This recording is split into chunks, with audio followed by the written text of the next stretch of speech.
CHANDU, the magician.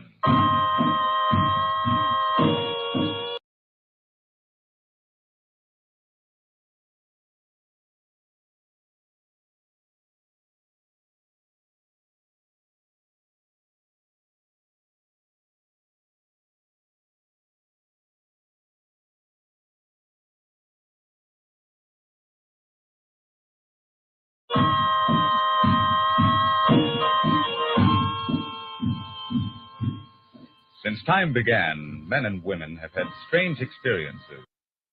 What up, everybody? Thank you for watching. Hello, time travelers. Hello, people watching right now. Yeah, let's go to enjoy CHANDU the magician. For which there is no explanation, except in the secrets the ancient magicians knew. But for centuries, their secrets have been guarded in the hidden places of the Far East. Today, perhaps Frank Chandler has discovered them, as people say. He is called CHANDU the magician. Can you be sure it isn't true?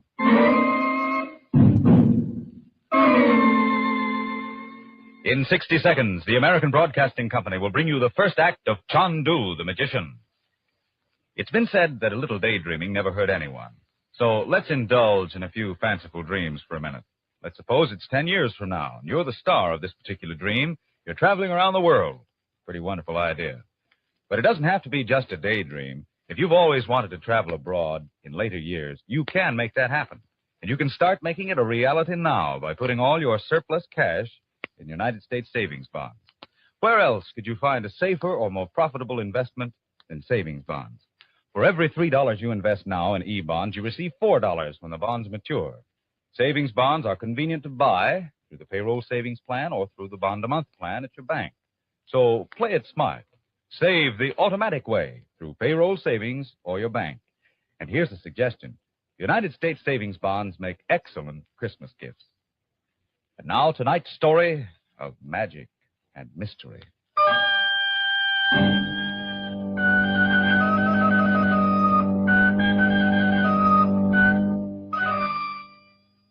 Istanbul, the ancient Oriental city whose streets span the strait called the Bosphorus.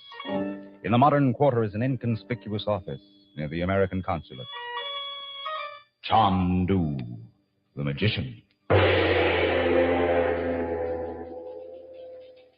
Send this radiogram at once. Frank Chandler, Shepherd's Hotel, Cairo. Imperative you come Istanbul immediately. Emergency. Code 15. Sign it, Barry.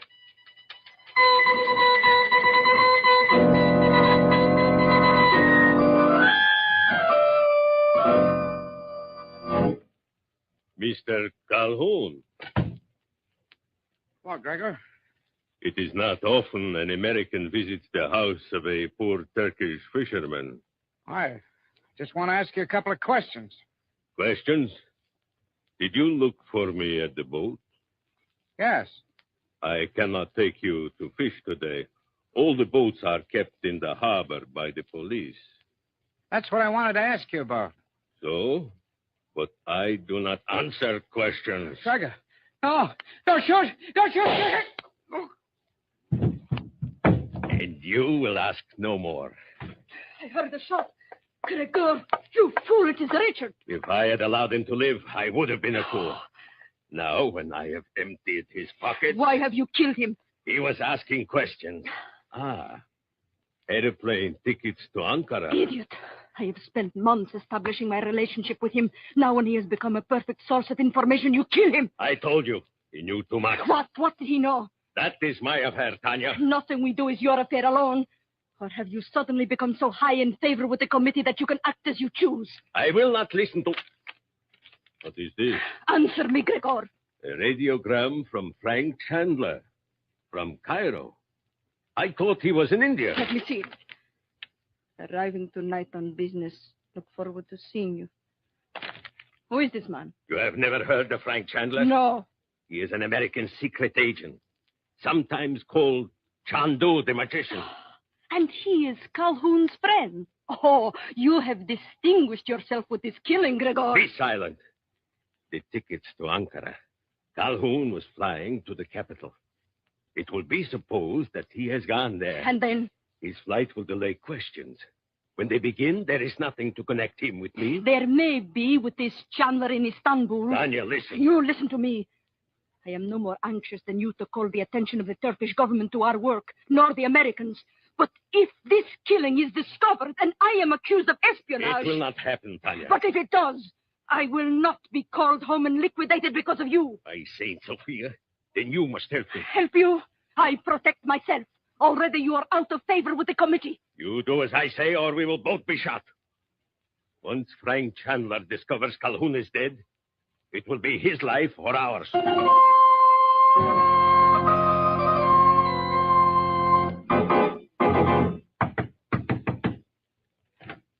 Is this where Mr. Calhoun lives? I'm Frank Chandler. He is not here, but you are to enter. Thank you. Oh, please, come in here, Mr. Chandler. Richard asked me to meet you and offer his apologies. I am Tanya Shirin. How do you do? He was obliged to go to Ankara quite suddenly on business. Oh, I'm sorry to have missed him. May I leave a note for him? Oh, but he asked me to say you are to be at home here until he returns. Oh. When's he coming back, do you know? Oh, a few days, he said. You think it's strange he should have given me the message instead of the servant? Not at all. You see, women in Turkey are more free now. Once I could not have spoken to you alone, nor to Richard. But now I make my own friends, and I am engaged to marry Richard. Are you? Oh, perhaps he has not written to you recently. No, he hasn't. I suppose he's very busy. Oh, it is so.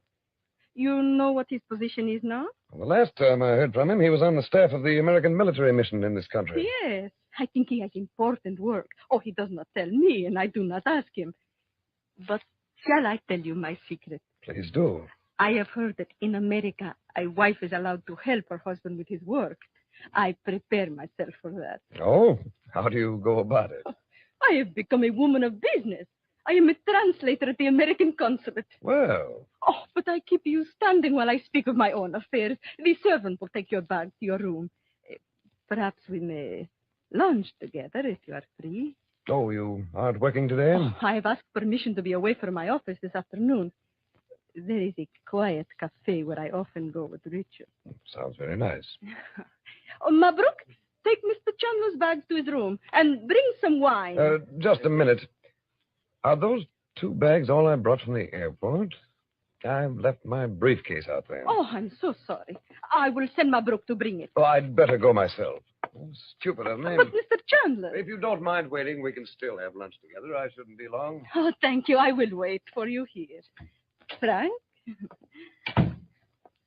Mabruk, bring his luggage in here. It would be better to wait. Look out of the window. He is getting into a car. Set him down. As you say. But what has he left behind him at the airport? The case? An attaché case for papers. Here, I will take this bag, you that one. Replace everything exactly as you find it. Then we will find nothing if his papers are in the case. If Gregor is right about him, he will carry important papers where they are not expected to be. Here, hurry, Mabruk. If we find his papers, they must be copied, and we have so little time.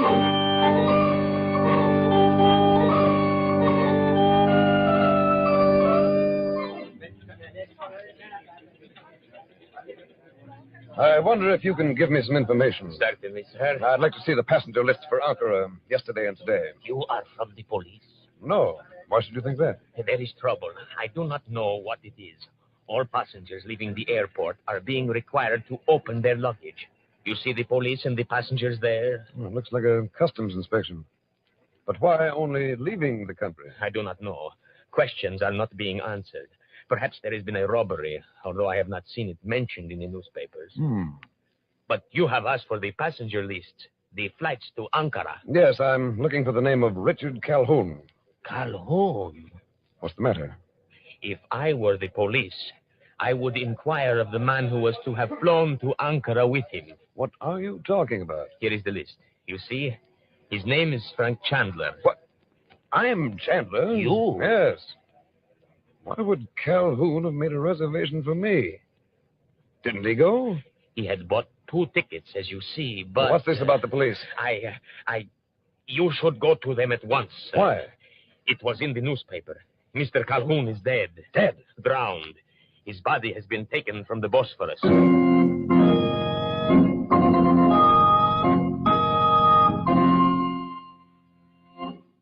I said we would find nothing, Tanya. If there had been something and we had not searched the luggage, hurry, Mabruk. Be certain everything is in order. You speak as if I had not done such work before. Hurry, Chandler will return at any moment. Oh, if I knew why Gregor killed Calhoun. Shall I answer? No, it is Gregor with one more of his brilliant ideas. Well? Tanya, this is Frank Chandler. Oh, Frank, you have found the briefcase? Not yet. They're still looking for it among the luggage. I wanted to let you know I'd be later than I thought. Oh, I'm sorry, but of course I understand. I hoped you would. I'll be there as soon as I can. Oh, I do not mind waiting, Frank. Goodbye. Abruk, you must go to Gregor's house at once. If he is not there, look for him on the boat. Tell him he must do nothing whatever to arouse suspicion. He must go out to fish, exactly as he does every day. Gregor cannot go out in the boat. For some reason, the police have ordered all boats to remain in the harbor. What do you say? The fishermen are angry, but their questions are not answered. Then let Gregor walk on the waterfront complaining like the others, and tell him I have been successful with Chandler. If there is a way to cover Gregor's stupid killing, I will find it. Now go!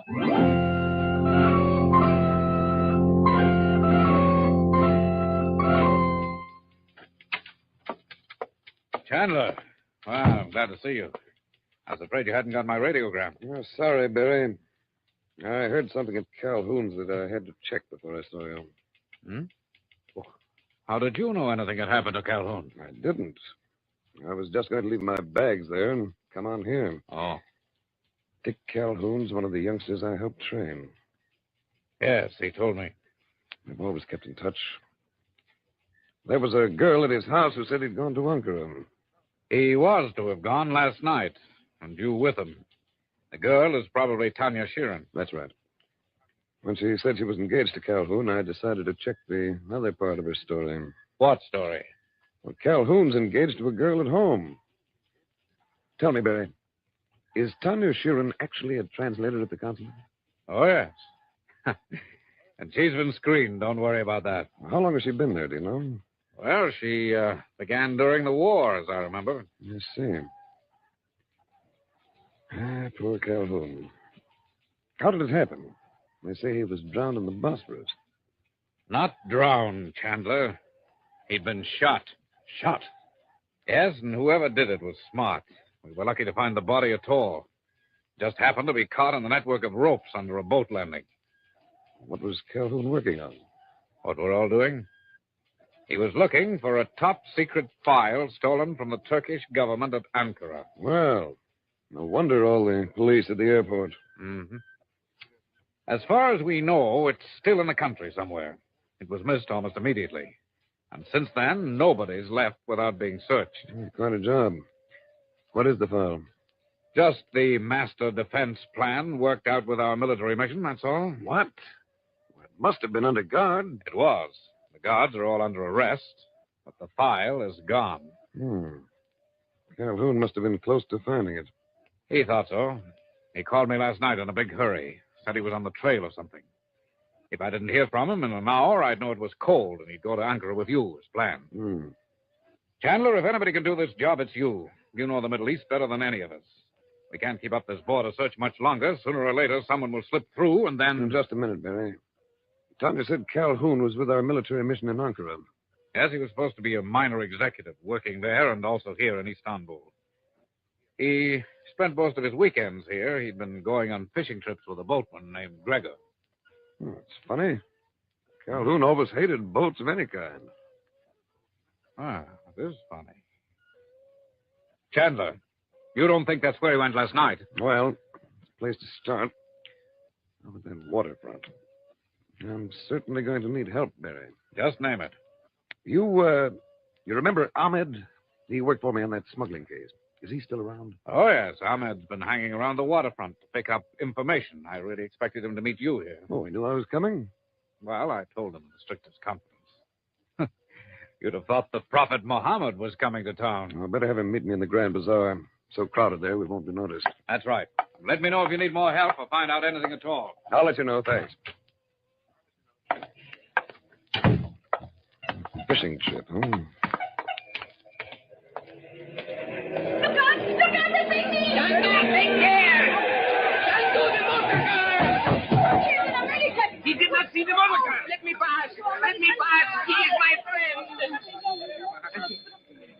The motor car struck him. Your American friend is dead.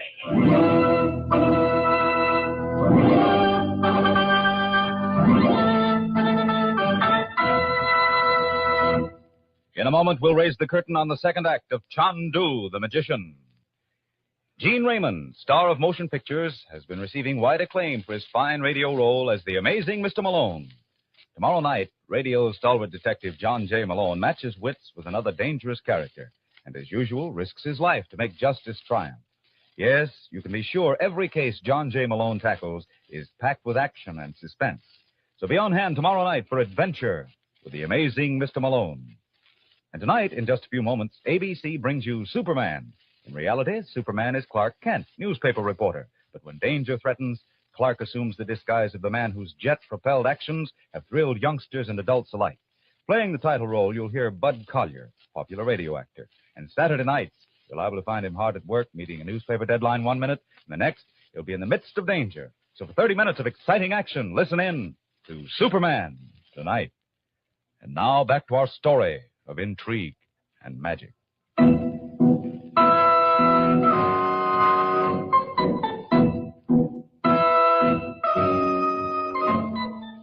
Istanbul, the small house of Richard Calhoun, the American secret agent who played a dangerous game and died for it. A woman is impatiently pacing the floor, waiting. CHANDU, the Magician. Mr. Chandler? Frank? No, Tanya. Mabruk, where have you been? I went to Grigor's house with your message. He was not there. I waited. He did not come. You should have gone to the waterfront. I went. I did not see him. And Chandler has not returned. From the beginning, I have said this is not work for a woman. No man could have done what I have. Would Richard Calhoun have been off his guard with a man?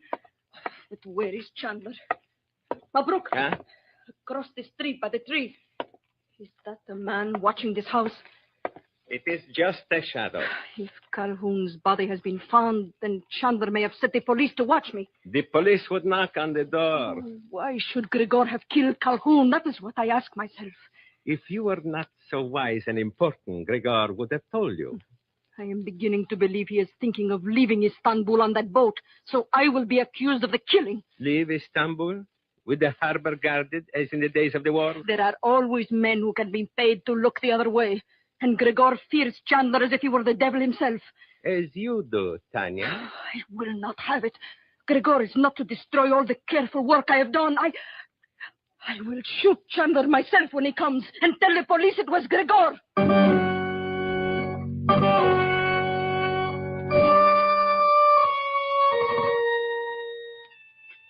May Allah change the face of the man who has done this. I'll change it myself if I ever see him again. Chandu, Allah be praised you open your eyes at last. Ahmed, this is a fine way for you and me to meet after all these years. Where are we? In my house on the waterfront. Here is brandy. Drink. Thanks. It is good to be with you once more. You were in Cairo long, Chandu? A few months. My sister and her children were visiting me. They're in Europe now. Let me sit up. Chandu. No, I'll be all right. How did you get me way down here? In a car to the end of the street. From there, I carried you. There was a crowd when the motor car struck you. I said I would take you to the hospital. I'm glad you didn't.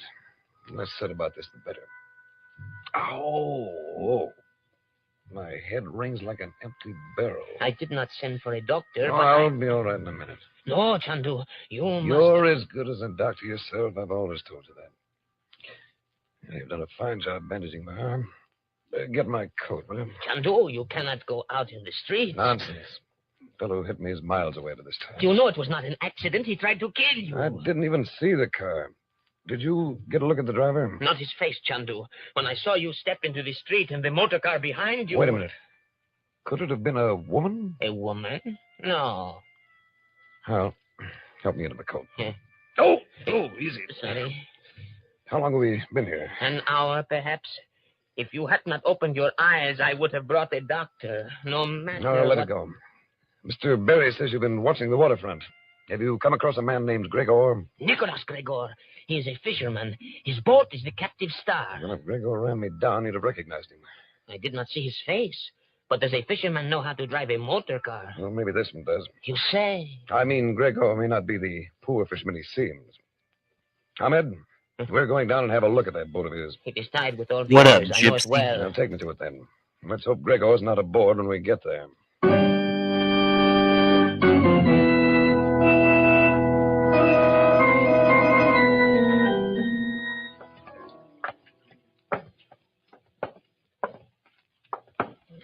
This isn't the landing either, Ahmed. We're wrong again. Gregor has taken the boat away, Chandu. He can't have. You saw the place where it was between the others. It's as quiet as death down here. Where are all the other fishermen? They sleep aboard? Their boats are useless to them now. They spend their time in the cafes. Well, man on sailing will have to be lifted soon. Men can't starve. Let's get down this way. There is only one more landing beyond Chandu. Not used now. It is not The safe. Captive Star must be here somewhere. Stop a minute. I hear nothing. Nor do I now. Thought for a minute somebody was following us. Ahmed, ahead there. It's a boat of some sort. In the darkness, I cannot tell. Is this the landing he meant? It is so. Come on. I remember this place, Ahmed. It's the old smuggler's wharf, isn't it? Your memory is long, Chandu. This is Gregor's boat. Not a light showing. Let's go aboard. Yeah. I have to use my flashlight. We'll break our necks on the companionway.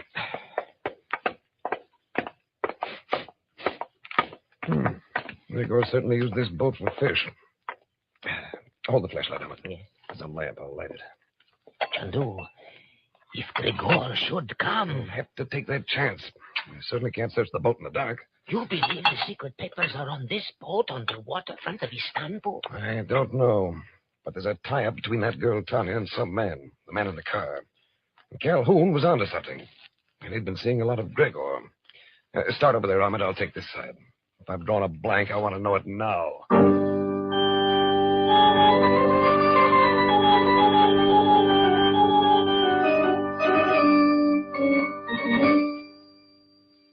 Well, that's just about everything, Ahmed. The papers are here. They must be hidden behind a bulkhead somewhere. We'll need tools to get at it. You speak truth, Chandu. I'll just check through these few books. Not that they're big enough to hide what we're looking for, but... Well, You have found it. what would a fisherman be doing with a book on navigation? Gregor's going a lot farther out to sea than just... What's that? I will put out the lights. No, leave it. Stand over here. So, you have tried to hide from me, Gregor. Did you think I would not find... Mr. Chandler, Yes. Sorry, it's a little late for lunch. where is Gregor? Not dead like Calhoun, as far as I know. You knew Calhoun was dead when I met you, didn't you, Tanya? No, he said he was going to Ankara. You know, you're going to have a lot of explaining to do with the American consulate. Mr. Chandler, I will tell you all I know of Richard's death. Gregor killed him. Why? I do not know. She is lying, Chandu. I am speaking the truth. You saw him shoot Calhoun? No, Richard told me before he died.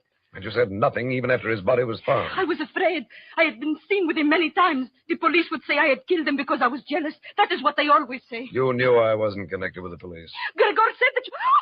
What did Gregor say, Tanya? Gregor, the humble fisherman with a pistol. So, you are a spy too, Ahmed. I am lucky tonight. 3 of you.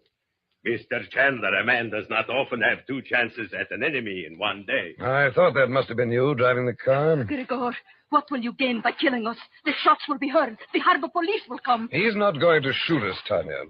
Just hold us until we're out far enough to drop us overboard. What are you saying? Well, didn't you hear the sail go up? He's not going to make the mistake he made with Calhoun. The boat is moving. When we are out of the harbor, the engine will be started. The sailor on deck asks no questions. As for the harbor police...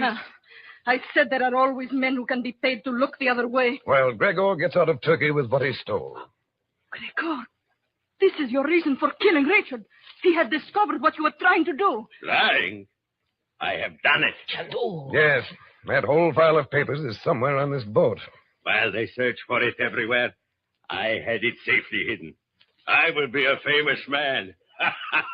And no more fishing boats for Gregor. But you cannot sail this small boat across the sea. You will not live to see it, Ahmed. I must admit I admire you, Gregor. Ahmed and I searched this boat from stem to stern. Where are those papers? Mr. Chandler, what is it Gregor has stolen? Oh, he didn't steal them himself. He had a man in Ankara. Right, Gregor? Why did you not tell me in the beginning, Gregor? So you're a spy too, Tanya. All right, Gregor. Where are they? Do you think I will tell you? I know you too well for that even now. They'll do you no good if they're burned up. Burn? There is no fire. There's smoke. Look there in the corner. And there by the doorway. Gregor, the boat is burning. It is impossible. No, no. The papers, Gregor. Get them while you can. The smoke is everywhere. Get them. CHANDU, the papers, as you said, hidden in a space behind the bookshelf. Yes, I have them. Very clever. Now the smoke will disappear. At once. It is gone. It was your magic, CHANDU. Magic. Magic. Whatever it was, you have destroyed me. No, no. I said I would kill you, and I will. Tanya, take them to... The gun, Ahmed. No. I'll take care of that. Oh, what will happen to me now? Mr. Chandler, I will tell you the truth. I was looking for the papers, too, as you were. But when he killed Richard, I could think of nothing else. I loved Richard. You're lying. If you know so much about it, what's on those papers that we've been looking for? What? But of course I do not know everything about them. We cannot all know these things. You're right. Ahmed. Yes? Go on deck and tell that sailor to put back into Istanbul. Tell him to start the engine. And take this gun along, to persuade him. As you say, CHANDU. Mr. Chandler, I beg you, do not have me shot. Do not have me shot. Shot? I won't have to do a thing, Tanya. Why, is it really true? Except get your name and your picture in every paper in Ankara. Oh, not the newspapers. No. Yes, that's all. Headlines. When your government hears of that, nobody will need to worry about you ever again.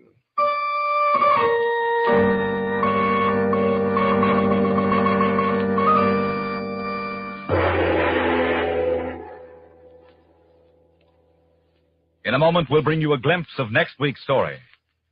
Here's a reminder to you local businessmen. Just as you enjoy radio, so your neighbors and friends are regular listeners to programs of this ABC station. Why not use the program you're now hearing to promote sales and goodwill for your business? You'll be surprised to know how reasonably and effectively you can sponsor CHANDU the Magician in this, your own locality. Just call on the manager of this ABC station. He'll be glad to give you all the details about CHANDU the Magician. And now, business aside, let's get to a few of the pleasures many of these ABC stations offer tomorrow night. Bert Parks brings you a grand show on Stop the Music. Walter Winchell gives you his exclusives and further news of the big contest. Luella Parsons entertains Ronald Coleman and his wife Benita on her show. Chance of a Lifetime offers more wonderful prizes, and Jimmy Fiddler has items hot off the fire from Hollywood. Many of these favorites can be heard by you on this ABC station tomorrow night. Now, for next week's story.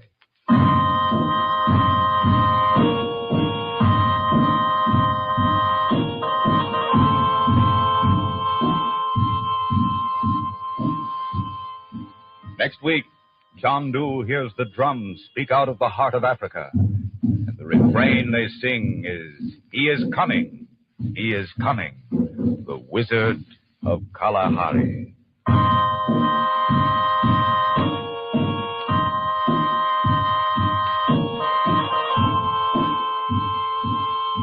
CHANDU the Magician is based on the original radio drama created by Harry A. Earnshaw and is written by Vera Oldham. Frank Chandler is played by Tom Collins. Musical effects are by Paul Taubman. This is a Cyril Armbruster production. We invite you to listen next week to mystery, romance, magic.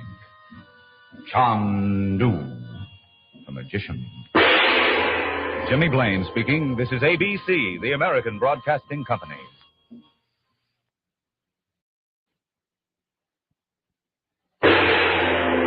CHANDU the Magician.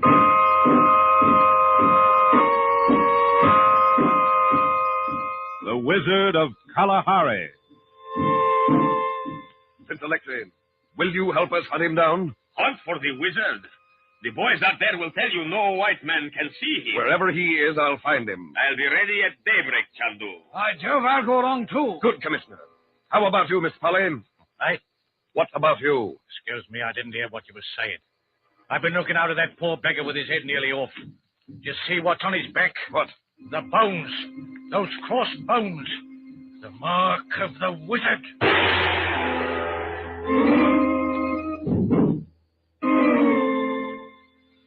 In 60 seconds, the American Broadcasting Company will bring you the first act of CHANDU, the Magician. Do you believe that wishing makes things come true? Well, if you believe that things happen because you plan and work for them, then here's something you want to remember. The most important step any of us make towards planning our future is what we do today. And toward these plans, you can put your money away now in the safest investment in the world, United States savings bonds. Any way you look at it, you're the one who benefits when you buy bonds. For every $3 you invest today in E-bonds, you receive $4 when the bonds mature. Security for the bonds is our government itself. Automatic saving is sure saving. Buy United States savings bonds regularly where you work, or if you're not on a payroll, where you bank. You'll help stabilize prices today and ensure your own future plans by the best and safest investment in the world, United States savings bonds. And now, tonight's story of magic and mystery.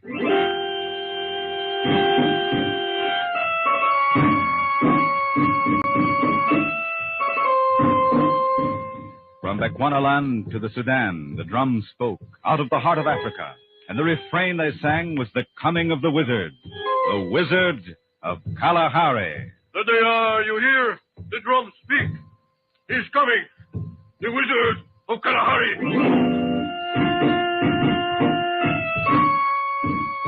Our story starts in Nairobi, chief city of East Africa.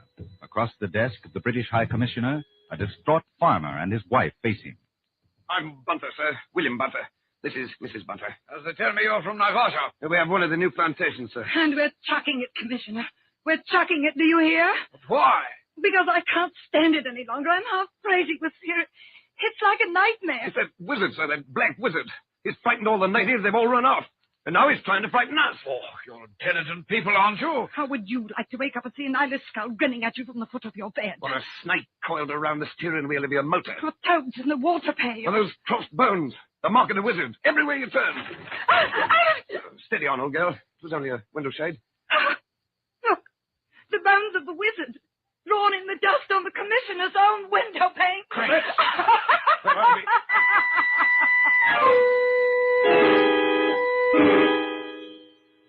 Who is this wizard, Commissioner? The houseboys have come to me and their eyes pop out and they go green with fright when they mention his name. Yes, I know. We've had reports from this wizard everywhere. I promise you we're taking action. I've got a chap coming in on the Basel train today. Magician himself, CHANDU. He'll take care of this wizard for us.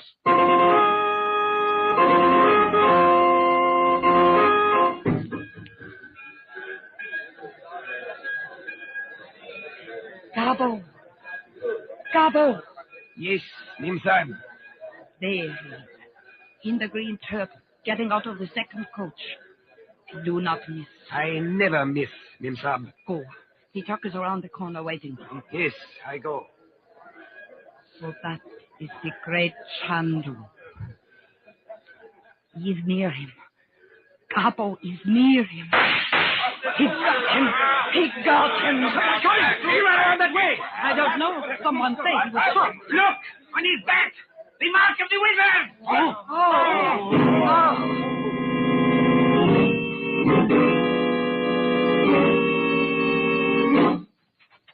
Sarve, what happened?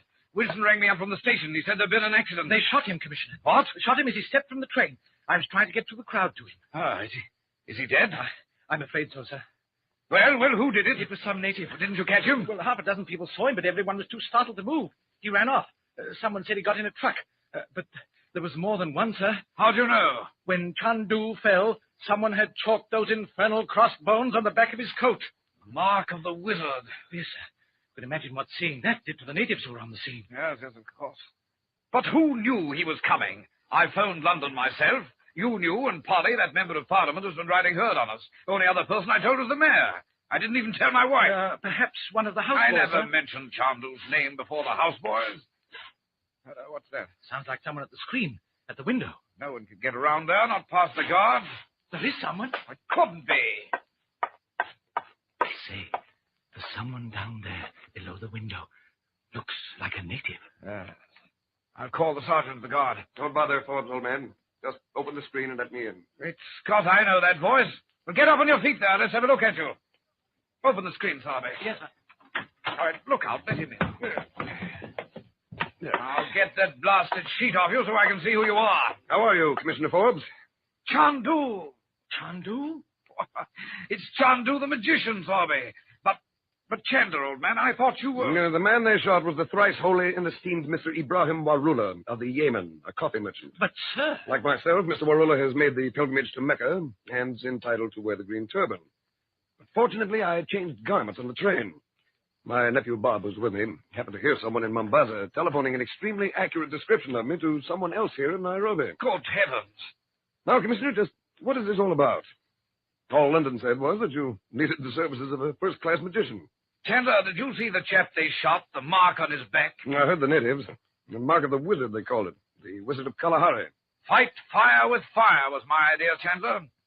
If these natives were impressed by the mumbo-jumbo of some jungle wizard, why not show them some real magic, eh? So I thought of you. Well, thanks, old man. But it's not just this wizard. After what happened at the station, I'm more convinced than ever that there's a conspiracy to stir up the natives. You think so? Yes. This wizard business is simply the latest dodge. You know, we're trying big things here in East Africa, Chandler.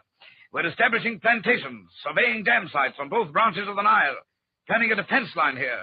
This middle of Africa will be our defense line if another European war comes. I know, Commissioner. But everything fails. Natives can't be kept at work, and now there's this wizard to frighten them. But it's more than native unrest. There are people back of it if we could only lay hands on them. They want the natives stirred up. They want us to fail. Excuse me. Yes? Oh, tell him to come in. Who is it, sir? Chap from London. The government sent him out, Chandler, to see why we were putting on such a miserable show. Halbert Polly, MP. Oh, come in, Polly. Hello, Commissioner. What's this I've been hearing? Everybody's saying this fella you sent for to quiet the natives and give this wizard what for has been murdered. Sounds to me like more incompetence, Commissioner. Type of thing I was sent down here to correct. Now, what am I going to say to London? You can give them my kindest regards, Mr. Polly. Eh? Well, who's this, Commissioner? Who's this ugly beggar? Mr. Polly, I want you to meet Chandu, the magician. Chandu?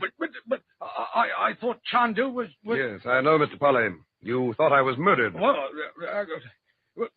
what I want to know is what you mean to do about this wizard. Where is he? Ah, there you put your finger on a sore spot, Chandler. No one knows precisely. The natives say he's somewhere in the jungle south of Victoria Nyanza. Only fellow the commissioner sent out to find him, he didn't come back. Oh? And don't you know the natives say the wizard's invisible to white men? That he can only be seen by blacks? How interesting. Let's find out. What's that?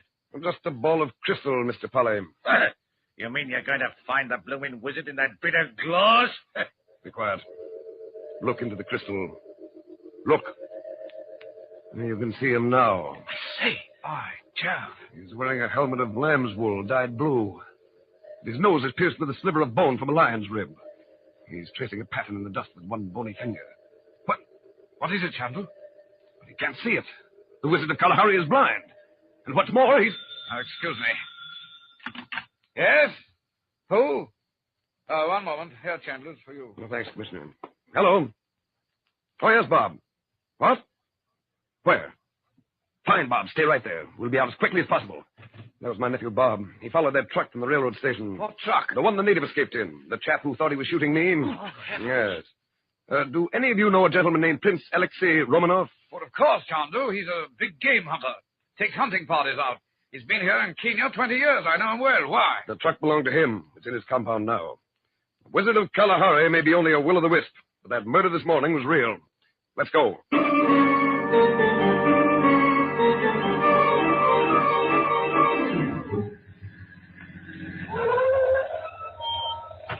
Where's your master? Where's Prince Alexei? Warner. Uncle Frank, Yes, Bob. there's the truck. Parked over there. I got the license number. You don't see that native about, do you? No, Uncle Frank. Oh, here comes Prince Alexei. Commissioner Forbes. How are you?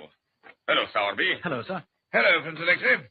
I want you to meet Mr. Frank Chandler, otherwise known as CHANDU the Magician. How do you do? And this is Mr. Polly, a member of Parliament back home. How are you? And this is Mr. Chandler's nephew, Bob Regent. What can I do for you, Commissioner? Prince Alexei, there was a man murdered at Nairobi Railroad Station this morning. Someone murdered? A coffee merchant named Mr. Ibrahim Warula. I do not know him, Mr. Chandu. The man who shot him escaped from the station in one of your trucks. What? Escaped in one of my trucks? And that one over there. Prince Alexei, we want that man. You mean he is here now? Wait one little moment. Ali! Ali! Yes, Warner. Bring the boys. All of them. Yes, Warner. I will have them lined up here for you, Commissioner. You can point out the guilty one. If he is one of my boys, I will whip him myself. He's mixed up in this wizard business, Prince Alexei. Heard about it? The wizard? Who has not heard about him? In the bush, the natives talk of nothing else.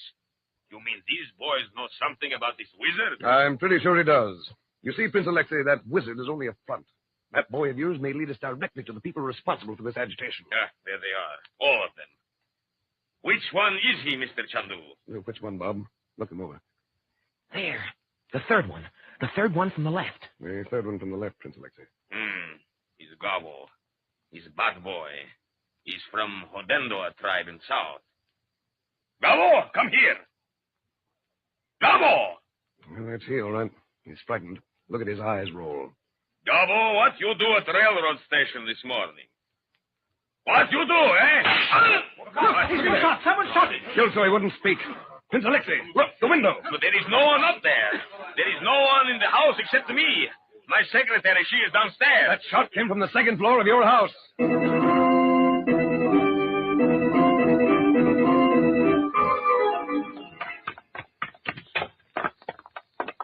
What did I tell you?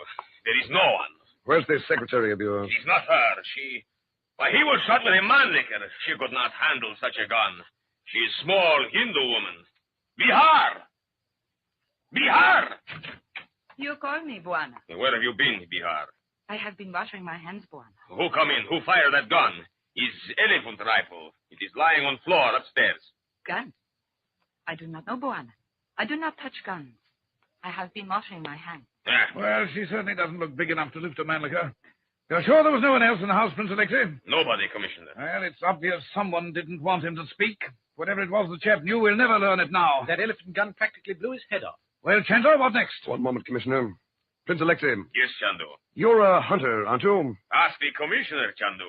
For 20 years, I hunt the big game. Elephant, rhino, the wildebeest. How about undertaking the biggest hunt of your career? What's that? A hunt to save Africa. That's what's at stake. Africa. With that chap dead, the only way we'll get to the bottom of this business is to find the wizard. Will you help us hunt him down? Hunt for the wizard? The boys out there will tell you no white man can see him. I've seen him. I'd know him anywhere. They say he's in the jungle south of Lake Victoria. If you'll guide us there, I'll find him. Can you be ready to start at daybreak? I'll be here at daybreak. By Jove, I'll go along, too. Good, Commissioner. What about you, Mr. Polly? Aye. What about you? Oh, excuse me. I didn't hear what you were saying. I've been looking out at that poor beggar with his head nearly off. Do you see what's on his back? What? The bones. Those crossed bones. The mark of the wizard.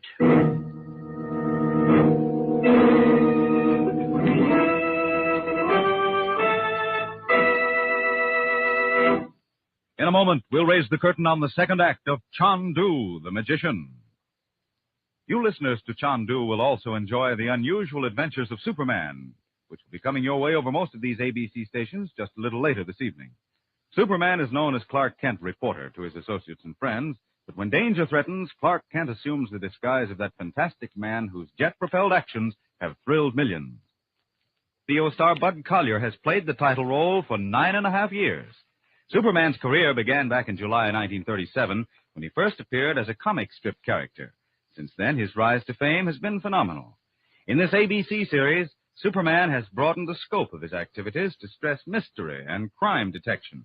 Each of you mystery and adventure fans will be thrilled when Superman senses danger and flies to the rescue. So for another exciting half-hour adventure packed with minute after minute of suspense, don't miss Superman tonight on most of these ABC stations. Now back to our story of intrigue and magic.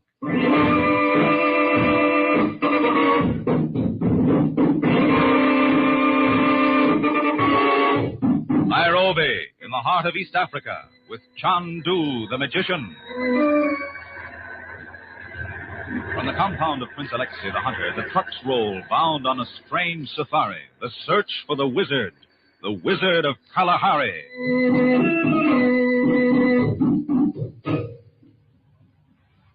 Commissioner, we are all ready to start. Where is Chandu? Right, Commissioner. Where is he? You heard me phone him, Mr. Polly. I can't understand what's keeping him, Prince Alexei. I spoke to his nephew Bob at the hotel just before we left. He said they'd be along directly. Nah. The boys will be saying he is afraid to go. Ali! Yes, Bona. Where is Bihar? I do not know, Bona. I have not seen her since last night. Never was a man more poorly served. You lock up the house, Ali. We cannot wait. Yes, Bona. Well, Commissioner, where is your Chandu? I could telephone the hotel again. The trucks are all gone. We must start. He got cold feet, is my guess. Heard those native boys of the Prince's talking. No, what have they been saying, Mr. Polly? Oh, I have heard them. They say the wizard is guarded by 1,000 Mangbatu warriors with shields of white cowskin. They love to frighten themselves. But they will be more frightened if Chandu does not appear. Wait a minute. I believe I saw someone dodging in the gate. Is that you, Chandler? It's the magician's nephew. But where's the magician himself? Bob, where have you been? Here we are, Commissioner. I hope we haven't kept you waiting. Yes, but where's Chandler? Where's Chandu? He's here, Commissioner. Yes, but where? Where is he? He's invisible, Commissioner. Impossible. Invisible? Great Scott, what kind of nonsense are you talking, boy? This is going to be a great story to tell London, Mr. Commissioner. Well, isn't the wizard supposed to be invisible? Yes, but that's all a pack of nonsense. Uncle Frank says you won't be able to see him until he faces the Wizard of Kalahari. What? You will not be able to see me until I face the Wizard of Kalahari. Wait a minute. That was Chandu's voice. Full of a duck. He's incredible. Where is he? In the truck. He's ready to start. Oh, I don't believe it. Commissioner, look at the boys. By Jove, they're impressed. Well, if Chandu is ready, let us be off. Ali, Farouk. Voila! What is it? We no go in the truck, voila! We are feared! We are feared!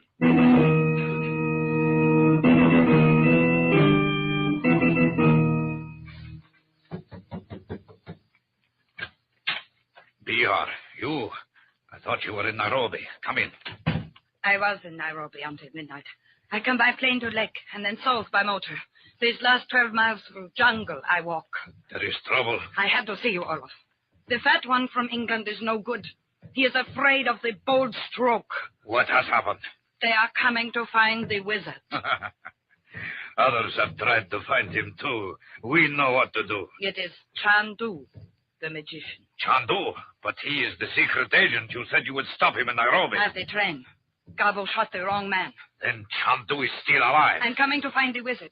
The High Commissioner is with him, and Prince Alexei is leading the safari. He has 1,000 boys with him. And I have 100 warriors who will do whatever wizard tell them, which means whatever I tell them. They must not find him, Olaf. He has been too valuable. We have done enormous work. Soon not a wheel will turn in all East Africa. Where is the old man? Across the road in his kraal. He sits there with his bones and those 2 old pistols. You want to see him?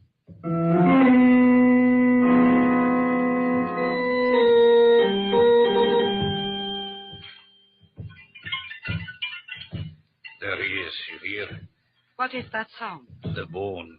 He shakes them in the bag and then throws them out on the ground. They make pattern, he say, can read. Come. Hello, old one. It is me. Someone has come to see you. I know, can smell musk. Is Hindu woman I know in Johannesburg. Hello, wizard. What do your bones say? Beak of ass, vogel, point to lion. You fly to see me. That is so. Bone of springbok, point to lion. Springbok run fast, woman. What does that mean? Maybe it's better you not know. What else do you see in the bone? I do not see. I am blind. I only feel. Bones point to lion. He going on journey back to hills. Maybe we will have to hide you, wizard. No, I travel far. I see Kral where I was born. Not yet, wizard. We have need of you here in East Africa. Come, Olaf. We must decide what to do. Until I see you again, wizard. For all time, woman from the East.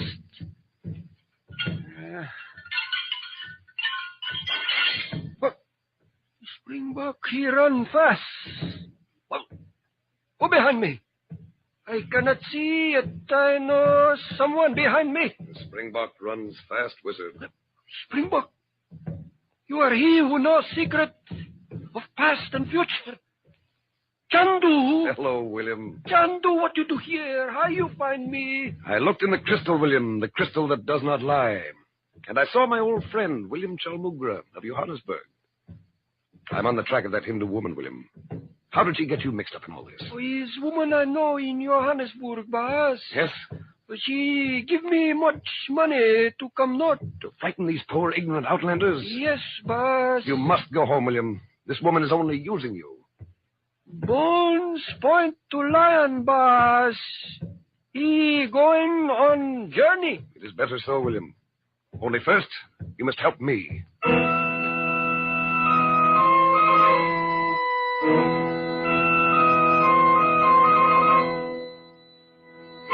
Commissioner, where is that nephew of CHANDU? Why, what's wrong? I have 2 telegrams for this CHANDU. And who can see him? I'll tell you, the whole business is a washout. The chap didn't have the courage to face that wizard. By George, whether Chandler's with us or not, we've got to find the wizard. CHANDU tells us to come to Victoria Nyanza. Now where we look? Well, here comes the boy. Bob, where have you been? A native got hold of me, Commissioner. He said there was a message for me from Uncle Frank, from CHANDU. Likely story. He's back in Nairobi. Oh, no, he's not. He knows where the wizard is. Uncle Frank sent me a message. We're to go to the Yuku River. Do you know where that is, Prince Alexei? Do you, Prince? I know. He's 30, 40 miles south.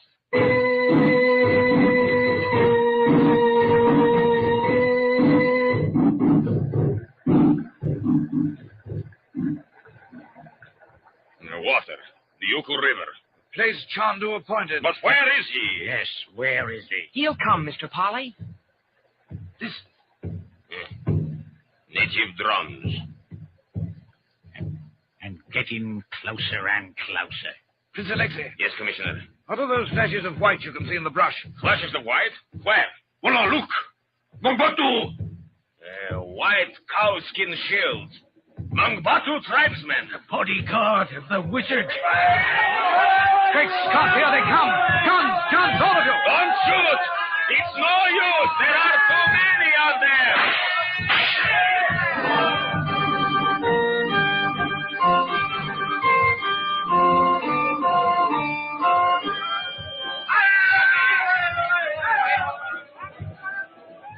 Now, this is a pretty kettle of fish. I would not give you 2 shillings for our lives, Commissioner. These Mangbatus are like mad dogs. Armed insurrection, that's what it is.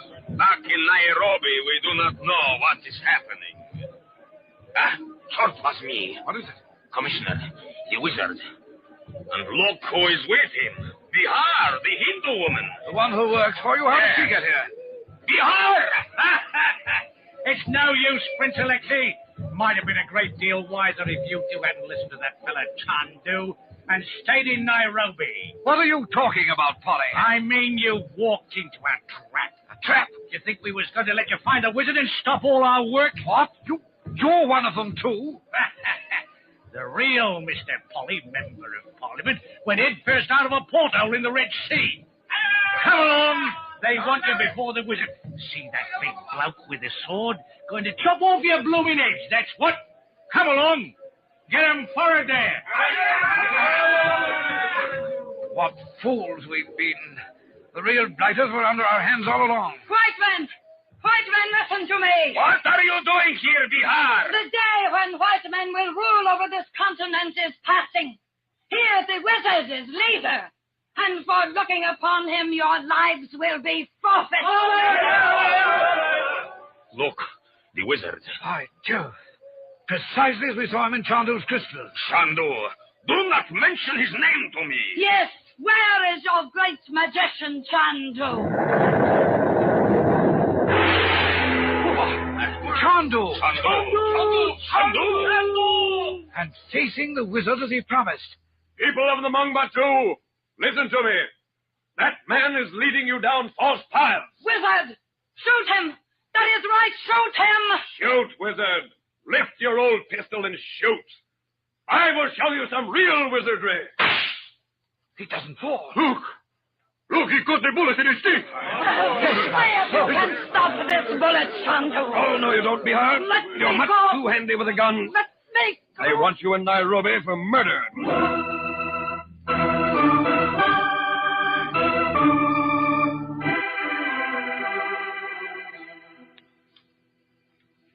Great Scott, Chandu. How did you do it? I was certain Bihar had shot that native in Prince Alexi's compound.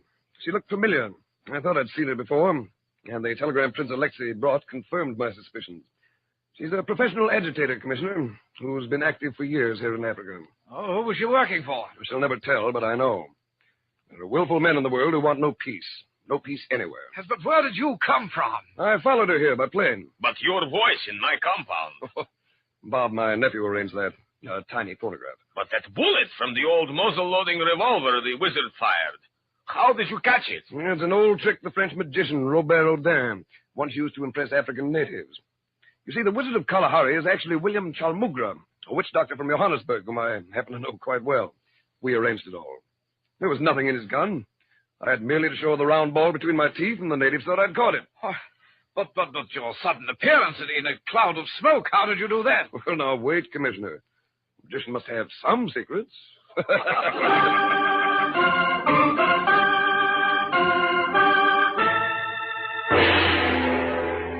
In a moment, we'll bring you an important announcement and a glimpse of next week's story.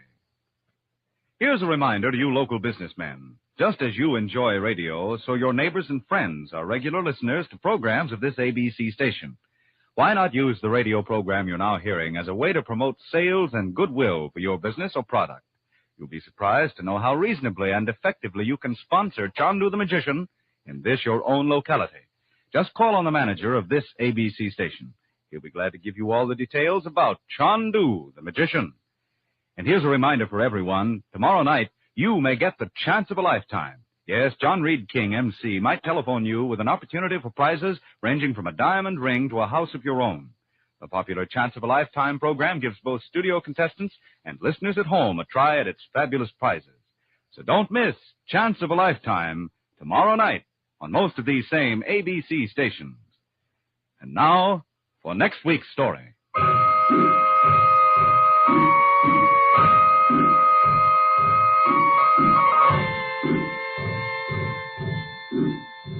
Next week, Chandu the Magician will be heard at a new time. So consult your local newspaper and listen for Terror in the Negev Desert. Chandu the Magician is based on the original radio drama created by Harry A. Earnshaw and is written by Frank Dom. Frank Chandler is played by Tom Collins. Musical effects are by Paul Taubman. This is a Cyril Armbruster production.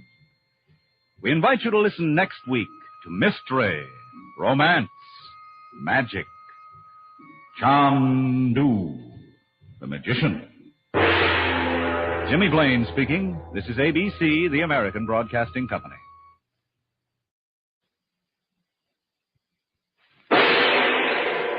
Chandu the Magician.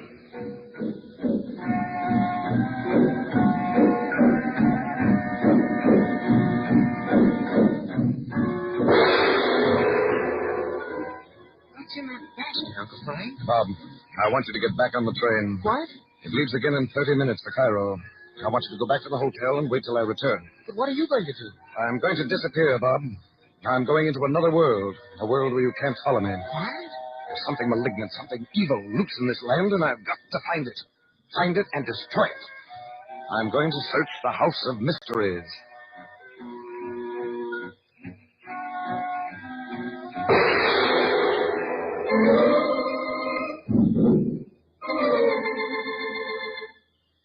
In 60 seconds, the American Broadcasting Company will bring you the first act of CHANDU, the Magician. A person-to-person expression of international goodwill. That's the way many prominent people, including President Truman and General Eisenhower, have described CARE, the agency that sends needed food packages overseas. CARE offers food and clothing packages which provide more per dollar than individuals can send any other way. For example, a food package costing $10 contains over 22 pounds of staples, enough to supplement the rations of a family of 4 for 1 month, and the contents are chosen by top nutritionists. CARE guarantees delivery of any one of its several types of packages. If you'd like to order a CARE package, just send $4 to $10 to CARE, New York. CARE, New York, and give your name and address, specifying to whom you're sending the package. Remember, on delivery, you'll receive a signed receipt from CARE. That address, CARE, New York. And now, our story of magic and mystery.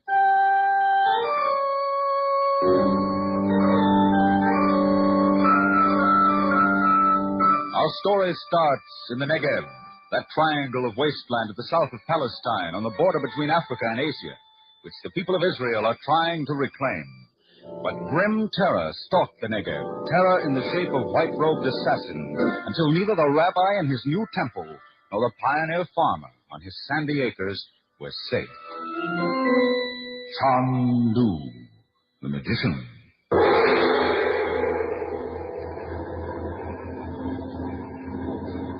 How much further to Beersheba, Papa? Cyberweek. Ah, this road. Don't bother, Papa Chaim. You must watch the road. Will the roads here ever be like the roads in Europe, Mama? Someday, Chaim. Someday soon. Oh, what is that? It sounded like a gun. Oh. Papa, what is it? What's the matter? Papa, we're going off the road. Oh, Papa! Chaim, grab the wheel. The brake. Quick, quick. Papa, what's the matter? Mama, look. It's Sheriff. Oh, Mama, it's the shot. Papa! Mama, stay there, running across the sand. One of those in the white robe. Kill me, I'll kill my husband.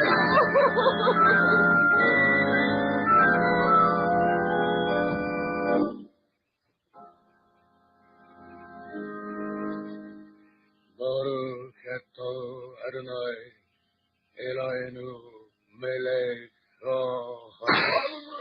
What is it? Did you hear? Rabbi, is this us?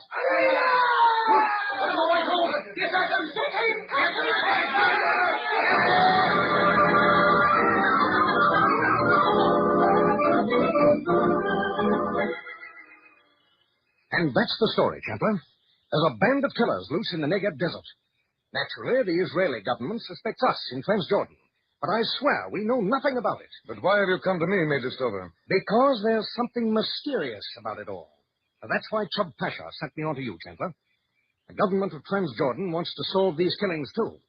And that's why I've been consulting another chap here in Cairo, a Mr. Ismail Nehas. I see. He's also promised to look into it. He's a professor of Arabian history at the Muslim University. Why a professor of history? Let me tell you. The only one of these assassins they've caught so far was a poor, ignorant fellow who'd been drugged to his ears. Hadn't the faintest idea who'd dressed him in that dead sheet and sent him out to do murder. Oh, that's odd. Chandler, did you ever hear the legend of the old man of the mountain? Well, of course, the old medieval yarn. Hassan Sabah, the head of the assassins. He drugged his followers before he sent them out to kill. Yes, it was Mr. Nehas who reminded me of the legend. There is a similarity. Now, someone's putting these fellows up to it, and he's the man we want you to catch. Oh, sounds a little like looking for a needle in a haystack, Stover. Well, not quite. The focal point for it all seems to be the town of Beersheba. What I mean is this. All these crimes have occurred in an area of which Beersheba seems to be the center. The chap they caught was a Beersheban. Well, what did he do? A porter, camel driver, nothing regular. Beersheba, hmm? The trouble is we can't get anything definite. There's a place on the edge of the town the natives call the House of Mysteries. Some of these white robes have been seen lurking about it.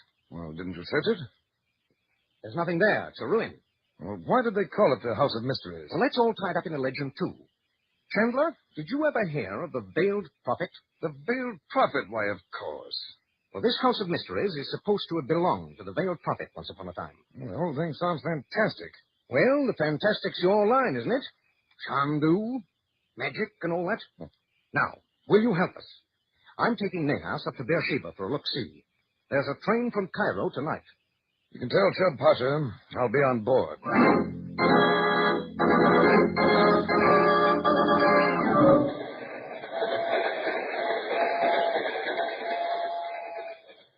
Do you think Major Stover missed the train, Uncle Frank? I don't know, Bob. He may be on board. If he doesn't turn up soon, we'll have a look. Some train, huh? I don't know how they got this first-class car on. Usually it's all-day coaches on this run. Not very clean ones at that. Who's that? Oh, excuse me. I did not know this compartment was occupied. The conductor said most of them were empty. Oh, I've got you, ma'am. Oh, excuse me. The train. Well, that's quite all right, ma'am. Here, I believe this bag is yours. I suppose I look like a peddler to you, do I not? But these packages all are gifts for my grandson, Chaim. You see, I am going to visit my daughter in Beersheba. I have not seen her now for I guess it is 6 years. Oh, it should be a great pleasure for you. Oh, yes. You are going to Beersheba? Yes, we are. Oh, perhaps you know my daughter, Mrs. Klein. I'm afraid I haven't had the pleasure, Mrs. Hirsch. Mrs. Hirsch. Excuse me for interrupting you. Excuse me. I will tell my daughter to look you up, Monsieur CHANDU. Excuse me. Uncle Frank. Yes, Bob. How'd she know your name? She called you CHANDU. What? So she did, didn't she? Yes. You know, Bob, I seem to remember her, too. We'll look in here. Oh, here you are, old man. Oh, hello, Major Stover. Thought you'd missed the train. Caught it by an eyelash. Mr. Nahas has an enormous hamper full of grub he's taking to relatives in Beersheba. Oh? Here, Mr. Nahas, come in. Oh, thank you. I want you to meet Mr. Chandler, otherwise known as CHANDU, the magician. How do you do, Mr. CHANDU? Yes, this is my nephew, Bob Regent. Master Regent? I say, Chandler, that rather stoutish female we just saw in the passage. You know her? No, I don't think so. Didn't she just come out of this compartment? Said she barged in by accident. Are you sure it was an accident, Mr. CHANDU? What Nahas means is that she's been following you ever since you left your hotel. Is that so, Mr. Nahas? That must be why she frisked me. Frisked you? Searched me. See whether I was carrying a gun. But what makes you think she was following me, Mr. Nahas? In Cairo, my taxicab pulled up at Shepard's Hotel just as yours left, Mr. CHANDU. I was calling for Major Stover. I see. I saw that woman point to your cab just as she got into another, as if telling the driver to follow you. Bob. Yes, Uncle Frank? Just step out in the passageway and see what's become of her. Well, gee, we're sure. Any idea why she should be following you, Chandler? Not the slightest. Of course, Nahas, you could have been mistaken. Oh, perhaps. Yes, Bob. She's in the next compartment. By George. She's got her ear glued to the woodwork. She's listening to every word you're saying. I wonder what the old girl's up to.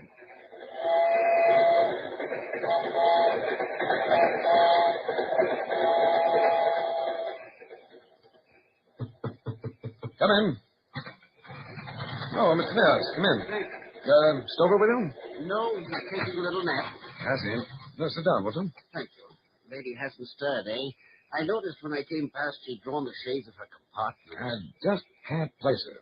Well, you've had so many experiences. Mr. CHANDU, what do you think of this affair in the Negev Desert? Mr. Nahas, nothing that happens in the East ever surprises me. You are familiar, perhaps, with the old legends of the master of Mount Alamut and the veiled prophet? Oh, yes, I've heard of them. To some, they are heroes.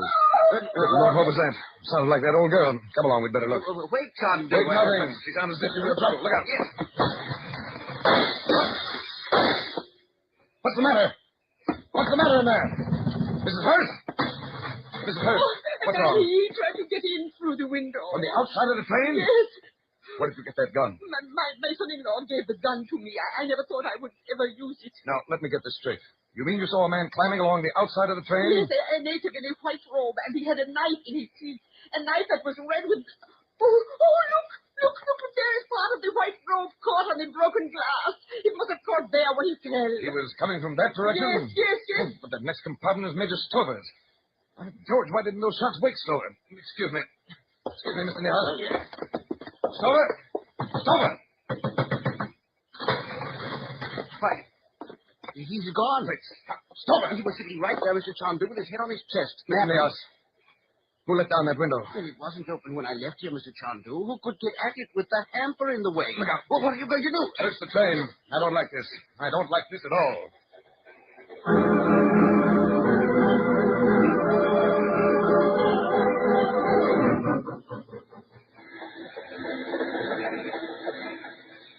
Come along, Bob. We're here at last. Get away, all of you. Without Major Stover, what are you going to do? I still know why he asked me to come here to Beersheba, Bob. What do you think happened to him? I think he went out that open window. But how or why, I haven't the faintest notion. Mr. Chandu. Oh, yes, Mr. Nias. Any of these natives can point out my family's home, Mr. Chandu, where I will be staying. It is near the British Military Cemetery. So? Perhaps you will call soon and we can discuss this affair. Without Major Stover, I am at a loss what to do. Of course, Mr. Nias. I will expect you. Good day. Oh, Mr. Nahas. Yes, my boy? Aren't you forgetting your hamper? Hamper? Isn't that it on the truck over there? Where? Oh, no, that is not mine. The porters are taking mine to my family's home. Good day. Good day. That's funny. I swear that was his hamper over there on that truck.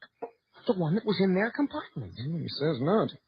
I saw the porters take his, huh? Excuse me, please. Oh, yes, Mrs. Hurst. You never found your friend? No, ma'am. You searched the whole train? Thoroughly. It is strange you did not find him. Goodbye, Monsieur Chandu. She's a funny old bird. And I'm wondering precisely what she meant. Huh? What? Porter! Don't move that truck! Oh, what's the matter, Uncle Frank? Where are you going? Just wait, Porter. Yes, Effendi. I want to see that hamper you've got on there. Where's it going? Well, here's the label, Uncle Frank. It's addressed to Chub Pasha.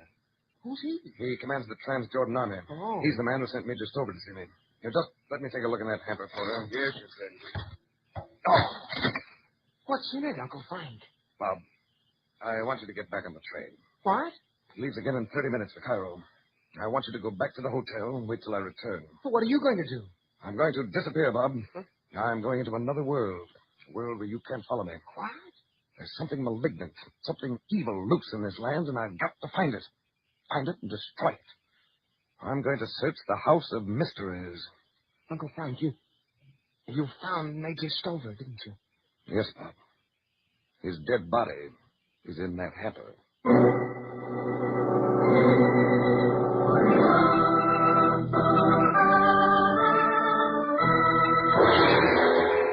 In a moment, we'll raise the curtain on the second act of CHANDU, the Magician. Many of you who enjoy mystery and adventure dramas also find plenty of thrills in sports. And here's some great news for you. Tomorrow, the American Broadcasting Company will bring you an exclusive broadcast of the National Professional Football Championship. Battling for the title are the powerful Philadelphia Eagles and the tough Los Angeles Rams. If you've heard about these players early in the season, you know how good they are. ABC sportscaster Harry Wismer will handle the play-by-play description, and football's famous Red Grange will provide the colorful asides. Incidentally, this special once-a-year event means that you'll hear several of your regular ABC Sunday features at a different time, but you will hear them. It's a good idea to stay tuned to ABC, and you won't miss a thing. Remember, it's the big National Professional Championship football game exclusively from ABC tomorrow. Don't miss the battle between the Philadelphia Eagles and the Los Angeles Rams. Now, back to our story of intrigue and magic.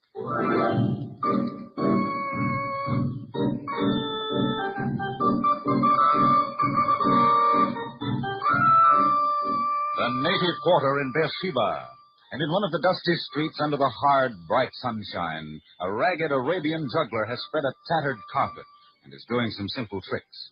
He looks no different than the small knot of natives watching him. But take a second glance. It's CHANDU, the magician.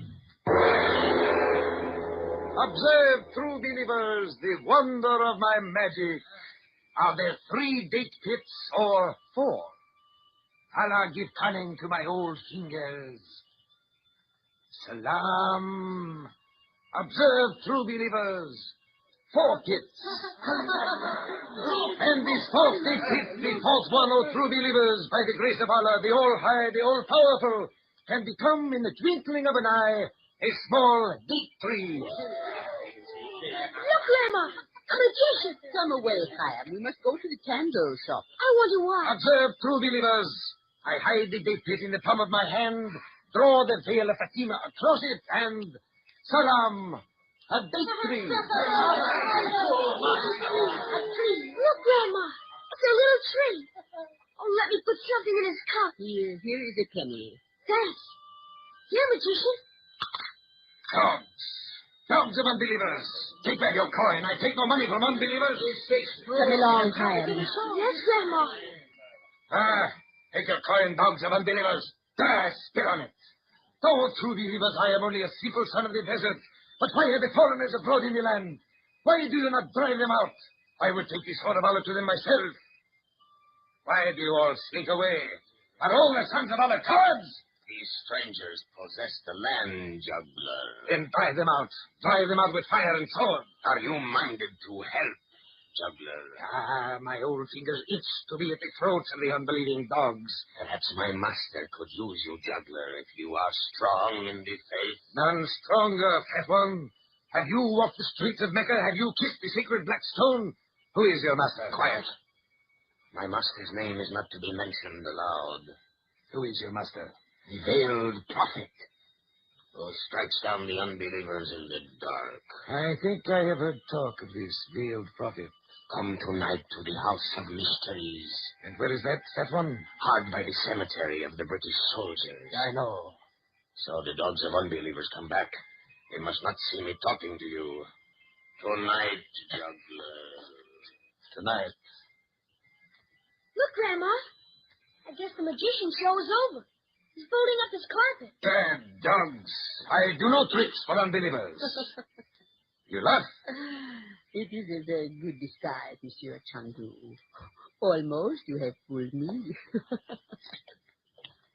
Positively, I must find out who that old woman is.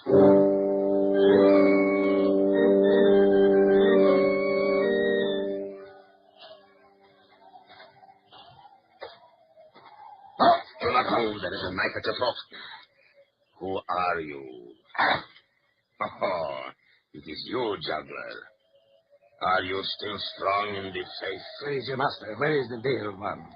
Are you sure you want to see him, juggler? I am strong in the faith and anxious to strike a blow at these unbelieving dogs. Good. Then this night you will sup in paradise, juggler. What is this? What are you doing? A blindfold. Do you think we allow everyone to learn the secrets of the House of Mysteries? Now give me your hand, juggler. This way. Wait.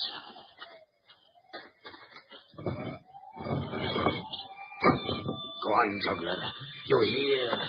You are on the threshold of paradise.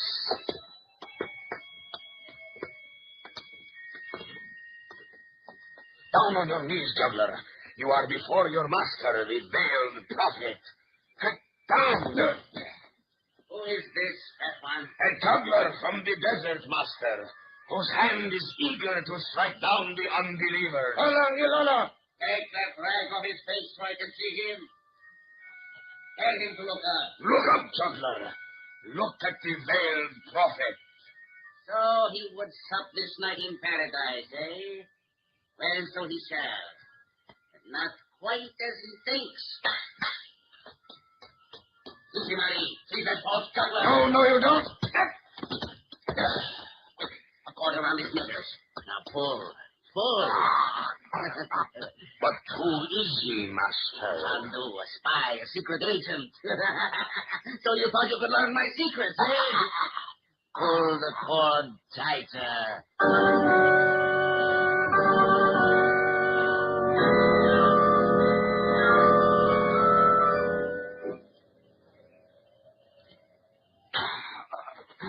Here, hold still. Hold still, I say. Do not fidget, Monsieur CHANDU. Take a deep breath, which is spirits of ammonia. Take it away. So, you are better? Who are you? You, Mrs. Hirsch. Good evening, Monsieur CHANDU. How do you feel now? Where did you come from? Where am I? You are in the British military cemetery. Cemetery? Oh, Oh, I know your neck is sore, but if you will turn your head to the right a little, you can see your newly filled grave. My grave? Yes, where you are supposed to be buried. You know you were supposed to be buried. Tomorrow, when the sun has baked and you return to earth for an hour, your grave will look like all the others. Oh, I am very sorry, Monsieur Chandu. I told Ali, that big Nubian, not to pull the cord too tight. You told the Nubian? In this country, Monsieur Chandu, with a very little money, one can accomplish a great deal. Now, will you please tell me precisely what happened to you? The Nubian, though greedy, is a fool. And besides, his tongue was cut out when he was 6 years old. Wait. Let me sit up. Yeah, Mrs. Hirsch, exactly who and what are you? First, answer me one question, Monsieur Chandu. What is your interest in all this business? Well, Major Stover asked me to look into this nightmare in the naked desert. Said the Israeli government suspected Transjordan of instigating the killings. I understand now why that hamper was labeled to Chub Pasha. Yes, a gentle hint from someone that he was to mind his own business. I saw Stover flitting about Beersheba here, and when he went to Cairo, I followed him. When he visited you, I was curious. Naturally, I know your reputation. Mrs. Hirsch, who are you? The late Dr. Goebbels once called me the modern Mata Hari. Great Scott! Of course, I was younger, and if I do say so myself, prettier. No, I placed you. Eloise Hirsch. Yes, You were a secret agent for the French in 38 and 39. Yes. But what are you doing here in Palestine? We all do what we can, Monsieur Chandu. I am working for the Israeli government. Then you've been down here investigating these killings, too. Will you please stop talking, Monsieur Chandu, and tell me what happened to you? I saw the veiled prophet. The who? You don't understand these people. This fellow's been using all the old tricks. He's got them believing he's a veiled prophet who's come to rule them. It's an old legend of theirs. They also think he might be the old man of the mountains, the head of the assassins. But who is he? That's what we're going to find out. Come along.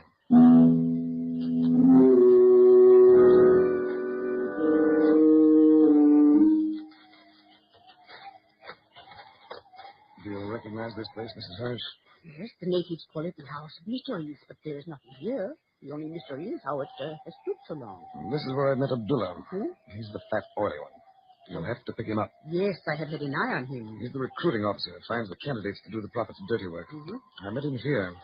He blindfolded me and led me this way. And we stopped about here. But there is nothing here. He stepped over here. You could tell he was reaching up. Here it is. Projecting stone. The wall moves. Look. A stairway going down. The threshold of paradise, he called it. I think it is the threshold of hell. This way. Wait. I hear something. Yeah, it's the fat one. He must not get away to warn the other one. Put that gun away. I'll stop him. But how? Watch. Stop. You can go no farther, Abdullah. You cannot move. Chandu, what have you done? Look, he claws the air as if it were an invisible wall. There is a wall there, but you cannot pass till I give the word. Come.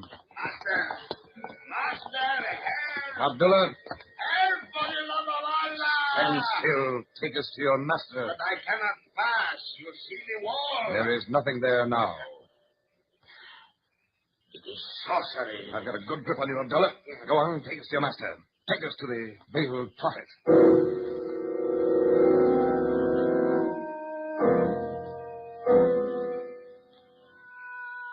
He is in there. Go on, don't stop. Mrs. Hirsch, look, you can see him. It's like an image carved out of stone. And he is veiled. You cannot see his face. What do you want, fat one? Why do you come to disturb me? I am spinning a web that will tangle the whole world. You have visitors, master. What? Chandu, still alive? Don't move, prophet. I do not know how you escaped, Chandu, but I'm grateful you have returned. The servants of Hassan Saba do not fail twice. Hurry! It is no use, Prophet. Ali will not come. He is gone. You woman, you police spy! And all your white-robed men are gone, too. For 2 hours, the whole quarter has been surrounded by the police. And now, thanks to Chandu, I have found you, Spider. Let me get my own hands on your throat. Don't move, Robert. I will strangle you myself. Oh! I wanted him alive, Monsieur Chandu. One doesn't take chances with a disordered brain, Mrs. Hirsch. But who is he? Haven't you guessed? Pull back the veil. It's Neas, the little Egyptian. But he seems such a harmless little fellow. The professor of history. No, Mrs. Hirsch. When he sat there, he thought he was Hassan Sabah, the head of the assassins, or the veiled prophet. We'll never know all the dark thoughts that raced through his brain. You see, he was quite mad.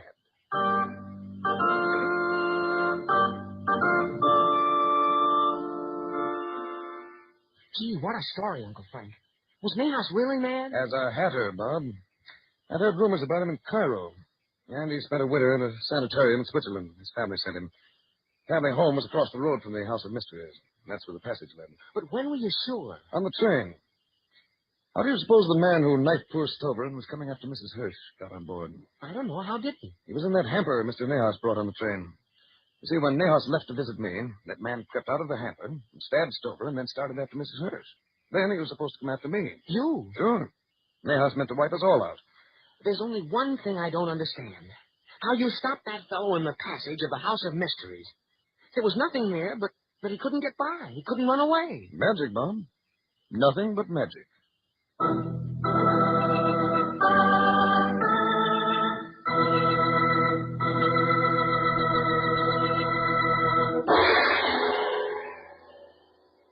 In a moment, we'll bring you a glimpse of next week's story. Here's a reminder to you local businessmen. Just as you enjoy radio, so your neighbors and friends are regular listeners to programs of this ABC station. Why not use the radio programs you're now hearing as a way to promote sales and goodwill for your business or product? You'll be surprised to know how reasonably and effectively you can sponsor CHANDU the Magician in this, your own locality. Just call on the manager of this ABC station. He'll be glad to give you all the details about CHANDU the Magician. And now here's a reminder for everyone. Tomorrow night, it's time for fun on Stop the Music. Yes, every Sunday evening, this great show comes to you over most of these ABC stations. And as MC Bert Parks keeps the laughs rolling, contestants identify tunes being played by Harry Salter's orchestra. So don't miss the mystery melody on Stop the Music tomorrow evening over most of these same ABC stations.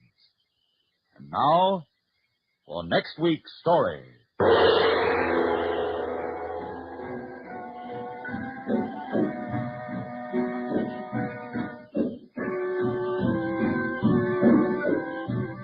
Next week, CHANDU delves into the mysteries of ancient Egypt. How terror struck when the mummy moved.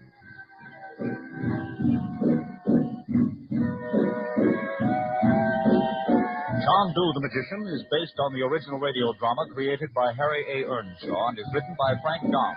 Frank Chandler is played by Tom Collins. Musical effects are by Paul Taubman. This is a Cyril Armbruster production. We invite you to listen next week to mystery, romance, magic. CHANDU the Magician. Jimmy Blaine speaking. This is ABC, the American Broadcasting Company.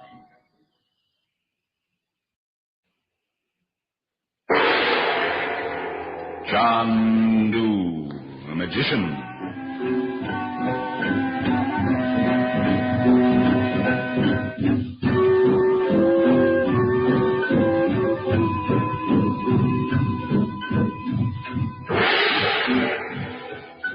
That's the man, Captain Hussein. Watch him. Yes, I see him. Wait here.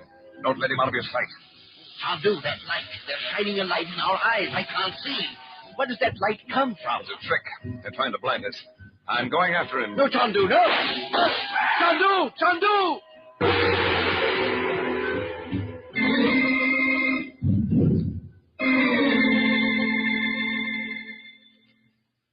In 60 seconds, the American Broadcasting Company will bring you the first act of CHANDU the Magician. Do you have a savings bank in your home? You know the kind, the old-fashioned piggy bank type. Well, we've noticed that most people have a tendency to borrow from their bank or just plain forget to fill them up. At best, this kind of saving is haphazard. Why not salt your money away in a more permanent and profitable way? Yes, by purchasing United States savings bonds. This safe, sure investment pays off, too. As you know by now, every $3 invested in government E-bonds pays $4 when the bonds mature. One of the best features of savings bonds is the easy way you can purchase them. If you work for an organization, you can buy bonds by signing up with a payroll savings plan. This convenient plan purchases bonds for you by deducting them from your paycheck. And another plan is called the bond-a-month plan. In this way, automatic bond buying is available through your bank, which issues you a bond monthly. And remember, not only is it convenient to purchase savings bonds, but bonds also help to bring you security in your future. Automatic saving is sure saving. And now, tonight's story of magic and mystery.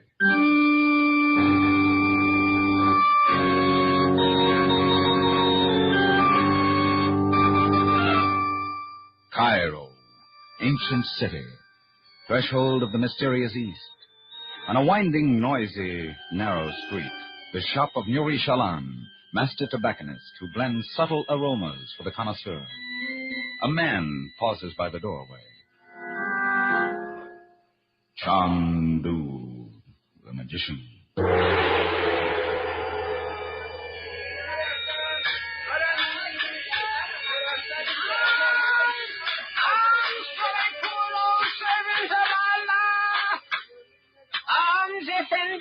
Hey, Pop, I can't read the language around here. What's the name of this gent? Your lowly servant is blind. Oh. But even he can savor the wonderful tobacco that Nuri Shalan blends for the wealthy men of Cairo. Well, thanks, Pop. Here. Go ahead and buy yourself a cigar sometime. 1,000 blessings, Effendi.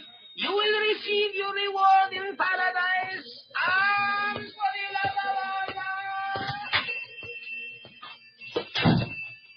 Hey, anybody around? Yes, Effendi.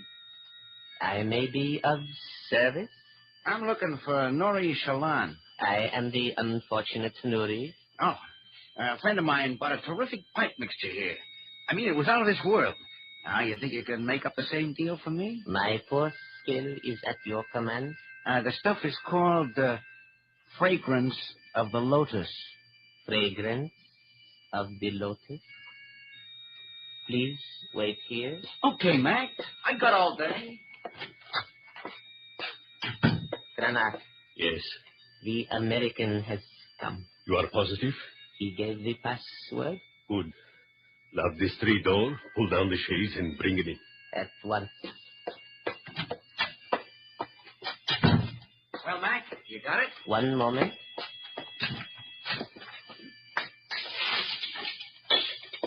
You will come with me? Sure. Lead the way.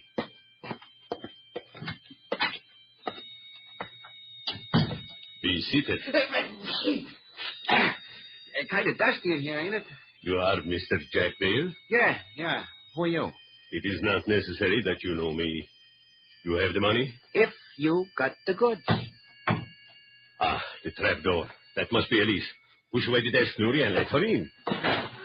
But what can she want? Must you always ask questions? Why do you not do as you are told? Nuri, where?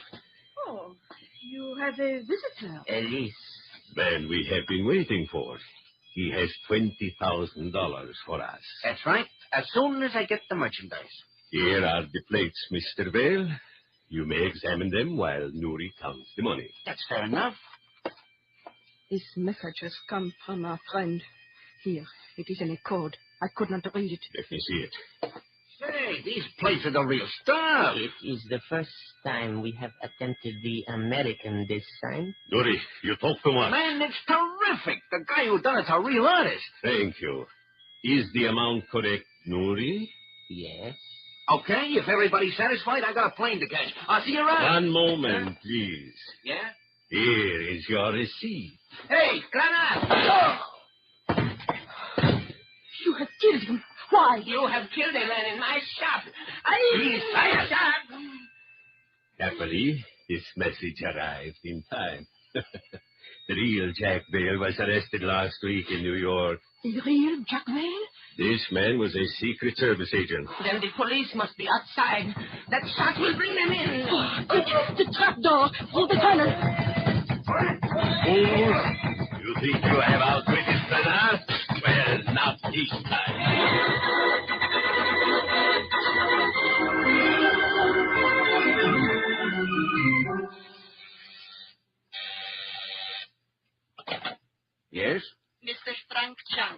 Please ask him to come in. Hello, Captain Hussein. Congratulations on your promotion. Well, thank you, Chandu. I heard you were in London. Oh, yes. Quite instructive, my observations in Scotland Yard. Quite instructive. I came as soon as I got your message. What's it all about? Oh, this is most embarrassing, most embarrassing. I asked you to rush to my assistance, and now I find... Now you find what? Well, that the case is probably concluded. Bad show, bad show. Well, I'd call it a good show. What case was it? Well, here is some counterfeit money. French francs, English pounds, Italian lira. Examine them closely. Why, they're like the originals in every minute detail. Look at the clean, sharp lines, the shading. Yes. Captain, whoever engraved these plates is a genius. Quite. Why, only an expert could detect these notes as counterfeit. Well, our evil genius is attracting trade from all over the world. Counterfeiters from every continent have hired him to make their plates, even from the United States. How do you know? Well, a man named Smith has come to Cairo posing as a plate buyer for a New York gang. But actually, he's a secret agent, you see. Smith? Joe Smith? You know him? Of course. He came to me to ask for police cooperation. Well, naturally, I gave him the detail of my very best men. Smith made a contact? Yes. The transaction is to take place at the tobacco shop of Nuri Salan. Oh, our old friend Nuri. Yes. They finally got something on him, huh? Well, obviously, Nuri is only a pawn in this game, a minor personage. We've had his place observed for days. But we've been unable to discover his superior. What is the plan? My men have the shop surrounded completely. Smith, posing as Jack Vale, member of an American gang, has the price of the plates in marked money. I see. He buys them, emerges from the shop with the evidence, and my men will make the arrest. So you see, the case is practically finished. I hope so. I certainly hope so. Smitty is one of the best operatives in the service. What is it, Chandu? Well, he's a little young for a job like this. But what else could we do? Provoke the fellows? Raid the place? He'd have time to destroy the evidence. Yes, I suppose that's right. You're sure the shop is completely surrounded? Not so much as a flea could get by my men. Smith has a rendezvous with the counterfeiters at Nuri's shop. He's there now. And you say you've had the place watched? Oh, constantly. If no suspicious-looking people have been spotted coming out of there... Of course. There must be a secret exit. Come on. We haven't a moment to lose.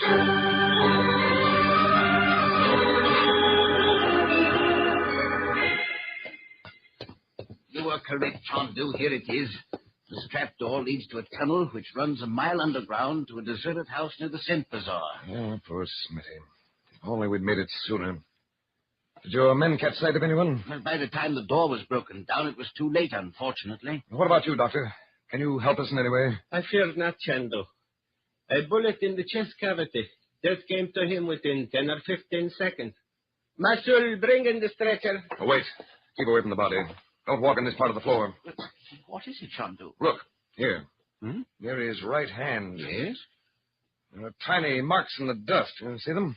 No. Oh, yes. I would say his fingernails scratched the floor as he fell. But look closely. Don't you detect a pattern to these scratches? They seem to be irregular, but... They're very faint because he was losing strength rapidly. Huh? Notice what seems to be a long scratch and a short scratch. Yes? Here, a whole series of longs and shorts. Would you say he tried to write something? In the few seconds before he died, he wasn't strong enough to use handwriting. He just barely moved his fingers. But perhaps it was enough. Yeah, enough for what? Morse code. Suppose these short scratches are dots and the longer ones are dashes. Now, one dot is E, dot dash dot dot is L, then dot dot is I, and dot dot dot is S, one dot again is E. E-L-I-S-E. Elise.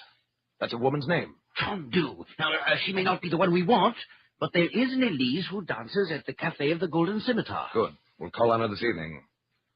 It's a peculiar thing, isn't it, Captain? What's that, Chandu? No matter how clever a murderer is, he always forgets to do one little thing that eventually hangs him. And in this case, our friend forgot to sweep the floor.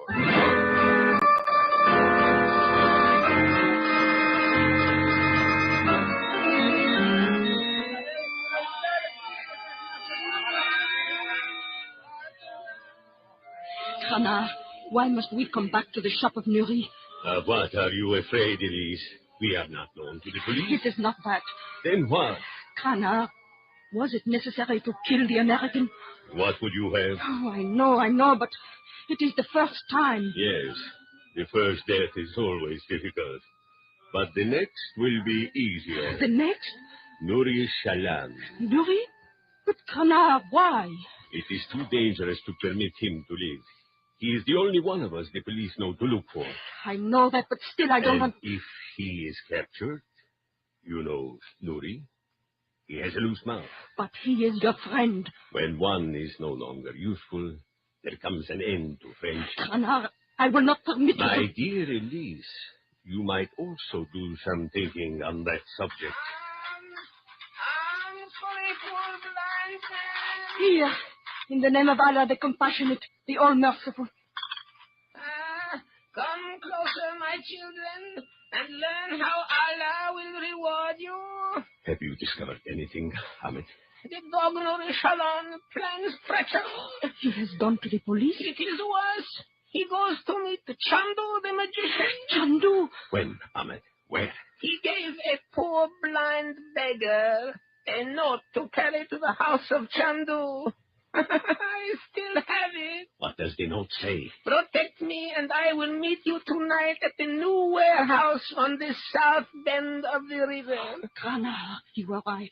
We must dispose of Nuri at once. Deliver the note, Ahmed. Hannah, what are you saying? I know the place. It is a tall building such as they have in America. The workmen have not yet finished. Are you mad? Gunnar, if Chandu should learn... I have heard of this Chandu. He is feared because his very name strikes terror. But why run from him? He is but a man like ourselves. No, Hannah. Let us kill Nuri, and then we shall be safe. But, my dear Elise, if we kill both Nuri and Chandu, we shall be even safer. Ahmed, deliver the note.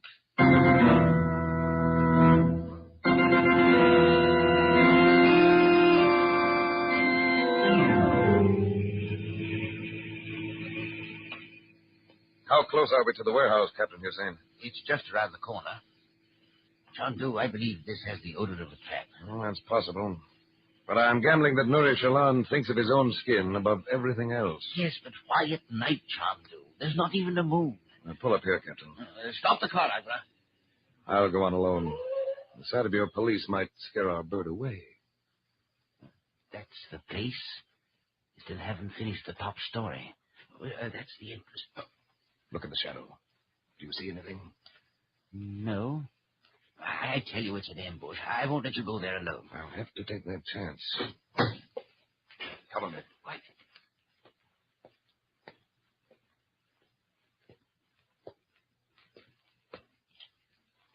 Nuri! Nuri Shalan! Chandu, Where are you? here in the shadow. You have something to tell me. If you will protect me. I can promise you nothing. I didn't know there would be a murder, I swear by the prophet. The law will consider that fact, but you are willing to help. Then I will go to prison. No, I will tell you nothing. You're in no position to bargain, Nuri Shalan.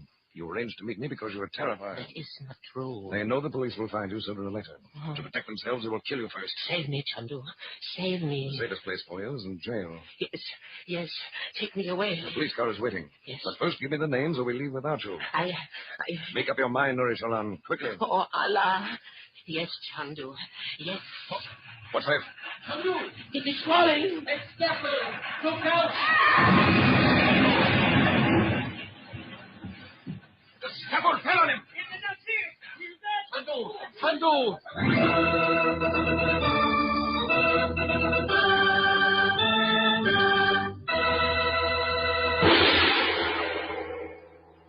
In a moment, we'll raise the curtain on the second act of CHANDU, the magician. Faster than a speeding bullet. That's how fast Superman gets to the scene of the crime. And tonight, the American Broadcasting Company will bring you the unusual adventures of this fantastic man, who by day is known as Clark Kent, reporter. Playing the part of Clark Kent, Superman, you'll hear popular radio star Bud Collyer. Yes, if it's exciting listening you're after, don't miss Superman when it's heard tonight over most ABC stations.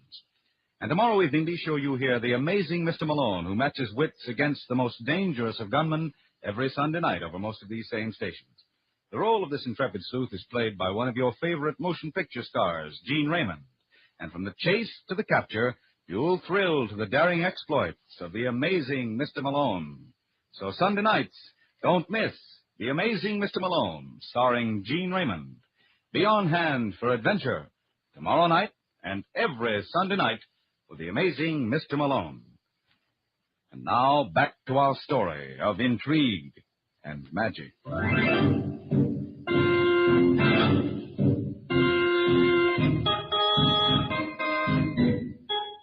Cairo. Near the bend of the River Nile rises the skeleton of a warehouse under construction. But a huge mass of scaffolding and stone has fallen suddenly. CHANDU, the magician. I do not see him. Chandu, it is my fault. I let you go there. Visit those plates. Ali, Agra, Mahmoud, lift.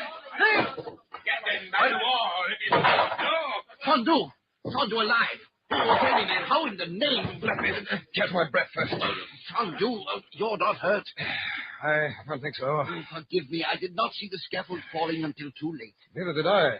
I couldn't jump clear. Well, Nuri Shalan tried that. It's a miracle that you've escaped. I only had time to flatten myself against the building. I couldn't have been more than an inch or so to spare. Let's take a look at these ropes. Now, we'll help you lift the planks. Lively there. There. Well, that's better. Captain Hussein. What? Take a look at this. It was no accident. The rope has been cut. Somehow these devils found out Nuri was going to betray them. This made a good way to get rid of him. Accidentally. And you at the same time. Benali, have the men surround the building. I'm afraid it's a little late for that now, Captain. Bad show. We lost Nuri Shalan. He might have talked. Clever. Whoever they are, they're clever. And they'll stop at nothing. Well, we still have our clue. Oh, yes, that woman. What's her name? Elise. You say she dances at the Cafe of the Golden Scimitar? But how will we know that she's our girl? Ah, we'll find out. But how? Come along. I'll show you.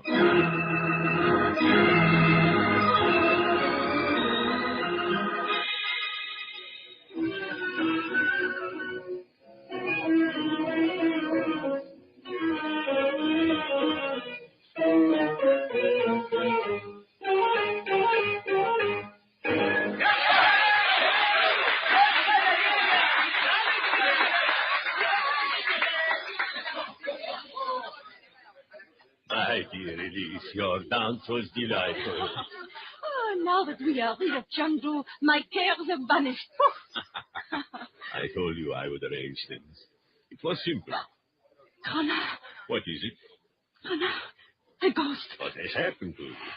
Connor, he's here. Who? CHANDU. Ah, he is dead. He is at the table near the door. Be calm, Elise, be calm. But we saw the scaffold fall on him. It is a ghost. You little fool. Control yourself. He escaped. It is a ghost. I tell you, he escaped. How could he? Now look at me and smile. Now that's right. Remember, we are safe. No one knows of us. We have nothing to fear. Connor, he gets up. He leaves his table. He comes this way. What are they? We are safe. We left no traces. Now keep smiling and talk to me. Chat pleasantly. Connor, I am afraid. A timid friend is no longer useful. Remember Nuri Shalan? Now, chat pleasantly. But, mon cher, you should have seen my performance at the Opera Comique in Paris. The soprano, a great singer. I will not tell her name. You might think me jealous, but she was furious. Do they come to hear me sing or to watch her dance? She asked. Good evening. Oh, good evening. Mademoiselle Elise, I saw you dance just now. I came to pay my compliments. I am quite an admirer of yours. Oh, thank you, monsieur. Are you an American? Yes. My name is Frank Chandler. Someday I have plans to dance in New York. I hope so. It'll be a pleasure to watch you. Since you also appreciate Mademoiselle Elise's great art, will you not join us? Waiter, another chair, please. Oh, no, I won't intrude. I'm with a friend. Another time, perhaps? Of course. It has been a great pleasure meeting you, Mademoiselle Elise. Good night. Good night. You are splendid, my dear. What has made him come to our table? Does he suspect? How can he? Kana, I have a strange feeling. Nonsense. Do not doubt the intuition of a woman. Go to your workroom. Destroy the plates. Destroy the plates? Certainly not. Very well, then. Hide them somewhere. Please, Kana, you must. Very well. But Chandu will follow me. Perhaps the police are with him. How can you attract their attention? I will do another dance. The lights will go out. That will give you a good opportunity. I will ask for one spotlight only. I will dance on the other side of the room.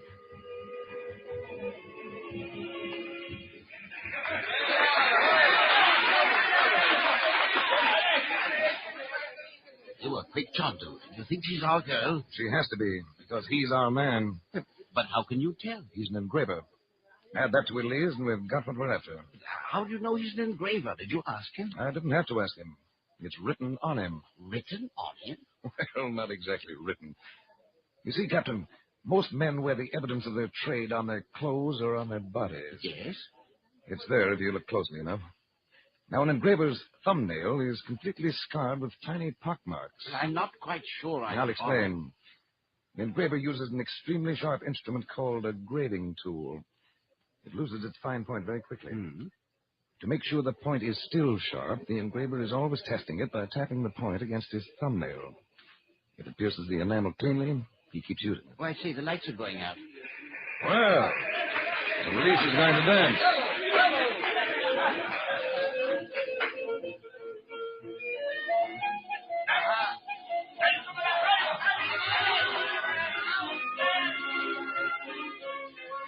She's moving over this way.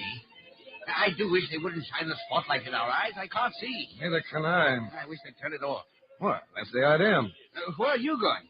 This is a trick to give that man a chance to get away. Stay here with the girl. I'm going after him. Quick, Captain. The girl. She's shot. Let me through here. I'm a police officer. Get it, doctor. You. Move away. Give her air. Move away, all of you, and be silent.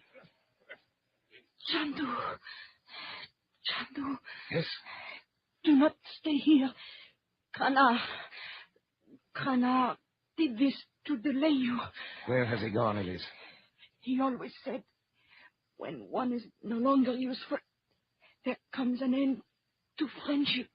Where can I find him, Elise? Small stone house near the street of the Gazelle. Be careful. I will. Not for your sake, for mine. I want him to pay for this. Let's go, Chandu, or he may be gone. Don't worry. I know a way to get there first.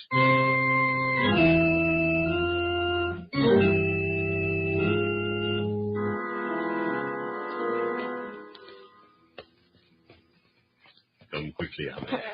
I will give you the plates. No one will think of suspecting you. And without the engravings, they can prove nothing. None of this would have happened had we killed Nuri Shalan before he saw Chandu. Never again will I underestimate that man. Have we been followed? No. Good. Inside, hurry. Now for the plates. You may as well know the secret place in the wall, Ahmed. I will never use it again. Here, take them. Thank you. Chandu! You! I just thought I'd wait here for you. You got here first, but how? That is a secret, Grenard. Oh, she told you my name. You could hardly expect her to be loyal. You should have aimed better. Then she lives? She will recover in time to stand trial with you. Perhaps she won't hang, but she won't dance for a long time either. But we have not captured yet, Chandu. There are two of us. Ahmed, your knife. I am afraid, Kana. He is unarmed. And look, I have a gun. You have a knife. I am afraid. Remember, Ahmed, you two will hang for the death of Nuri Shalan. No. Your weapons are only toys. Toys? You cannot use them. You think so, eh, magician? In a moment, you will feel this bullet. You think you are holding a revolver, but it is only a child's cap pistol. Enough. Now you die. I cannot believe it. He does not fall. There, Star. I pulled the trigger and he lives. Give me your knife, Harry. His knife is a toy. A child's toy. Stab him! Stab him! My Allah! The knife, it bends. It is made of rubber. This is magic. Other weapons. You cannot escape. A toy pistol. A rubber knife. A rubber knife. CHANDU, has he gone mad? No. He is the victim of an optical illusion. Yes, but those plates, they're no illusion. You're right, Captain. I still do not understand. In a fast motor car, how did you manage to get here before us? An old secret, Captain. Space and time. Who can really say for certain when I started and when I arrived?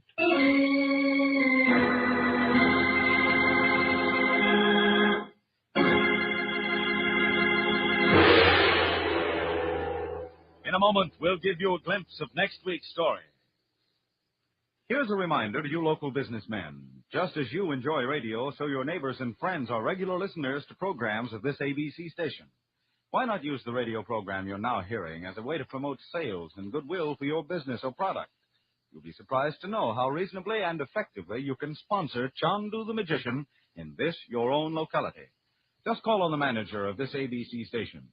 He'll be glad to give you all the details about CHANDU the Magician.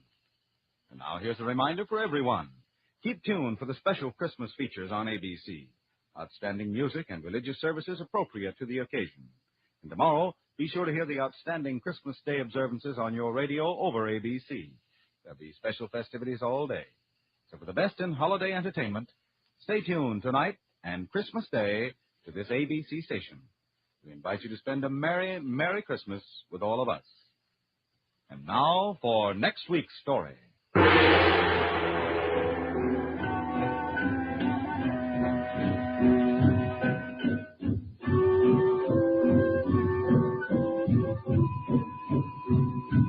Next week, CHANDU faces the terror of ancient Egypt, the terror that struck when the mummy moved.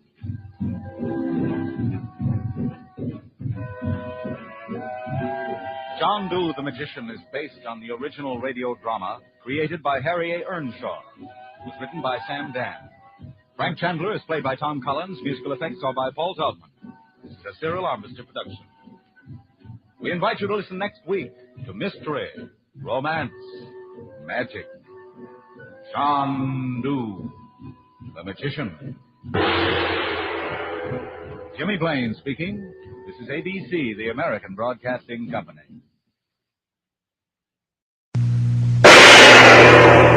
CHANDU the Magician.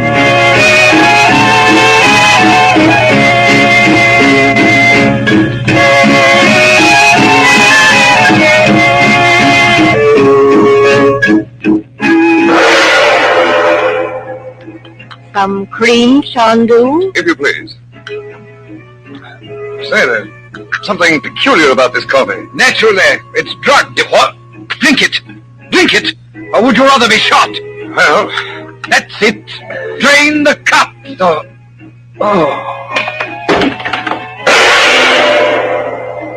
In 60 seconds, the American Broadcasting Company will bring you the first act of CHANDU the Magician. Would you like to ensure yourself future leisure time, a college education for your children, and all the extras that enrich life? Or perhaps you're looking toward a farm or a home of your own business, or travel in the years ahead. If you are, then you should start saving through U.S. savings bonds. Besides being a very profitable investment, bonds are the safest investment in the world. And now here's a suggestion on how to buy your bonds. If your company provides a payroll savings plan, join it today. Just authorize your employer to purchase bonds for you through allotments from your pay, or you can join the bond-a-month plan at your bank. All you do is authorize your bank to issue bonds to you monthly, charging the purchase price against your checking account. The best way to provide for your future is through regular savings, so start saving through U.S. savings bonds, the easy, automatic way. And now for tonight's story of magic and mystery.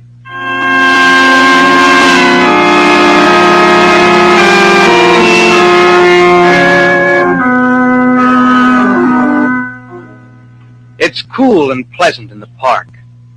You sit under the welcome shade of a wide and stately maple tree and watch a group of 3-year-olds seriously at work with their pails and shovels.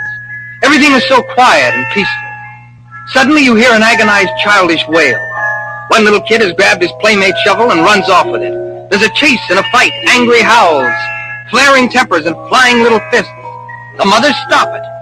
The property is returned to the rightful owner. The troublemaker receives a lecture and a punitive cuff across his little bottom. Thus the aggressor has been punished, and once again the scene is peaceful. It was a very simple act. Somebody wanted something that belonged to someone else. He tried to take it by force. He learned very quickly that he couldn't get away with it. If only it were that easy when grown-ups try the same thing. CHANDU, the magician. Ready on the left, ready on the right, ready on the firing line. The flag is waving, the flag is down. Fire!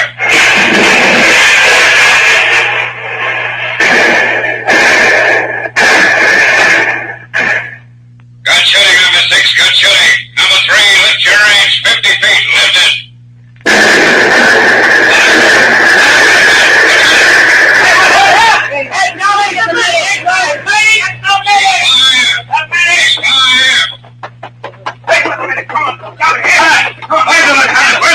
Here, sir. Here, sir. What happened here, Jackson? Well, near as I can tell, sir, the rocket exploded while the men were handling it. They're both dead, sir. Well, that's impossible. Yes, sir. Don't stand there yesing me like an idiot. Yes, sir. Where's the crate those rockets were packed in? Right back here, sir. The box was sealed. I broke it open myself as per your orders. Let me see. Jackson. Yes, sir? Jackson, what are these scratches? Colonel Moyer, sir. These rockets... Yeah. These rockets have been sabotaged.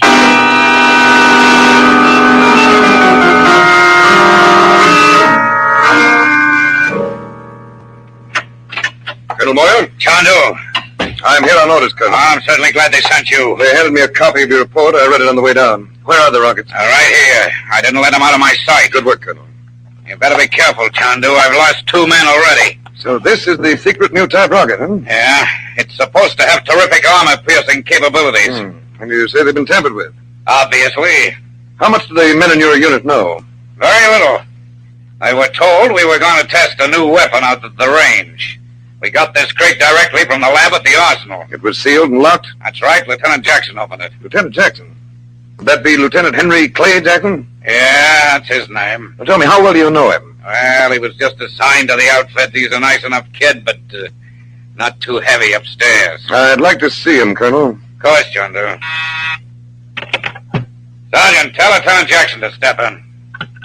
Could you assign him to me? Oh, no, CHANDU, not Jackson. Lieutenant Jackson reporting, sir. Ah, yes, Lieutenant Jackson. This is Mr. Frank Chandler. He's just requested you be assigned to work with him. He's on a special mission to investigate... Sir, ain't you CHANDU the magician? How did you find out his name is CHANDU? No one else is supposed to know he's down here at the camp, do you understand? Yes, sir. Jackson, are you married?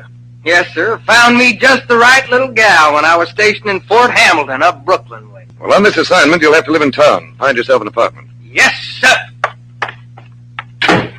Look, CHANDU, I'm not trying to tell you your business, but it's obvious that Jackson isn't the type for a job like this. You're absolutely right, Colonel. That's why I want him. That's why... Do you know what you're doing? Colonel Moyer, I hope I know what I'm doing.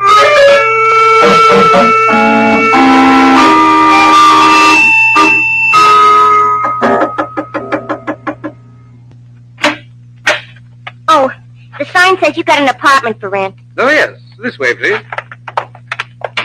Well, my name is William Marshall. The apartment consists of a room, a kitchenette, and a bath. It's most charming. It's probably a rat hole under the staircase, so I have to hawk my wedding ring to pay the rent. Please, Gertrude, honey, you got no call to alienate the man. Well, there we are. And, just because you're a soldier... You're willing to double the price. It really ain't bad, honey. There's a window. 4 walls and a ceiling. How much? And remember, we don't want to buy it. We only want to rent it. Well, that would, of course, depend on the duration of your occupancy. My husband's an Army officer. How does he know how You long? see, I'm here in town on a special mission for U.S. Army intelligence. Henry! Well, I'll tell you, the house belongs to my wife. Suppose I ask her what the rental is. Won't you look about the room? I'll be right back. What were you telling this guy? Don't you know enough to keep your mouth shut? Don't you realize your work is supposed to be secret? Well, you don't look like you do no harm. That's the trouble with you Yankee women. You go around with a long face all day suspecting everybody's up to mischief. You down here with home people now, honey. We got no spies or saboteurs in these parts. What happened on the range the other day? Oh, we're going to clean that up faster than a polecat in a chicken coop. With CHANDU on the beam? CHANDU? What about CHANDU? Well, that's a secret. I ain't supposed to say nothing about that. Forget I mentioned it. If I'm going to keep you from getting court-martialed, I better get some plaster and stick it across your mouth. You do that, and I'll be a difficult man to kiss. Oh, keep quiet, Henry. That guy's coming back. Wait. You like it? I seen better. It's yours for $20 a month. Huh? Hey, say that again. $20 a month. Well, we'll take it. Oh, mister, I apologize. Well, let's go to the depot and get your trunk, honey. Why don't you do that? And by the time you return, my wife will have brought up your linens and have the place straightened out. You're an Englishman, aren't you, Mr. Marshall? Why, however did you know? Well, you don't have to pay back all that lend-lease out of your own pocket. The place is worth more. Oh, nonsense. Now, you children run along and get your things, and I hope you'll be very happy here. Come on, honey, let's go. Let's take off like a big bird. Oh, excuse me. This is my wife, Margaret. These are our new tenants. How'd you do? They're going down to the station to get their luggage. Oh, how nice. When you come back, we must all have some hot tea. I just know we're going to like it here. $20 a month. The moment I heard that backwoods lout open his mouth, I would have paid them to stay here.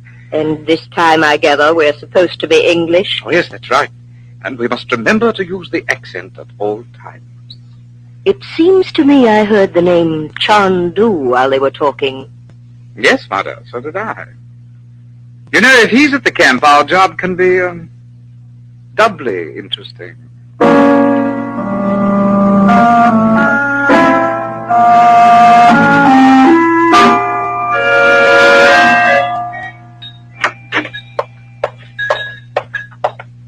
Oh, there you are. Oh, hello, Colonel. Had your dinner yet? Dinner? Now, look here, CHANDU. Do you realize that everyone in this town knows your identity? Really? Well, there must be a leak somewhere along the line. All right, let's trace it. 3 people knew about your being here. You, myself, and Lieutenant Jackson. Did you tell anyone? Oh, certainly not. Yeah.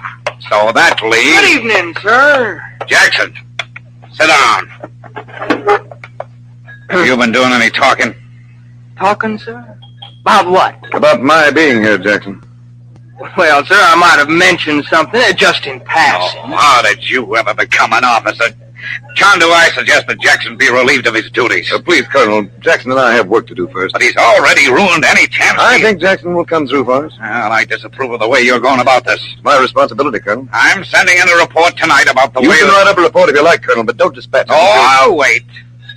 I'll wait until you finally admit you've made a complete mess of the situation. And suppose by some remote chance Jackson and I succeed. In that case, I'll eat the report. Good night, sir. Good night, Colonel. Well, Jackson, you've been acting like flypaper these past few days. Have you caught any flies? You know how tough it is getting an apartment? Well, a fella gave us one for close to nothing. After I made sure he knew I was on an intelligence mission. That's interesting. You should see that old boy's ears stand up like a rabbit in a carrot patch. Let's go over to your house and tell him some more. See what happens. CHANDU, one thing I can't understand. Why were the rockets sabotaged? I don't believe they were sabotaged intentionally. They were tampered with. Tampered? There must be a spy working somewhere in the arsenal. He found a chance to examine the rockets. Most likely he was careless in replacing them. So what happened at the range was a premature explosion? Well, the arsenal spy knew we were developing the rocket, but he couldn't steal it himself. Men working on that project are restricted to the laboratory area. But I'm sure he was able to communicate with some people on the outside. He told them about the weapon and where it was to be tested. Now it's their job to steal it. Well, assuming my landlord is one of the gang, how does he think he's going to get his hands on a couple of them? It ought to be easy. Why? Because we're going to help him.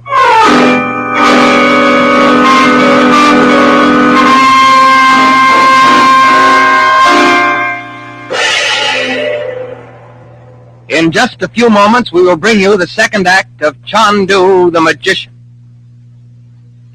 Have you ever wondered just how a fast-moving crime drama could be offered as a public service? Well, that's just what happens each Friday night when This Is Your FBI is broadcast over these ABC stations. You see, This Is Your FBI is broadcast with the full cooperation and approval of the Federal Bureau of Investigation. The full cooperation and approval. Each Friday night, This Is Your FBI dramatizes an authentic case based on one taken from the files of the Federal Bureau of Investigation in Washington, showing the methods by which criminals work, how our federal agents track them down. Further, these exciting dramas point up just how plain, ordinary citizens are duped by these criminals, and so put listeners on guard against their being taken in by similar methods. This, then, is how the program performs a public service. For your information and for exciting drama, listen to This Is Your FBI, heard over these ABC stations Friday night. And now back to tonight's story of intrigue and magic.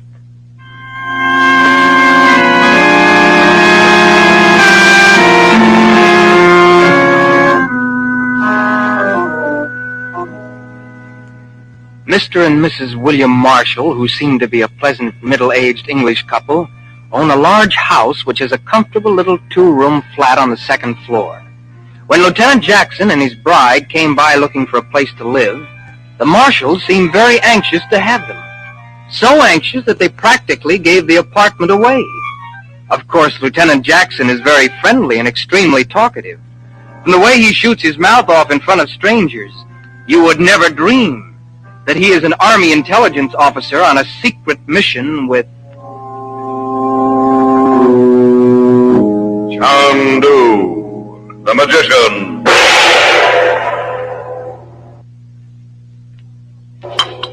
Henry, honey, run down to Mrs. Marshall and borrow some sugar. We're fresh out. Sure, honey. Fresh out. Listen to me. I'm forgetting how to talk the English language. Chandu, why have they assigned Henry to a job like this? What makes you ask? Well, he's so friendly. He loves to talk to people. An intelligence guy should have a zipper on his lip. Well, sometimes intelligence also needs friendly people for certain assignments. Oh. Hey, wait a minute. Do you mean that whoever is running this party needs some stupid guy to act as a decoy? Gertrude, the best way sometimes to catch your man is not to chase him, but to have him chase you. And you picked the stupidest guy you could find. Here's the sugar. Well, honey, what's the matter? What's the matter? I find out my husband's the stupidest guy in the United States Army, that's all. How about some tea, darling? Yeah, very smart. They want to trap some spies. They want to smoke some jokers out into the open by having them take a shot at somebody. And who's the target? You. Chandu, I'm not going to stand for it. Oh, that's too bad. I was hoping you'd help us. Well, help you? You got your nerve. Why, well, maybe you can. It's a very difficult thing. You'd have to possess a special ability. No, you couldn't do it. Is that so? What do you mean I couldn't do it? Well, maybe I ought to take a chance on you. Go for a walk, but on your way out... No, forget it. You couldn't possibly carry it off. Well, Chandu, Gertrude's a mighty smart little gal. Let's give her a chance. You think we should, Jackson? Well, what's the matter with me? What's the matter? Somehow I got a world of confidence in her, Chandu. Very well. On your say-so, Jackson. Now listen carefully, Gertrude. Here's exactly what has to be done.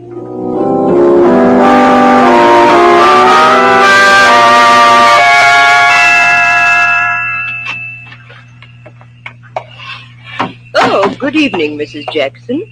It's lovely here on the porch. Won't you sit with us? Why, where's the lieutenant, Mrs. Jackson? He makes me sick. Goodness, what a way to talk. Maybe the marriage license lists me as Henry's wife. But if you want the truth, that guy is married to the U.S. Army. Oh, not really. No? You know what just happened? Some guy comes up to see him. The guy looks at me and says, "Who are you?" "What do you mean, who am I? This is my house." So the guy says, "The lieutenant and I have urgent secret business. Please leave." And Henry just stands there and says, "Honey, I guess you better." How do you digest them apples? My husband throws me out of my own apartment. Oh, well, the call of duty and all that sort of thing. No, why don't you see a cinema, Mrs. Jackson? There's an excellent one at the Ritz. Oh, fine. I've been married 6 months and already I have to go to the movies alone. Well, good night. Good night, my dear. I'm sure everything will turn out all right, Mrs. Jackson. So, He's talking with CHANDU the magician, eh? About what, I wonder? No time like the present to find out, huh? Let's go upstairs.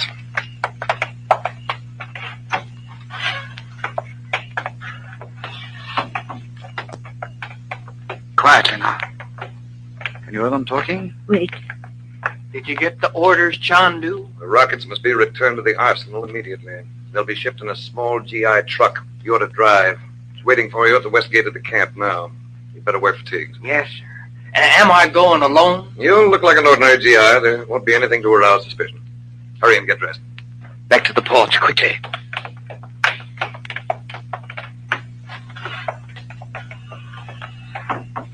Well, there's only one road they can take to the arsenal. I know of a spot that's ideal for an ambush. William, wait. This seems a little too easy. Yes, Margaret, I know what you're thinking. The stupid lieutenant comes directly to our house. We have an opportunity to hear him discuss plans with CHANDU. Could it be a trap? Yes, an interesting possibility, isn't it? Oh, William, I don't like it. Everything fell into place too quickly. Yes, but Margaret, we've got to get our hands on those rockets. Already accepted a down payment for their delivery. I still say it sounds too easy. All right, my dear. I'll humor your fears. I'd assume that we are being led into a trap and plan our campaign somewhat differently.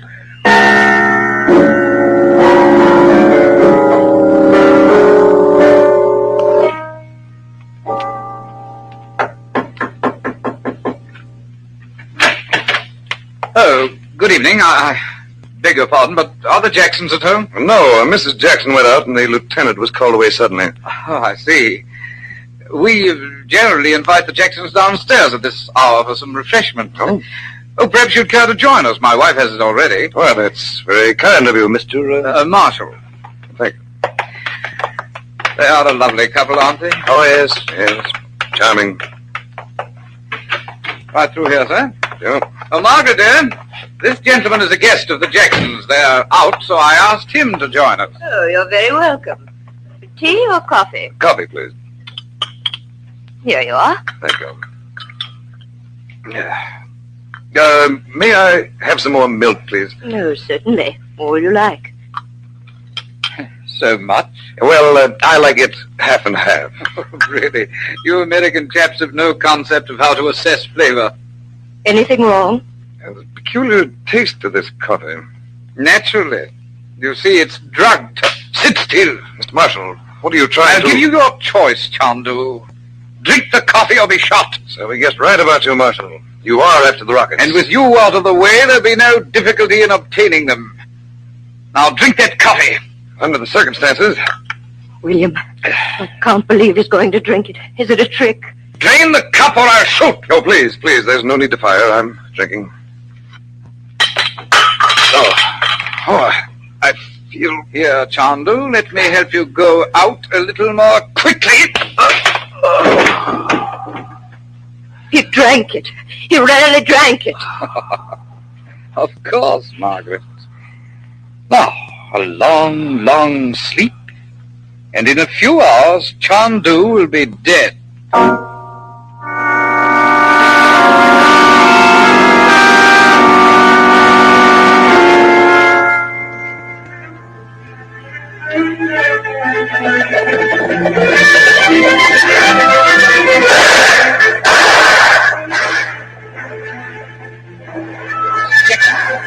Jackson. Oh, Mr. Marshall. Thank goodness. I remembered you said you'd be at the cinema. Is anything wrong? Well, there's been a... No, my dear. You'd better come home with me at once. Henry. Has anything happened to No, Henry? he'll be all right. I have my car outside.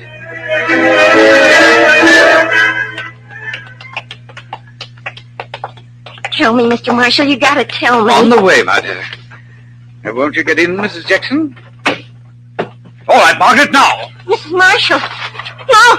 No!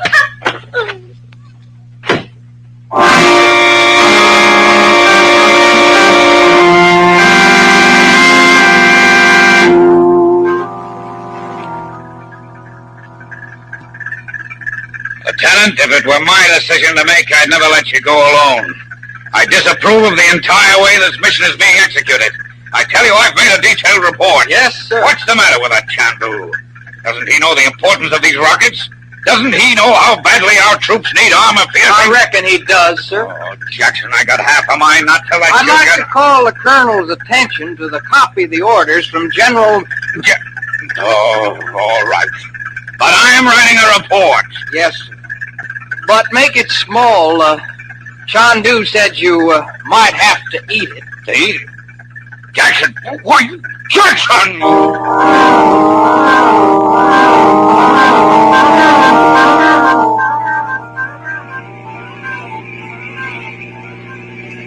This is the place, my dear. Pull across the road. That'll force them to halt. How is the girl? Oh, she's getting on, still unconscious. Wait a minute. Listen. Must be Jackson in his truck.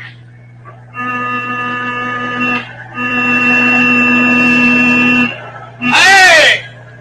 Hey, what are you dreaming about out in the middle of the road? Stop your truck! Man, I ain't stopped for nothing. You're talking to the U.S. Army. You heard me! You're covered! You're so good at stopping things, try stopping a few of these. Don't shoot, you fool, or you'll hit your wife! We've got her in the car! Gertrude! If you don't want us to kill your wife, throw your pistol on the road and come here with your hands up! You won't get away with this. CHANDU had it all fixed. CHANDU is back at my house. He's dead by now. Wouldn't you say so, Margaret? Quite. Well, not quite. Who is that? CHANDU! Oh, don't pay any attention to me. I'm back at your house, quite dead. William, it's CHANDU. But I saw you drink that coffee. Tell me, Marshal, who is your accomplice at the arsenal? William, what's the matter with you? You've turned pale. It's a ghost. It can't be CHANDU. I saw him drink the coffee. William, how he did it, I don't know. He's dead. No one could drink that coffee and live. I drank it, William. I drank it. You saw. Margaret, Get hold of yourself, William. Please, your voice. You see, William, you can't fight me. I can't. You can't kill me. Didn't I drink the coffee? Yes. Now tell me, William, tell me. Who is your accomplice at the arsenal? Please, CHANDU. William, it's a trick. Don't let him fool you. Who is your accomplice, Marshal? Tell me. CHANDU. William, you won't tell? I'll kill you first. Oh. Gertrude, honey, I thought you were unconscious. Gave me, Mrs. Marshall. Hey, CHANDU. Quiet. Don't say anything. Marshal, who is your accomplice? Tell me, Marshal. Tell me. He's a member of my organization. He's at the arsenal. He's a machinist. His name is Belling. Gus Belling. He's Margaret's brother. Thank you, Marshal. Thank you very much. Margaret! What have you done to Margaret? Come over here, boy. But I won't talk. Nothing you can do will make me talk. But you did. His name is Belling, isn't it? No. How did you know it? How did you make it? I didn't say anything, did I? Did I? There are ways, Marshal. I see. That's why they call you CHANDU the magician. Listen, CHANDU, I have no loyalties to any country. I can work for your side, too. I'm a very valuable man. I don't doubt it. Tie him up, Jackson. Then let me help. CHANDU, you drank the coffee. I saw you. Well, this time I won't. Stand still, Marshal. Stand just as still as a tomcat in a milk shed. That's the boy. CHANDU, what was the deal on the coffee? You mean a guy like you can't be poisoned or drugged? Not quite, Gertrude. You see, I tasted that coffee first. I could tell there was a drug in it. Morphine, about 5 grains. Dosage like that's enough to kill you. So I asked for milk, lots of milk. The addition of milk neutralized the morphine and rendered it inert. So that's how you trick What did I tell you about keeping still? Good work, Jackson. You played your part splendidly. I'll say he even convinced me he was stupid. You just didn't have faith in me, that's all. Well, suppose we turn in the prisoners and go out for some dinner. Man, I could eat. And we'll invite Colonel Moyer to come with us. Do we have to, CHANDU? Yes, but we'll be enjoying some thick, juicy steaks while the Colonel will be chewing away. On what? On a big, thick report.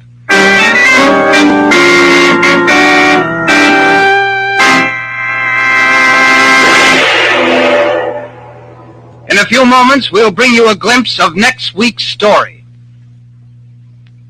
Housewife, businessman, student, or worker, doesn't matter. You're still apt to end up pretty weary come the end of the day. ABC offers the novel Easy Path Back from the Weariness of the Day's Rounds. The recipe goes like this. Tomorrow night at Inner Sanctum time, turn your radio on and your lights off. Take off your shoes and sit back, first making sure that your dial is set for ABC. Close your eyes. That's all there is to it. And then as the story of the inner sanctum finds its way into your ears, you'll find a slow chill crawling up your spine. Your skin starts tingling. Before you know it, you're sitting up straight. So is the hair on your head. And there you are, wide awake again. What's more, thrilling to the eerie, unworldly Inner Sanctum. So listen to Inner Sanctum on ABC tomorrow night. And now for next week's story.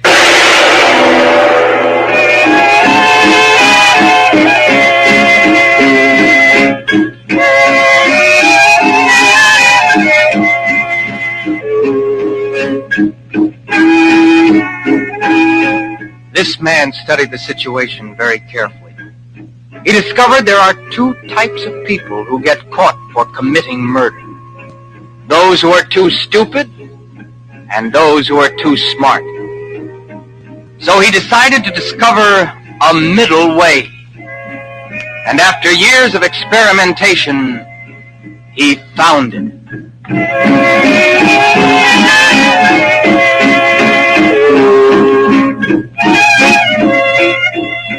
CHANDU the Magician is based on the original radio drama created by Harry A. Earnshaw and is written by Sam Dan.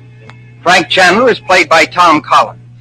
Others in the cast were Patsy Campbell, Ian Martin, and Clifford Carpenter. Music by Albert Berman. Sound effects, Keene Crockett and Harold Johnson. This is a Cyril Armbruster production.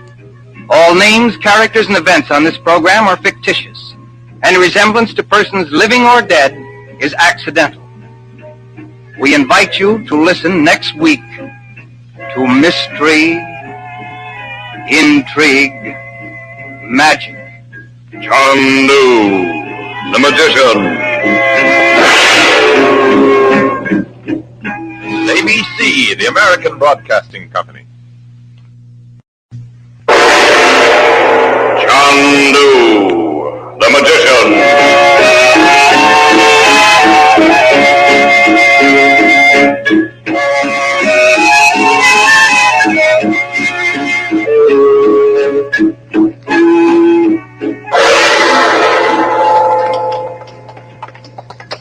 Aggie, is this Mila's house? Why, I think so, Chandu. Let's go in. Oh, what was that? Come on. Oh, Chandu, is it? Yes, I'm afraid the killer beat us again. Oh, Chandu, why are we always too late? In 60 seconds, the American Broadcasting Company will bring you the first act of CHANDU the Magician. Before we hear the first act of CHANDU the Magician, let's indulge in a few fanciful dreams. Let's suppose it's 10 years from now. You're the star of this particular dream, and you're traveling around the world. Pretty wonderful idea, isn't it? But it doesn't have to be only a daydream. If you've always wanted to travel abroad in later years, you can make that happen. And you can start making it a reality now by putting all your surplus cash in United States savings bonds. Where else could you find a safer, more profitable investment than savings bonds? For every $3 you invest now in E-bonds, you receive $4 when the bonds mature. Savings bonds are convenient to buy through payroll savings plan where you work or through the bond-a-month plan at your bank. So play it smart. Save the automatic way through payroll savings where you work or where you bank. And now for tonight's story of magic and mystery.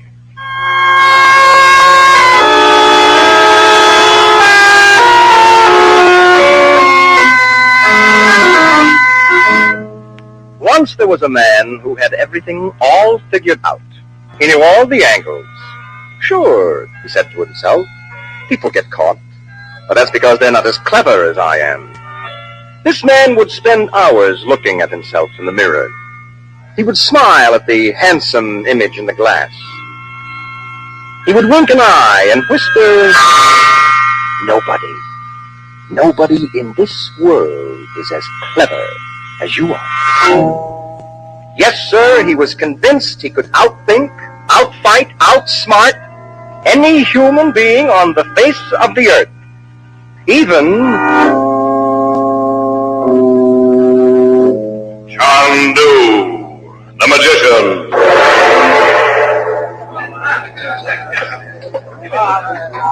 Did I ever tell you fellas about Harry Greb? I see him fighting right there. Shut up. Excuse me, please. Well, how is your face? How about sitting down having a little thing, I want to tell you about my friend Harry Greb. I said excuse me, sailor. Oh, no. I want you to sit down. Okay. You sit down. Hey, what's the question? What the hell doing in the toilet Hello. Mind if I sit here? Not bad. Remember me? I wish I did. What did we ever do? I know you. Bob Kelly. Who? Oh, I've seen you before, Bob. Where? Oh, Washington, New York, Paris, Cairo, Alexandria, Trieste. You get around. So do you. What are you doing here in Hong Kong? What are you doing here? Came here to get married. Who's the lucky guy? Oh, you wouldn't know him. He owns a construction company. I bet he'd love to find you in a dive like this. Bob, what's an American Secret Service guy like you doing in Hong Kong? Have a drink? Bob, I promise. I won't get in the way. You American fellow. Old woman outside want to say hello. Oh, thank you. Well, Aggie... Then you do remember me. Sure, Aggie Thomas. You're a reporter. A good one, too. That's it. Don't try to follow me. Maybe if I crack this deal, I'll let you have a beat on it as a wedding present. See you. Oh, but Bob!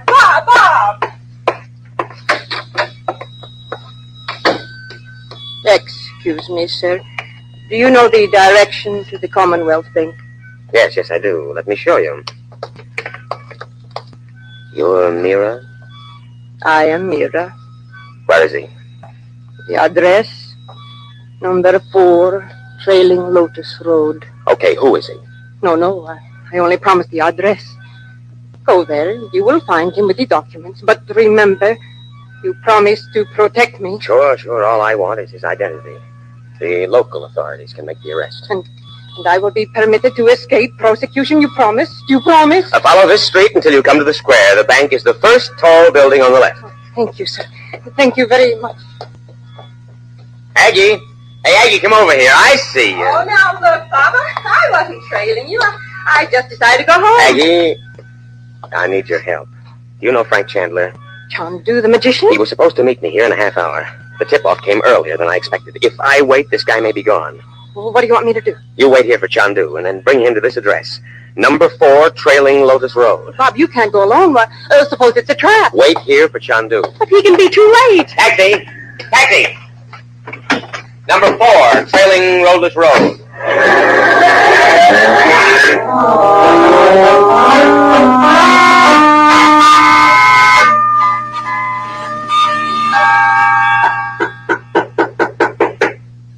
Come in, Barco.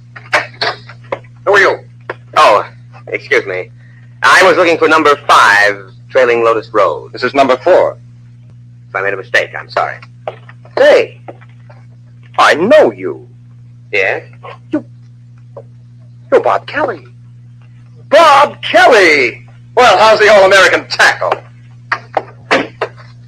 You know me, huh? Oh, I'll say. Man, did you smear me in the Rose Bowl when we played you back in 39. Let me remember. Jeff Adams. I was third-string quarterback for Tech. I got into the game when Swentowitz got hurt. Football. You know, I haven't thought of football in 10 years. Well, fancy meeting you here. It's a small world. What are you doing in Hong Kong? Oh, I've got a construction business. Well, Adams, it's been nice running into you. Oh, well, don't take off. Let's talk football. Sure. Let's make a date for dinner, eh? No. Let's talk now. Put up your hands, Bob. So what's the idea? Don't look so innocent, Robert, boy. Somebody turned stool pigeon. You came here to spot me, didn't you? Now, keep your hands up. All right, Jeff, I'll give you a break. You will give me a break? Maybe we can figure a way to help you. If you lead me to the brains of the outfit. I am the brains of this outfit. When I walked in here and saw it was... Adams, what got into you? You've got everything on your side. Brains, looks, money. What are you doing getting your hands You wouldn't dirty? understand. It isn't the money, even though I will make $1 million. It's the excitement, the danger, the battle of wits. You'll be caught, Jeff. They all get caught. One morning, you'll feel a wall against your back. Not me. Not Jeff Adams. Bob, I never got the recognition I deserved. I was the brainiest man on the team, but I was only third-string quarterback. Somebody else got the gold medal at graduation. But when I think of how I'm outsmarting everyone now... Sure, Jeff, sure. And look at you, Bob Kelly, a top man in the U.S. Secret Service. See how I caught on to you in a flash.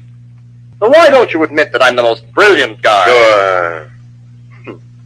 I'm sorry I have to kill you. Hello, Captain. It's about time you got here. Huh?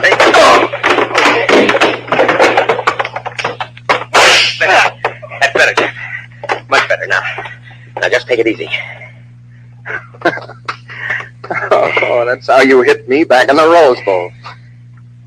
You could still make All-American tackle. Will you come quietly, Jeff?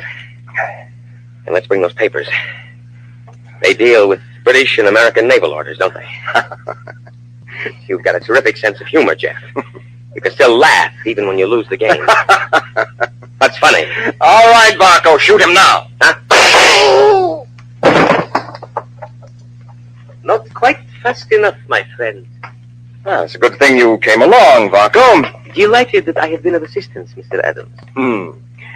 So you thought you could catch me, Bob.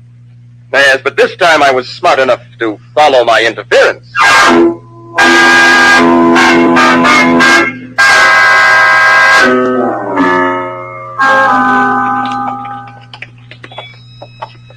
Here's the address Bob gave me, Chandu. Number 4. What are you going to do? Do you smell something? Fish? This whole island of Hong Kong smells of... No, it's faint, but it has to be recent. What? Cordite. Cordite? There's been some shooting. Come on. Bob! No. He's alive. Blade Bottom. I'd better get a doctor. Who was it, Bob? Who was it? Mouse trap. He's delirious. Bob, do you know me? It's Frank Chandler. CHANDU. Didn't see the blocking back. Easy, Bob, easy. Should be a 15-yard penalty. Clipping from the rear. Bob, who was it? Who was it? Be quiet, Aggie. He can't hear you. Chandu, it was... Chandu, is he... Yes, Aggie. He's dead.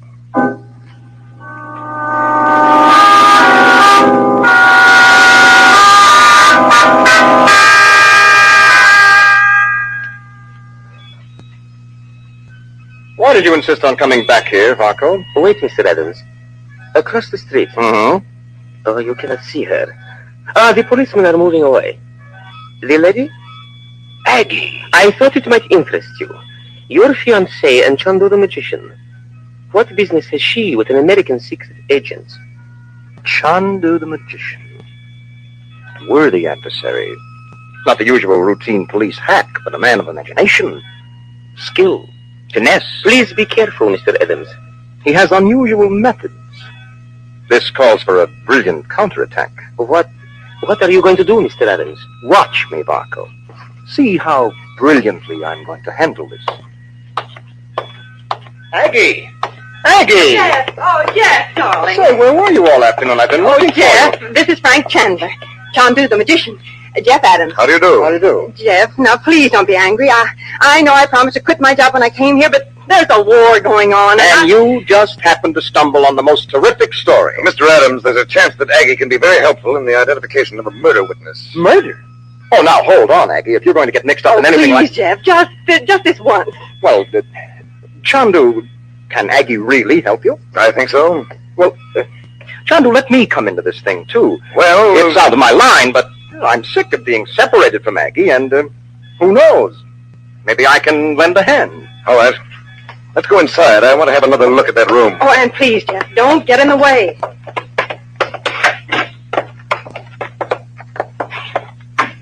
Cupboard looks pretty bare to me. What do you think you'll find, Chandu? Bob received a terrible shock when he walked into this room. But what caused it? Why do you say he received a shock? Well, he was still alive when we got here. Oh, he was? And he was delirious. Oh, that could have been from the bullet wound. Why should he have been muttering about... About what? Oh, Jeff, don't interrupt Chandu while he's working. Oh, I'm sorry, dear. I'll shut up. Aggie, you say you saw Bob outside the cafe. He was talking to an elderly woman. Can you describe her? Well, she was European, I think. About 60-ish, long, white hair, black and red dress. Oh, excuse me, folks. I think I can pay for my passage. That sounds like Mira. Mira? Yes, you see, I know most everyone on the island. Mira is the governess for Admiral Satterley's children. Admiral Satterley? Well, he's in command of the British Far Eastern Squadron. Mira. She's in his house all day, so she must have a way of finding out about... Where does she live, Jeff? Well, I wouldn't know that exactly. Well, come on, let's find out. Now, telephone the Admiral. Well, Chandu, wait. You see that fellow across the street? That's Mr. Barco. He's my foreman. He's the best construction man west of Frisco. Oh, what does he have to do with it? Barco. Hey, Barco, come here a minute. I think he said that Mira was giving him English lessons. Ah, hello, Mr. Adams. How is everything at the office? No time for chit-chat, Barco. Tell me where Mira, you know, the governess, where does she live? Mira? Mm-hmm. She has that little house near the Navy base. You know, the one that old Mr. Wood... Oh, that's on Empire Road. I could come along and show you. Oh, no, Barco, never mind. I understand that you're a friend of hers, and this might not be too pleasant. Dear, as you say, there's no time to chat. Yes, well, thank you, Barco, and so long. What's the quickest way to get there? Well, I have my car right across the street. Well, let's hurry. Oh, Jeff, this is wonderful. If we can get Mira to talk, why, we can break the whole case. You're right here.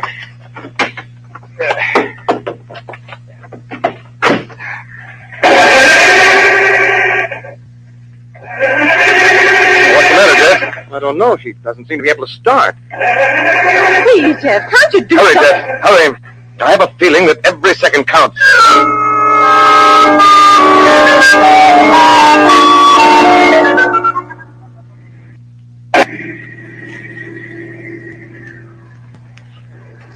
Oh, I'm sorry, Chandu. I don't know what's the matter with this old heap. Is that the house? Chandu, those were shots. Hey, wait for me. Mira! We're too late. We're always too late. First Bob Kelly, I know. Bullet wounds in the back. Whoever he is, this fellow specializes in the most cowardly. She was such a nice old girl. She was the witness. She was all we had. And she isn't dead more than a few minutes. If only... Yes, if only we'd got here sooner. Oh, I'm sorry, Chandu. That's that car of mine. Don't feel too badly, Jeff. It isn't your fault. Oh, you're just trying to be kind. I'm sorry, Chandu. I'm terribly sorry. It is my fault. It's all my fault.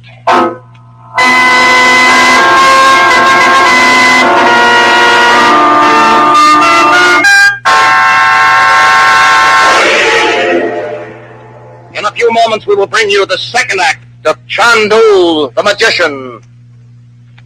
The Greeks had a word for it. They seem to have had words for everything, as a matter of fact. But right now, we're talking about Inner Sanctum, heard on ABC Thursday nights.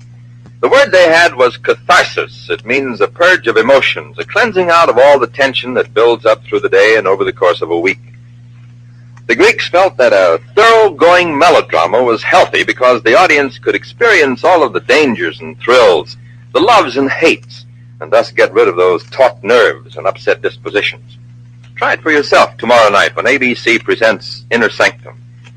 You'll find yourself plunging right into the middle of the chill-evoking experiences that go on in the psychological half-world of gloom and shadows. But always you're secure in the safety of your own armchair. Listen tomorrow night when the creaking door again opens and your host bids you welcome into ABC's Inner Sanctum. Now back to tonight's story of intrigue and magic.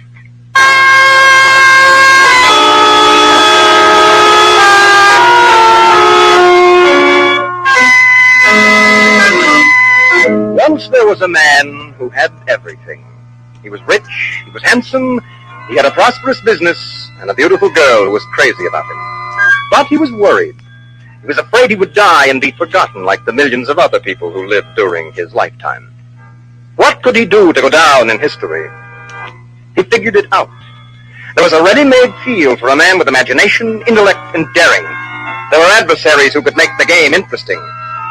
And in years to come, the world would read how he outwitted some of the greatest counter-espionage agents in history. Especially CHANDU, the magician.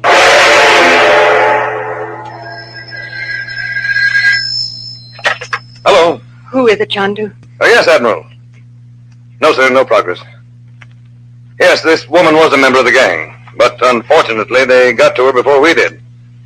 I'm sorry, sir. Certainly, sir, I'll stay with it. Yes, sir. Did you tell Admiral Satterley how close we came, Chandu? Close doesn't count, Jeff. What are you going to do now, Chandu? Jeff, what do you know about this fellow Varco?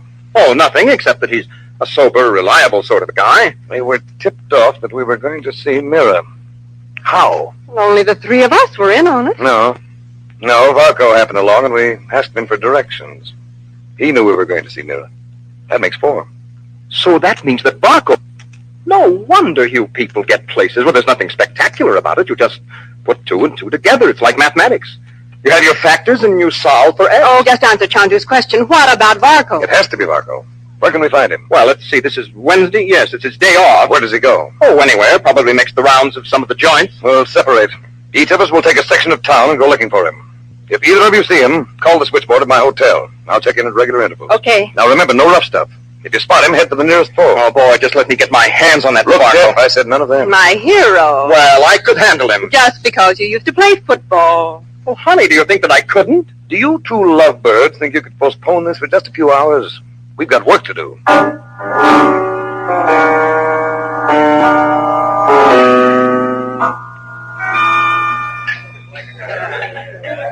Hello, Angel Face. How about a little drink, Oh, it's you. Excuse me. Hello, Miss Thomas. Is this bomb annoying you? Oh, Mr. Barker. Now, listen here. She's perfectly capable of taking care of herself. You shouldn't be in a place like this, you know. You're right. She's perfectly capable of taking care of Well, herself. I was just looking for Jeff. You haven't seen him, have you? Mr. Adams? No. Well, I guess I'd better be... Why don't you try the office? Well, yes, that's a good idea. Well, goodbye, Mr. Barker. Oh, wait. That's Mr. Adams coming in now. Oh, excuse me. Jeff. Don't worry about her. She's perfectly capable of taking care of herself. Jeff. Maggie, say, darling, I don't like you wandering around on these dives. I found Barker. You have? He's at the bar. Good. Now listen, dear. There's a telephone up the block. Call Chandu. I'll stick around. You keep an eye on Varco. All right, Jeff. But remember, no rough stuff. Say, when you ever in the States, you see Harry left, right? Well, that girl, see, has a left jab just Varco. like... Mr. Adams, get out of here fast. Go to the room in the Crescent Hotel on the waterfront. But first, hit me. But Mr. Adams... Why you want him to hit you? Varco, do as I tell you. Very well. Oh! Hey, that wasn't nice. That wasn't nice of you at all.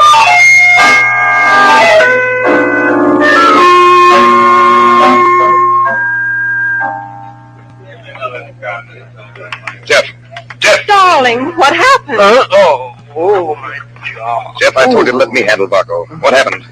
Oh, well, Varco started to leave. I walked over to him and I said, hello. Then I guess I tried to hold him here. And, well, he slugged me. Jeff, I'll have to start all over.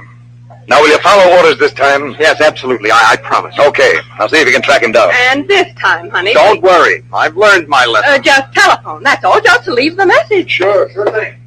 Well, I'd better start looking myself. Okay, I'll come with you. No, you'd better stay here. Here? Well, there's just a chance that Varco might come back. Okay, Chandu.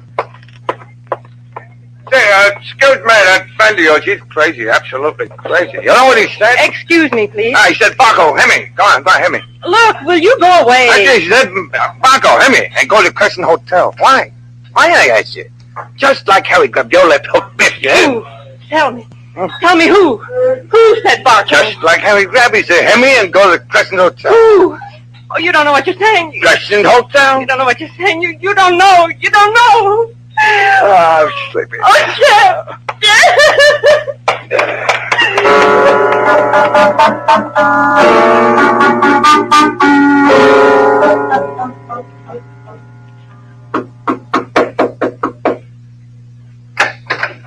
Jeff. Maggie, darling. What are you doing here? Where's Varco? Varco? You arranged to meet him here, didn't you? You're a spy. You're probably the ringleader. Why, you Oh, darling, don't take that tone of voice. If you knew how difficult it was, you'd be proud of me. Where's Varco? Varco? Oh, he's in the next room. I shot him as soon as I got here. Just like he shot Bob Kelly and Miller? CHANDU. I thought I told you to stay in the cafe, Aggie. I didn't want you to see this. Jeff. Oh, at first I didn't want to believe it, but now Now I suppose you want to break our engagement. Well, Aggie, this should cure you of Jeff permanently. Both of you, against the wall. I want your hands high. CHANDU, he's going to kill us. He thinks so. Of course I will. CHANDU, you must have suspected me. I did. When? Tell me, it's important. I must have slipped somewhere. I want to know my mistakes in order not to repeat them. Aggie told me. Aggie? But she had You want me to show you? Yes, go ahead. But no trick. Oh, I know better than to try anything against a man of your caliber. CHANDU, he'll kill us. Can't you stop him? How? He works only with the mind. And my mind is stronger than his. Certainly. That should be obvious even to a small child. Go ahead. Show me. Certainly, Jeff. Certainly. CHANDU, what's that peculiar noise? Be quiet again. Oh, I know what you're doing. I know what you're doing, but it doesn't work. It doesn't work. I'm smarter than you are. Drop the gun. Drop the gun, Jeff. Oh, you fool. It isn't working. It isn't working. Drop the gun. Something is happening in my head. I better kill you while I can. Drop the gun. While I can still pull the trigger. Aggie, drop to the floor. CHANDU, are you all right? Shh, quiet, Aggie. Oh, what have you done to him? Why, his face is white. His eyes are closed while he's swaying back and forth. I'll take the gun now, Jeff. Where am I? Where am I? CHANDU, his voice. What happened to his voice? Jeff, remember? Go back 11 years. A stadium. A tremendous stadium packed with people. There's a football game. A football game. A football game? Tech is playing state. A great tackle. Bob Kelly is breaking through on every play and smearing every Tech player. It's Bob. Bob Kelly. Stop that guy, fellas. Block him out. The Tech coach looks at his subs. He points to you. What does he say? What does he say? Jeff Adams. Jeff Adams, get in there and carry the ball. You get the pass from center. You start around the end like a frightened rabbit. But the big tackle, Bob Kelly, broke through again. They carry you off the field on a stretcher. Coach, don't take me out. Don't take me out. Don't take 11 me years out. later, you were hit again, just as hard and by the same guy. Remember? I'm sorry I have to kill you, Bob. Hello, Captain. About time you showed up. Huh? Jeff. CHANDU, what happened to him? No, he was just thrown for a loss by Bob Kelly for the third time. Then you were able to work on his mind and make him imagine. Not imagine, Aggie. I made him live it again. CHANDU. Oh, but you said I gave you the clue. I don't remember. I couldn't understand why Bob Kelly should have been babbling about football in those few delirious moments before he died. Kelly and I had been together a long time, and he'd never mentioned anything about it. He was no longer interested in the game.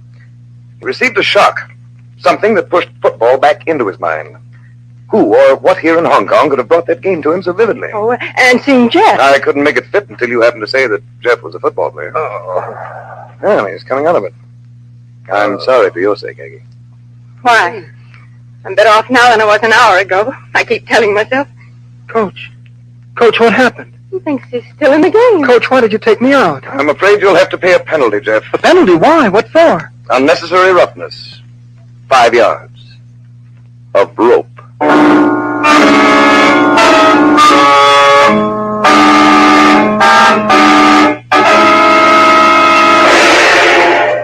In just a few moments, we'll bring you a glimpse of next week's story. More than entertainment, more than education is Counter Spy, ABC's twice-weekly racket-exposing program. Counter Spy works regularly with various government departments to bring you in clear dramatized form, revealing information about the many rackets you can fall prey to.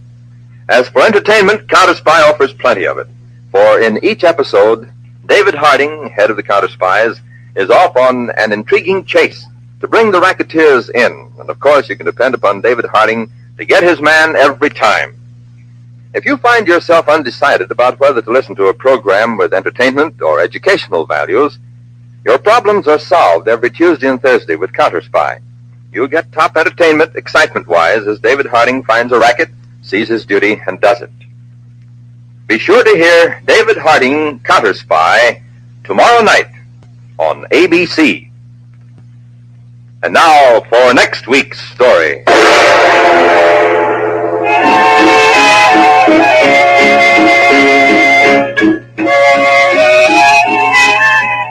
Having trouble with your wife? Does she have a stubborn will of iron? Is it impossible to reason with her? Does she refuse to listen to you? Well, there's a guy who has a studio in Paris. All he has to do is draw a single picture, and millions of women all over the world jump to obey him. CHANDU the Magician is based on the original radio drama created by Harry Earnshaw and is written by Sam Dan. Frank Chandler is played by Tom Collins. Other in the cast were Leon Janney, Flora Campbell, and John Larkin. Music by Albert Berman. Sound effects, Keen Crockett, Harold Johnson. This is a Cyril Armbruster production. All names, characters, and events on this program are fictitious, and any resemblance to persons living or dead is accidental. We invite you to listen next week to Mystery, Intrigue, Magic, CHANDU the Magician. ABC, the American Broadcasting Company. CHANDU the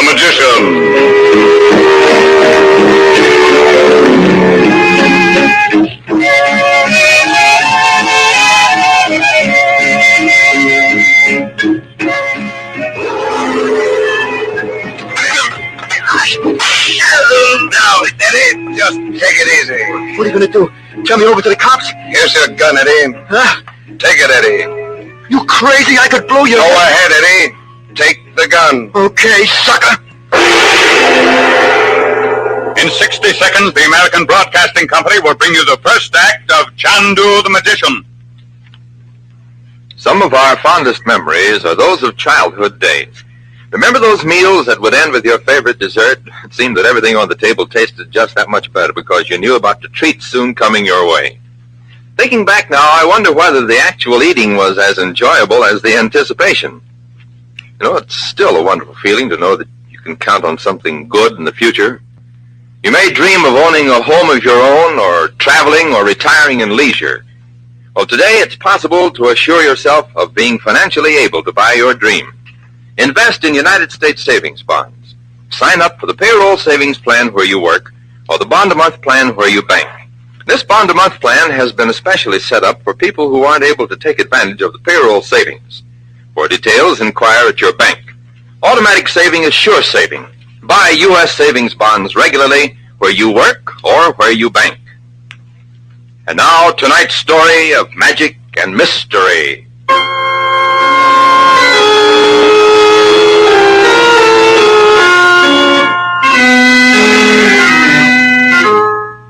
No one can tell you exactly when it started, but all over the country you heard whispers. There's a shortage. Buy now. Remember last time, laying a supply. Prices are going up. Don't be caught short. And all over the country, people shook their heads and said, this is awful, we've got to stop it. And then they rushed from their homes and stormed the nearest shops and stores. Let me have 25 pounds of sugar. Those electric irons, I'll take 6. Washing machine. Radios. I'll take 6 of those blouses. And nylons. I need nylons. Give me a dozen. I don't want to run short. But, lady, we got plenty of nylon. Oh, then I'll take 2 dozen. Do you think there'll be a shortage? There will be now, lady. There will be now. And you looked at the empty shelves, which were once filled with coffees and sugar, and you craned your neck to follow the upward path of the rising prices. And you felt that something was desperately wrong somewhere. It made you feel sick. But not everybody felt sick. There were some people who knew it was coming, and they were prepared for it. CHANDU the Magician.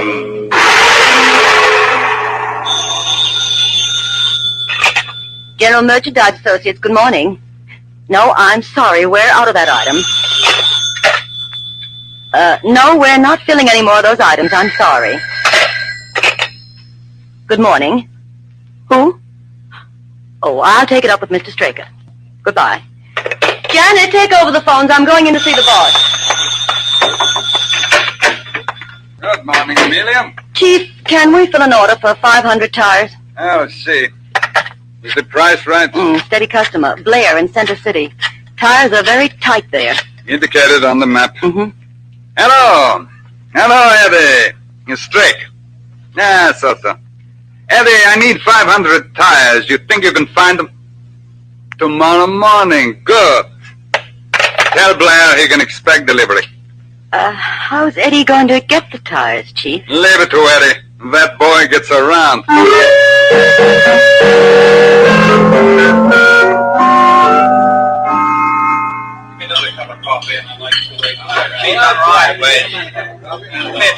Eloise, I got a day off tomorrow. How about you and me, huh? Go drown yourself. Every time I go out with you, I gotta walk home. You truck drivers. You got another guy, huh? Well, when I deliver this load of tires, I'm coming back. And if you ain't... Coffee, and here's your check, and if you leave a nickel tip again, I'll jam it down your throat. Oh, don't you love me no more, baby? And here I seen the biggest diamond ring. Carlos! Carlos! You mean it? Baby, you be here tomorrow night and find out. Excuse me, Mac. You driving that trailer out front? So? How about a lift into New York? Sorry, mister. We ain't allowed. I lose my job. Look, Mac, I'm down and out. The wife is sick back home. I gotta see her. I just gotta. Give me a break. The wife is sick. She can't take the climate up here. She comes from Mexico. Mexico? If I don't get there by tonight... From Mexico? Where? Guadalajara. And look... Guadalajara? I'm my hometown. How you come to Marigold? Well, it's a long story. Can I tell you about it on a trip, huh? Por supuesto. Get in, amigo.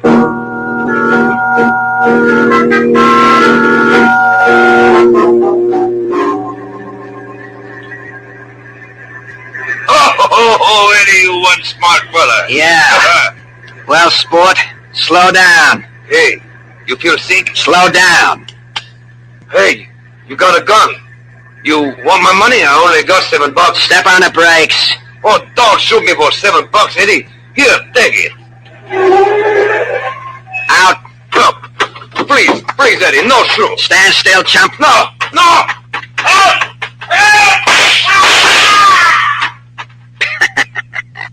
What's the matter with you, Eddie boy? 3 shots.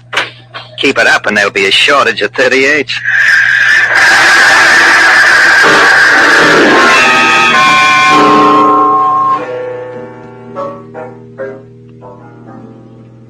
Where? Oh, it couldn't happen 50 feet further north. Then it would be past the city limits and we'd be out of it. What's the use? Start the preliminaries. Yeah. Lieutenant Spaulding? Who are you and what bad news have you got? I've been ordered here from Washington to assist you, Lieutenant. Here are my credentials. Washington? Now what's the matter? Let me see here. Frank Chandler, United States Secret... Hey, what are you fellas after? A truck driver. Carlos Vergüenza was murdered last night. I just got it, so? Why? Mr. Chandler, if I knew... Chandler. Hey, look, you're Chandu the magician. What are you doing? Tires are becoming a scarce item, Lieutenant. During the past month, there's been a series of similar robberies. Nylon, benzene, zinc, copper, critical items, raw materials. And you think there's a connection? Today, people are frightened. They're afraid there will be shortages. You should see the way women storm the department store counter. Well, it's the men's fault. We would stop hoarding if everybody used the Spaulding system. I only give my wife enough money to buy 1 pair of stockings at a time. Cut them down, slice their allowance. That's what I say. Lieutenant, there's money to be made out of this panic. Black market. That's right, black market. And you can't have a flourishing black market without the racket boys, and they're starting to move in. Carlos Vergüenza last night, another truck driver in Kansas City last week, a warehouse robbery in Jacksonville, Florida 2 months ago. And so it goes. And you figure the freshest lead is here in New York? I think this outfit is set to dominate the black market picture in the United States. They're probably posing as a legitimate business concern. Big, impressive front office. But the back room... Right. We've got to find that office. What have you got on Carlos Vergüenza? Well, let me make a call. Eni, what's come in on that truck driver last night? Born in Mexico. Lives alone. Women? Dames? He dates a girl at the roadside cafe, Route 9Y. Okay, Eni. Go back to the comic book. What's her name? Louise, Lois, Eloise, something I don't know. Should we drive up Chandu? You go, Lieutenant Spaulding. I'll have to stay here. What are you going to be doing? Looking for a canasta game? No, I'll be looking for a job.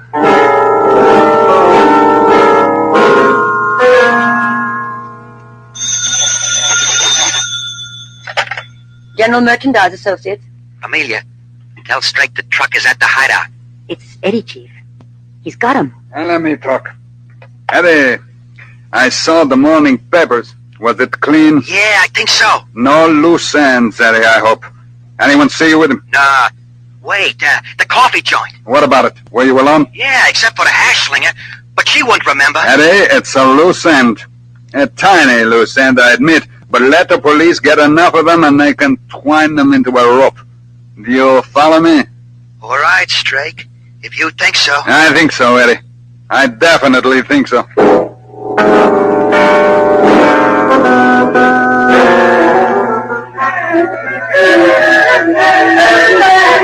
Turn that stupid thing off or maybe you can concentrate. Listen, I don't have to talk to you. You ain't nothing up here. You belong to the city cops. It's time I close the joint. How long had you known Carlos? Told you 2 weeks. I thought you said you was thinking of marrying him. Isn't that a short term? Oh, he asked me. I can't afford to be too choosy. I ain't getting any younger. Now, Carlos was the only customer last night. Yeah. Ask me that again and I'll... You what? Hey, wait.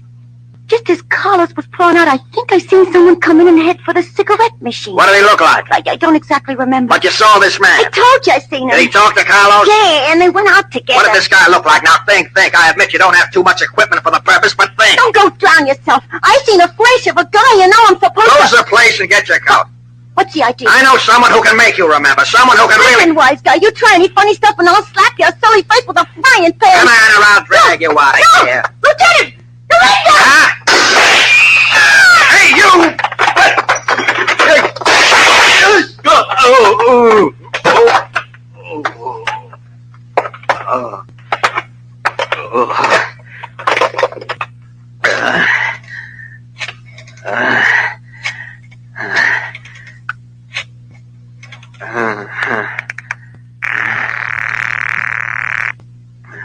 Hello?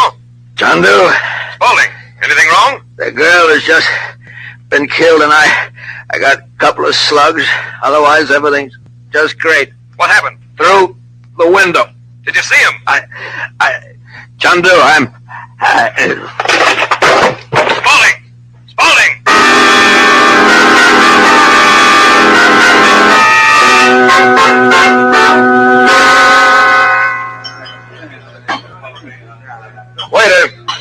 Waiter! Oh, the service in this joint stinks ever since that girl don't work here no more. Which girl? Oh, the dame who used to peel him off the arm got bumped off the other night. Well, that's so. Hey, you a truck driver? I just got the job. You don't talk like no truck driver. Well, I needed the work. Can't be too choosy. You got that trailer load of sugar outside? That's right. What about a lift? Well, the company rules. Look, mister, there ain't gonna be a bus through here for 8 hours. I got a sick wife. Every minute counts. Well... Oh, who's gonna know? Come on, give me a break, huh? Okay, come on. Oh, pal, you're racist. Maybe I'll have a chance to do something for you real soon.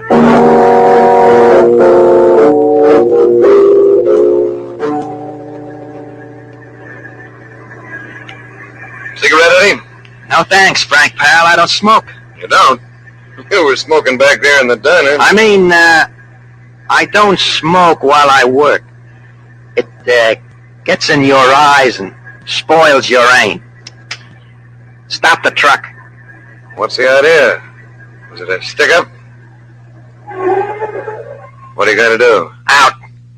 You can't get away with this, Eddie. Why not? Who's the witness? Eddie, you wouldn't shoot me in cold blood. No?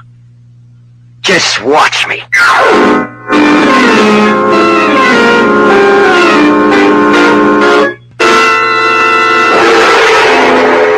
In a few moments, we will bring you the second act of CHANDU the Magician. Forest fires are indeed our most shameful wastes, because 9 out of 10 are man-made. Through carelessness, each of us can be guilty of starting a forest fire. Suppose we think for a minute of the results of forest fires. Those that swept across many sections of the nation last year caused loss of life, crippled watersheds, caused water shortage in some places and floods in others, caused soil erosion and property damage. Forest fires tied up almost 1 million man-days of labor, wrecked outdoor playgrounds, destroyed wildlife. Remember, it takes but a moment's carelessness with matches, cigarettes, cigars, or a campfire to set a forest fire. Forest fires can be prevented, and you can help. There are 4 simple rules. First, crush out cigarette, cigar, and pipe ashes. Second, break matches in 2 after using. Third, drown all campfires, then stir and drown again. And last, find out the law before using fire. And now back to tonight's story of intrigue and magic.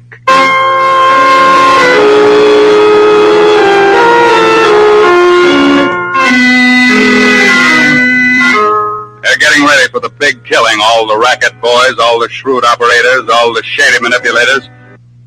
And some of us unwittingly are helping them. Some of us are losing our heads in a mad, panicky rush to buy more than we need, more than we can ever use. This is the time to stop, to think. If we don't, we'll help create the biggest black market the world has ever known. And a black market can only be maintained by crime, by violence, by murder. CHANDU, the magician. Eddie, give me a break. Sure, where do you want the bullet? Don't kill me, Eddie. I'm just a guy like you are. I'm trying to make a buck. Get out of the truck, Frank, and quit stalling. Eddie, look at me. Don't worry, I'm watching every move. Except this one. Drop that gun here, I'll break your arm. It never happened to me before. It never happened. I froze. I heard of guys who just couldn't pull a trigger, but it never happened to me. What are you going to do? Take me to the cops? Here's your gun. Huh? Take it, Eddie. Are you crazy? I'm all over that buck fever now. I could take it. You're a sucker. Look, Eddie. Get me a job, huh? I'm sick of pushing the trailer. You must be tied up with a smart outfit. Couldn't they use someone like me? You saw how I handled myself. Frankie, pal, you got a wallop. I won't be able to shave for a week. Eddie, I'm betting you're a right guy. That's why I took the chance and gave you your gun back. What do you say? Hey, could we use a guy like you? Let me behind that wheel. I'll take you to the boss.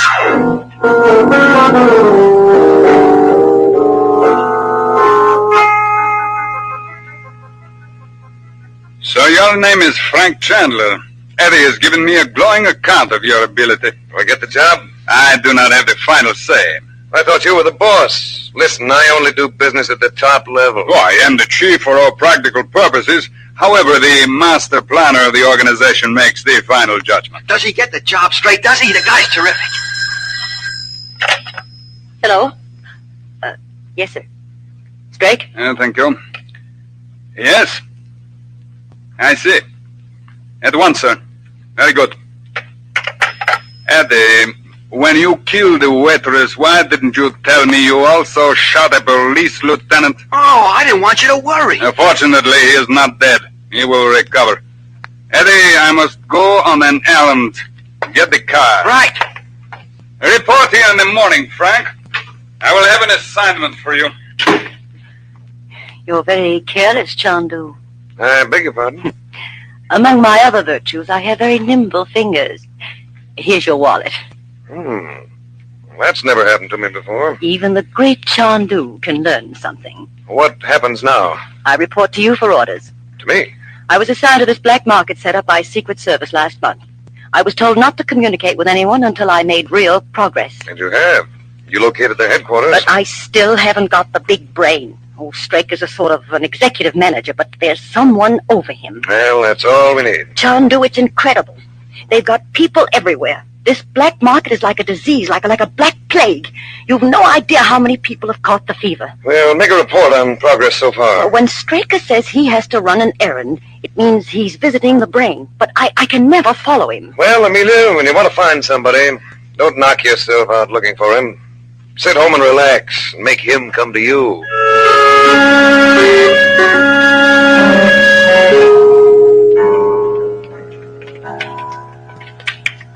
He's doing very nicely, but do not tire him. Do not stay too long. The operation was a success, a great success. Thank you, Doctor. I will only be a few moments.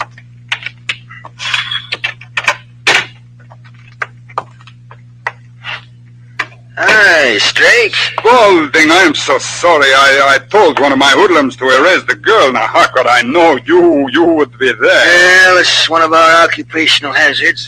Just think, I'm getting a department citation for bravery.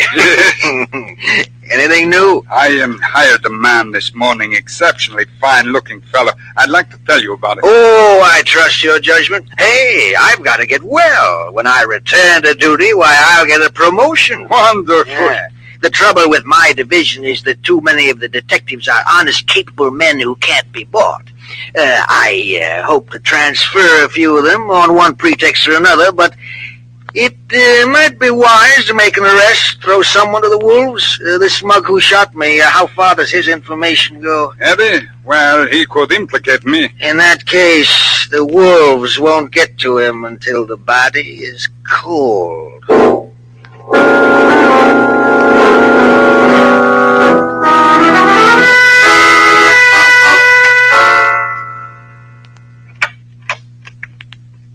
Hi, CHANDU.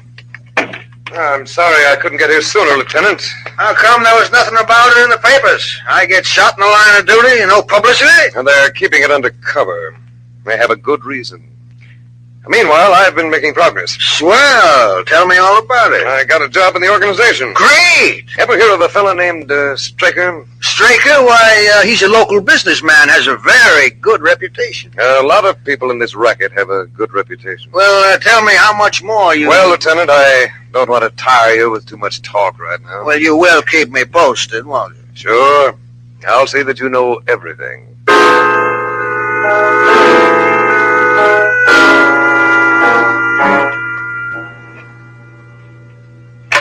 Eddie, Amelia, come inside, please. Eddie, I want to compliment you on a job well done. Yeah? That new man you brought in is quite a fellow. I know you'd like him. Hey, what of it, swine? Imbecile, do you know who that man is?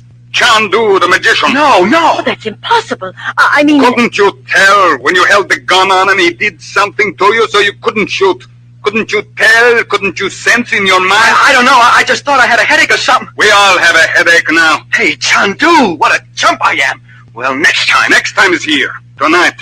We will take him out on the boat. We will pretend to be meeting some smugglers. And if CHANDU wants to get back, he'll have to swim. Is that the idea? That's precisely the idea. Come, Eddie. Let's find it. Right. What are you stopping for, Strake? Quiet. Do not make a sound. Stand by the door and listen. Hello. Is Frank Chandler there? Where can I reach him? It's a matter of life and death. All right, I'll call there.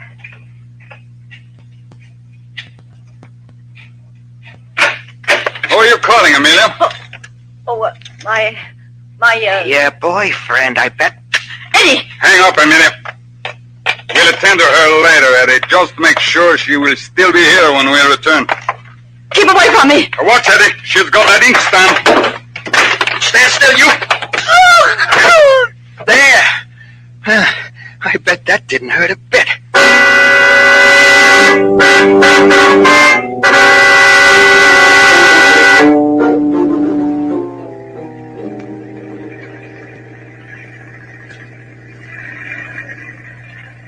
Cut the engines, Eddie. This is where they said to wait. I see we do smuggling also. Well, why not, Frank? Liquor may soon become a scarce item. I see you work the black market here along European lines, Mr. Straker. Oh, in Europe it was different. There they didn't have enough, but here you have plenty.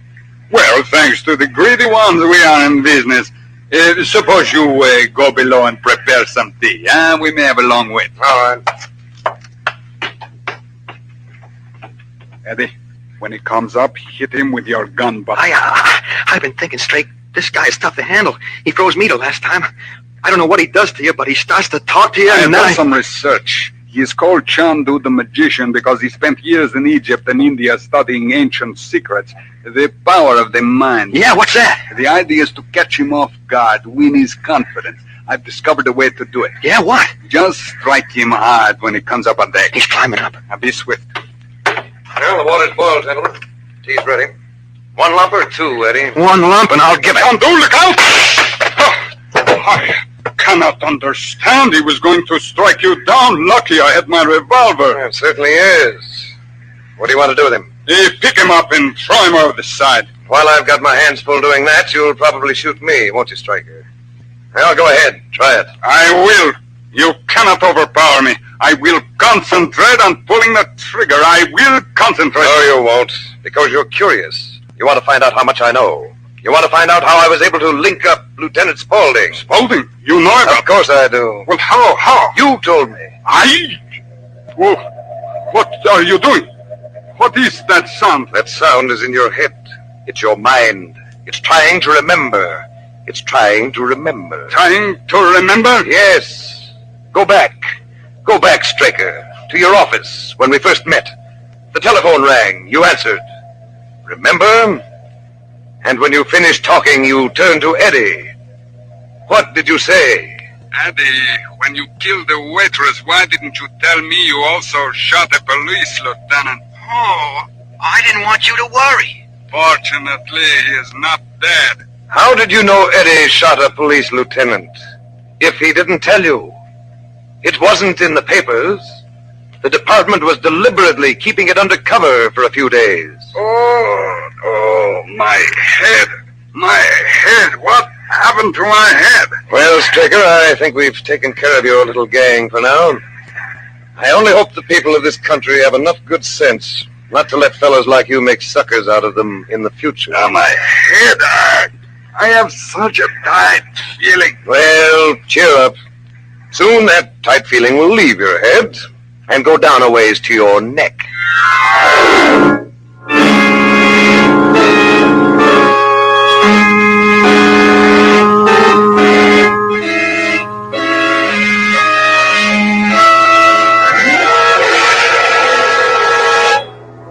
In just a moment, we shall bring you a glimpse of next week's story.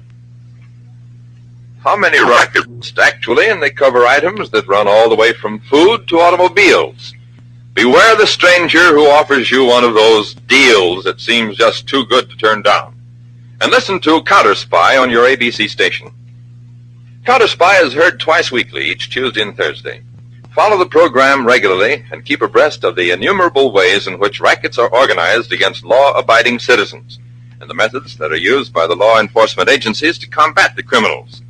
Counter Spy is a program that has won many awards for service in this field, has worked regularly with various government departments.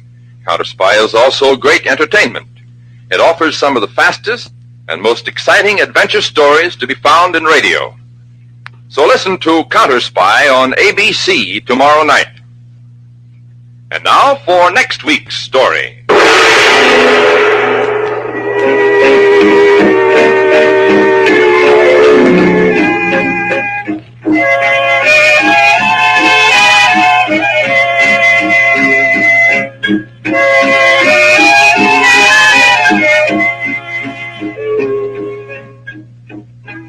Most of us are happy because there are some things we just don't bother to think about. For instance, when we go to bed tonight, what guarantee do we have that we'll be alive tomorrow morning? Bill Carroll was a happy guy like most of us, and like most of us, he had no guarantee either.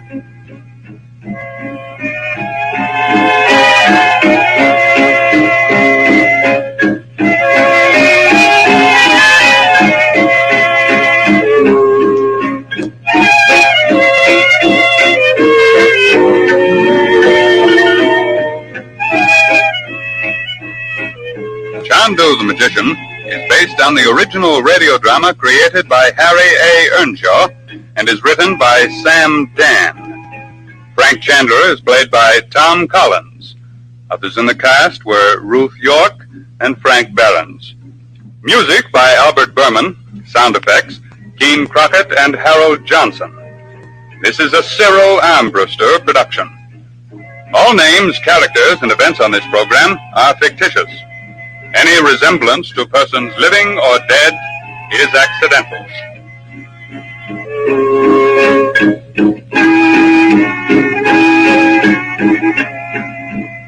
We invite you to listen next week to Mystery, Intrigue, Magic, CHANDU, the magician.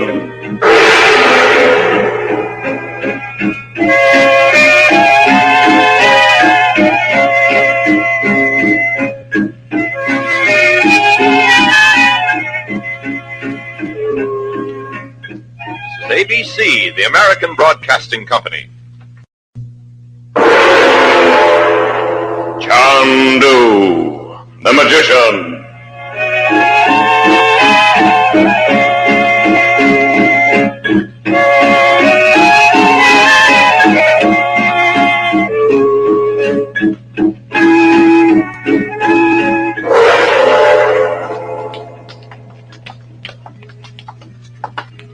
This is the place. Chandu, we won't have a chance. They'll kill us. Quick, Dorothy, fall to the ground. Chandu! Chandu! In 60 seconds, the American Broadcasting Company will bring you the first act of CHANDU, the magician. Did you ever see a kid who didn't go for a fire engine, a truck, bus, auto, or soapbox jalopy? Any of these vehicles has a come-hither charm for children, and they'll get in or near one whenever they can. This is not news to those who drive cars, but it is a reminder from the National Safety Council to help you drivers keep the fact in mind all of the time. Remember the kids and their affection for autos, not only when you're driving, but also when you pull away from a parking place in a residential section. Now, no driver is too busy to take a good look in and around his car before setting it in motion. And you may save yourself the agony of seeing a child that's been run over by one of your wheels. And when you're underway in a residential neighborhood, be sure that you're driving slowly enough to stop on a dime. You may have the satisfaction of saving a child's life, and it could be your own child. And now, tonight's story of magic and mystery.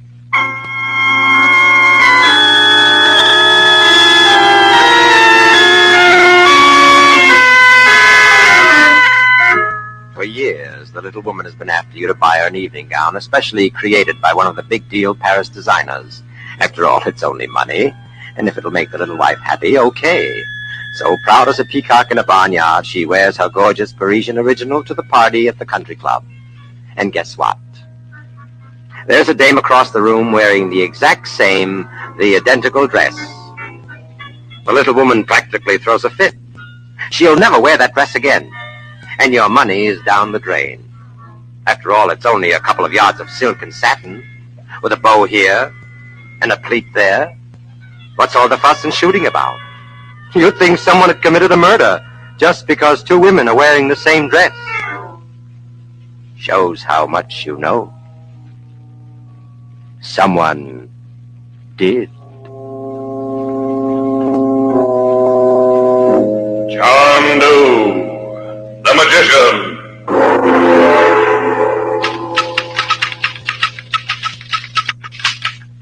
Chandu. Good. Well, the case is closed. We can fly back to Washington tomorrow. Yeah. What's the matter, Dorothy? Some case that was. When I was assigned to work with you, I thought I'd see some action. Well, I'm sorry. All I've done is type reports. I might just as well have gotten a job as a secretary. I thought there'd be excitement and danger, adventure. That's the trouble with you women. You're never satisfied unless someone gets killed. Oh, pardon me. Hello. Hello. This is Monsieur Frank Chandler. Yes. The identical Frank Chandler is known as CHANDU, the magician. Who are you? You have come to Paris to engage in counter-espionage activity? Say, what's going on here? You must help me. There are spies. Now, wait a minute. CHANDU, you will go to the Café Louis in the Rue Saint-Edouard. You will order Chateau Isel 27. A man will ask you for a match. Follow him. Comprends? Say, who is this? Hello? Hello? Well, Dorothy, put the typewriter away and pick up your revolver.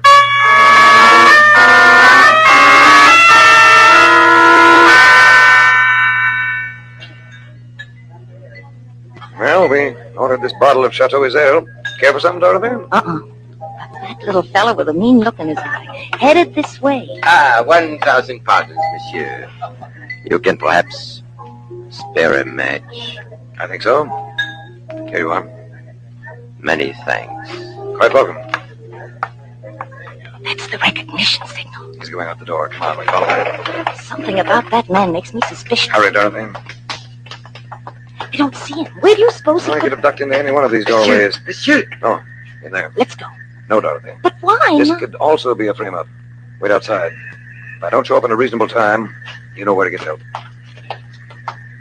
Come in, monsieur. Please, hurry. Come upstairs. I will tell you everything. Well, suppose we talk here. What do you want? There are spies. You must capture them. The police are powerless. Spies, huh? Lead the way. Follow me. What's your name? Henri Cardinet. Henri Cardinet. Well, I heard that name before. Voila. We arrive. Make no noise. Who is it? Henri. Why did you not demand the password? But, Henri, I know your voice. And why did you not have your revolver ready? I will be more careful, Henri. I will be more careful. Monsieur CHANDU, my half-brother Pierre. Pierre, this is one of the great counter-espionage agents. CHANDU. He will save us from the spies. Mr. Cardinet, do you know which country these agents are working for? All countries. The swine are international. What are they after? The pigs are in pursuit of the greatest secret of the year. Oh, monsieur, if you only knew. Atomic secret? Ha! Wait until you see. I have it here. Now, wait a minute. How do you come the key, to... please, Pierre. That closet door is made of steel. Now, I shall unlock it. Voila! Behold! Well, what is it? What is it? What is it?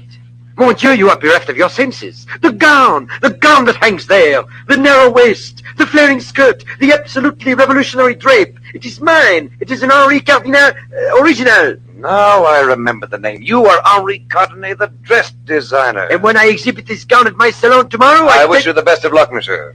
Now, what about these spies? Monsieur CHANDU, they are after this gown. What? They intend to steal the design before the exhibition opens. Stop them. You must stop them. Wait, please. Do you mean that you and I are discussing two different types of spies? We are discussing the most despicable type of spy in the world, the style thief. Oh, no. Oh, Henri, the gentleman is going to be ill. Oh, some wine, Pierre. This instant. Do you mean that you dragged me all the way up here just to...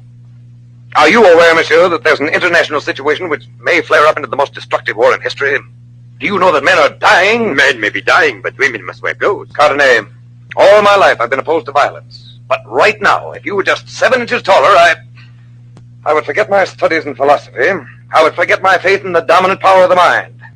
In short, monsieur, I would bust you one right on the jaw. Indeed. You speak to me of philosophy of the mind, but in your country there are millions of women. Well? And what is uppermost in their minds? What obsesses them every moment, asleep or awake? Your war? Your international problem? How many of these female creatures can discuss them intelligently? Their major concern is what they wear, how they look. Monsieur, I do not create these attitudes. I merely satisfy them. Bravo, Henri, bravo. Oh, if only I could speak like that. Is that so? And where do you fit into this picture, friend Pierre? CHANDU, can you not realize there are spies who are after my design? Pierre has kindly consented to mount guard. Are you a designer also, Pierre? Oh, no, monsieur. I am completely ignorant of the art. Well, I'm sorry I lost my temper, gentlemen. Just because we don't think alike doesn't mean we have to fight. I'm quite busy. Good day.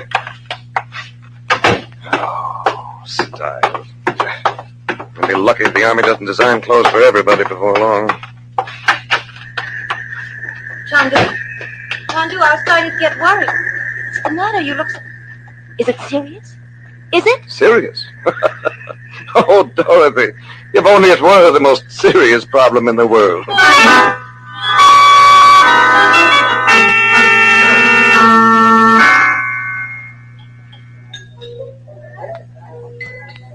I tell you, Monsieur Phillips, if you can get possession of the latest Cardinet design, you will have a veritable gold mine.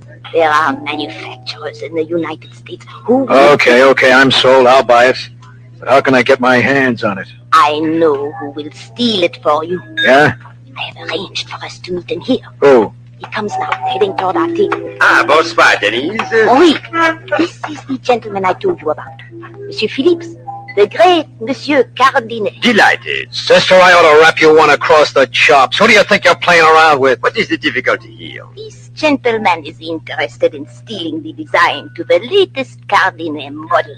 You have quoted the price, Denise? You're Henri Cardinet. We have been introduced once. That should be sufficient. You know me. Why do you stare at me? You mean you're going to let me steal your own design? This person is not very bright, Denise. We are not interested in his intelligence, Henri. Only his money. Excellent. Let me see some and I will draw you a sketch. I'm a con man, too. Let me see the dress and I'll sketch it myself. A Raphael in the rough, as it were. Why should you let me steal your own designs? I don't understand it. I don't understand it.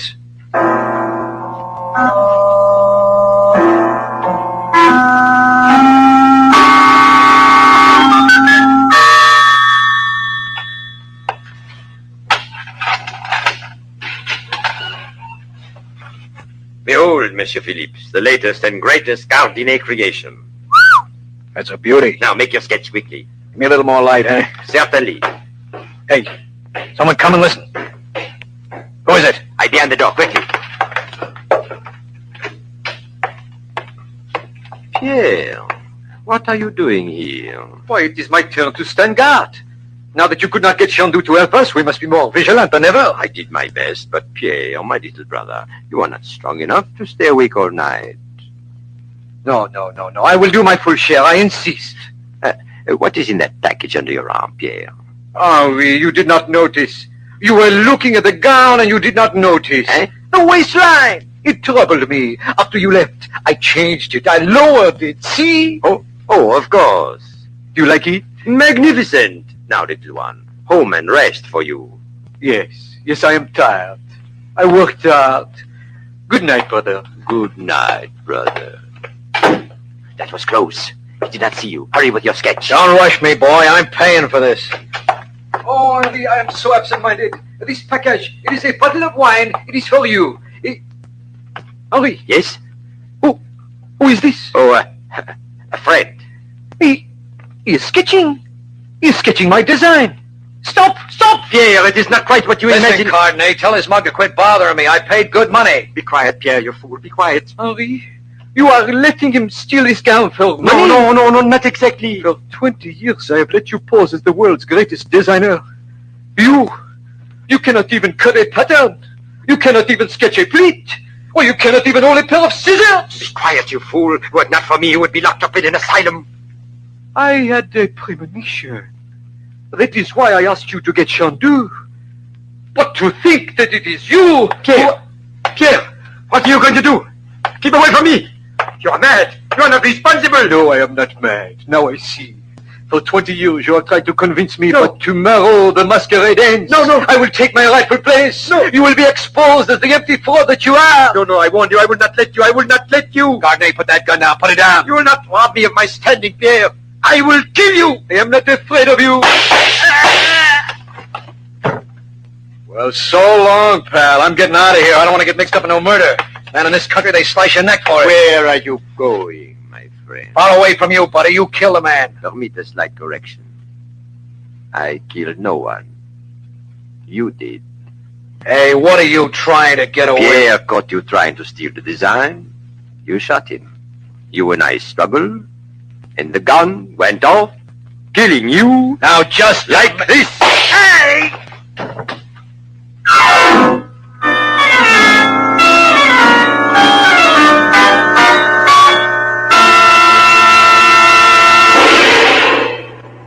In just a few moments, we will bring you the second act of CHANDU, the Magician.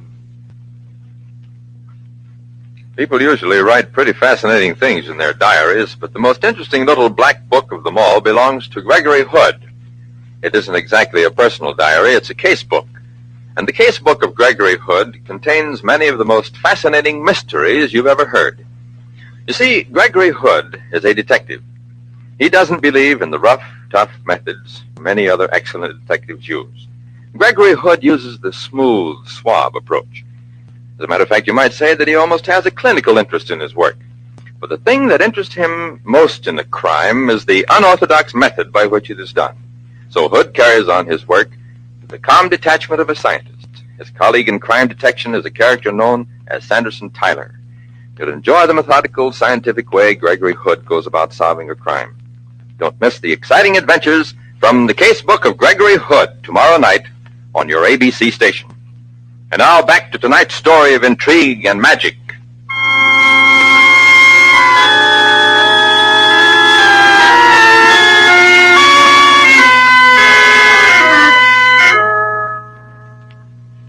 It all started a long time ago. Way back in the very dawn of our civilization, a man picked up his heavy flint-headed spear and killed a buffalo. He dragged the carcass back to his cave. He pointed to the fur. Now, he said to his mate, make yourself a dress. But his wife, instead of being grateful, snatched the club and walloped him over the head with it. Me wear a gown? Me wear a gown made out of common old buffalo? Why, the woman in the next cave is dressed in the skin of a saber-toothed tiger. In a crude sort of way, that was man's first introduction to fashion. Civilization may have progressed since those Neanderthal times, but try to prove it to 50 million husbands.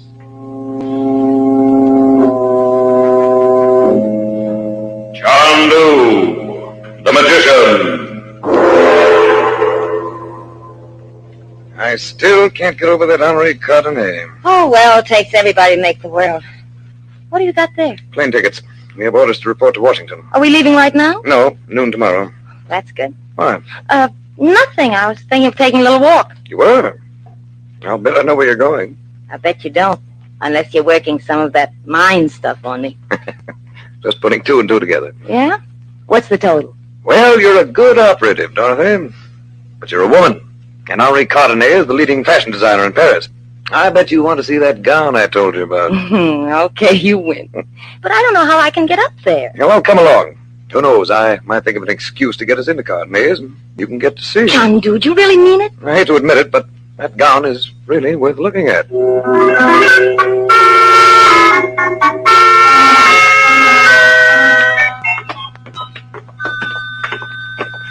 What are you going to tell him, CHANDU? Well, in the first place, I'll apologize for being so brusque. Then we'll see. CHANDU, listen. Speak to me, Pierre. That sounds like trouble. Look. Cardenet, what happened? Oh, CHANDU, this swine on the floor, he must have forced his way in. He killed Pierre. I sprang at him like a tiger. We struggled. The gun went off. He died. When did you get here? Just a few moments ago. Oh, CHANDU, I pleaded with you to help me. CHANDU, look. Near this fellow's hand, a sketch. He was stealing. And now Pierre is dead. Poor, simple little... Wait, I think he's breathing. Oh? Rest, Pierre. What are you pointing at? He's trying to raise his hand. His lips are moving. He doesn't have the strength to talk. He's going very quickly. He's trying to point. What are you trying to show me, Pierre? What are you trying to show me? Poor little man. He died galloping my gown. Shut up, Cardenet. Yes, Pierre. I see. Pierre. Oh. He's alone? Yes. He's dead. Oh. My poor little brother. Mr. Cardenet, you say you just came back here? I left immediately after you did, Monsieur CHANDU. I spent some time in a cafe. On an impulse, I returned. I see. CHANDU, here's the killer's wallet. His name's Phillips. And he came to sketch the gown. How did he open that steel closet door? So that's the gown. Oh, CHANDU, it's beautiful. You've been gone all this time, Cardenet? Of course. I told you I just arrived. Ah, Pierre, he didn't know anything about design, you told me. He was completely ignorant of all matters pertaining to dressmaking. Well, let me look at Phillips.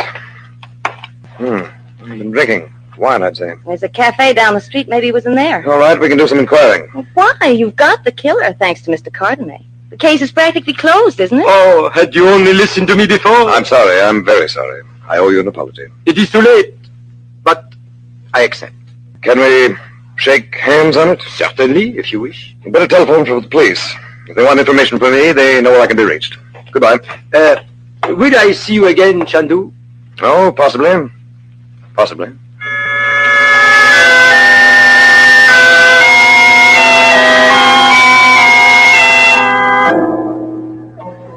Madame Denise, the case is closed, but I just want to satisfy myself concerning a few things. Nothing important. How may I help, Monsieur CHANDU? So you didn't see anyone corresponding to the description of this man Phillips in your cafe? No. And Cardenet came here at 8 this evening? Oh, yes. I remember... How long was he here? Until about 11. He had a premonition that something... 11. That's just before I went back there with Dorothy. So this man Phillips broke in on Pierre, killed him just as Cardenet returned. Well, I'm satisfied now. Thanks for your cooperation, Madame Denise. Goodbye, Monsieur Chandu. Au revoir.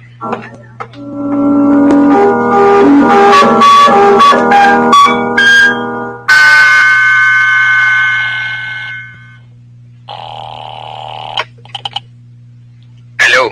Henri, we are in trouble, you and I. What do you mean? What happened? Chandu, he has just spoken to me. When he left, he did not say goodbye. He said au revoir. Oh, how many Americans understand the French language? He knows we are lying. But how? Do not ask how. All I can see is that this man is unusual. He has uncanny perception. Nonsense. Why do they call him Chandu the magician? But the police are satisfied. I am not, and I am in this with you. They will know that I was connected with Phillips. We must be rid of this matter, Chandu. Give him time to think and probe, and we are lost. But what can we do? You have already killed 2 men. What is one more?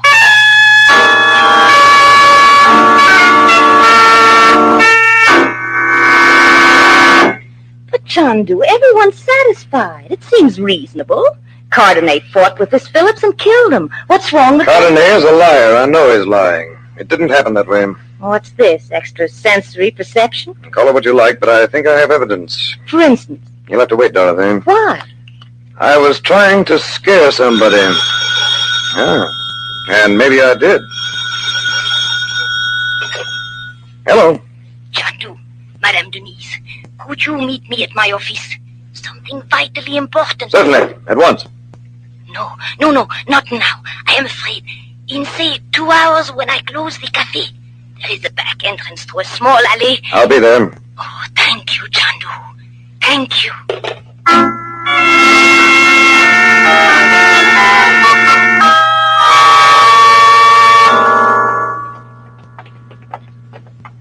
Why should they want you to come alone at night?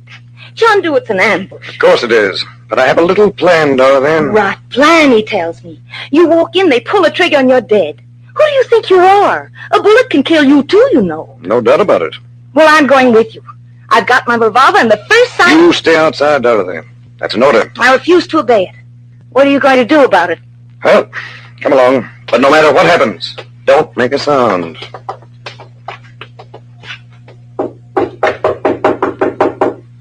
Who is it? The second you answer, he'll fire through the door, don't you see? Dorothy, fall to the ground. It's Chandu.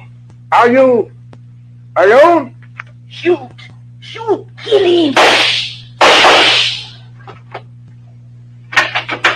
Now we are safe.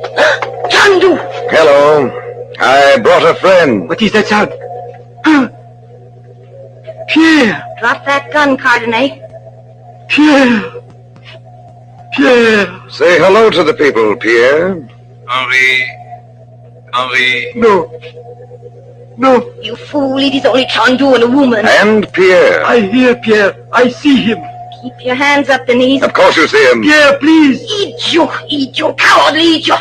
There is no one here. I am here, Henri. You see me. Yes. It is ventriloquism. Chandu can throw his voice. Say nothing. He cannot prove a thing. Then why you kill me, Henri? Or shall I? No. Pierre is not here. It is an illusion. Do not let Chandu work on your mind. Fight him, or you are lost. Take care of her, Dorothy. She's upsetting my schedule. Lady, you're only getting in everybody's way. Proceed, Chandu. Cardenet, you killed your half-brother. Pierre, you're alive. You're here. I see you. No, I'm dead. You shot me. Then how? How can you talk to me? Your conscience is talking to you. It is Pierre. It is his voice. I told Chandu. I told him before I died. Show him how you told me. Show him, Pierre.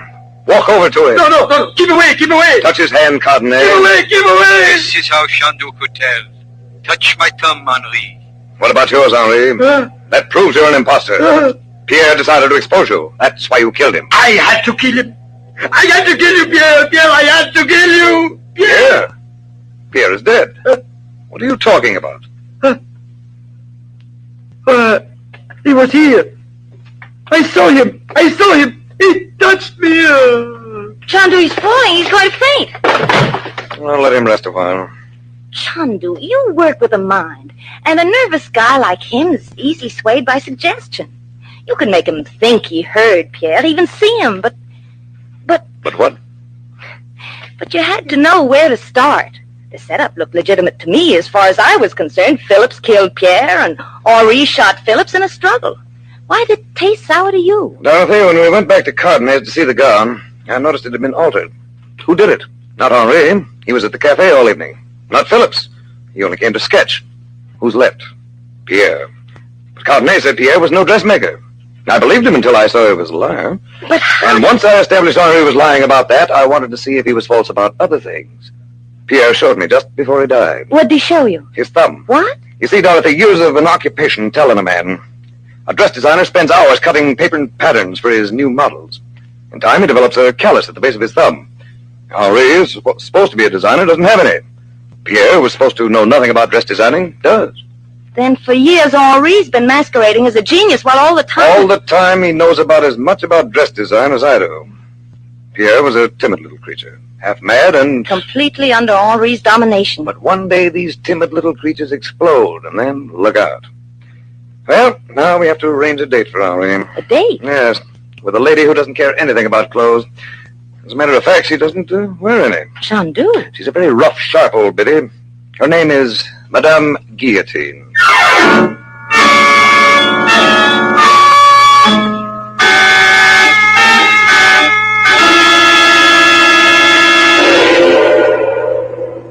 In just a few moments, we will bring you a glimpse of next week's story. Some couples fall in love, get married, and settle down to domesticity.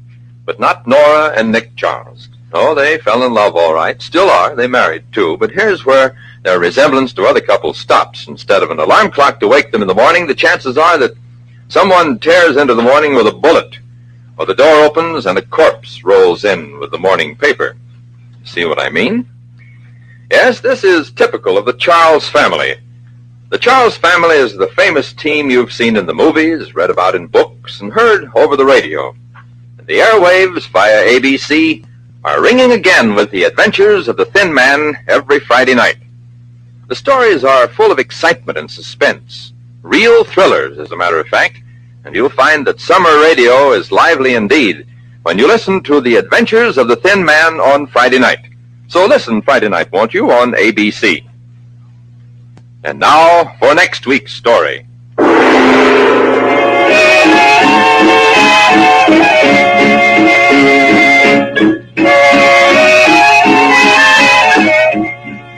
Out of the goodness of his heart, Carlos Vergüenza stopped his truck to pick up a hitchhiker.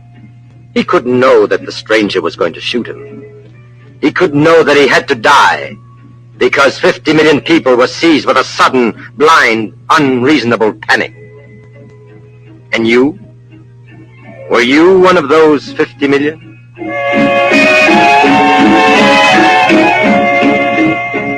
CHANDU the Magician is based on the original radio drama created by Harry A. Earnshaw and is written by Sam Dan. Frank Chandler is played by Tom Collins. Others in the cast were Connie Lemke, George Petrie, and Joe DeSantis. Music by Albert Berman. Sound effects King Crockett and Harold Johnson. This is a Cyril Ambrister production. All names, characters, and events on this program are fictitious.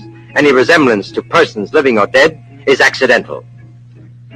We invite you to listen next week to mystery, intrigue, magic. CHANDU, the Magician. ABC, the American Broadcasting Company.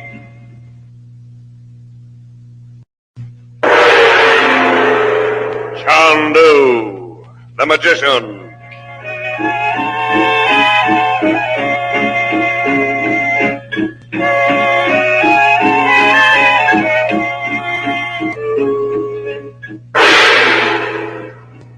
And now, Erika, for you. Chandu, help me! That'll be enough for today, Velasquez. Oh, nobody strikes Velasquez. Nobody. I teach you a lesson. Chandu, look out! In 60 seconds, the American Broadcasting Company will bring you the first act of CHANDU the Magician. It's really amazing the way tomorrow creeps up on us. Why, it seems as though it were only the other day when you said, 10 years from now when the kids are ready for college, or in a few more years when we're ready to build a home of our own. But what about those dreams? Are they coming true? If not, perhaps it's time for a look at the situation. You see, dreaming is a pleasant occupation, but it doesn't realize the goals we have set for the future. For results, you've got to translate those dreams into action, step by step. And United States savings bonds are the ideal stepping stones. Start buying United States savings bonds today. Use the payroll savings plan where you work, or the bond-a-month plan where you bank. Buy now, buy regularly, and you'll discover that you won't be worrying about tomorrow at all. And now, tonight's story of magic and mystery.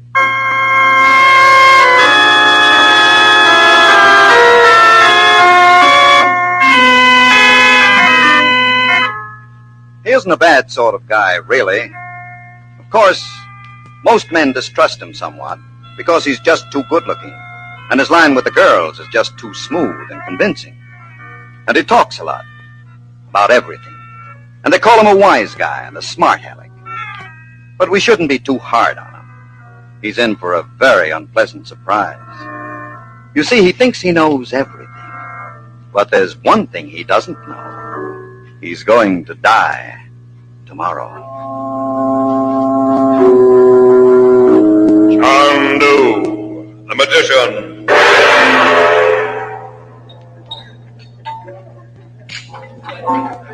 And so the big boss said to me, Carol, I ought to fire you, but how can he fire me? I'm the top man in the outfit. I dare say. And now that things are getting tight back in the States, and we have to open up new sources of supply, who gets sent here to Bolivia to dig up more crude rubber? Naturally, Bill Carroll. Oh, but we've been sitting here talking about me for hours. That's not right. Let's talk about you. What do you think of me, eh? Really, Mr. Carroll, I have an engagement. See, what are you doing here in La Paz, Mr. Chandler, Frank Chandler. I used to go with a girl back in college. She came from here, La Paz, Bolivia. Well, she went back home to inherit a rubber plantation, and, well, I'll get her company to sell my company the rubber. Smart, eh? Have a drink on me. I mean, on my expense account. Are you a businessman, Mr. Chandler? No. Are you traveling for your health? No. You're a quiet sort of a guy, aren't you? Occasionally. Well, that's smart. I never did like these guys who talk too much. Well, here comes Rita now. Now, watch this. I'll give her a brief shot of romance and then push through this deal. Are you familiar with big business, Mr. Chandler? Not very. Well, just watch this. You'll see how the big boys like myself operate. Waiter, give this note to the piano player, please. Si, senor. Rita! Hello, honey. You remembered me. You came. Mr. Carroll, how do you do? What's with this, Mr. Carroll? Remember the night I took you to my fraternity dance? I gave you my pin. You can't call me Mr. Honey. The name is Bill. May I present Dr. Coleman? How do you do? And this gentleman is Frank Chandler. I met him on the plane. Dr. Coleman? And now that we've all been polite, let's sit. What's everybody having, Nothing for Miss Gomez. Oh, but please, Doctor, I am so I have hungry. blamed your dad for our visit here, Rita. The food in this place is too rich. Well, aren't you feeling well, Rita? Well,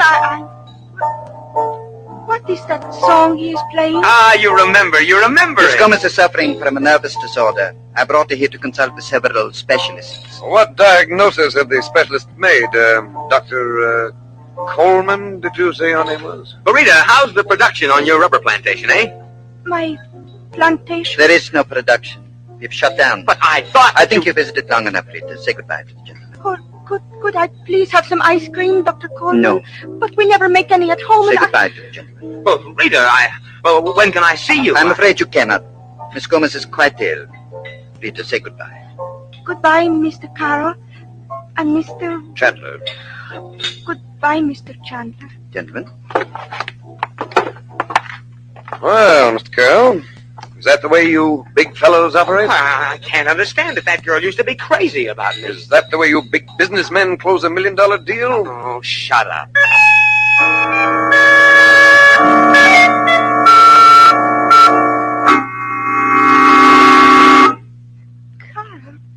Bill Carroll. Now I remember. Bill, that was Bill. I have to get ready for the fraternity dance. Bill is taking me. Who are you? Dr. Coleman. Dr. Coleman, come here. What is it, Pedescus? Who is he? The girl. I told you we should not have brought her here. Who are you? Who are you? Oh, Rita. You're becoming delirious again. I do not know you. What are you doing here? Where am I? You are in La Paz, Bolivia. And soon we shall leave for the plantation. But Bill is here. He is taking me to the dance. Her memory has returned to that point. Bill, the dance. Bill will be here. Rita, relax. Be calm. Who are you? I said relax. But I can't. I am Coleman. I am Dr. Coleman. Doctor, do not hit me. Do not hit me. You will listen to me? I cannot. Yes. Yes, Dr. Coleman. Now, Rita, who is Bill? Bill? I do not know anyone named Bill. Go to your room. Yes, Dr. Coleman.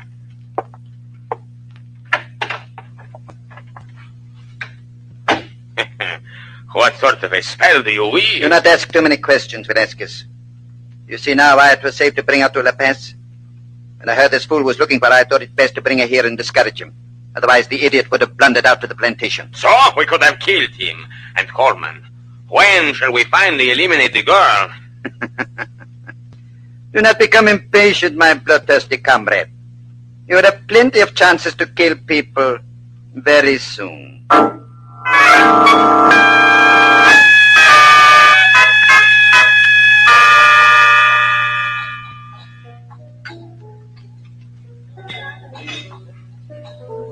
Imagine I fly all the way from New York to see this girl so I can close a deal. And she doesn't even remember you. Not only that, her plantation isn't producing any more rubber. Now what am I going to tell the boss? That's your problem. I don't like the looks of that doctor. I wish I could talk to the girl alone. Oh, excuse me. Are you Mr. Chandler? Yes? Oh, you are busy now. Mr. Carroll has just remembered an important engagement. Huh? Oh, okay. I can take a hint. You're Erica? Yes, You said you were a young woman. I am. 5 years in a Nazi concentration camp did nothing to improve my looks. Now, you can identify this Dr. Bauer? I am happy to assist your government. I know Bauer is in Bolivia somewhere. He has probably had plastic surgery, but sooner or later I will find that butcher and recognize him. You realize, of course, he'll have no difficulty in recognizing you. I am willing to run that risk, especially since CHANDU will be here. I hope you haven't told anyone who I am. I have told no one. I don't want Bauer to be tipped off that we're after him.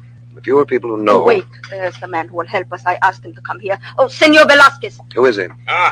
Buenos dias, Erika. Velasquez is a private detective, the best in the city of La Paz. Senor, you are Norte Americano, no? What do you want with Bauer? Bauer was to have been tried as a war criminal. He escaped from Germany and made his way to Bolivia. If he's still here, I want to find him. Now, you're familiar with the city, and I could use a man like you. Why should I help you? What is in this for me? Listen, Velasquez. Bauer was one of the most fearful murderers the world has ever known. He experimented on human beings. Thousands of people died to further his diet. Oh, the dog, the heartless butcher. And since you're a private detective, you can expect to be paid. Money? Must you promise him money to seek out a swine like that? I will do it free, gratis, for nothing. Thank you, Velasquez. I will go now. I will put my genius to work. Have no fear, senor. We shall trap this swine. Hasta pronto. Erica, you knew Bauer quite well. Yes. He may have changed his face, but there are things a man can't disguise. Hey, For Mr. example... Chandler. Well... Look, do me a favor. Mr. Carroll, I'm quite busy. That Dr. Coleman, he's in the dining room, and he's sitting at the table with that guy. Velasquez. Yeah, the house stick. Probably telling him to keep an eye on me. But here's my chance to sneak upstairs and see if I can't talk to Rita alone. Why are you telling me all this? There's a phone right here by the wall. If you see the doc leave his table, give me a ring, huh? The number is 317. What makes you think... Come on, us Americans have got to stick together.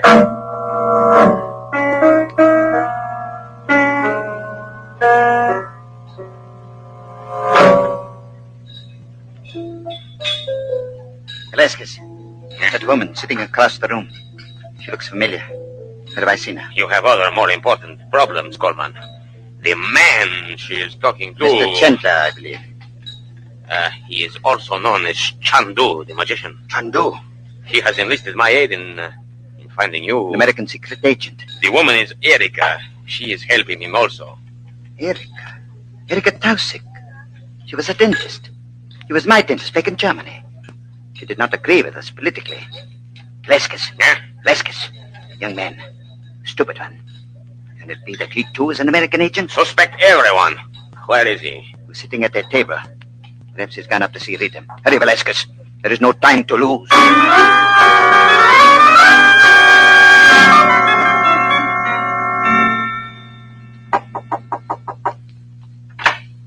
Rita. Who are you? Now, I've got to talk to you. I've just got to. Who are you? I'm Bill. Don't you remember I took you to the senior prom when we were at States? Senior prom? What they say, senior prom? They had Charlie Charret in his band. Charlie thought you were the prettiest girl on the floor, and he kept playing that song because it had your name in it. Bill! Yes, Bill. Bill Carroll. Oh, Bill, you have come back to take me to the dance. Oh, I am not ready. Now, what are you talking about, kid? The dance was 4 years ago. You went back home here to Bolivia, remember? Home? My plantation? Yeah. Oh, the doctor. Dr. Coleman. Oh, Bill, help me. Rita, what's the matter? Help me. Oh, wait. Yeah? Take off, Carol. Your boy is heading upstairs. Bill, get me away from Hey, here. Mr. Chandler. I don't know why I'm doing this, but I've tipped you off. Look, I need your help. We're both Americans. Get up here, please. Bill, Dr. Coleman, What are you doing here? Rita's going with me. I'm taking her to a hospital. I'm going to find out. Leave the room, please, Rita. I've ordered you not to talk with strangers. I- You disobeyed my orders. Please, Dr. Coleman. Rita, you're coming with me. Out of my way, buddy, unless you're looking for a fat lip. Velasquez, I think it is time you took over. With pleasure. Now, my friend. That doesn't scare me. Gun and all, I'll take the two of you. Look out for him, Velasquez. Oh. Bill. Sit in that chair, Rita. Sit in that chair. Yes, Dr. Coleman. Velasquez, place the gun in her hand. Be calm, Rita. Be perfectly calm. I am here. I will help you. Velasquez, open the door.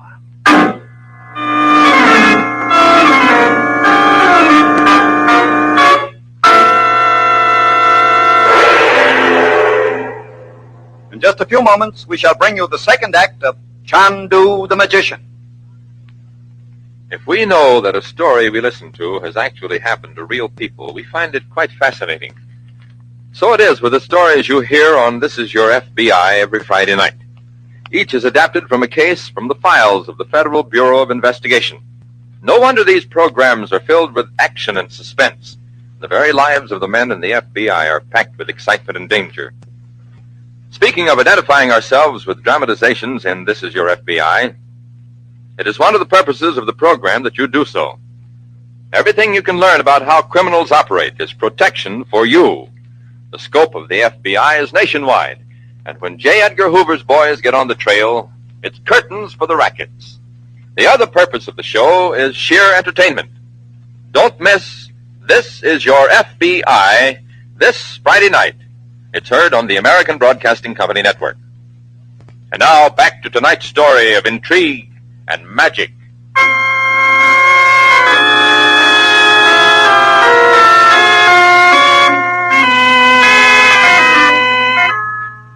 His name is Bill Carroll. He has deep blue eyes and wavy blonde hair. Back at college, he was voted most likely to succeed. He has a wonderful job and a fat bank account.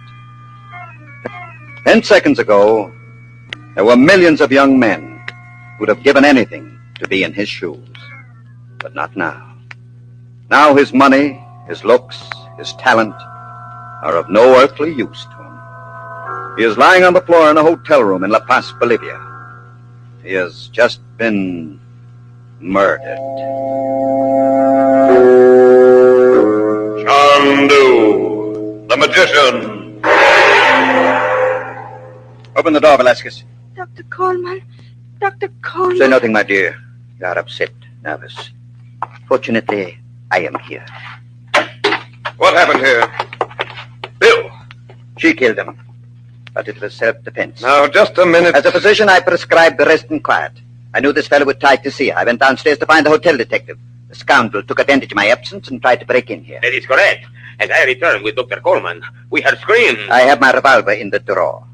She shot him just as we came upstairs. Self-defense, pure and simple. Not so simple, perhaps. You doubt my word, sir? She is telling the truth, senor. I testify. Rita, did you kill him? You are calling me Aldaya? Don't raise your voice to me, sir. I'm interested in the truth. And if you've told the truth, you've nothing to fear. And by whose authority do you propose to question? Rita, did you shoot Bill Carroll? Very well. Speak, Rita. Tell him. I'm talking to her, Dr. Coleman. Please don't interrupt. I'm only trying to help. I don't need any assistance. Rita, did you shoot Bill Carroll? Dr. Coleman? Dr. Coleman? Yes, Rita. Talk to him. Tell him. Did you shoot Bill Carroll? Bill Carroll? I do not remember it, Bill Carroll. The man is asking you a question, Rita. Answer him. Did you kill Bill Carroll? Yes. Yes. I shot him. Well, my meddlesome friend, are you satisfied now?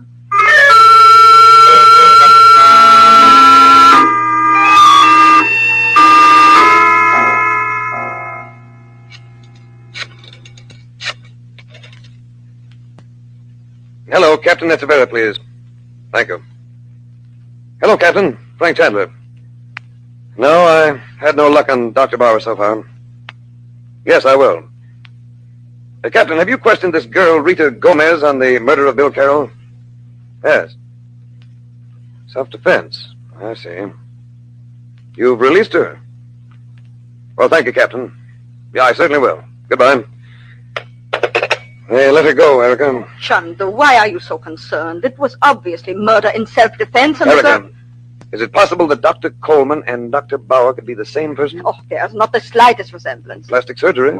Well, even so. Well, what about his walk, his carriage? No.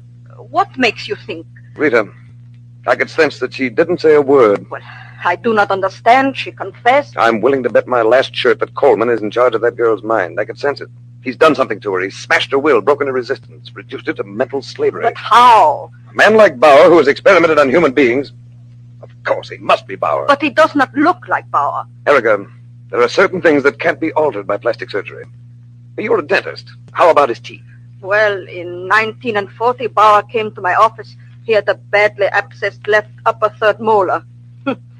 I remember. What about it? The butcher of Buchenwald. What a frightful physical coward he was. He was in mortal fear of the dentist. He could not tolerate the slightest pain. I saved the tooth by a gold inlay. Erica, if you saw this inlay, could you recognize it as your work? Oh, certainly. But how could I get to examine Well, leave that to me. If I have to, I'll knock his teeth out.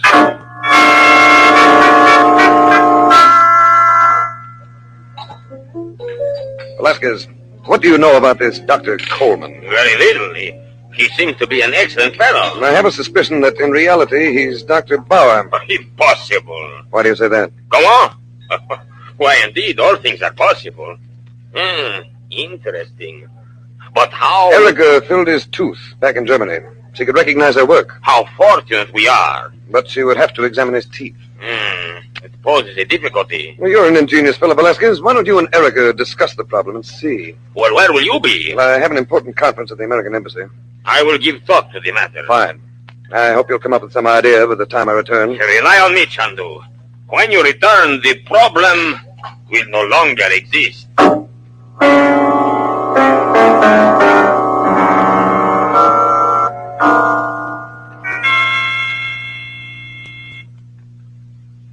Should have occurred to me. Extract the tooth. No. Come in. Room service. Your coffee, senor.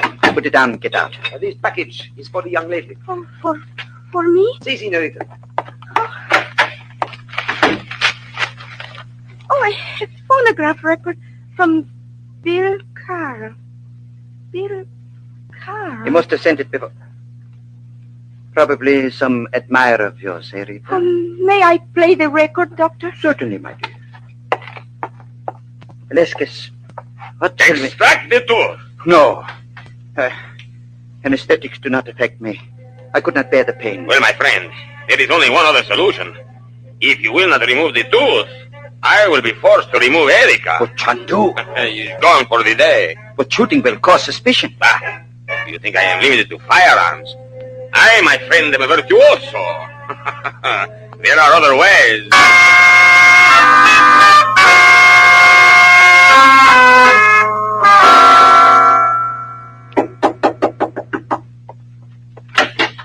Senor Velasquez, has anything happened? Come to the window. There is something outside I would like you to see. What? Let me open the window. Well, what is it? What is it? The pavement. 8 stories below us. What is so interesting down there? Why don't you go down and see? Nothing will help you. CHANDU! CHANDU! He is gone. He is at the embassy. Who told you? You did. You said... CHANDU. That'll be enough, Velasquez. Oh, you hit Velasquez. I teach you. CHANDU, he has a gun.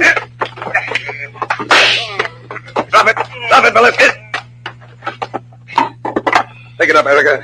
CHANDU, it was all in humor. I would not have... Pick up the telephone. The telephone? Call Dr. Coleman or Bauer, whichever you call him. But And tell him exactly what I say to you. But you cannot force me. No, I have a pistol, and you tried to throw me out of the window. Listen to CHANDU.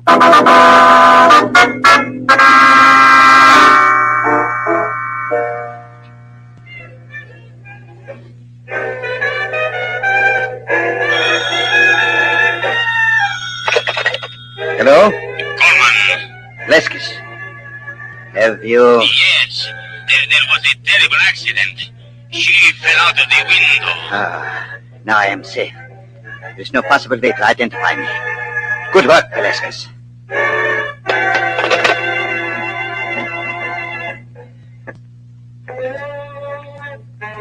Rita, you keep playing that record over and over. Turn it off. Oh, please, I must hear it again, Dr. Coleman. It is trying to tell me something. Turn it off. I heard it once before. I was dancing. Turn it off.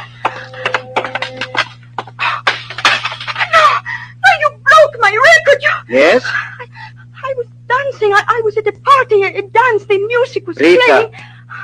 there is no music. There is no music. I hear it. I was in the United States the night before I left for home. I met you on the boat. I was seasick. You were a doctor. You said you would cure me. But I have been sick ever since. Rita, stop it. No, I remember. My plantation, you took me there. I am beginning to remember. I'm beginning to remember. Those men, you hired men to work. What happened to the rubber, to the money? I signed papers. What did they say? Shut up, you little fool. Keep talking, Rita. It's fascinating. CHANDU. Dr. Bauer? Bauer. I am Coleman. Indeed. You cannot prove it. You cannot prove it. I can by your tooth. She is dead. The dentist is dead. I'll see that you stand trial as a war criminal. How can you prove I am Bauer? There is no one who can identify me. I can. I heard people call him Bauer. In that case, both of you, your hands up. Did you have to frighten her with a pistol? She's fainted. Better for her. She will feel no pain. I wish I could say the same for you. What are you talking about? You know what I'm talking about. Your jaw. It's starting to swell. Huh? Your jaw is swelling. It's puffing out. That tooth, the one Erica filled, the third left upper molar. What are you saying? Your tooth. You can't stand the pain. My tooth. You're working on my mind. I know your tricks. I've also worked with the mind. I can feel the noise in my head. It will not work. You have worked on the mind for evil.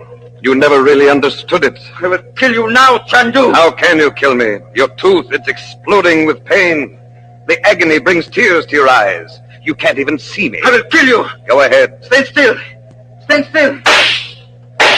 You're blind, Coleman. Blind with unbearable pain. My tooth. Do something. Stop it. I cannot stand the pain. You need a dentist. No, dentist. I'm afraid. Afraid? A big boy like you? Let me take you to a dentist. No, I will not go. Then I'll bring one here. The same one who fixed your tooth before. But she's dead. Open wider, please. Erica, you. Open wider, please, Dr. Bauer. That is it. Thank Do you. not hurt me. Do not hurt me. I'm afraid of dentists. I did not hurt you the last time. Erica, you're dead. Open wider, please. No, you're dead. She's the only one who can help you. That is my inlay. He is Bauer. I don't do something. It is killing me. Well, do you feel better, Dr. Bauer? Yes. No, I do not know. Add this gun, Thickham. Very good disguise, Bauer. But you should have done something about your teeth. A good dentist always knows his own inlays. I do, Mom, I do. It hurts me. Chandu, how is the young girl? Well, she'll be all right. Once she recovers consciousness, she'll be able to tell us about Bill Carroll's murder and some other interesting activities of ours. You have no right to accuse me. You have no proof. I demand an attorney. I demand immediate... I advise you to keep your mouth shut. This is democracy. You cannot keep me from talking. I have a right to open my mouth, and I will... I would advise you to close it. After all, there's a dentist in the room.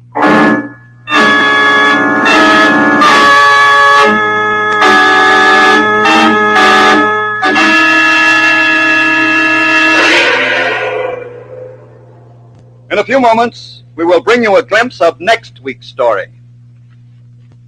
In the field of entertainment, the top of success is difficult to reach. First, you must pass the test of ability and experience, and then crash through the gate marked opportunity.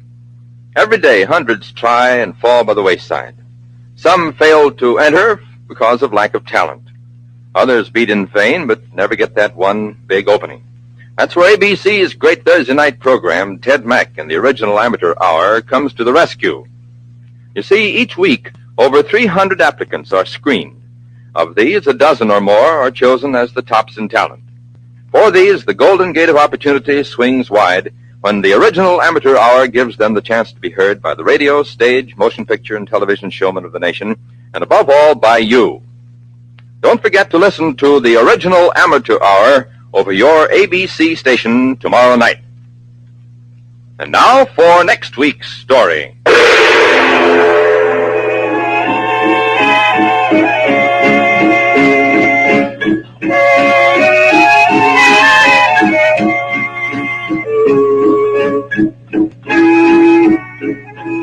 He used to say, I wouldn't commit a murder for $1 million. And for a while, he was safe enough. Nobody took him up on it. But then someone walked into his office and put the money on his desk. Fresh, clean, green bills. How could he turn it down? Would you? Would you if you could count the money, hold it, put it in your pocket?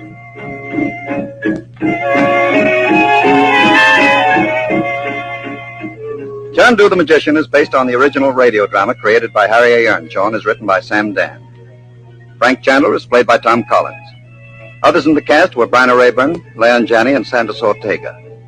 Music by Albert Berman. Sound effects, Keen Crockett and Harold Johnson. This is a Cyril Armbruster production.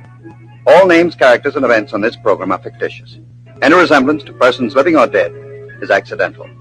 We invite you to listen next week to Mystery, Intrigue, Magic. CHANDU, the Magician.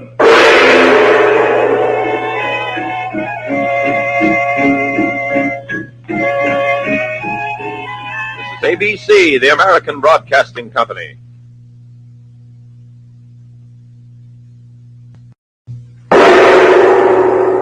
CHANDU, the Magician.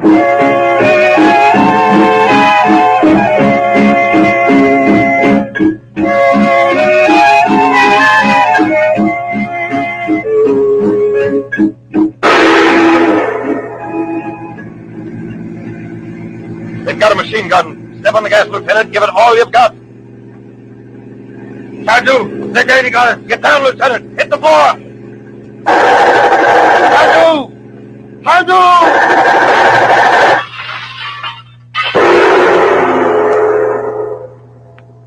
In 60 seconds, the American Broadcasting Company will bring you the first act of CHANDU the Magician. You know, folks, it's amazing the way tomorrow creeps up on us. Why, it seems as though it were only the other day when you said, 10 years from now when the kids are ready for college. Or maybe it was, in a few more years when we're ready to build a home of our own. But what about those dreams? Are they coming true? If not, perhaps it's time for a look at the situation. You see, dreaming is a pleasant occupation, but it doesn't realize the goals we have set for the future. For results, you've got to translate those dreams into action step by step. And United States savings bonds are the ideal stepping stone. Start buying United States savings bonds today. Use the payroll savings plan where you work, or the bond-a-month plan where you bank. Buy now, buy regularly. You'll discover that you won't be worrying about tomorrow at all.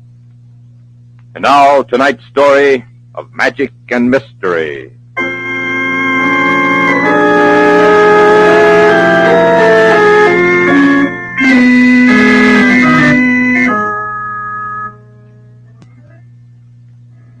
There was a time not so long ago when crime was a very simple thing. There were the people who committed crimes and the people who didn't, the good guys and the bad guys. And you could always tell a bad guy just by looking at him. He had a hard, cruel face and a tough, rasping voice, and a dead cigarette would dangle from the side of his evil mouth. Today, we still have the bad guys and the good guys, but the world has moved forward. The bad guys have become smarter. Or perhaps the good guys have become a little bit careless. Anyhow, it's become tougher and tougher to tell one from the other. CHANDU, the magician.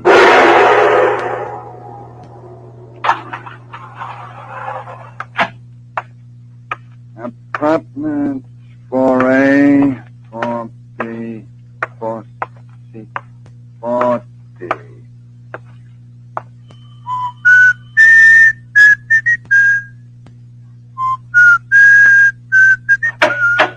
Yes? Excuse me, miss. Are you Miss Helen Palmer? Yes. You sure? Well, of course I'm sure. It's very important. Who are you? What do you I want? can't afford to make a mistake. What do you want? You're positive you're Helen Palmer? Well, you can see my name above the doorbell. Yeah, that's a fact. Still, you could be the maid. I'm Helen Palmer. Okay, if you say so. Well, now that we've settled it, what can I do for you? You can stand still so I won't miss. What? No! Well, it's nothing personal, sister. Nothing personal.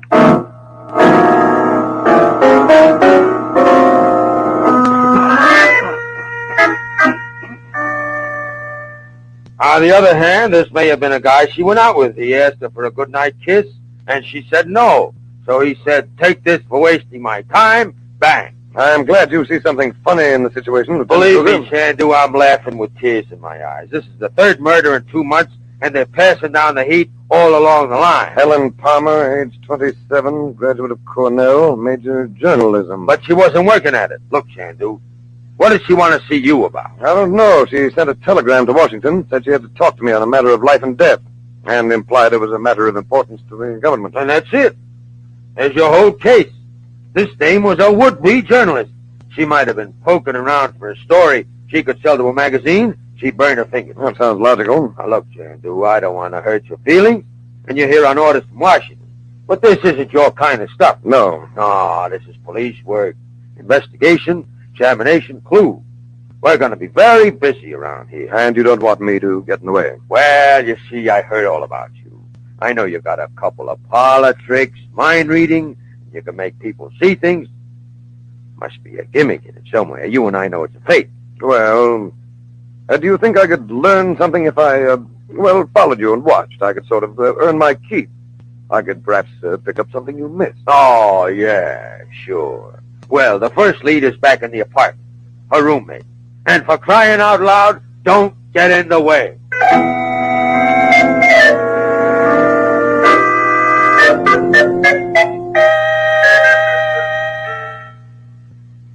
Yeah.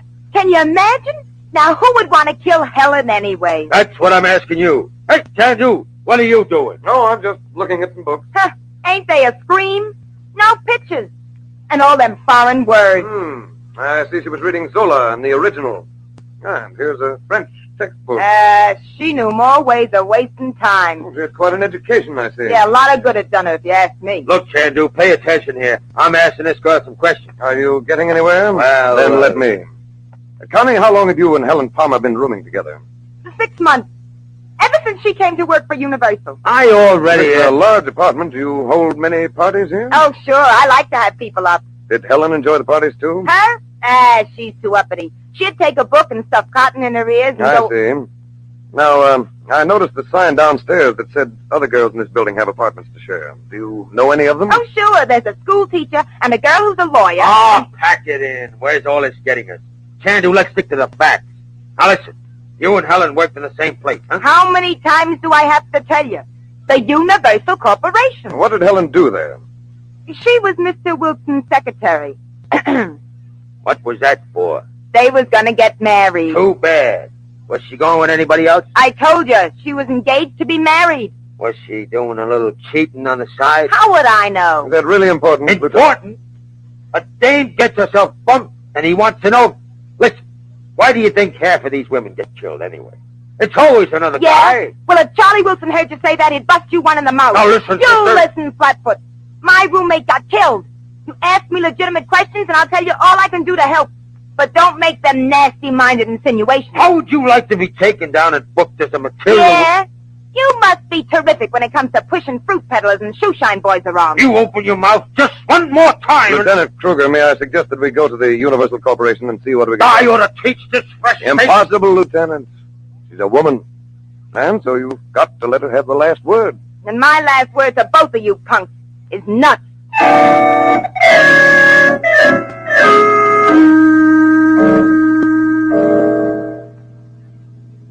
Please, gentlemen, I don't feel like discussing at the moment. At another time, perhaps. I'm very sorry, Mr. Wilson. I know it's difficult for you. Now, but- look, Mr. Wilson, there's been a murder. What do you want us to do? Take a month off until everybody feels better and then start investigating? Please, Lieutenant Kruger, may I... Yeah, you want me to keep my big, heavy paws out of it. Okay, Chandu. Thank you, Lieutenant. Mr. Wilson, do you know why your fiancée should have been murdered? Why? Well, I haven't the slightest idea. Did she have any enemies? Well, how could a girl like Helen have any enemies? Now, I believe that this was the work of a maniac. There are maniacs who go around killing people. Are you aware that Miss Palmer sent me a telegram yesterday? She wanted to see me on a matter of importance to the government. She did? Have you any idea what it was all about? I can't even imagine. Did you know that Miss Palmer was a journalism student? Yes, she wanted to get a job in a newspaper. I tried to help her. How? Well, my company, we manufacture drug products. I know several of the local publishers. You see, we advertise extensively. I have a little pull, but she didn't want to get a job that way. It sort of gives you an idea how ethical she was. You own this company, Mr. Wilson? Yes, it's been in our family for generations. You have no partners? No, it's all mine. Hey, Mr. Wilson, the government guy is here to take the samples to the testing bureau. Well, look who's here. Will you gentlemen excuse me? We're working on a big Navy contract. Yes, certainly. We were about to leave. Unless you have some questions, Lieutenant. I would have asked the same questions you did and gotten the same answers and found out the same thing. Namely, nothing. Now stick around, Mr. Wilson. Maybe we want to see you again. And that goes for you too, sister. Nuts to you, Flatfoot. Goodbye, Mr. Wilson. Come in.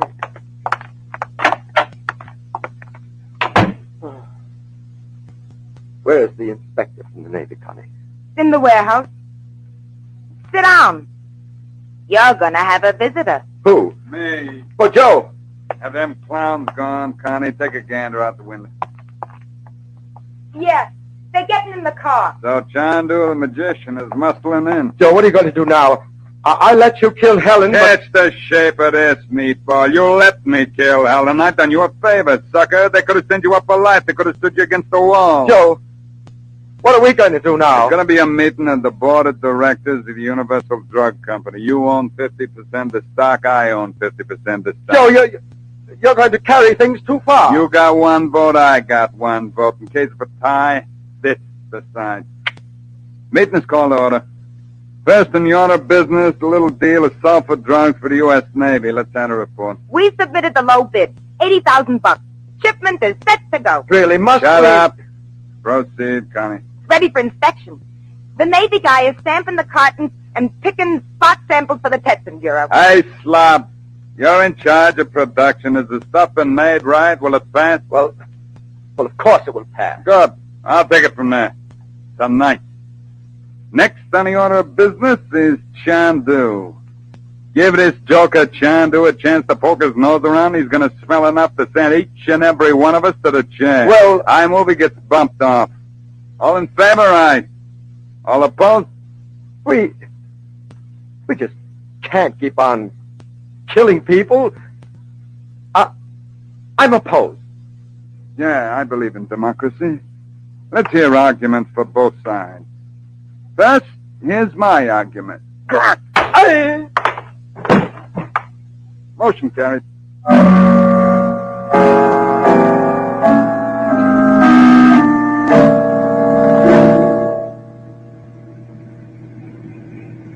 So what have we found out? We found out nothing. I wouldn't say that, Lieutenant.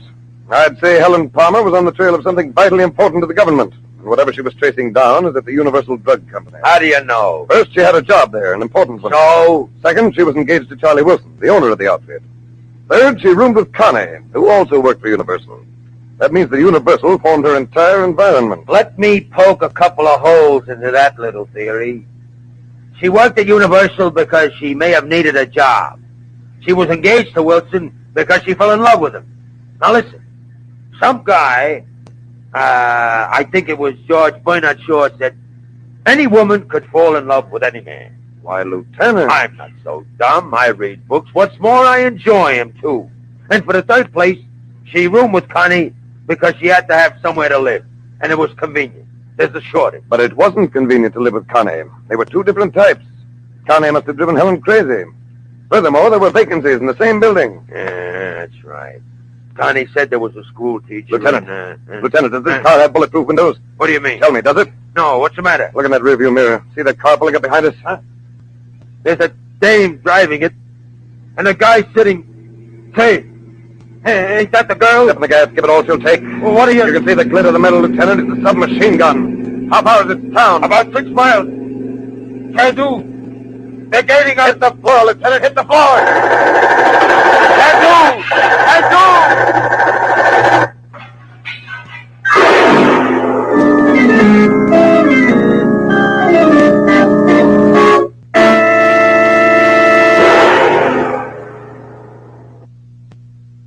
Just a few moments, we will bring you the second act of Chandu the Magician.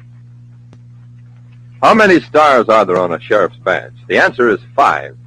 How many reasons why you should hear the sheriff on ABC every Friday night? The answer, 5 at least, and many more. In the first place, there's Mark Chase, one of the most brilliant detectives on the air today. Secondly, there are those modern, efficient, clever methods he uses in tracking down law-breaking desperados. Third, there's action, plenty of it. Fourth, the lawless characters on the sheriff always meet their comeuppance when they encounter Mark Chase. And fifth, the sheriff is part of ABC's great Friday night lineup. Well, naturally, we could go on with the reasons why the sheriff is good, but we think you should hear it for yourself. When Sheriff Mark Chase starts after a rough, troublemaking criminal, you'll find yourself wrapped up in a very engrossing drama that searches far into the reasons for the crime, as well as the crime itself. So be sure to hear the sheriff Friday night on ABC. And now, back to tonight's story of intrigue and magic.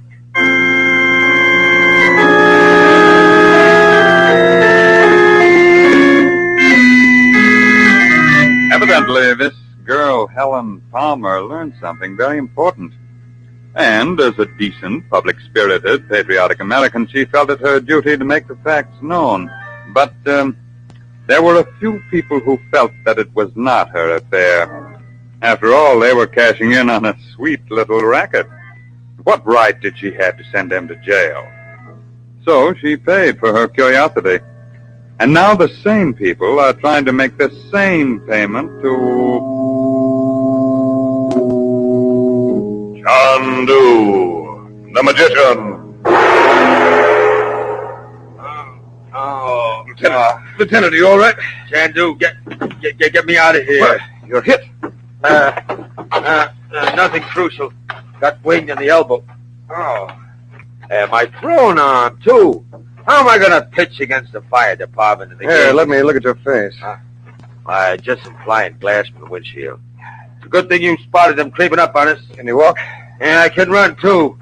And I'm heading for that dame's house. Let's get that arm looked at first. Lucky for us, he had a Tommy gun. Those things look good and make a lot of noise, but trying to hit something when you're doing 80 miles an hour. Get up on the road and thumb a ride. What's so funny? You can get arrested for hitchhiking in this state.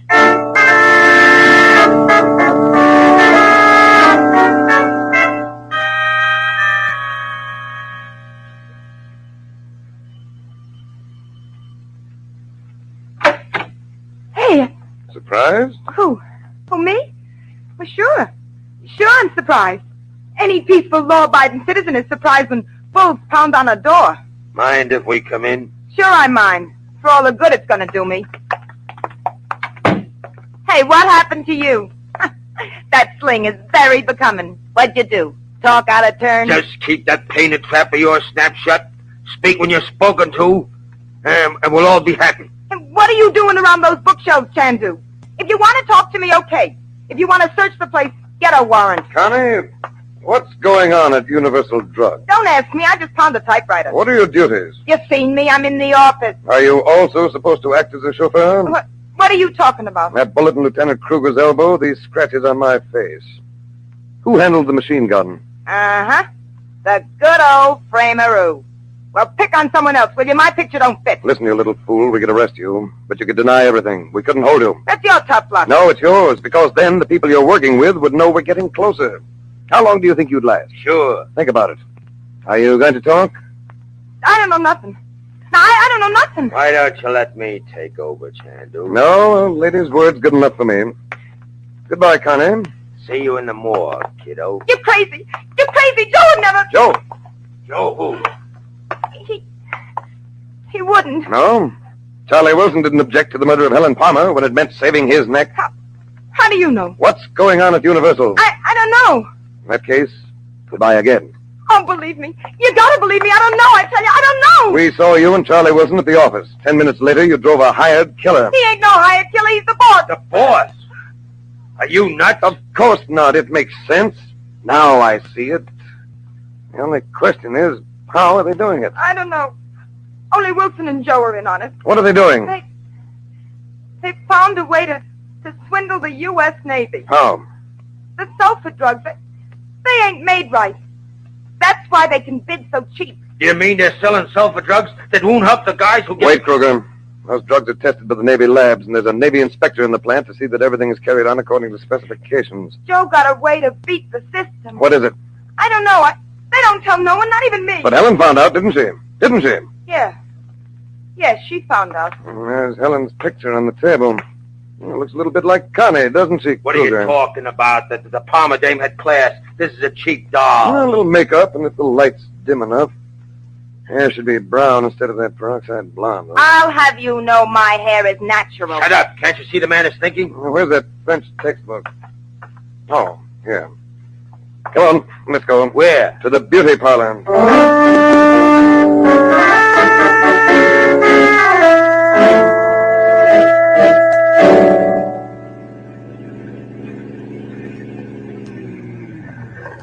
Well, this is about as far as we can drive, Lieutenant. We'll walk the rest of the way.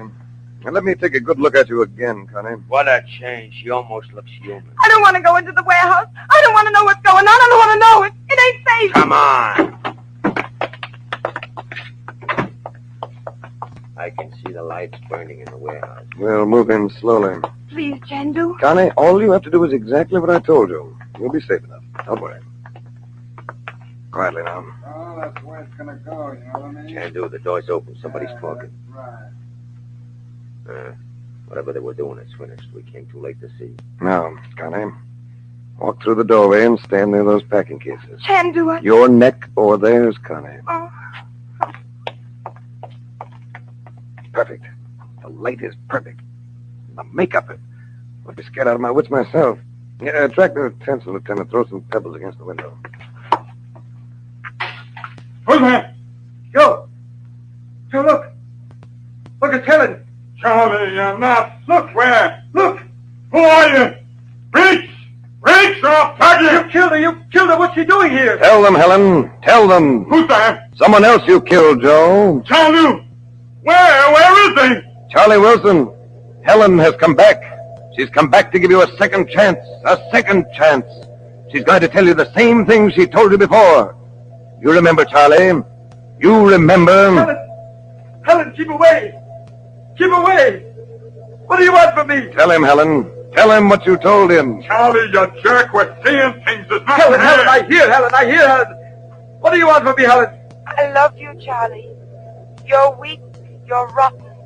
You're a disgrace to your family, but I love you. Helen, Joe showed me how to make money, so much money. Sailors, Marines, American boys, fighting for you and me.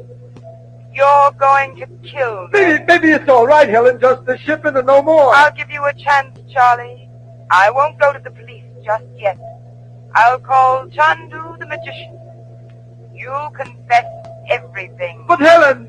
It's the only way, darling.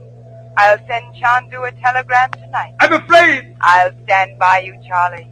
We'll fight it together, and CHANDU will help us. Helen, answer me. Speak to me again. How can she? You betrayed her. You disgusted with Joe. Helen, I didn't mean to. Helen, say something. What do you think she'd say, Charlie? Why did you let him kill me, Charlie?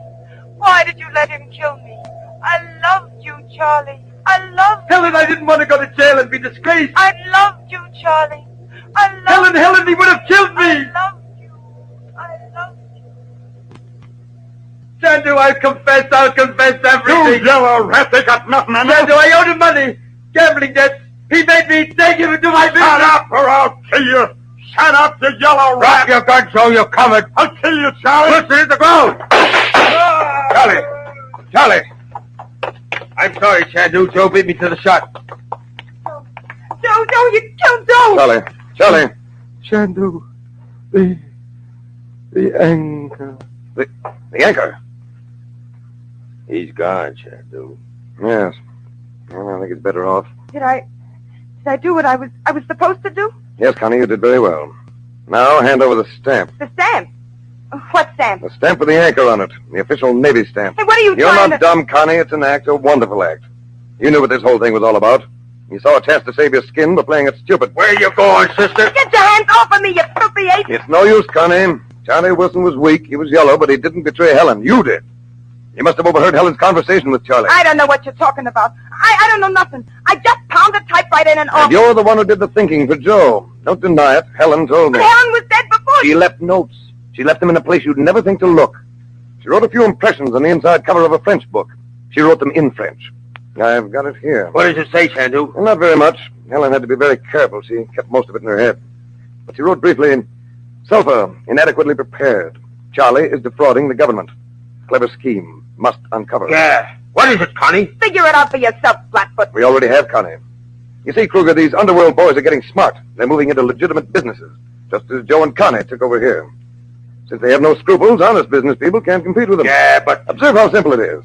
You have to have larceny and murder in your heart to do it, but it's the easiest thing in the world. Charlie's last words were about an anchor. Look at these crates, Lieutenant. Well, there's an anchor stamped on them. That's part of the Navy seal. The other part of the letters USN. That comes later. When you sell goods to the Navy, the inspector puts the first stamp on the shipment. Then he takes random samples of it to the labs for testing.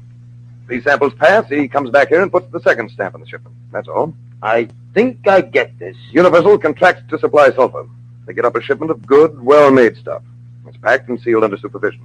The inspector puts his first stamp on it. Then he takes some of it to the Navy testing labs. Naturally, it passes. Meanwhile, these jokers sneak out that original shipment, substitute phony stuff. They have a counterfeit seal made, and they stamp the substituted Then boxes. the inspectors come back, they see the stamp, they think these were the same boxes. It takes months before anything to happen. Then they realize the sulfur's no good. By the time they check back... Yeah.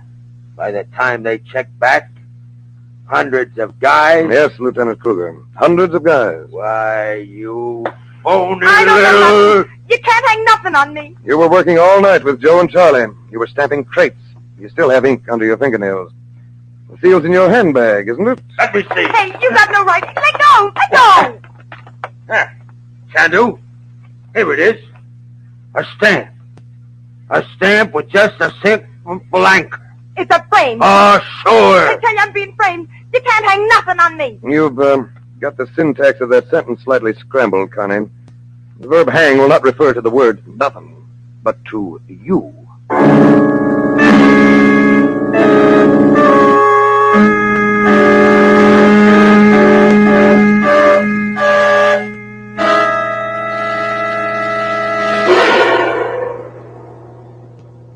a few moments, we shall bring you a glimpse of next week's story. The man who knows the world of reality knows only half the truth. The other half lies in the realm of fantasy. The everyday world is made up of bright lights and brilliant colors, of hard facts and bare statistics. But these are only the bare, cut-and-dried framework of life. The world of imagination offers the subtle shades, the elusive shadows that lend depth and substance to the scheme. Inner Sanctum, heard each Thursday night on ABC, delves into the gloomy dusk of the weirdly fantastic to bring you unusual tales of the eerie and the unreal.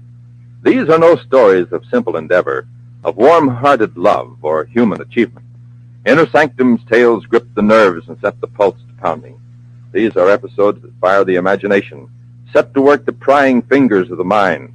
Listen to your ABC station tomorrow night when the door again swings open and your host bids you welcome into the Inner Sanctum. And now for next week's story.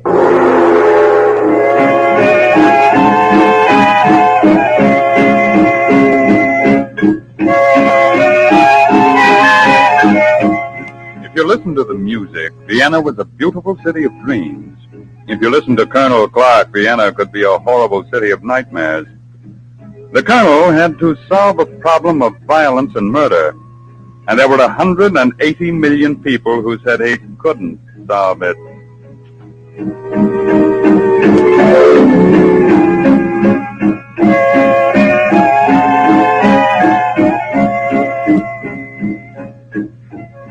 CHANDU the Magician is based on the original radio drama created by Harry A. Earnshaw and is written by Sam Dan. Frank Chandler is played by Tom Collins. Others in the cast were Natalie Priest, Joe DeSantis, and Raymond Edward Johnson. Music by Albert Berman. Sound effects, Keene Crockett and Harold Johnson. This is a Cyril Armbruster production. All names, characters, and events on this program are fictitious. Any resemblance to persons living or dead is accidental. We invite you to listen next week to Mystery, Intrigue, Magic. CHANDU, the Magician.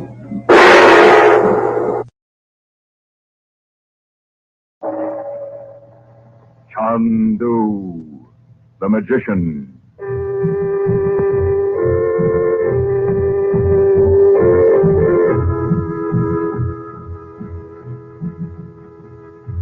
Good evening, ladies and gentlemen.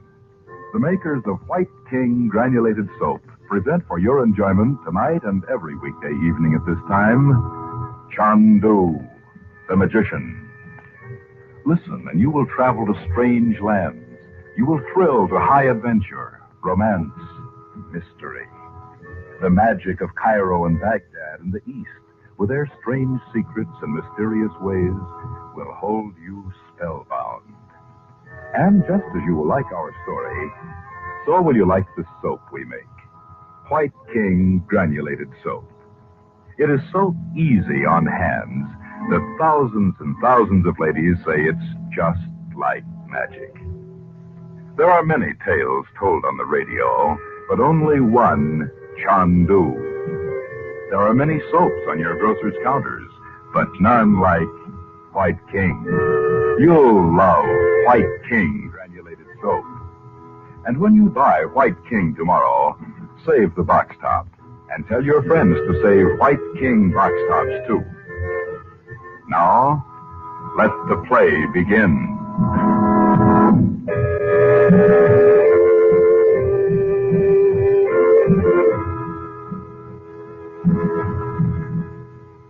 This is the story of Frank Chandler, known in the secret places of the Far East as CHANDU, and of his widowed sister, Dorothy Regent, living in Beverly Hills, California, with her son Bob and her daughter Betty. It is twilight as our story begins. Dorothy Regent stands by the window, looking out into the darkening garden. CHANDU, the Magician. Mom? Where are you, Mother? In the living room? In the dark? Didn't Uncle Frank come? Oh, he'll be here in a little while, Betty. I'll turn on some lights. Hey, what gives, Mom? You look kind of funny. Oh, well, You startled me slamming the door, that's all, Bob. Oh, I'm sorry. We were in a hurry to see Uncle Frank. Where is he? He was at the airport when he called. Mother, what's the matter with you? Look, you've torn your handkerchief all to pieces. Why, so I have. What makes you so jittery? Is Uncle Frank trying to smuggle in a bunch of rubies from India? Oh, Bobby. When did Uncle Frank call you, Mother? He said his plane had just landed. He had to go through the customs, you know. Well, then what makes you think he'll be here in a few minutes? Did I say that? Mother, you don't usually fall apart like this. Do you know where the airport is, Mom? Of course. In Burbank. Oh, no, it isn't. Not the one where Uncle Frank had to land. What? Well, it's way out in San Bernardino County. I checked on it from school this noon. All the planes from the Orient land there. But that's about 50 miles away. I know it is, Bets. Well, look, Mom. Sit down here and tell us what's the matter. Is it just because Uncle Frank makes you remember Daddy? Oh, gee, I didn't think of that. Is that it, Mom? No. Why should it be? We know how you feel, Mother, even if we can't remember Daddy very well. Well, it's not that exactly. I might have known I couldn't keep anything from you two. Keep what, Mother? Oh, I can't explain it. All day long, it seemed as if a storm were gathering. Right over this house. But it was a beautiful day. I know. But I've been going to the windows and even out in the garden, looking up, expecting... I don't know what. I couldn't seem to help it. Well, I don't see why Uncle Frank coming back would make you think of a storm. I know there's no reason for it, Bob, but Mother, was Uncle Frank here when Daddy went away? Don't be a goop. You know he was in India, Betty. Wasn't he, Mom? Yes, he'd gone there from Egypt a year or so before that. Of course, I wrote him when I got the news about your father. Didn't you ever hear anything about what really happened to him? To Daddy, I mean? No, dear. He just happened to sail for home on the Athenia. And when it was sunk, well, all anyone knew was that he wasn't in any of the lifeboats. Oh, I wish I knew why I should have this premonition of... I wish Uncle Frank would get here. That's what I wish. Try not to think about it, Mother. Tell us about Uncle Frank. I can't even remember what he looks like. Oh, I can't either. How old is he, Mom? He's 2 years older than I am. He's tall, quite good looking. Oh. And I imagine he must be pretty brown after so many years in India. Oh, he sounds marvelous. It'll sure be good to have another man around here. You know that? What do you mean, another man? What do you think I mean? Oh, now, you two. Betty, you better go up and change your dress before Uncle Frank comes. Okay. Gee, I hope he brought me a sari like East Indian women wear. And a veil. They make women look so mysterious. Oh, you make me tired. Go on, Betty. All right. You can change too, Bob. Never mind, I'll answer. Hello? Yes? Oh, Frank. Where are you? Well, I can't help crying. I know there's no reason for it, but... I'm listening.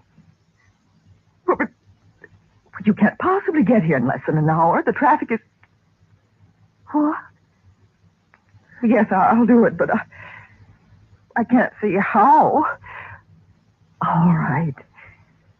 Yes, I will, Frank. I can't wait to see you. What did he want, What did he say? Oh, he wants us to draw the curtains and lock all the doors and turn off the lights. Why, for Pete's sake? What's wrong? Well, he didn't say. Maybe he's going to play some kind of a trick, like he said he used to do when you were kids. Oh, I hope not. Not today.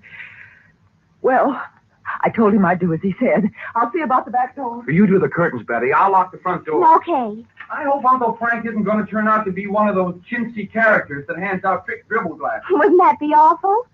I don't see why we have to turn the lights off. Well, maybe he didn't mean that. Hey, Mom, does he really want the lights off? Yes, he does, Bob. He said he'd be here in 5 minutes. 50 miles in 5 minutes? Well, that's what he said. So let's just sit down and wait. This better be a very hot gag. Yes. Imagine if somebody dropped in and found us sitting around in the dark like a bunch of spook hunters. Oh, Betty. I'm sorry, Mother. I didn't mean it that way. Listen. What's that? Oh, it's weird, whatever it is. Hey, do you suppose Uncle Frank is really going to... Now you may turn on the lights. Frank! Oh, Frank. Oh, you can't imagine how glad I am to see you.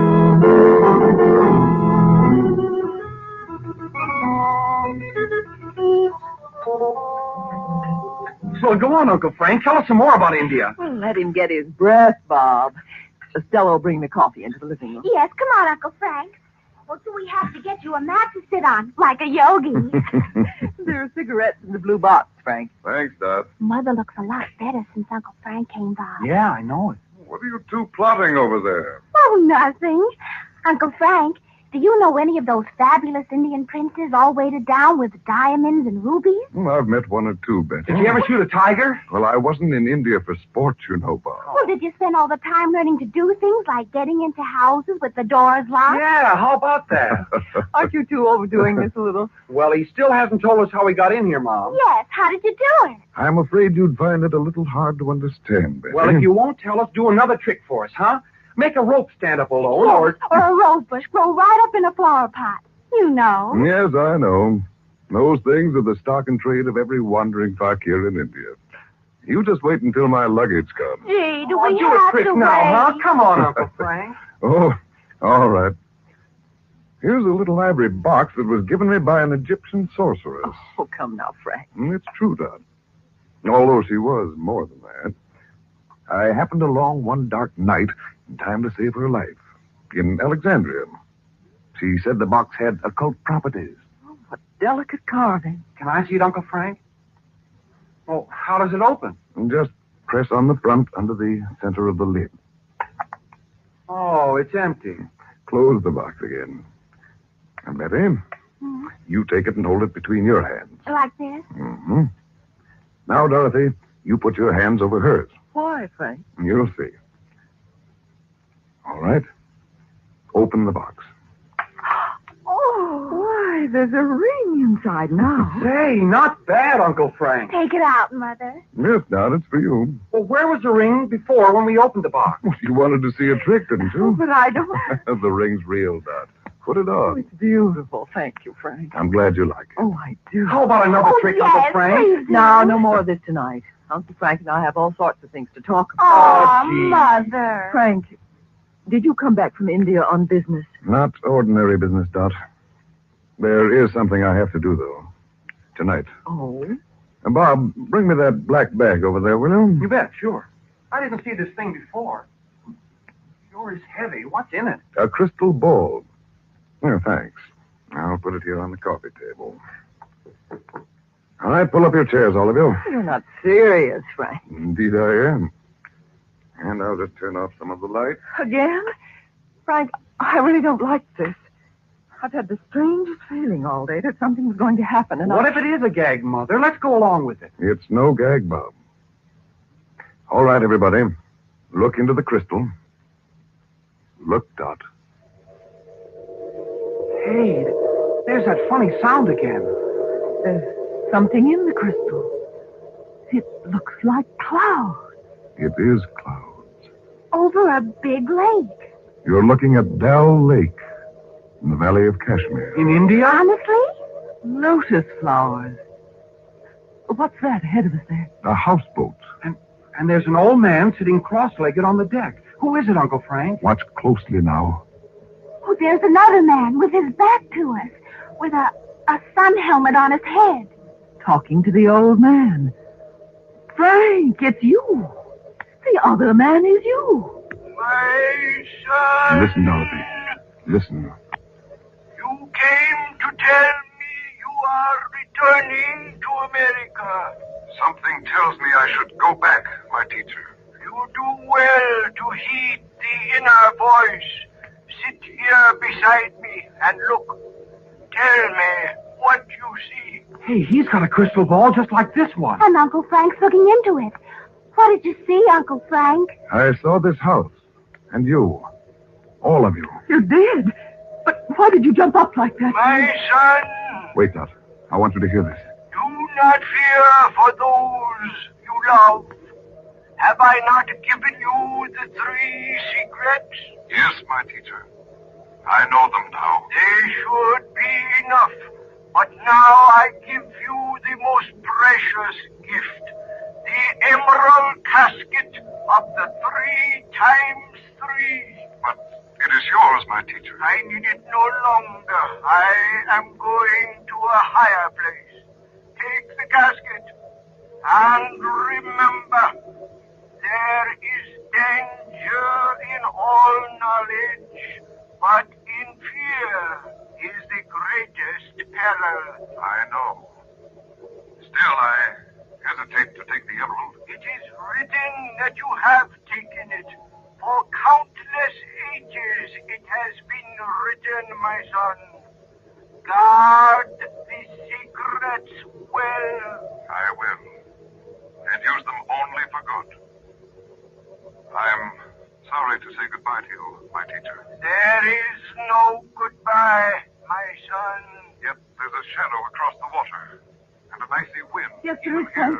I feel it too. Hey, Mom, you're here, not over in India. Oh, I don't care what you say. I feel a cold wind on the back of my neck. What does it mean, Frank? What does it mean?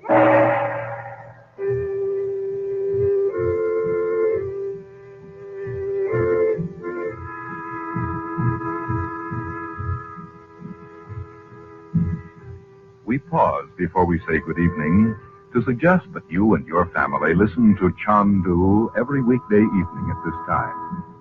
Travel with us to strange places and faraway lands, into the mystery and intrigue of Egypt and the Near East. And, of course, we'd like to have you use the soap we make. White King Granulated Soap. You'll love White King. Anything that can be washed may be washed with White King, with safety to fabrics and colors, kindness to your hands, the only hands you'll ever have. So on your radio, remember CHANDU, the magician, every weekday evening at this time. And at your grocer's, remember White King Granulated Soap. No other soap is like it. You'll say no other soap has ever done your work so well. Good night.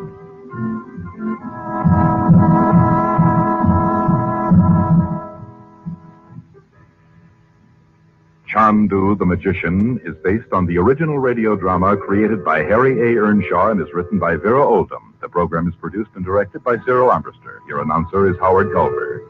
The makers of White King invite you to listen tomorrow at this time when the story resumes. CHANDU, the Magician. This is the Mutual Don Lee Broadcasting System.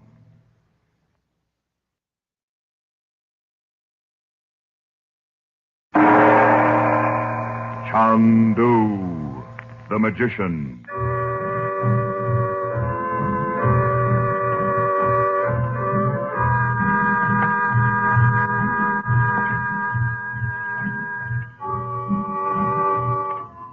Good evening, ladies and gentlemen. The makers of White King Granulated Soap present for your enjoyment CHANDU, the Magician. Before our play begins, we would like to take a moment, and I mean just a brief moment, to say something that will help those who have clothes to wash. Our suggestion is that you use White King Granulated Soap. Put White King in your washing machine. If your husband happens to do heavy, dirty work, if his overalls and jumpers and work shirts have made you work and washing trouble, you'll not only like what White King does, you'll say, I love that soap. And your hands, the hands you'd like to keep young and lovely, how kind White King will be to them, the only hands you'll ever have. And listen, save White King box tops. You're going to want them for something you're going to hear about on this program. The moment is up. Now, on with CHANDU, the Magician.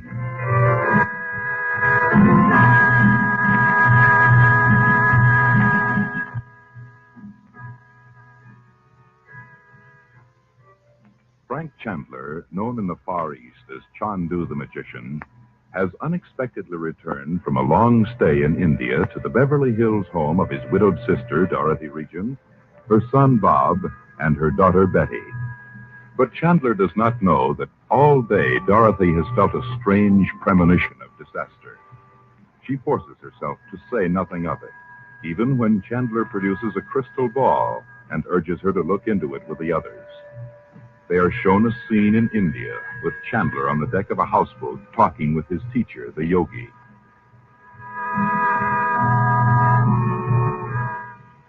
As they watch, Dorothy is overcome with terror. CHANDU, the magician.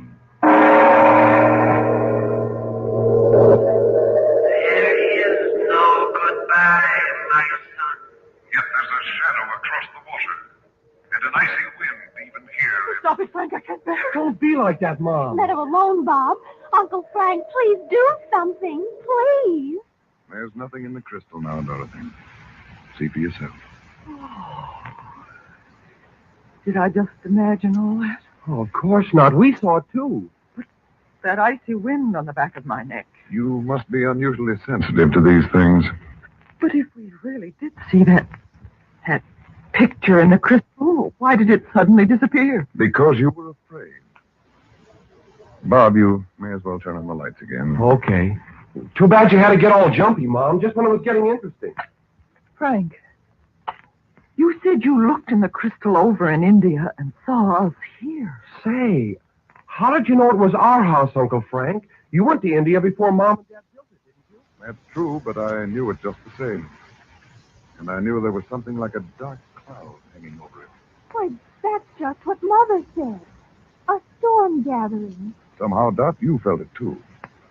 At any rate, that's why I suddenly knew I must come back here. You don't mean you can look into the future? That's too much to believe. No. At least I've never been able to yet. Dorothy, where are the plans of this house? Well, I don't know. Why? I'm trying to remember. Did Robert destroy them by any chance? Why, I don't...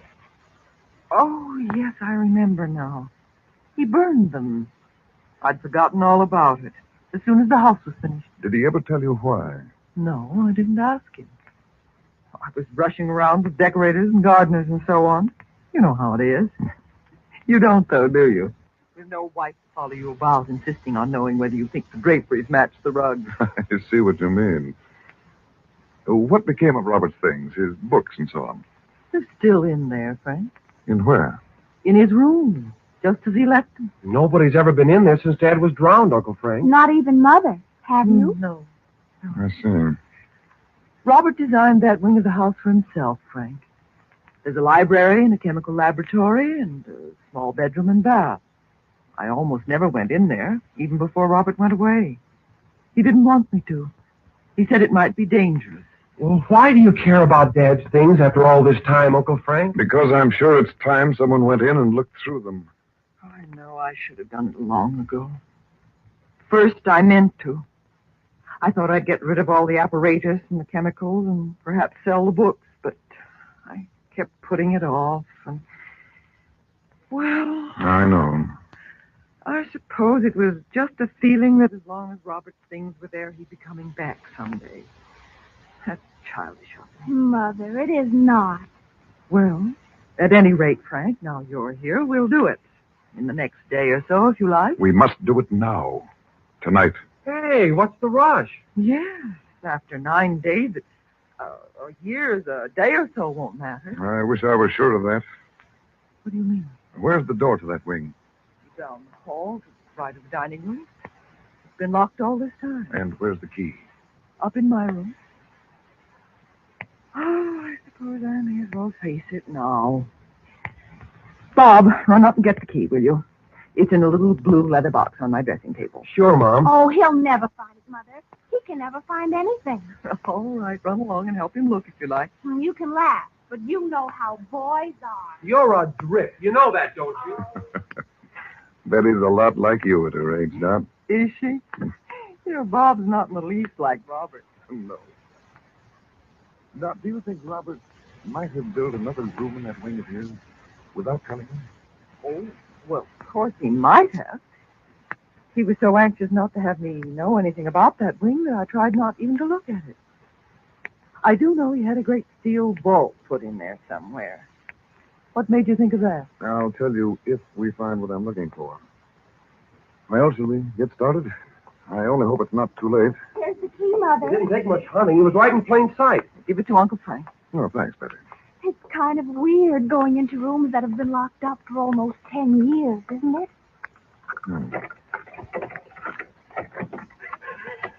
Wait a moment until I find the light switch. Oh, yes, here. Look at the dust.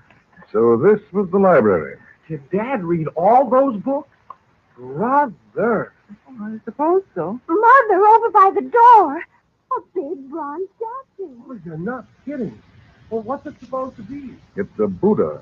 Well, what would Dad want this thing for, Mom? Oh, it was given to him years ago in Singapore. Oh, it's a creepy thing, you know that? It kind of smiles at you, as if it knew a secret and wouldn't tell. Well, perhaps it does. Oh, now, wait a minute, Uncle Frank. Buddha seated on a pedestal covered with lotus blossoms. Might be... Well, yes, it is. Oh, look, Bob, look.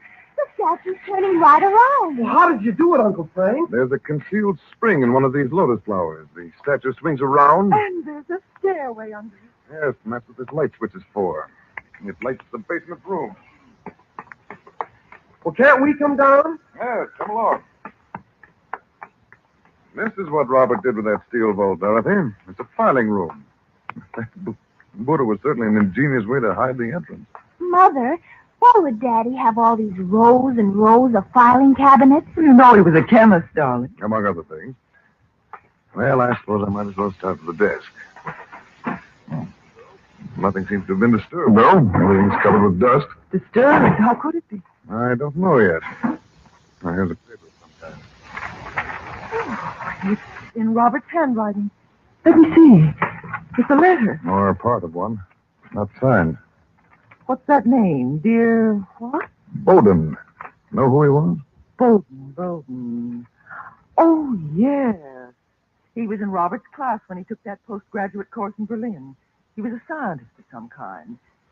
What does the letter say? It says, Dear Bowden, despite our disagreement, I have often thought of writing you to ask you once more to give up your experiments.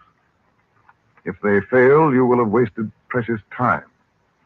If they succeed, you will have produced nothing but disaster for the entire world. What was this fellow up to, Dot? I haven't the vaguest idea. Go on, read the rest of it. Let's see. Even now, alone, I am on the verge of success. I beg you to give up those plans of yours which you know are unworthy of any scientist, and join me. Well, that's all. Robert never finished it. That wasn't like him. You know what, Mom? What, Bobby? Well, maybe he didn't go to Europe at all. Maybe he had amnesia or something and just kind of wandered away. Oh, don't be silly. You talk like a comic book. Oh, of course he went to Europe, Bob. You know he sailed for home on the Athenia. Could he have heard from this Bowden before he left, Don? Well, if he did, he didn't tell me. We'll just have to hope he left a record of what he was doing in one of these files. Does it make any difference where we begin? Yes, Bob, we'll begin here at this end. I have a feeling that... Oh, hey, what's the matter? Is that it right off the bat? I think so. Oh, let's see. Oh, just a minute, Betty. Dorothy, you'd better go back upstairs. Why? Because Let me see what you have there. it's just a sealed folder with an envelope fastened to the outside. Is the envelope addressed to me? It may have been meant for you or for Robert's attorney. Well, then let me... Oh. To be opened at once in the event of my death. And I've left it here all these years. Now, don't blame yourself, Dot. No, Mom. If it's anybody's fault, it's Dad's. He knew you never came down here, didn't he? Oh, don't say that, Bob. But he's right, Mother. How could Daddy think he'd ever find it? I should have gone through everything. If only I hadn't let myself think he'd come home. Like the others who were found long after the ship went down. Well, why don't you open the envelope and see what's inside? Might not amount to anything now. You open it, Frank? Mm-hmm.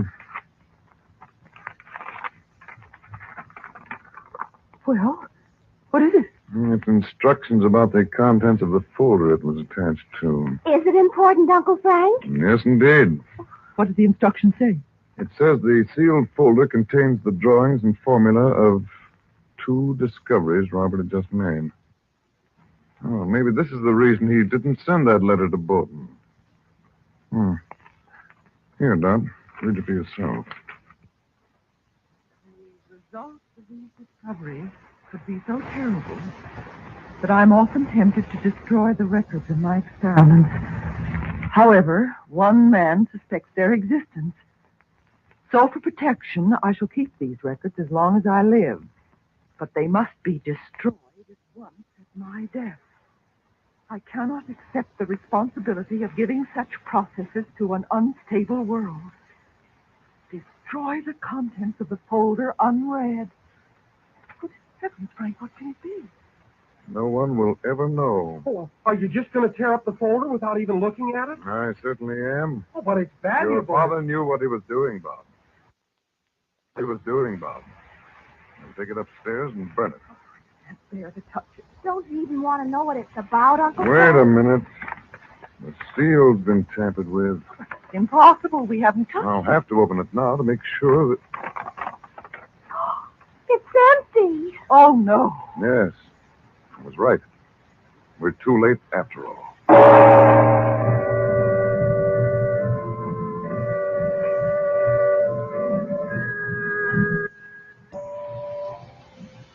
Before we bring to a close our drama this evening, may I say something to the ladies on the subject of hands?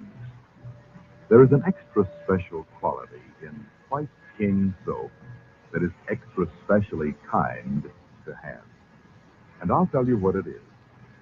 If you use the kind of soap that needs hot water to make it work, your hands are liable to be rough and red, no matter what kind of soap it is, or what claims are made for it, or what it contains. But listen, White King, with its nut and vegetable oils, doesn't need hot water.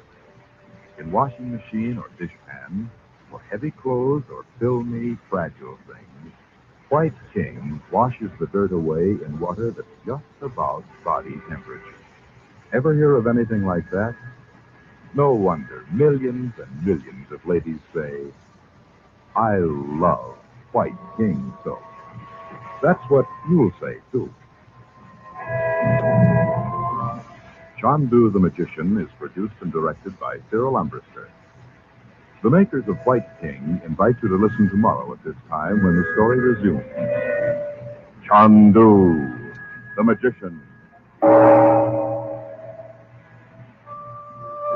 This is the Mutual Don Lee Broadcasting System.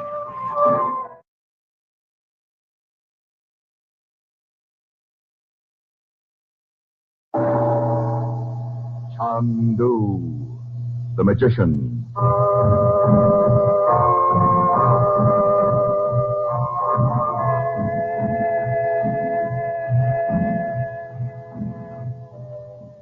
Good evening, ladies and gentlemen. We present for your enjoyment CHANDU the Magician. Before our drama starts, we would like to ask you a question. Had you noticed, perhaps, how difficult it was to buy White King in the years we've just passed through? There were other kinds of soaps on grocers' shelves, often in abundance, but seemingly so little White King. Well, White King is made largely from precious nut and vegetable oils. These were scarce. We couldn't begin to fill demand for our soap, and we wouldn't sacrifice quality. The ladies who are our customers are intelligent people.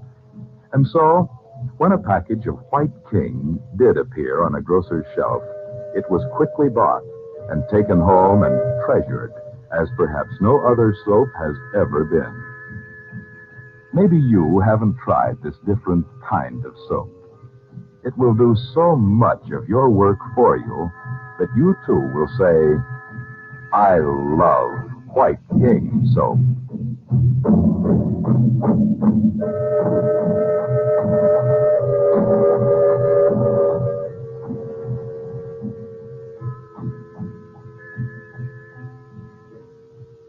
Frank Chandler, known in the Far East as CHANDU the Magician, has learned of an unknown menace to his widowed sister, Dorothy Regent, and her 2 children in America. Unexpectedly, he arrives at their home in Beverly Hills. There, he discovers that one wing of the house contains the library and laboratory of Dorothy's husband, an internationally famous scientist. But the underground rooms have been locked since Regent's death at sea 9 years ago. Searching them, Chandler finds that important drawings and formulas have somehow been stolen. CHANDU, the magician. Don't look like that, Mother. You couldn't help it. Oh, yes, I could. I could have destroyed everything in here years ago. But no. I just turned the key on it and left it. All those dangerous secrets for someone to find. Well, there's no use wringing your hands about it now, Mom. Well, let's go back upstairs and call the police. And tell them what, Bob? Why, tell them we've had a burglar. But we have no idea what he took. A sheet of paper or a set of blueprints? We don't even know when the man got in here. Frank, there's nothing we can do, is there? I hope so. I saw the fellow, you know. You certainly can't call the police. Tell them you saw the man in a crystal ball away over in India. Well, this isn't a matter for the police, Dorothy. Look here, let's give this up for tonight.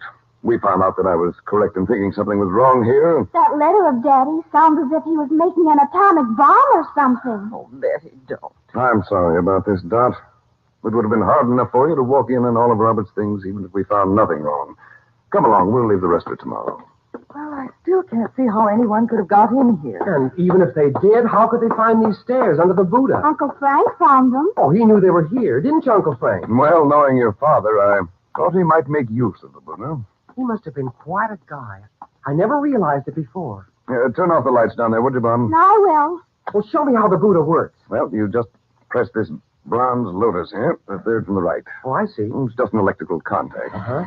The statue turns around so the pedestal covers the stairway. Oh, yeah. You'd never know the stairs were there at all. Unless Dad told somebody. Well, he surely wouldn't go to all that trouble to hide the stairway and then tell someone. Hey, what's that? It's the sound we've heard before. Frank, where are you going? Come on, all of you. Hurry. Where? Into the living room. It's the psychic summons. Oh, no, Frank, please. Don't be afraid. You'll probably hear it often. It means there's a message for me. Look at the crystal ball over there. It's kind of shining, as if there was a light inside. Now sit down quietly, everyone. Look into the crystal.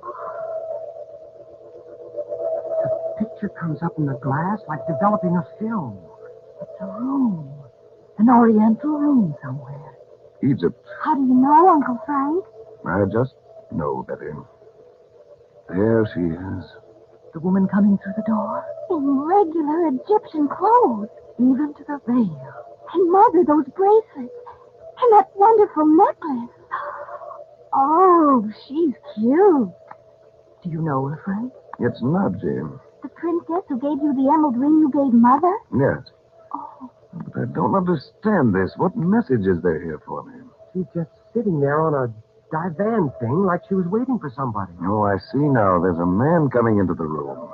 What an evil face. Gray. And really wicked. Do you know who he is, Uncle Frank? No.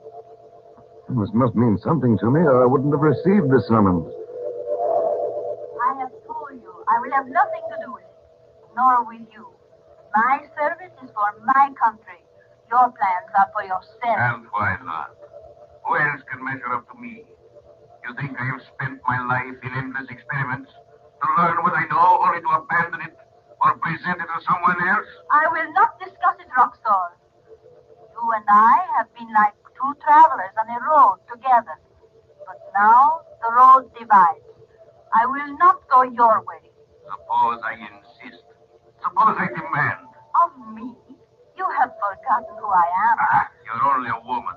Weak, sentimental. It is like you to mistake decency for weakness. You are... I am Roxor. Never forget it.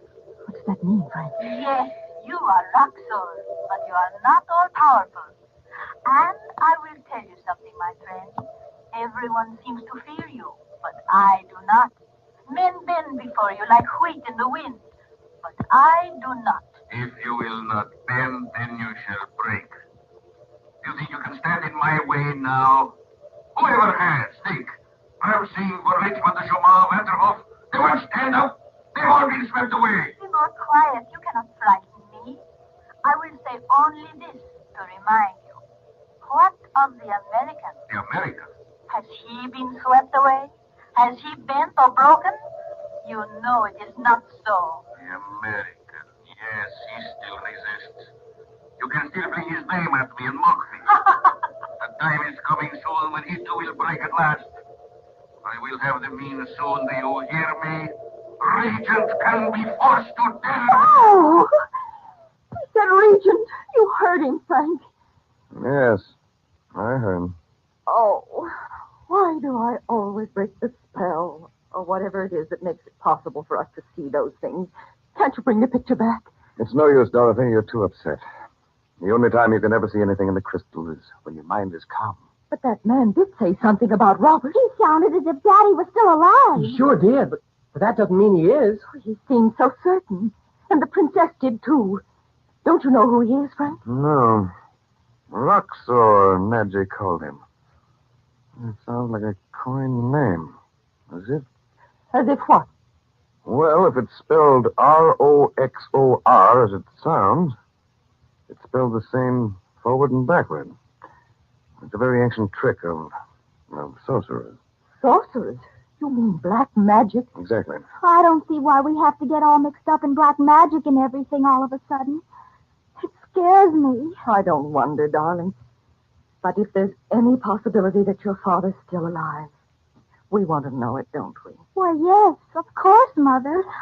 Only Frank, can't you send a cable to the princess or something? Well, I haven't heard from Nadji for years, Dot.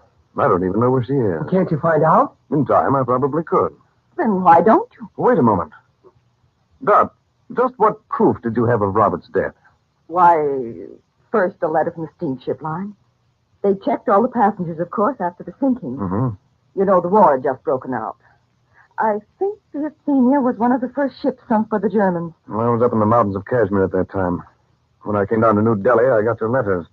That was the first I'd known of Robert's death. I remember. Well, I even went to New York. Great many of the survivors had been brought there.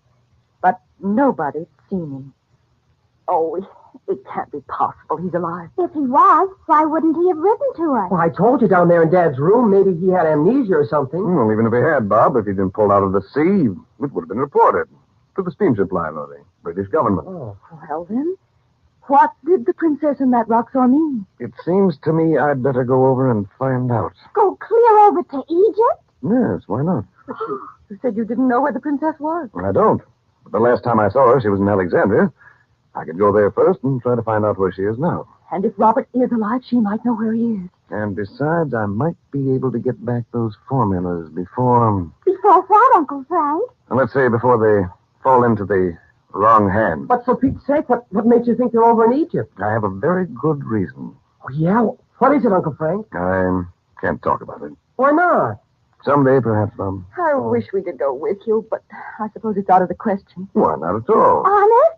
Could we really, Mother? School is out now, so there's no reason why we shouldn't if Uncle Frank wants to bother with us. Oh, I hope you're not kidding. About a thing like this? Frank, you know how it would be sitting here and wondering every moment whether you'd had any word of Robert or if he's really alive and maybe ill somewhere. I think you're quite right. Then first thing in the morning we'll call about reservations. And see about passport. Oh, that'll take a while, won't it? Not necessarily. And don't worry about reservations, Dot. What? The way bookings are now? We may not need them. Gee, are you going to charter a plane just for us, Uncle Frank? Well, I don't think so, Betty. We may need faster transportation than that, you know. Frank Chandler, do you mean some sort of this magic of yours?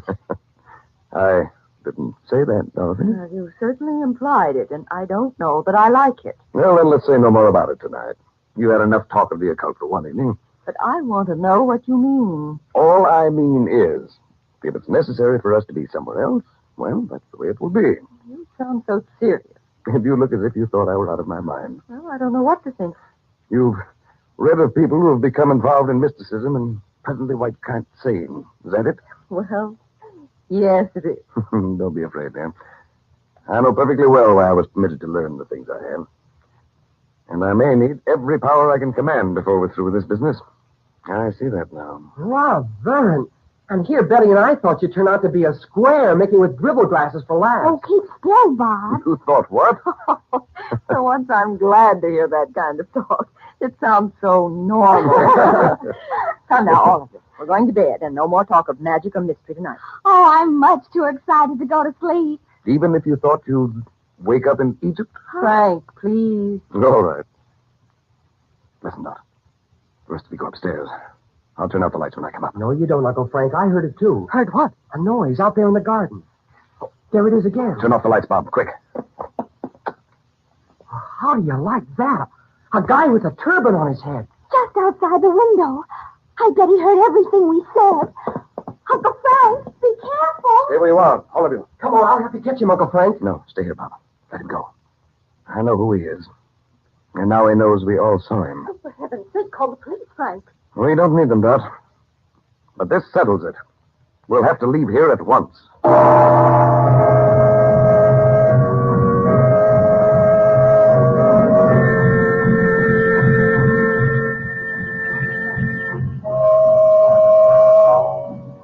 Before we bring to a close our drama this evening, may I say something to the ladies on the subject of hands? There is an extra special quality in White King soap that is extra specially kind to hands. And I'll tell you what it is. If you use the kind of soap that needs hot water to make it work, your hands are liable to be rough and red, no matter what kind of soap it is, or what claims are made for it, or what it contains. But listen, White King, with its nut and vegetable oils, doesn't need hot water. In washing machine or dishpan, for heavy clothes or filmy, fragile things, White King washes the dirt away in water that's just about body temperature. Ever hear of anything like that?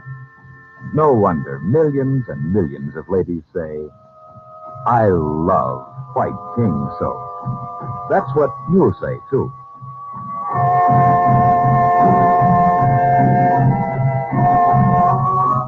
CHANDU the Magician is produced and directed by Cyril Umbrister. The makers of White King invite you to listen tomorrow at this time when the story resumes. CHANDU the Magician. This is the Mutual Don Lee Broadcasting System.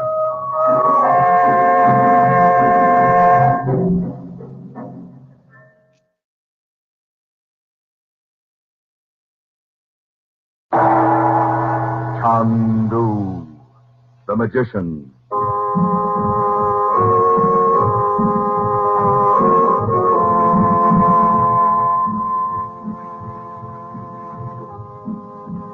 Good evening, ladies and gentlemen. We present for your enjoyment CHANDU the Magician. And before our drama begins, we would like to suggest that probably you will like White King better than any other soap you have ever used. If you have a washing machine, listen. Get some White King from your grocer. Put some in your washer. Not so much, mind you, as the soap you've been using. Put in your clothes. Put in the water, but not so hot as the water you thought you had to have to get things clean. Then turn on the power. Run your wash through, and just see with your own eyes what happens. We try to make this radio drama thrilling, but honestly, what a thrill you'll have when you see clothes washed with this different kind of soap. Save on your soap bill. Save on your gas bill. Save on your clothes bill. You'll say, I love White King granulated soap.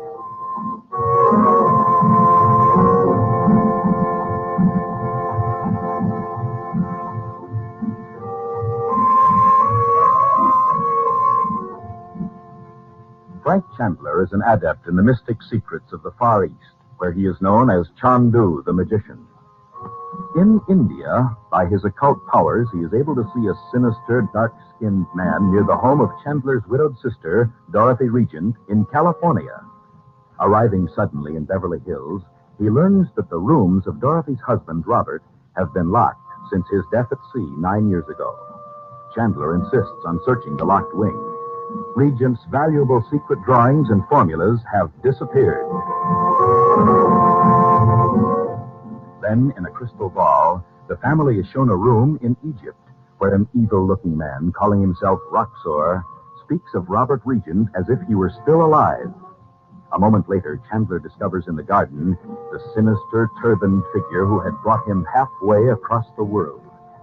Instantly, Chandler decides to go to Egypt at once.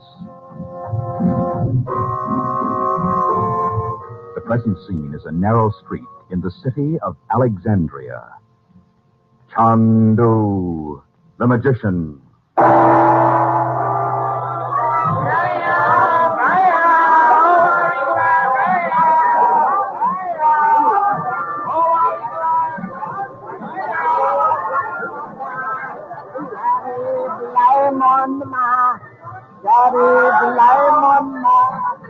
Hey, Uncle Frank, what's that guy carrying over his shoulder? It's a goat skin full of lemonade. Oh, let's get some. Drink out of those dirty tin cups? Oh, Mother. And may I have that cute pair of red slippers with the turned-up toes? Aren't they darling? Which ones, Betty? All the shops seem to have them by the dozen. I mean those. Right there hanging on the wall across the street. If you can call it a street. More like an alley. Just be sure to bargain if you're going to buy anything, any of you. It's the only way to get a fair price over here. You're right at home here, aren't you, Uncle Frank? Why wouldn't he be? I feel like I'm a long way from home. Yeah. And I can't see how he got here so quick. Neither can I. It seems like yesterday we were sitting there in the living room, seeing the princess and the crystal ball, talking to that horrible man, and he said something about Daddy. Well, let's not talk about that now. Frank, can we go into that little cafe and have some coffee? It smells awfully good. Well, no, Dorothy. You see, Why not? nice women don't visit native cafes over here. We can go back to the hotel if you like. Oh, no, not yet. We just got here. Uncle Frank, how did we get to Egypt so soon? Why worry about that, Bob? Who knows what yesterday really means? Well, it means 24 hours ago, doesn't it? Does it? Oh, look, down here's a shop where they serve coffee to their customers. Shall we go in? Oh, yes, let's do. There's a brass bowl I'd like. I want to tell you something, Frank. I'll get rid of the children for a minute. Bob, you go across to that shop with Betty while she buys some slippers. We'll wait here for you. Okay. But you'll have to carry them yourself. I'm not going to lug stuff all over town. It's too hot. All right, Dot, what is it? You're not going to begin to ask questions about how we got here, I hope. No, although I don't understand it any more than Bob and Betty do.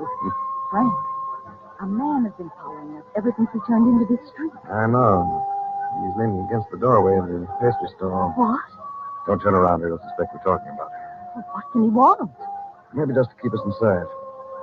Look down as if you were examining this embroidery. Look interested. Oh, I'll try.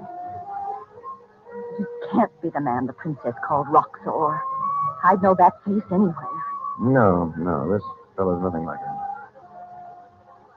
Is he still there? Yes. Don't look up top. Wait a minute. Oh, don't go away, Frank. I won't. Not yet. Here, let's sit on the leather cushions like real customers. The shopkeeper will be here in a moment. You know, I wish I'd come back from India sooner. No, don't blame yourself, Frank. If you hadn't spent all that time studying in India, you'd never have known anything was wrong. Besides, it's done and we can't change it now. As the Arabs say. What? They have a saying, leave the ashes of your fire behind you in the desert. Look forward to the oasis. You're making that up. Take my mind off of going home. Nothing of the kind. Oh, I know. You always... Oh, What is it? has he been standing there all the time? Oh, it's just the shopkeeper. Oh. Ben Ali, we want to look at the... Well, you're not Ben Ali. No, Effendi. Ben Ali has gone to make his pilgrimage to Mecca. The Effendi and the lady will have coffee while I bring beautiful silk. Thank you. Well, didn't Ben Ali leave a message for me? No, Effendi. Oh, that's strange. How could he have known you were coming here, Frank? Perhaps Ben Ali believed you come much later when he is here. Well, perhaps. At any rate, this is my sister, Mrs. Regent, and those two young people coming across the street are her son and daughter. Regent? Regent? Yes. Does that surprise you? Oh, Effendi, it It is a strange name in Egypt. I will bring sweetmeats and coffee. Yes, please do. And later, I want to talk to you alone. As you will, Effendi. I got the slippers, Mother, see? And do you know what? No, dear, what? When the man told me the price, I bargained with him like mad because Uncle Frank said Now, just to. a minute, will you, Betty? Oh. Dorothy, you're facing the street. Is the man we saw following us still there? Careful, don't make too much of it. No, he's gone, Frank. There may have been someone I should see. Hey, what is this? We've missed something, Bet. What happened, Uncle Frank? Yeah, we'll tell you later. Dorothy, would you mind waiting here while I cross the street to see if I can find him? Why, no, of course not, Frank. Well, don't worry, Uncle Frank. I'll keep an eye on Mom and Betty. I'll buy a few things while we're waiting. We'll be right here. Fine. I won't be long. Oh, Mother, doesn't this absolutely send you? Alexandria. You know what it looks like? What do you think? A movie set. And up there behind the lattice windows, maybe there's a beautiful girl held captive by a big fat man with a curved sword. Oh, Betty, must you be so gruesome? Why, Mother, you're not afraid, are you, darling? Right here in broad daylight? Oh, no, of course not. Well, let's look around a little. The shopkeeper's gone to bring us some coffee, but we can select a few things while we wait. Yes, let's. Bob, can you put these slippers in your pocket so I won't have to carry them? Now, I told you I wasn't going to be a pack horse, Betty. Please. Oh, all right. Give them here. Thanks. Mother, did Uncle Frank go to ask that man where Princess Margie is? Hush, dear. I don't think we should talk about that where anyone might hear. We'll ask him about it when we get back to the hotel. Then maybe he'll bring her to see us. Imagine a real princess. I don't care whether she's a real princess or not, if she knows anything about your father. Well, we don't either. I guess you think we don't seem much interested in finding Dad, but we are. Only we can't remember much about him. I can hardly remember him at all, Mother. And it's all mixed up with what you told us and the picture of him in your room at home. I can remember Dad telling me a story about a boy that got into a lot of exciting stuff. He always waited for me to ask the kid's name, and then he'd say, so I can remember just how he did it. He always said, his name, son, was Robert Regent. Oh, what's that? I am very sorry, Sister of the Effendi. I am clumsy. I knock bowl from shelf. Very sorry to frighten you. Oh, it's all right. It's the very bowl you wanted to buy, isn't it, Mother? Why don't you get it so we'll be ready to go when Uncle Frank comes back? Yes, all right. Hey, look, a double-edged knife in a red leather case. It's sharp, and I do mean sharp. Oh, the case is beautiful. All embroidered in gold thread. Well, what about it, Mom? Okay if I get it? Find out how much it is. Look, how much is this knife? Oh, young Effendi, you choose the finest knife in shop. Ben Ali bought it from young Bedouin who sell it for love of lady. Did he really? What happened? Young Bedouin love poor young girl. He rich. Many fine horses, many camels. Father not know he love poor young girl. Young Bedouin come to Alexandria, follow girls, sell everything. Saddle, hunting belt, all. The poor lug. At last, he have only his knife. Ben Ali buy it from him. Perhaps he killed many men. Who knows? Oh, put it down, Bob. He's only kidding, aren't you? You don't mean it was true. Oh, I only telling story for please young lady. Oh, well, let's get our things together, shall we? You like beautiful rug of silk made for prayer toward Mecca? Yes, I don't mind looking at it. Is it this one? No, Sister of the Effendi. Ben Ali keeps such beautiful rugs in upper room. You like to come up and see them? Let's do, Mother. Wait, let's see if Uncle Frank is coming now. I don't see him. We'll only be a few minutes. Well, I suppose they're very expensive. Yes, worth much money. Take many years to make. Some are old, 400, 5, many years. Oh, I'd like to see what it's like up there. Come on, Mom, what can we lose? Yes, Mother. Isn't this fun? Like a story. Well, you're not scared, are you, Mom? We're right here on the street. Oh, no, of course not. Which way do we go? Through this curtain. Walk upstairs, please. I come up after you. Shall I go first, Mom? All right. Goodness, it's dark after the bright sunlight in the street. Oh, it'll be light when we get up there. Where's Mrs. Regent and her children? They have gone to upper room to look at beautiful rugs, Effendi. Your sister say I am to ask you come also. Oh, very well. through the curtain. You see the stairs, Effendi? Yes, thanks. I see them. Regent. And with them, Chandu, the magician. By the sacred mule of the prophet, Roxa will reward me well.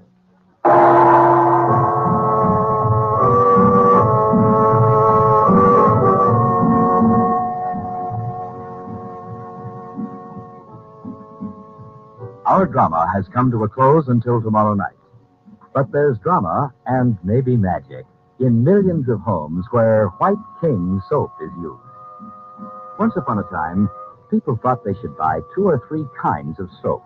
One for washing machine and dishpan, maybe 1 or 2 for dainty things like lingerie and stockings.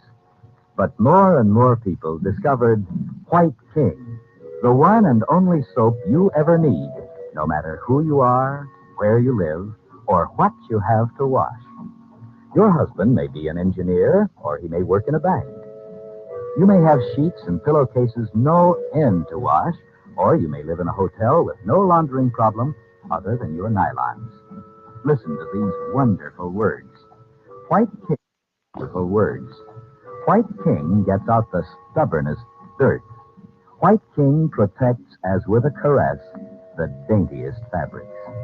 Know what you'll say, do you?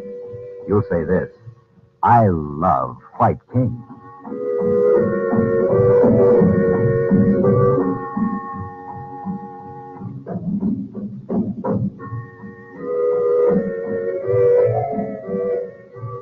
CHANDU the Magician is presented for your enjoyment every weekday evening. Your announcer is Howard Culver. The makers of White King invite you to listen tomorrow at this time when the story resumes. CHANDU the Magician.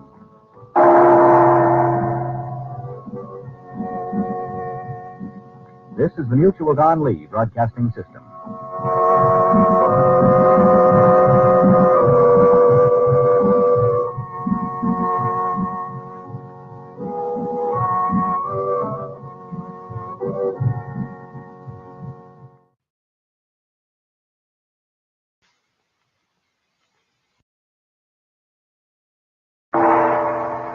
CHANDU the Magician.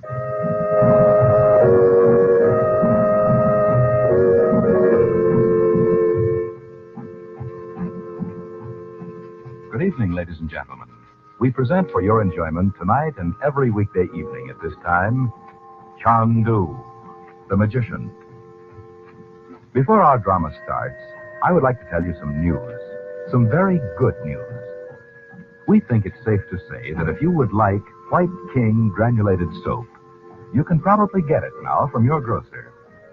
You know, it has been awfully short and in many cases difficult, if not impossible, to obtain. This was because during the war years, we wouldn't let White King quality down. And we just couldn't make enough of our kind of soap to fill the demand. Then, too, lots of people moved out west from the east. And once they tried White King, they found it different from, and many liked it better than, any soap they'd ever used. There still isn't any too much White King. But if you're lucky, you'll find some at your grocer's tomorrow. And know what you'll say, do you? You'll say, I love White King.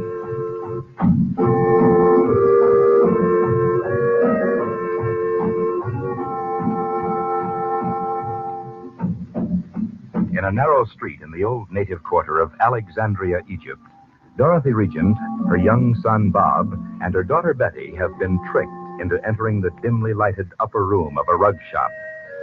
Not yet realizing what has happened, Dorothy turns toward the doorway as she hears footsteps coming up the dark stairs. CHANDU the Magician. Which of these rugs did you want me to... Why, Frank, we weren't expecting you. I thought it didn't sound like a guy walking in Arabian slippers. Where's the shopkeeper? Down in the shop, for the moment at least. I might have known there was something wrong when Ben Ali wasn't here. There isn't, though, Uncle Frank. We're having fun. Just look at all the wonderful rugs hanging all over the walls. There is something wrong. What, Frank? We're locked in here. Locked in? Why? Well, how did you know where we were? Oh, he told me. He thought I didn't realize what he was up to. Well, why did you have to get locked in, too? Because I didn't know what might happen to you before I could find you. We know the shop's right on the street. Let's just find a window and yell for help. It's not as simple as that, Betty. This room probably isn't on the street at all. And I doubt if there are any windows behind those hangings. Hey, what does that guy want, anyway? We're not going to wait to find out, Bob. This has come much sooner than I expected. Didn't you find the man you went to see, Frank? No, I don't understand it. Hey, Betty and I must have missed out on something. Who did you go to see? Never mind, Bob, never mind. I think we should tell them, Dot.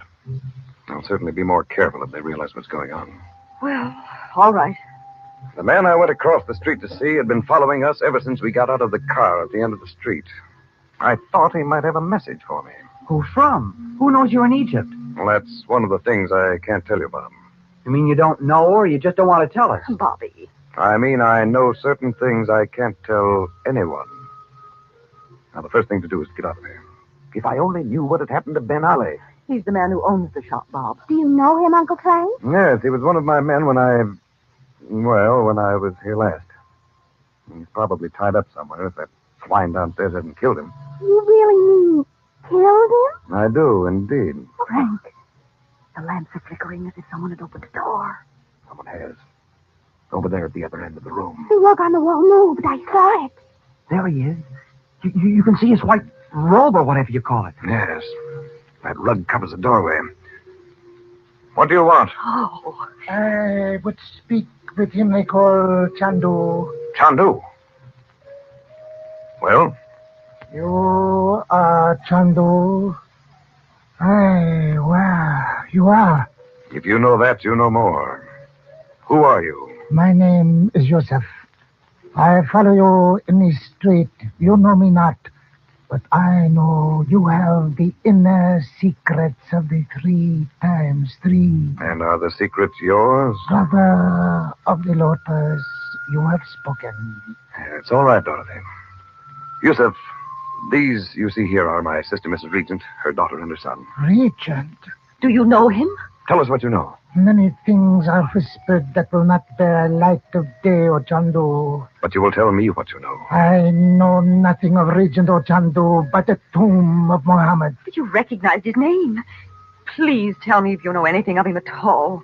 For years we thought he was dead. Sister of CHANDU, what Robert Regent did in Egypt is known to CHANDU as it is to me. But that is a secret none may reveal. Why didn't you tell me this, Frank? It has nothing to do with Robert's being alive, Dorothy.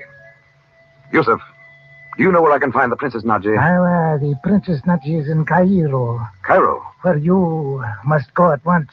We're locked in here. Didn't you know that? I know that Hassan in the shop below has killed Ben Ali. I knew it, But dirty... Hassan does not know the door by which I entered, the way by which you must go. A secret door? That's marvelous. Show me the door, Yusuf, and tell me where I can reach you when I need you again. The secrets of the 3 times 3 are in great danger. Where is the door? You think to show yourselves in the streets of Alexandria again, it would mean the death of all of you. Why, Joseph? Why should it? Hassan thinks he holds you here as prisoners, but if you are seen... We won't be seen in Alexandria. Nor in Cairo, dressed as you are, if you are wise. Oh, come now. You don't mean that I do, young Afandi. The danger is not alone to you, but to... Careful, Yusuf. Not dangerous to Daddy. Oh, Betty, don't.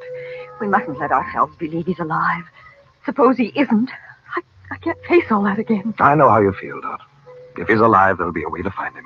Believe that. You have spoken well, CHANDU. You have something to suggest. What is it? I have brought the Arabian dress for all of you. Put it on, I beg you, in the name of the secrets of the Lotus. Dress up like Arabs? Oh, what fun. And walk right by him, Hassan and all. You're right, Yusuf. We'll do it. But you and I shouldn't be seen together. We'll meet you somewhere later. You have spoken. Beyond the doorway where I entered is a small room. It, too, is above a shop, that of the baker. When you have gone into that room, close the door by pressing on the image of a mummy hawk beside it. Then we go down the stairs next door and through the baker shop to the street. I will await you at the mosque. CHANDU, you know it? Yes. Now hurry, everybody. Let's get into these clothes.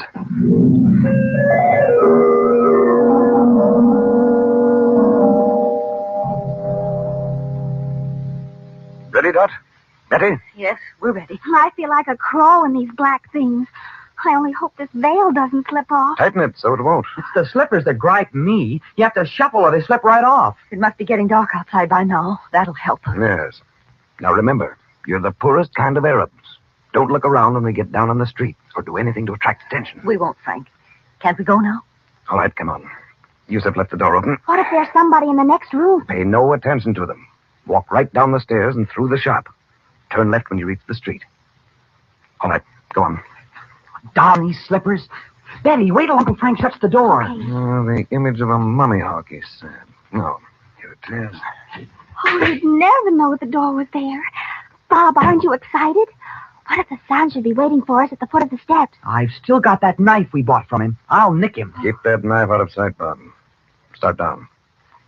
And Dorothy, you and Betty will have to walk behind us in the Arab way or you'll cause talk. Remember, you're Arabian women on your way home.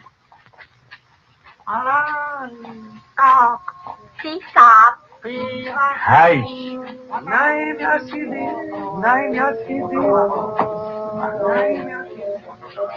Mother, don't you feel just like the Invisible Man? Hush, Betty. We don't want anyone to hear us speaking English. Oh, no. Mother, look back over your shoulder. What is it, dear? Did you see those men we just passed? They're following us. Betty, don't begin to think every Arab on the street is pursuing us. You're imagining it. No, I'm not. I'm going to call Uncle Frank. Uncle Frank? Now you've attracted the attention of those lemonade sellers. What is it? Here, turn this corner into the alley. Oh, what a horrible place. It's filthy, Frank. Let's get out of here. Well, never mind that now, Doc. Uncle Frank. What's the matter, Betty? Two men started right down the street after us when we left the shop door. Mother thinks I imagined it, but I know I didn't. Why can't you wait till we get back to the hotel to make up stuff? I did not. Were they Arabs? Yes. You wait. I bet you see them go right by the alley. Get back against the wall. Look, there they go. I told you. You're right, Betty. It's a good thing this alley is dark or they'd have seen us. Do you really think they're looking for us? I'm sure of it. I recognize one of them. You keep still here for a few minutes, and then we'll go out the other end of the alley and back to where Yusuf's waiting. Who was the one you recognized, Uncle Frank? A man who tried to kill me one night in Damascus. Damascus? What on earth were you doing there, Uncle Frank? I'll tell you about it sometime, Betty. How long must we wait here? They'll realize they've missed us and come back. Yeah. And we sure didn't fool them with these clothes. Well, it would have been better if we'd come out one at a time. That's what we'll have to do when we leave here. Not Betty. But listen, Dot, it's the only way. Bob can go first. It's not far. Round the corner to the left and back to the mosque. None of you can miss it. It's right on the corner. Then I go next after Bob? No, we'll wait for a minute or so. Then your mother will go. I'm not going to leave Betty in this place by herself. I don't care what happens. I'll be right behind her, Dot, all the way. All right, go on, Bob. Okay. Don't worry, Mom. It's only a couple of minutes. When he gets to the end of the alley, you can start, Dorothy. Walk slowly. Don't look back. All right. But wait. Pull your shawl around your head. That's it. You won't let Betty get out of your sight. You know I won't. Bob's out of the alley. Be careful, Frank. It's not very much fun in this alley, is it? I hope we get back to the hotel before dark. Well, think what fun you'll have telling your friends about it when you get home. Chin up, honey. I'm not really scared. Look, you can hardly see Mother in the shadows down there. I guess it's a good thing these clothes are back. Mm-hmm. Anyway, the alley isn't very long. Well, this part of the city's like a rabbit warren. A few steps and you're back in the time of Muhammad. What? All right, you can start now. I'll be right behind you. Oh, I am afraid, Uncle Frank. You come with me, please. It's so dark. All right, then. I forget you're still just a little girl. We'll run for it. Really run? Yes, take our chances. Ready? Uh-huh. Go. Say, you certainly can run, Uncle Frank. Just a little further. Now, there's the mosque. Slow down, Betty. Oh, there they are. Well, nothing happened after all. Here's Yusuf. I think he was getting ready to call out the National Guard. Where's your mother? Well, we haven't seen her. Isn't she with you?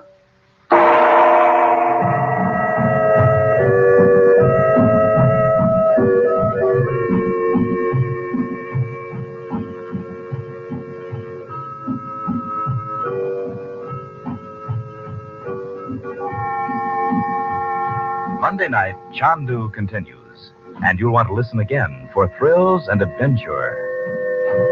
Probably tomorrow you'll be marketing, and maybe on Monday there'll be washing you'll have to do. Look, here's a suggestion. Get a couple of packages of White King soap tomorrow. Get the giant size package if you can. And will you be proud of your washing? The white things so very white. The colored things so safely guarded. The washing time shortened so considerably. The effort reduced so that you're hardly tired. And your hands feeling so good. Because White King is gentle not only to clothes, but to hands as well. Know what you'll say when you've used White King, do you? You'll say, I love that soap.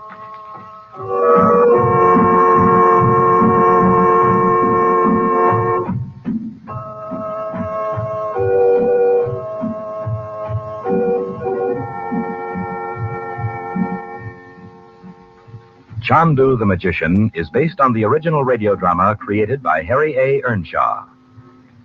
The makers of White King invite you to listen Monday at this time when the story resumes. CHANDU the Magician. This is the Mutual Don Lee Broadcasting System.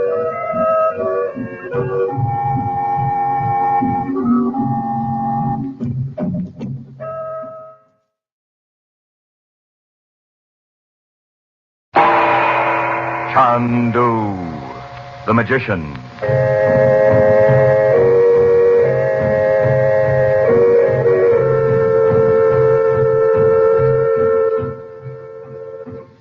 Good evening, ladies and gentlemen.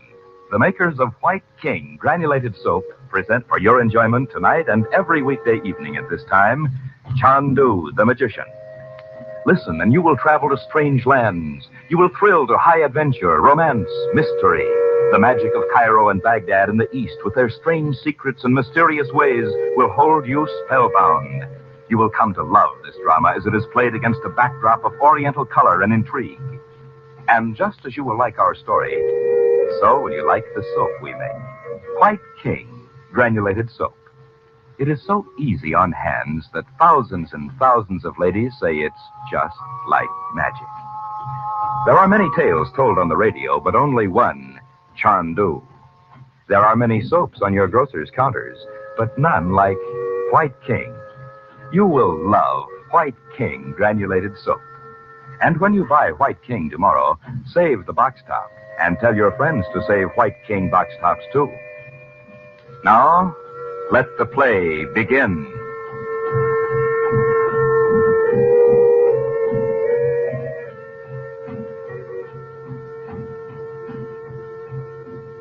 Frank Chandler, known in the Far East as CHANDU, his sister Dorothy Regent, and her two children have incurred the hatred of a man they have seen but once as a malevolent figure in a crystal ball. He is known to them only as Roxor. In Alexandria, Egypt, they were locked in an upper room in a native bazaar by a ruffian in Roxor's service. Later, Yusuf, an Arab known to Chandler, brought them native dress with which to disguise themselves and showed them a secret means of escape. But they were followed and stepped into a dark, narrow alley to elude pursuit. When they reached the other end of the alley, Dorothy Regent had disappeared. Now, a few hours later, Bob and Betty are in an inner room in the house of Yusuf. CHANDU, the Magician. Oh, look, Betty, what good does it do to cry? It was all my fault. Oh, how could it be? Because I was so scared, that's why. I was afraid to walk down that dark alley alone, so I made Uncle Frank come with me. If I'd have gone right behind Mother, I'd have seen what had happened to her. I still don't see how anything could have happened to her in that little time. You and Uncle Frank weren't more than a couple of 100 feet behind her. But it was so dark, and she had on those black Arab clothes. Uncle Frank and I thought she'd be with you when we got there. Oh, I wish we didn't have to just sit here and do nothing. I bet you could, if you didn't have to stay here with me like a babysitter or something. Well, you certainly can't blame Uncle Frank for not wanting something to happen to you, too. I wish it had happened to me instead of Mother. Oh, that'd be a big help. Anyway, I do have to stay here with you. But Uncle Frank will be back pretty soon, and Mother, too, I bet. No, I hope so. Bob, Uncle Frank's kind of funny, isn't he? How do you mean funny? Well, not mysterious exactly, but... Sure, I know. Most of the time, he's just like anybody's uncle, and then all of a sudden he kind of goes away. And you say something to him, and he doesn't answer. Or else he says we wouldn't understand. Like how he got into our house that first night with everything locked up. Yeah. I sure wish I knew how he did that. Even if it was only a gag, I never heard of anybody else that could do it. Well, we never knew anybody before that had studied magic, or whatever you call it, in India. It makes me shiver sometimes. I like him, though, don't you? Oh, sure. I wonder how he happened to go to India in the first place. I never thought of that. Mother must know. No, she doesn't. I asked her. All she knows is that he went to Europe on some kind of business about 15 years ago. And then he wrote to her and said he was going to India. And she never heard a word from him for years and years. You know what I think? No, what? I think he knows about a lot of those things Daddy invented or discovered. And that's not all. Uncle Frank saw Dad over here in Egypt. Oh, what? What makes you think that? But don't you remember? When Yusuf came into the place over the rug shop, he started to say something about Uncle Frank knowing what Dad was doing. And Uncle Frank shut him up like a clam. That's right, Bob. And besides, he wouldn't be so worried about that stuff of Daddy's that was stolen from our house if he didn't know what it was. Hey, come away from those windows. Oh, it's so stuffy in here. I'm just going to pull the curtains back and open the shutters. No, you don't. Oh, now, Bob, there's nothing out there but the garden. I don't care. Uncle Frank closed the shutters himself. You let him alone. Oh. Hey, there's somebody coming up the stairs. Oh, maybe it's Uncle Frank and Mother. Uncle Frank, did you find her? Not yet, Betty. Oh, dear. I went back all through that alley myself. But, Uncle Frank, we knew she wasn't there. Well, there were just blank walls on each side, weren't there? No, there are a couple of doors, but they were locked. They looked as if they hadn't been opened for years. Anyway, Mother wouldn't go in any place. Well, what's Yusuf doing all this time? Well, he's looking for your mother, too. 2 of his men just came in downstairs. They've searched the neighborhood as thoroughly as they can without calling in the police. Well, why don't we call them? I told you. These old buildings are like rabbit warrens with all sorts of hidden rooms. They'd never find your mother if the Arabs want to hide her. Besides, it might be worse for her if we called in the police. But what are we going to do? That's what I came up here to tell you. There's one thing I can... There's someone on the balcony. Come here. I thought so. Come in here. I see smart. Man and Tom. What do you want? Who are you? You see, Bob, if you'd let me open the shutters, we'd have known he was out there. Answer me, Raghil. What were you doing on the balcony? Nothing. I did nothing. I will go now. You'll stay right here until I find out what you came for. As you say, it is good to wait in beautiful room to look at beautiful young lady. How would you like a punch in the nose? Hold it, Bob. I'm sure I can make him tell why he came here. Uncle Frank, what are you going to... Hush, Betty. Now, my friend who lurks on balconies, you shall see what it means to oppose Chandu. Chandu! Look down. Look there, between your feet. What do you see? A snake! A viper! See? There is another, and another, and another. See how they rise about your feet. Oh, Uncle Frank, I'm scared. Don't be afraid, Betty. The snakes won't harm you. It's this jackal here they want. Thank you. Take them away. Do not let them come closer. You better give with what you came here for. Tell me. Yes, I will tell everything. Only take these snakes away. Very well. The snakes are gone. Look about you. Now, why did you come here? Yeah, make it snappy. The vipers are gone. Perhaps I only think I see them. I have heard of Chandu, but perhaps... So that's it. Very well. Look. You see the knife in the leather case on the table. I will count 3. If by then you have not told me the name of the man who sent you here, that knife will fly from its case and bury itself in your heart. I have spoken. 1, 2. Hey, Roxor! Roxor? Oh, Uncle Frank. I thought so. Now sit down on the couch behind you. Tell me everything you know. Where is this Roxor? Is he in Alexandria? Let him tell it, Bob. Go on, Regil. My master Roxor is in secret place. I know not where. Remember, nothing but the truth. No vipers, no knives. I tell truth. Roxor, send messenger from shop of Ben Ali. Where is Ben Ali? Hassan, kill him. I was afraid of that. That's just what Yusuf said. The princess said to Roxor, she help you, not him. My master is mad with anger. You have not seen Roxor when he is so like the anger of Allah himself. Get on with it. My master has great plan, great secret plan.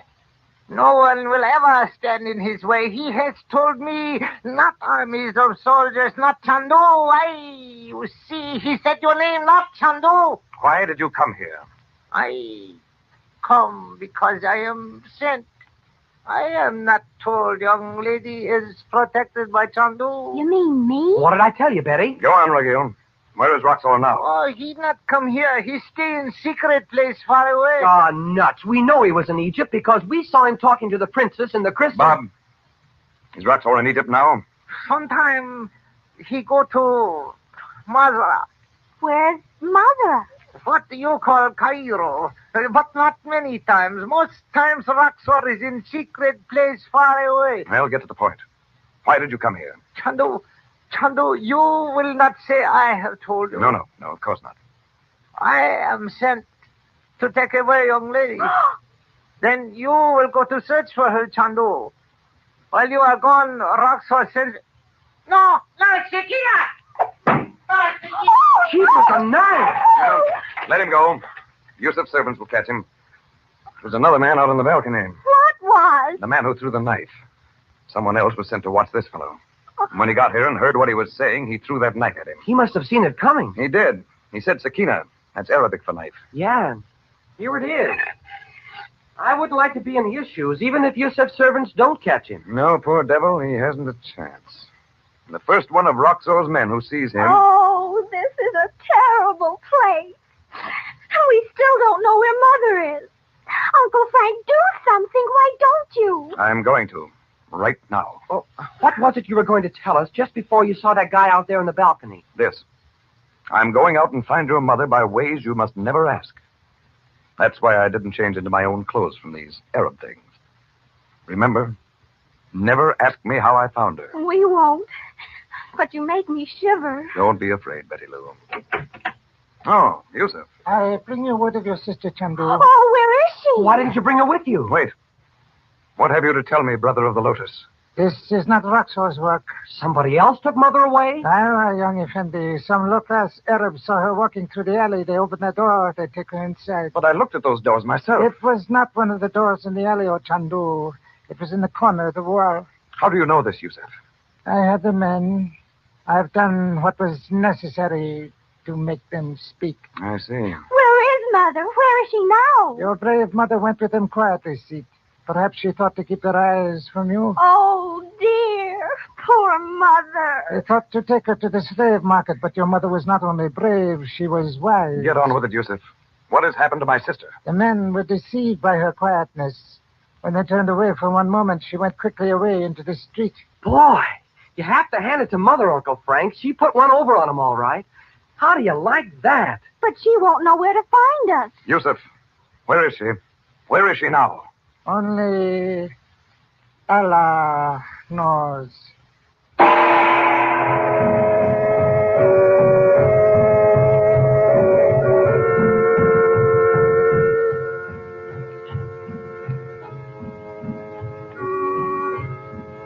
We pause before we say good evening to suggest that you and your family listen to CHANDU every weekday evening at this time. Travel with us to strange places and faraway lands, and thrill with Dorothy Regent and her children Betty and Bob as they're plunged into the mystery and intrigue of Egypt and the Near East. And of course, we'd like to have you use the soap we make. White King granulated soap.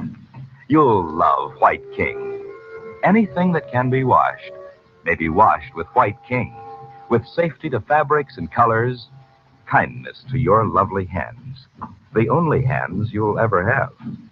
So on your radio, remember CHANDU the Magician every weekday evening at this time. And at your grocer's, remember White King granulated soap. No other soap is like it. You'll say no other soap has ever done your work so well. Good night.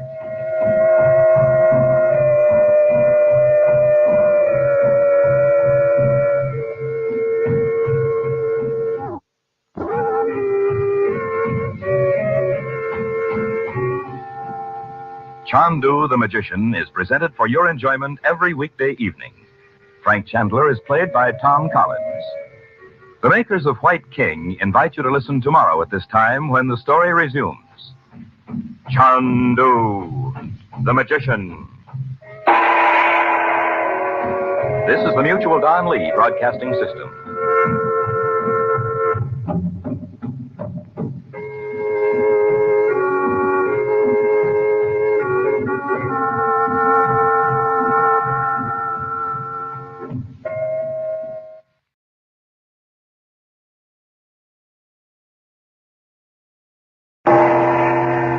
CHANDU the Magician.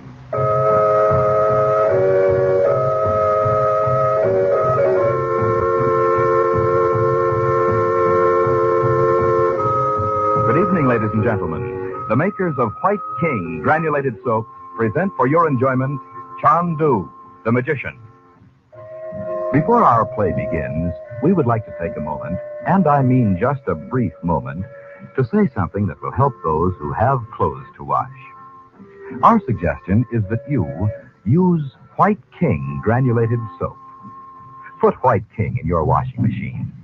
If your husband happens to do heavy, dirty work, if his overalls and jumpers and work shirts have made you work and washing trouble, you'll not only like what White King does, you'll say, I love that soap. And your hands, the hands you'd like to keep young and lovely, how kind White King will be to them. The only hands you'll ever have. And listen, save White King box tops. You're going to want them for something you're going to hear about on this program. The moment is up. Now, on with CHANDU the Magician.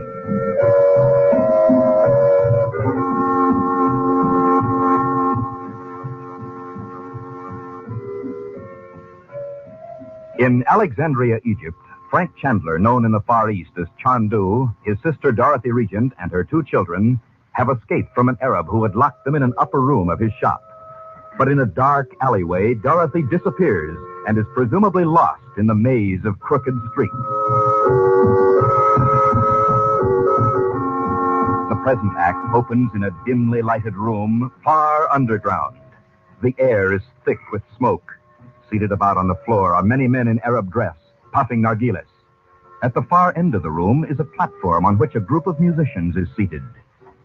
CHANDU the Magician.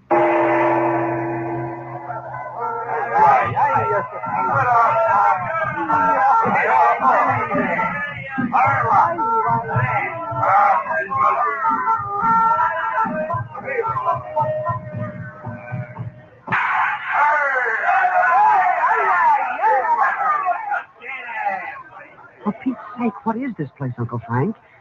How'd we get here anyway? Bob, remember you promised to ask no questions. Okay.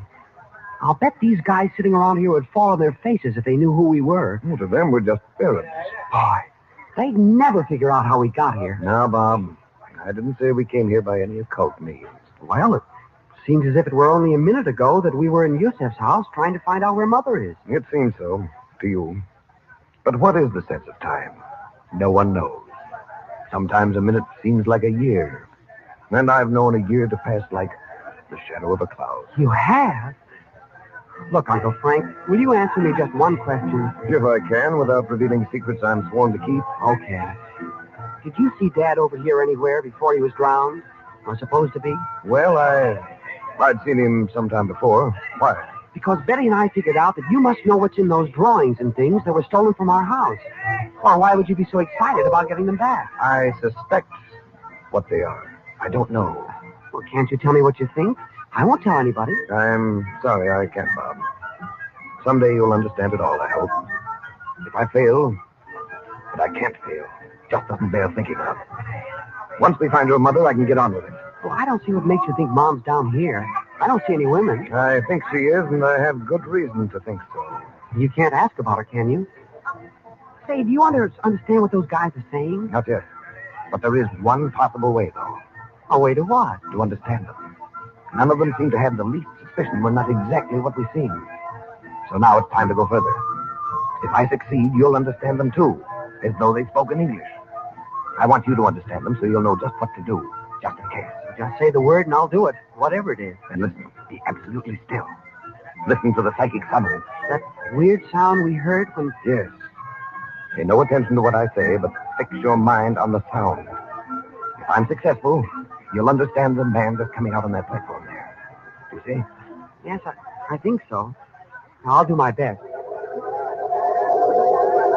Oh, Yogi, my teacher, far across the sea, I ask your help. By the hidden secrets you have taught me, I call upon you to help me in this hour. Make clear to me and to my helper the unknown tongue spoken in this place. I hold in my hand the emerald casket. The selling of the dancing girls will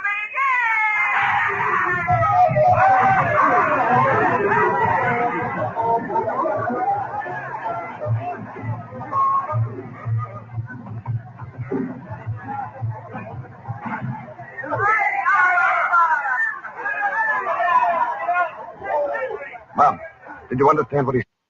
I did. Well, it sounds just like English to me. I thought he said the selling of the dancing girls will begin. He did. And I'm right. The power is mine. Brother! Well, now what? I bring before you Natasha, with skin like this and eyes like strawberries. Her voice is the voice of the nesting bird. Her hands are the caress of the perfumed breeze in the garden of paradise. Is he really selling that girl? Not exactly. It amounts to the same thing. What do you mean? Well, there's always a market for dancing girls, for cafes and so on, all over the Near East. A man like that gathers them up, promises them they'll make a fortune, and then, well, it amounts to selling them. Oh, but she's just a kid. Look at her. She looks scared to death. No, Bob, I know how you feel. But it's the way things are done, and we can't change it. We've got to get your mother out of here.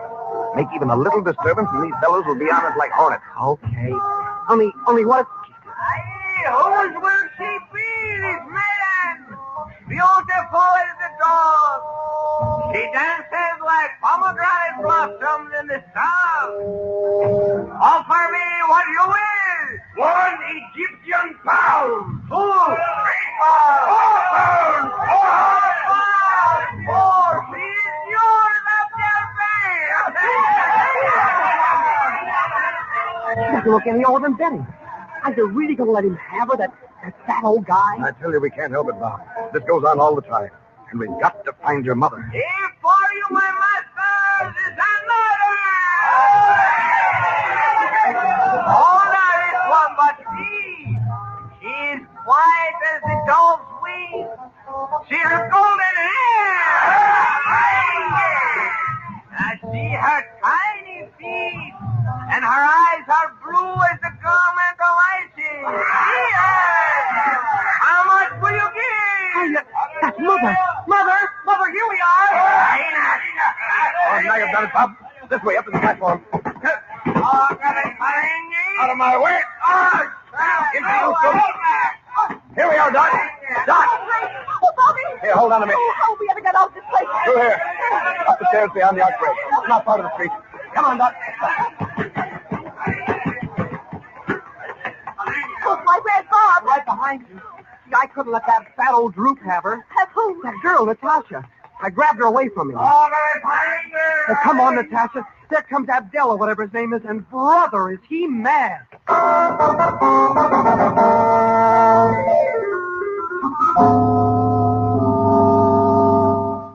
Mother, I was never so glad to see anybody in my whole life. Sit down here. Can I do anything for you? Who's that girl you brought back with you? Her name's Natasha, that's all I know. Oh, let me get these Arabian clothes off before I do another thing. Here, I'll help you. It's a good thing we put them on over our own clothes, or what would we do? Well, I hope Uncle Frank can send for our things at the hotel. I certainly don't want to wear anything I have on ever again. Poor Mother, it must have been awful. Oh, you can't imagine how dirty it was in there. Well, you surely don't think I should have left her in there, Uncle Frank. Well, not as it turned out. But it might have turned out very differently. You know that, don't you? I guess so. Uncle Frank. Just a minute, dear. Dorothy, do you feel up to telling me what happened? Yes, Frank, I'm all right now. Who was that little girl? Yes, and where is she now? Downstairs. Yusuf's wife's looking after her. She's a runaway. Well, how'd you find that out, Uncle Frank? I tried to talk to her, and she couldn't understand a word I said. Well, as it happens, I speak her language. Where's she from? She's from the Basque country in the Pyrenees. She ran away first to be a dancer in a cafe in Biarritz. Then someone told her she could make more money here and redeem the family fortunes. Poor little thing. She doesn't look any older than Betty. She isn't. What in the world will we do with her, Frank? I'll put her on a boat, send her home. And that reminds me, I'll have to see about our luggage. It's at the railway station. It is. Well, had you forgotten we were going to Cairo this evening? I'd forgotten it, too. Oh, was it only this afternoon we went to that shop? Yes, it was, Mother. I must know what happened to you, Dot. Because we may have to start for Cairo in the morning. Oh, I don't mind talking about it now that it's over. If it is over. Bob, you big goose. She doesn't have to know about that. About what? What's happened now? Nothing that matters now, Dot. Yusuf said you ran away from those two Arabs who pulled you into that doorway. I did, but of course after I'd turned the first corner, I was hopelessly lost. Those streets. And in those Arabian clothes, too. But how did you get into that underground slave-selling room where we found you? Well, I decided I'd walk into the best-looking cafe I saw and ask for someone who spoke English. Mm-hmm. And that's what I did. Oh, that's using the old bean. A huge Arab came up to me at once. Did he understand you, Mom? Yes, he seemed to. But suddenly he said something to another man sitting there on the rug, and that one asked my name. What did you say? Why, I told him, of course. Dorothy, Well, I thought you'd missed me and had sent people looking for me. you spoke the name of Regent in a place like that? Why is it that ever since we've been here, the very name of Regent seems to turn people to stone? Well, did anyone ask you anything about Robert or what you were doing in Egypt? No, nobody said anything more. The man took me through a doorway and down a long flight of stairs into a room filled with girls, all sitting on the floor. Was that Natasha there? Yes. The man muttered something that sounded like a curse, and he did say Regent then. Then he growled something at the girls and went away. Frank, where are you going? Downstairs to speak to Yusuf for a minute. He must be back by this time. Don't be afraid, Mom. Yusuf's got men all around the house. And I don't blame you, Mother. Every time Uncle Frank turns his back, something awful seems to happen. I'm sorry. Oh, it's all right, dear. I'm just tired. Thank goodness Uncle Frank and Bob got to that place in time. Yes. Now, if I could only get a shower and some clean clothes. Frank, what is it now? You've had a bad time of it, Dorothy, but it's happened for the best after all. As if it were meant to be. Why? What do you mean? If we hadn't been delayed by all this, we'd have taken the train to Cairo. Yusuf just came back from the station. What of it, Uncle Frank? Just this. Someone set fire to the train half an hour out of Alexandria. It burned to ashes and 40 people were killed.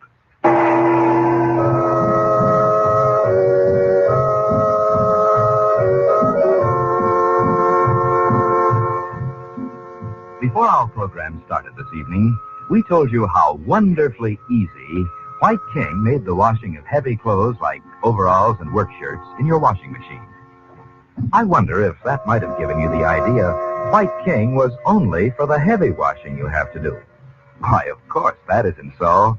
Say, your finest tablecloths and napkins, your daintiest lingerie, the fragile and lovely things you have to wash. White King Granulated takes care of them safely, gently, and we think as no other soap has ever done. There are reasons, of course, but aren't you kind of tired of hearing reasons all day long? Millions and millions and millions of packages of White King are sold. Each means that some lady has found this soap the one that helps her most. Listen, we say you'll like it. No, we'll say more than that. You'll love White King. Until tomorrow night, when perhaps you have tried White King. Good night.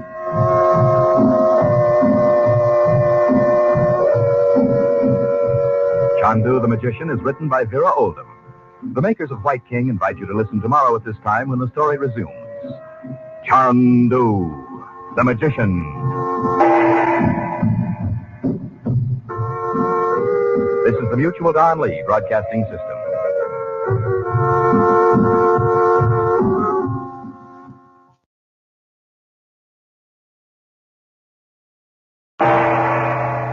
CHANDU the Magician.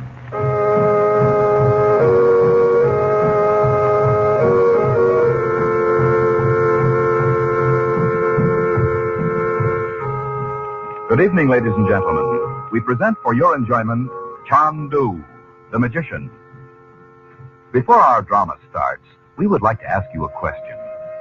Have you noticed perhaps how difficult it was to buy White King in the years we've just passed through?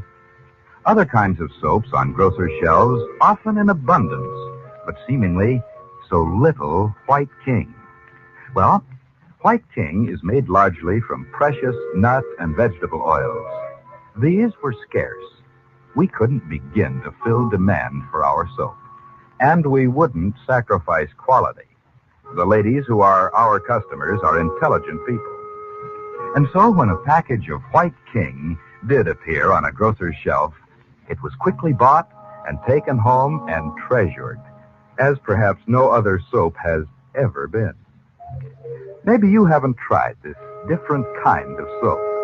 It will do so much of your work for you that you too will say, I love White King soap.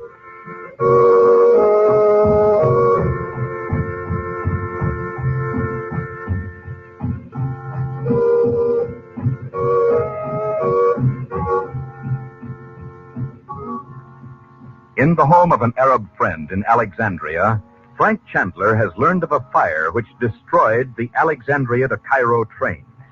Only the delay caused by the search for Chandler's sister, Dorothy Regent, lost in the native quarter, had prevented them from taking the doomed train.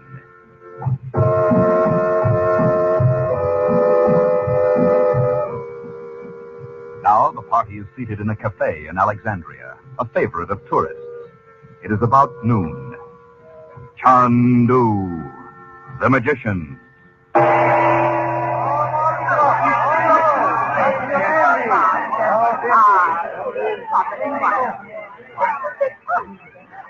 thought you were in such a hurry to get to Cairo, Frank. We've been here almost an hour. I am in a hurry, Dot, but I'm waiting for someone.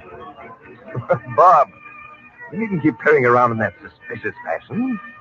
As you and Betty say, everything's under control.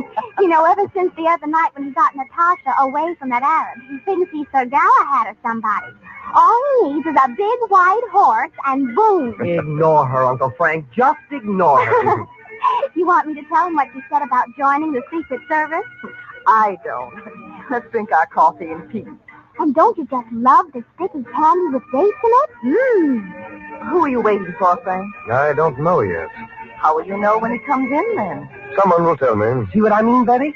It's sure something to be on the inside of an honest-to-goodness mystery. Even if you don't know what you're on the inside of. Have some more candy, Betty. And keep still, he means. That's not very nice, Bobby. Oh, she can take it, Mom.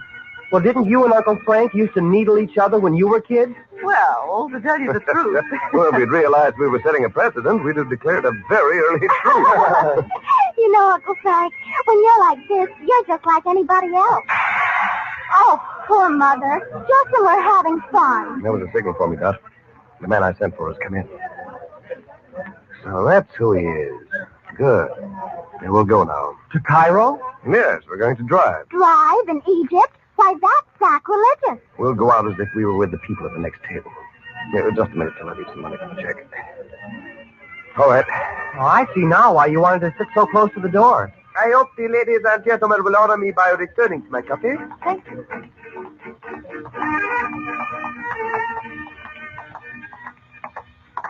Now, there's the car. Get in. Hurry. You know, we didn't even say goodbye to Yusuf. We didn't expect you or your mother to, Betty. Why not? Because you're women. Take that, my girl. Oh. Say, Uncle Frank, you didn't see the man. Oh, yes, I did. He's driving the car. All that hoopla for a driver? And don't you think it's worth it? To get one we know we can trust?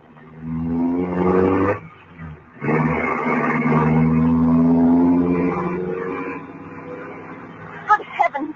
He isn't going to drive through these narrow streets at this speed, is he? He's used to the streets, Dorothy.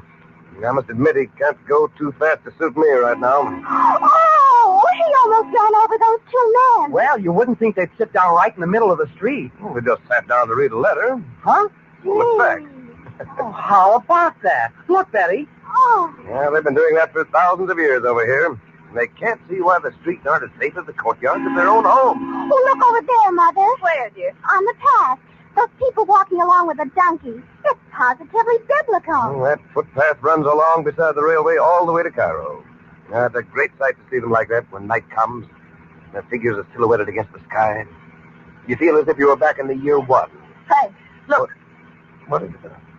Oh, that car behind it? Yes. Do you suppose it's just a coincidence? I was wondering about that myself. Nubar, turn to the right at the corner. Aye, why, Effendi? Oh, I wish I knew the Arabic for don't scrape the corners off the buildings as you go by. I bet it would come in very handy. I'm sure it would. Yes, there they come. Left again, Nubar. Well, who do you suppose it is this time? I have a very definite idea. Nubar, we'll have to shake them off. Drive as fast as you can. When we're out of the city, stop for nothing.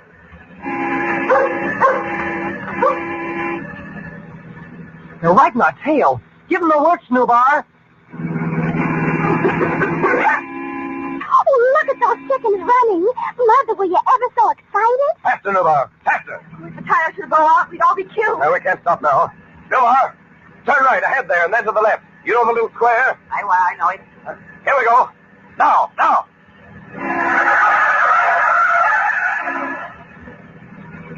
Yikes, we've lost them. No, we haven't either. There they are. Left, Nubar. Quick.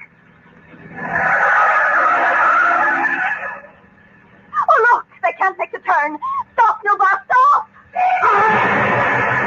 No. Go on, go ahead. We've got to get to Cairo.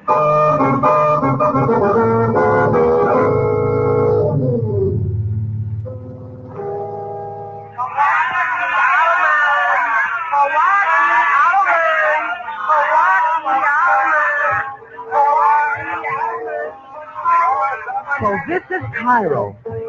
It's just like the bazaar in Alexandria, if you want my opinion. Well, would you rather just sit there in the hotel while Uncle Frank went to see the princess? No, I guess not. But why do women always have to start out buying things? You don't know how to have fun, does he, Mother? Mother! Yes, dear? Oh, I'm sorry, I didn't hear you. Are you all right? Nubar's right over there watching us like a hawk. I know. I was just thinking. Maybe your father is somewhere right here in Cairo. Maybe today the princess will tell Uncle Frank where he is. Wouldn't that be marvelous? And yet, I can't see how he could be alive. 9 years and no word from him. Well, what can we lose by hoping Dad's alive? That can't hurt anything. The worst thing of all would be if he really is, and we can't find him. Oh, why be such a drip? Look, Mom, buy her a piece of bright red silk. That'll give her a lift. Oh, it's ridiculous to stand here in the middle of the bazaar talking about all this. Nobody pays any attention to us. They don't seem to care whether we buy anything or not. I can't believe that. I wonder why that little group of men is gathering over there.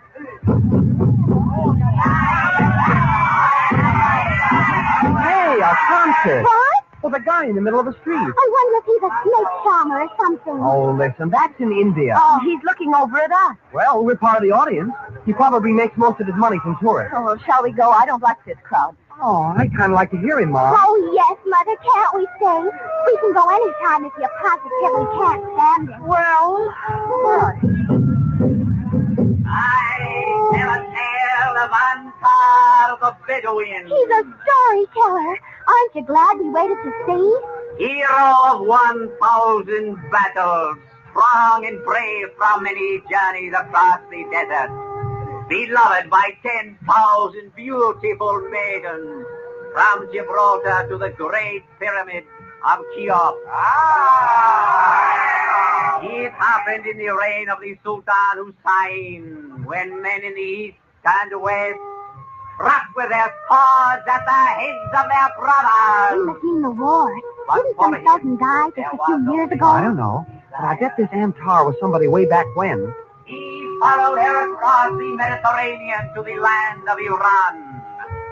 And there by day he concealed himself, and in the evening went with his lute to the garden of his lady.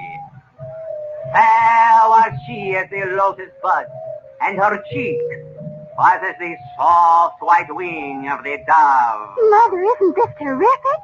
And he's marvelous looking, too. Her tiny hands were like butterflies, and her feet tinkled with anklets of gold as she ran into the garden to meet him where the fountains played. Black were her eyes as the midnight skies, and her lips were scented with jasmine. Now you must know that in all the world none had a voice like that of Antar, for sweetness and love had made it even more tender.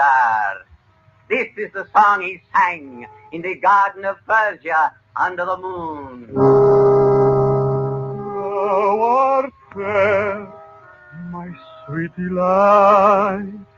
Thou art lovely as the dawn, hands like lilies in the moonlight, eyes like stars when day is gone,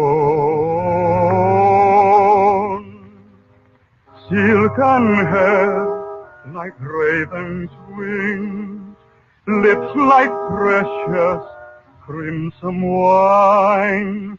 Always am I in thy spell of living but to make thee mine.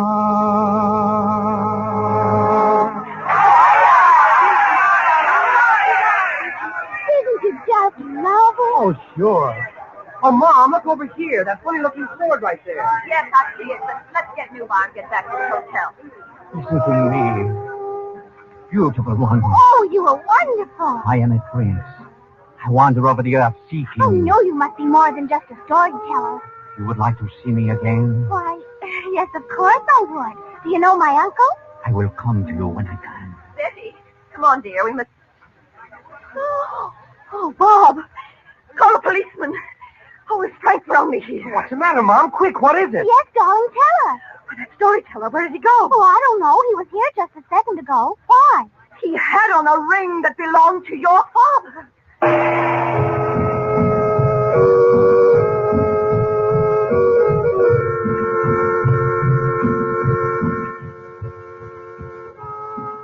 Before we bring to a close our drama this evening, may I say something to the ladies on the subject of hands. There is an extra special quality in White King soap that is extra specially kind to hands. And I'll tell you what it is. If you use the kind of soap that needs hot water to make it work, your hands are likely to be rough and red, no matter what kind of soap it is, or what claims are made for it, or what it contains. But listen, White King, with its nut and vegetable oils, doesn't need hot water.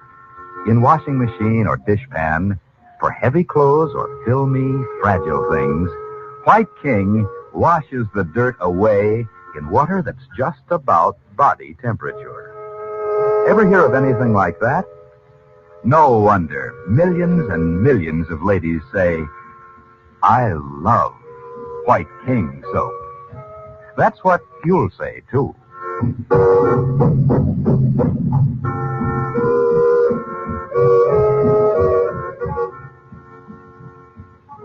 CHANDU the Magician is produced and directed by Cyril Armbruster. The makers of White King invite you to listen tomorrow at this time when the story resumes. CHANDU the Magician.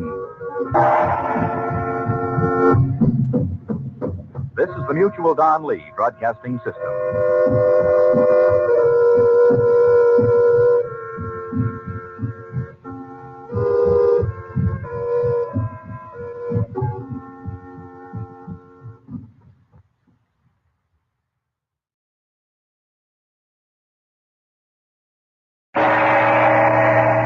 CHANDU, the magician.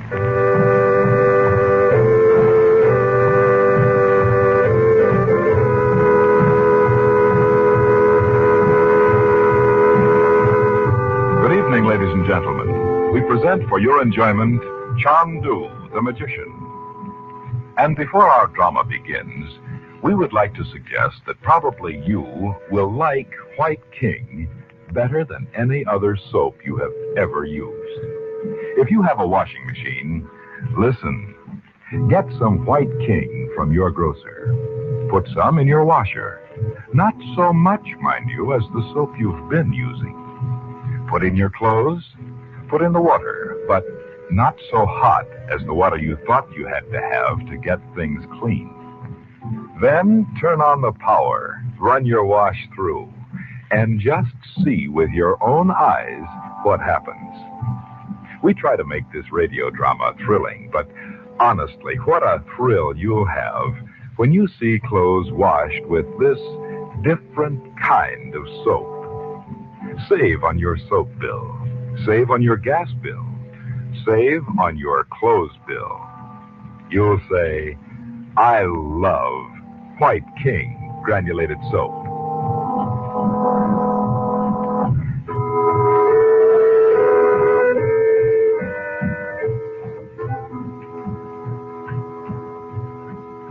While Frank Chandler calls at the home of Princess Naji, Dorothy, Betty, and Bob, here in a bazaar in Cairo, an Egyptian storyteller relate a colorful story of Persia.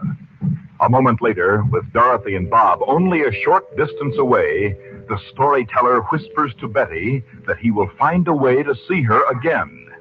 Dorothy returns just in time to see him before he disappears in the crowd. She cries out that he is wearing a ring which belonged to her husband, Robert Regent.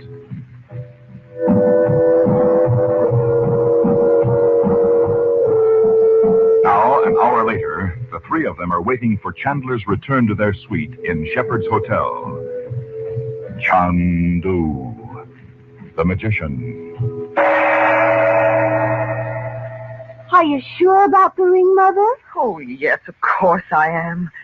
I had it made for your father myself. You had it made? Yes. He always liked seal rings, so I had one made for him with a real seal, like the ones men used to sign their letters in the Middle Ages. With a coat of arms or something? It was like that, except that the seal was made of just his initials, RMR, in odd, irregular letters I found in an old manuscript. He must have loved it. Oh, he did. He always wore it. But where could that storyteller have got it? Hey, here's Uncle Frank. Oh, Uncle Frank, the most mysterious thing just happened in the bazaar. Somebody sold you a genuine scarab for a dime. Oh, no. This is something real. Altogether too real. Dorothy, you've been crying. What's the matter? Oh, a storyteller in the bazaar. He sat down on the ground and told a story. It was about a man named Antar. That's one of their stock stories. Antar was a legendary hero 1,000 years ago. Not this one. The war was in it. This last war? It did sound like it, Uncle Frank. Well, anyway, then he sang a song. A chintzy thing about gardens and jasmine and stuff. So I thought... Oh, never mind that, dear. Frank, he had on that ring of Robert's. Robert's? And as soon as he heard me say I recognized it, he just seemed to evaporate. Well, did he seem to be telling the story to you, or did you just happen along? No, we were there when he began, but I don't know. Yes, you do, Mother. He began the story when he was out in the middle of the street. Don't you remember, Mom? You said he's looking over at us. So he did make sure it was you. Did any of you speak to him? Well, No, of course not. Except that I did call after him. Frank, can't we do something? Well, the only thing to do is wait for him to show up again. Oh, no. We don't even know his name, Dot. He may not even live in Cairo. There are any number of these wandering storytellers about. Oh, but it seems so inhuman just to sit here if Robert needs us. I know it does, dear, but remember, he deliberately started to tell you a story. He threw in a mention of the war in the old story of Antar. So I think he was trying to tell you something. You alone, without the others in his audience understanding it. I wonder if he was. And you said he sang, too. Oh, yes. That's unusual. Oh, is it Uncle Frank? Well, we wouldn't know that, though. No, but if he thought anyone else suspected what he was doing, he might put them off with a song. These people are always fascinated by their traditional songs. You mean that song was just an old tune, thousands of years old? Probably. Why? You don't think he just made it up on the spot for you, I hope. No, only Dot, if this man tried to give you a message and couldn't, he'll find a way to reach you again. Oh, yes, I see now, Frank. You're right. You must be. And now, listen to my news. Oh, we forgot all about the princess. Did you find her palace? Did you see her? What's she like? Just a minute, Betty. Of course I found it. I've been there before, you know. When you saved her life? Shortly afterwards. 10 or 12 years ago. Before you went to India? Yes. Well, tell us about the palace first. Well, it isn't a palace, Betty. It's a large house in a big walled garden that runs right down to the Nile. Oh, lush and oriental. Oh, tell us all about it. Oh, darling, how can he give him a chance to talk? Oh, I'm sorry. I won't say another word. Well, the place is at the end of a narrow street, hardly more than a lane. One of the oldest in the city. If she's a princess, why doesn't she live in the king's palace, Uncle Frank? Well, she doesn't belong to the family of the present reigning house, Betty. Who is she, then? Well, she's the last of a very, very old line, I understand. There's always been a bit of mystery about it. Don't you even know? There are lots of things I don't know, honey. And Nadia went to school in Europe for a time, I know that. But as I told you, she has the reputation of being a sorceress. Go on, Uncle Frank, go on. Well, there's a great iron gate in a high wall. I rang the bell, and a huge Arab servant let me in. Did he know who you were? He seemed to. He took me through the courtyard, and he left me in a great oriental drawing room. Well, I must have waited an hour before he came back. Then, to my astonishment, he said she wasn't there. Why keep you waiting all that time? I can't imagine. Well, where is the princess? Didn't he say? No. I asked as many questions as I could without seeming discourteous. I learned exactly nothing. But if she expected I'll you... bet that old rock sore's got her. Do you think so, Uncle Frank? Well, I think she may have gone away somewhere to get out of his reach. You do?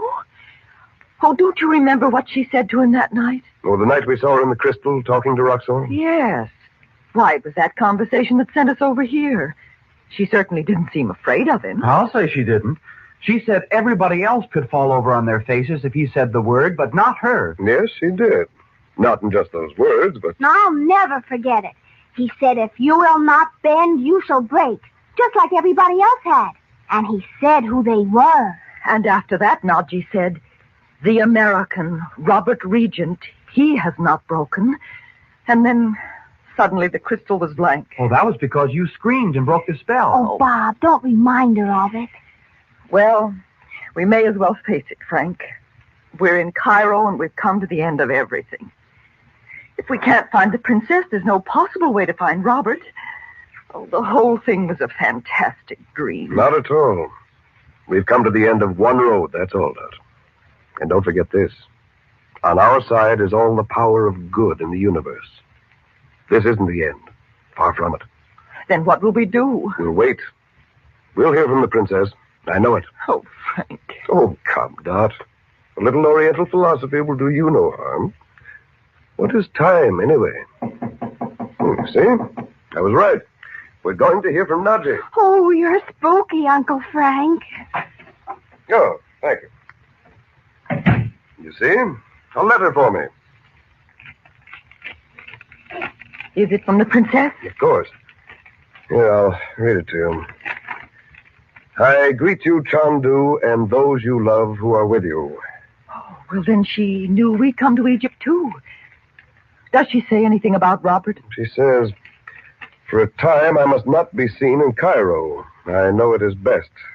The time will come when you and I will remove Roxor as the poisonous insect he is. Meanwhile, will you and your family be my guests? They will be safe in my house. Soon I shall return, or you will hear from me. I need not counsel you to be patient, for yours is the wisdom of the East. I salute you, Chandu. Nadji. Are we going to go there and live in her house? What do you think, Frank? We're going without losing a minute. I want to see you all safely behind those high walls before dark.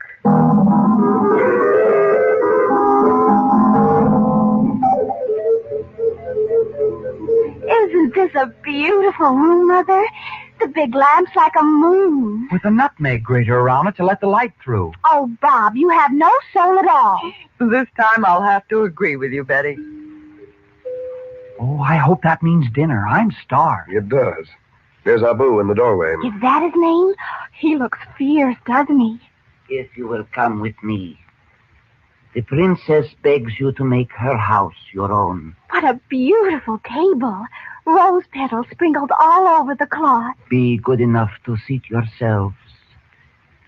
Effendi, it is well that you have come to this house. You think so, Abu? Why? For many reasons, Effendi. I will order the dinner to be served at once. Hey, Uncle Frank, do you hear? Abu, let dinner wait. What is that, Frank? I have heard, oh great one. What made him bow like that all of a sudden? Listen. It must be... Yes, it is. The blue flame.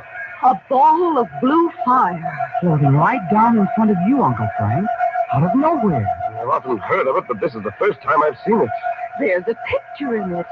Water and palm trees. It's a river. The Nile. This must be a message from Naji. There's a little boat with a pointed sail. Those huts among the trees. Oh, that must be the place. I don't see anybody. The message. Keeper of the flame. What is the message? CHANDU, brother of the lotus, I call you. Naji's voice. But I can't see her. I am here, CHANDU. See the light on the pathway? Is she really there, Frank? No, not yet. Come to the place you see, CHANDU. Follow the pathway to the place you know. What does she mean, Uncle Frank? There's something wrong. I don't see her, and I should. Follow the path, but beware that you do not take the wrong turning. Naji, where are you? Come to this place, CHANDU. I await you. What's the matter, Frank? Danger. Death. Beware. Oh, CHANDU, I need your help. Naji. Come quickly, CHANDU. Death. Death. The picture's gone. And the flame is too. If that was the princess. Of course it was. Did you recognize the place we saw? Very well indeed. CHANDU. Listen a minute. CHANDU. I don't hear anything. I do. And I'm going to that place tonight.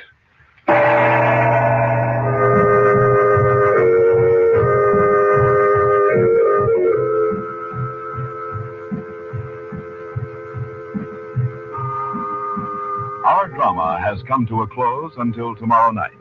But there's drama and maybe magic in millions of homes where White King soap is used. Once upon a time, people thought they should buy 2 or 3 kinds of soap. One for washing machine and dishpan, maybe 1 or 2 for dainty things like lingerie and stockings. But more and more people discovered White King, the one and only one soap you ever need, no matter who you are, where you live, or what you have to wash. Your husband may be an engineer, or he may work in a bank. You may have sheets and pillowcases no end to wash, or you may live in a hotel with no laundering problem other than your nylons. Now listen to these wonderful words. White King gets out the stubbornest dirt. White King protects, as with a caress, the daintiest fabrics. Know what you'll say, do you? You'll say this: I love White King.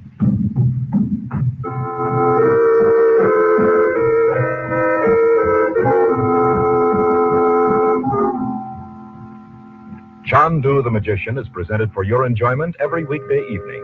Your announcer is Howard Culver. The makers of White King invite you to listen tomorrow at this time when the story resumes. CHANDU the Magician. This is the Mutual Don Lee Broadcasting System.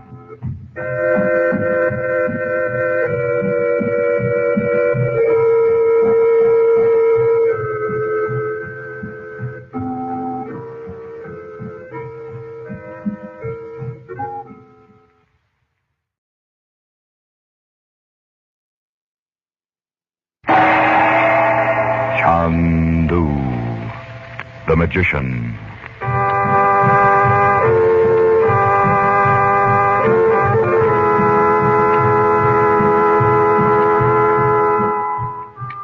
Good evening, ladies and gentlemen. We present for your enjoyment tonight and every weekday evening at this time, CHANDU, the magician. Before our drama starts, I would like to tell you some news, some very good news. We think it's safe to say that if you would like White King granulated soap, you can probably get it now from your grocer. You know, it has been awfully short and in many cases difficult, if not impossible to obtain. This was because during the war years, we wouldn't let White King quality down. And we just couldn't make enough of our kind of soap to fill the demand. Then, too, lots of people moved out west from the east. And once they tried White King, they found it different from, and many like it better than, any soap they'd ever used.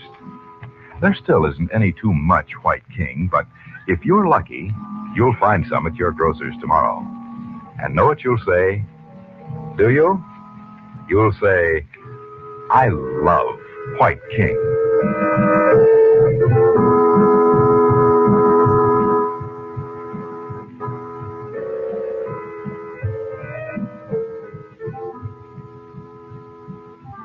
Frank Chandler, his sister Dorothy Regent, and her son and daughter are guests of the somewhat mysterious Princess Naji in Cairo. The princess is out of the city, but by her occult knowledge, she sends a message to Chandler warning him of grave danger and urging the family to join her at a small native village up the Nile.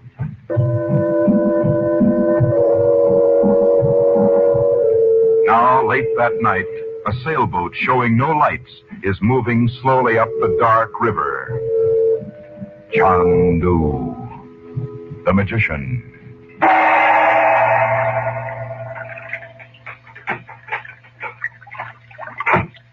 How much farther is it, Frank? Not much farther now, Dot. Mother, you're shivering. Oh, cold, Mom? Put my coat around you. Here. Oh, thank you, Bobby. I'm not really cold. It's just, I don't know.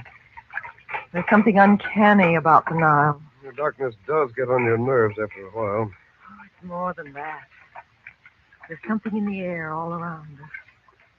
As if the ancient Egyptians were here still. Oh, yes, as if Cleopatra's ghostly barge might be coming down the river, right over there. Oh, no, dear. And I don't mean Cleopatra. I mean there's something menacing in the darkness. Oh, maybe the boatman's a spy or something. Standing there looking inscrutable and listening to every word we say. Frank, you are sure the boatman is the one Abu engaged for? Quite sure, Dot. You're unusually sensitive to the influence of Egypt. I told you that before. But the boatman's all right. He's one of Naji's own men, Abu said. I can hardly wait to see Princess Naji. Uncle Frank, did you know she was a sorceress when you saved her life in Alexandria? Well, not at that time, of course, but I soon discovered it. Or at least that she was supposed to be. Do you like her a lot? Now, dear, don't ask personal questions. I was only thinking it would be wonderful to have a princess for an aunt. Oh, I don't think I'd care for Naji as an aunt. I don't mean you. I mean me. Oh. What in the world is that? Just a dog. You know, Mohammedans despise dogs. The worst thing they can call a man is a dog. So they have a pretty unpleasant time of it here. Oh. Don't think about it, Mother. Think about the princess. Uncle Frank, is she beautiful? Well, you know how she looks, Betty. You saw her in the crystal. Yes, but I was looking at her clothes and thinking how strange it was. The whole thing, I mean. And watching that wicked-looking man she was talking to. Well, I saw her. She has smooth black hair and big black eyes. And did you notice her hands, Uncle Frank? Kind of... Well, listen to you. Hands like butterflies. That's what the prince said. Huh? The storyteller, I mean. Oh, that's right, he did. Do you suppose he meant the princess by all that stuff about the beautiful girl in the garden? I wonder. You know, Dot, I'm sure now he meant to give you a message, but for some reason decided it was dangerous to come right out with it. Oh, if we only knew who he was. Say, Betty, why do you always call him the prince? Why, he said I mean, that's what he... Betty, did that man say something to you that Bob and I didn't hear? Well... Come on. He did, didn't he? Well, what did he say, the big lug? Listen, Betty. That storyteller may be a man who can help us find your father, if he's alive. Or he may be in the pay of Roxor. If he said anything to you privately, there was a reason for it. Did he? Well, yes, he did. How do you like that? What was it he said, honey? It wasn't very much, Uncle Frank. Just that he was really a prince and... Darling, you should have known better than to talk to him at all. Was that all he had to say? No. He just said that if I liked the stories he told, he'd come and tell me another sometime. Something like that. Well, how did he think he could find you?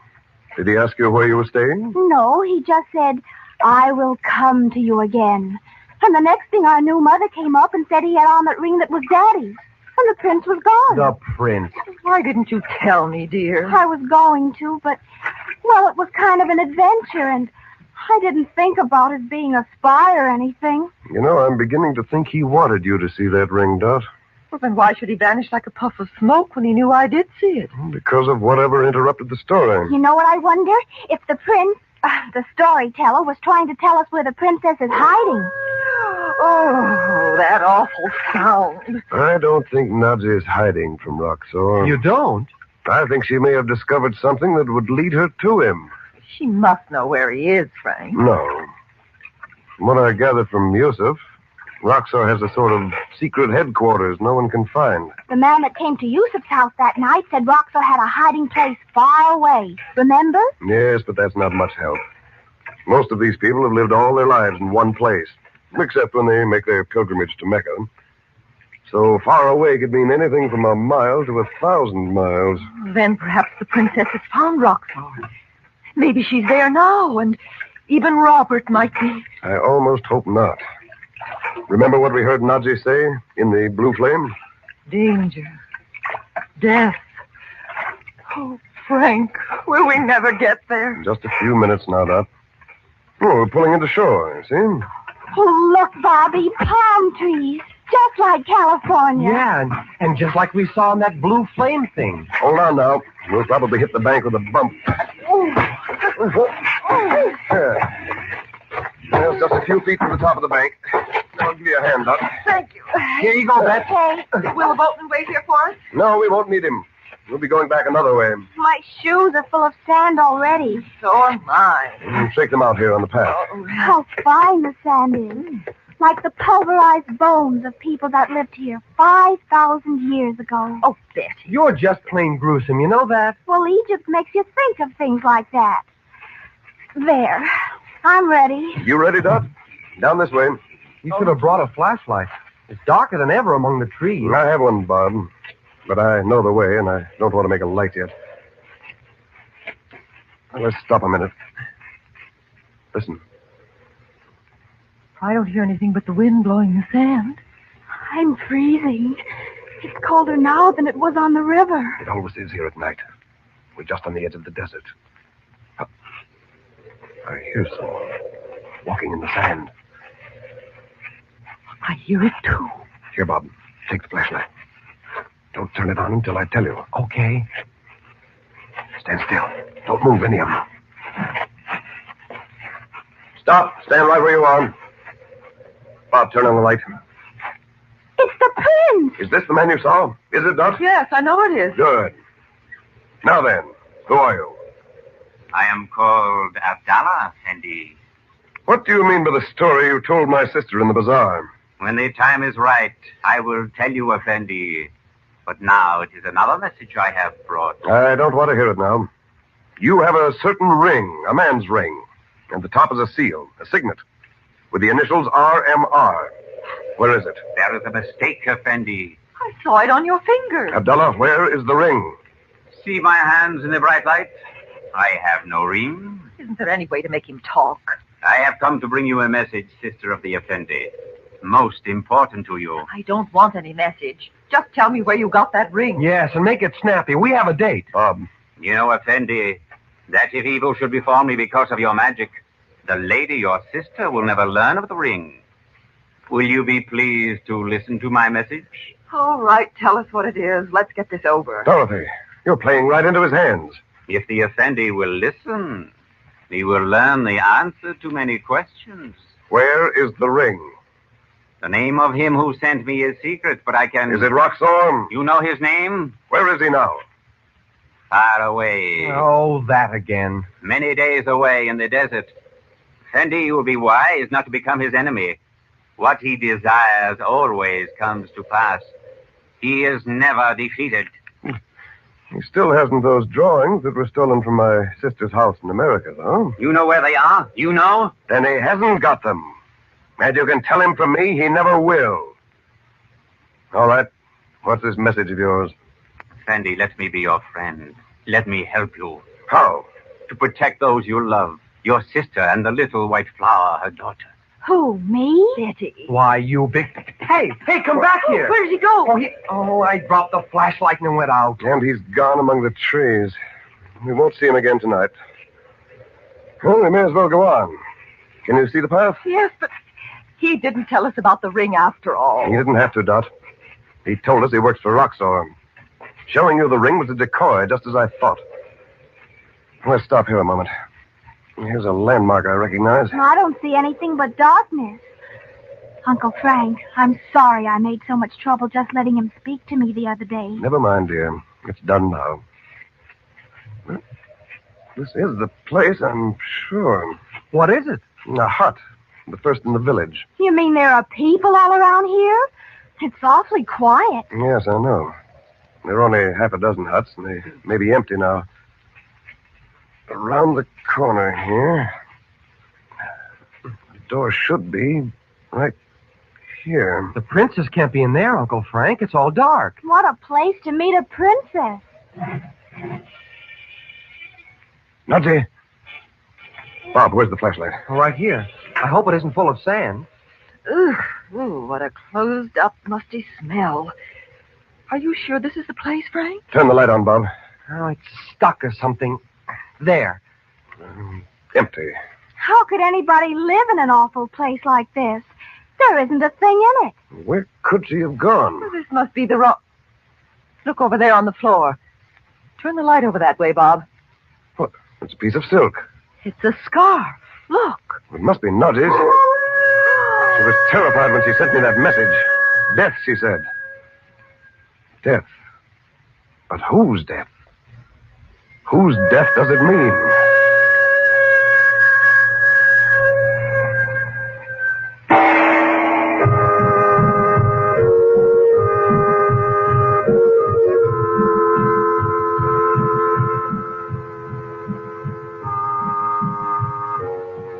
Monday night, CHANDU continues, and you'll want to join Dorothy Regent, Betty, and Bob in their thrills and adventures. So you'll be with us Monday evening at this same time, won't you? Probably tomorrow, you'll be marketing. And maybe on Monday, there'll be a washing you'll have to do. Look, here's a suggestion. Get a couple of packages of White King soap tomorrow. Get the giant size package if you can. And will you be proud of your washing? The white thing so very white. The colored thing so safely guarded. The washing time shortened so considerably. The effort reduced so that you're hardly tired. And your hands feeling so good. Because White King is gentle not only to clothes, but to hands as well. Know what you'll say when you've used White King, do you? You'll say, I love that soap.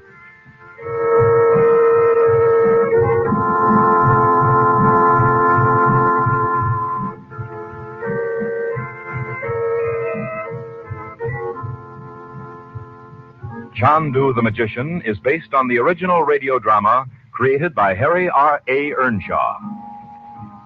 The makers of White King invite you to listen Monday at this time when the story resumes. CHANDU the Magician.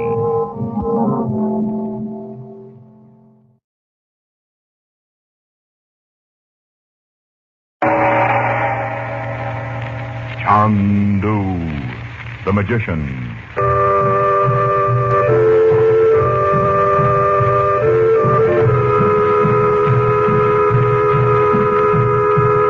Good evening, ladies and gentlemen. The makers of White King Granulated Soap present for your enjoyment tonight and every weekday evening at this time, CHANDU, the Magician. Listen, and you will travel to strange lands. You will thrill to high adventure, romance, mystery.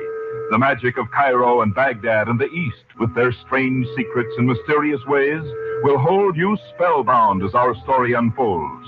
You will come to love this drama as it is played against a backdrop of oriental color and intrigue. And just as you will like our story, so will you like the soap we make. White King Granulated Soap. It is so easy on hands that thousands and thousands of ladies say it's just like magic. There are many tales told on the radio, but only one, CHANDU. There are many soaps on your grocer's counters, but none like White King. You will love White King Granulated Soap. And when you buy White King tomorrow, save the box top and tell your friends to save White King box tops too. Now, let the play begin.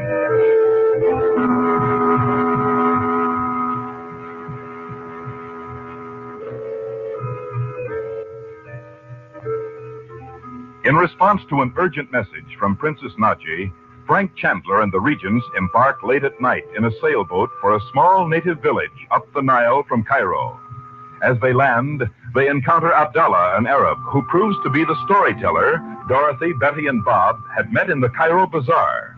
He was then wearing a ring belonging to Dorothy's husband, missing for 9 years and long believed to be dead. As Chandler questions the man, he abruptly turns and disappears in the darkness.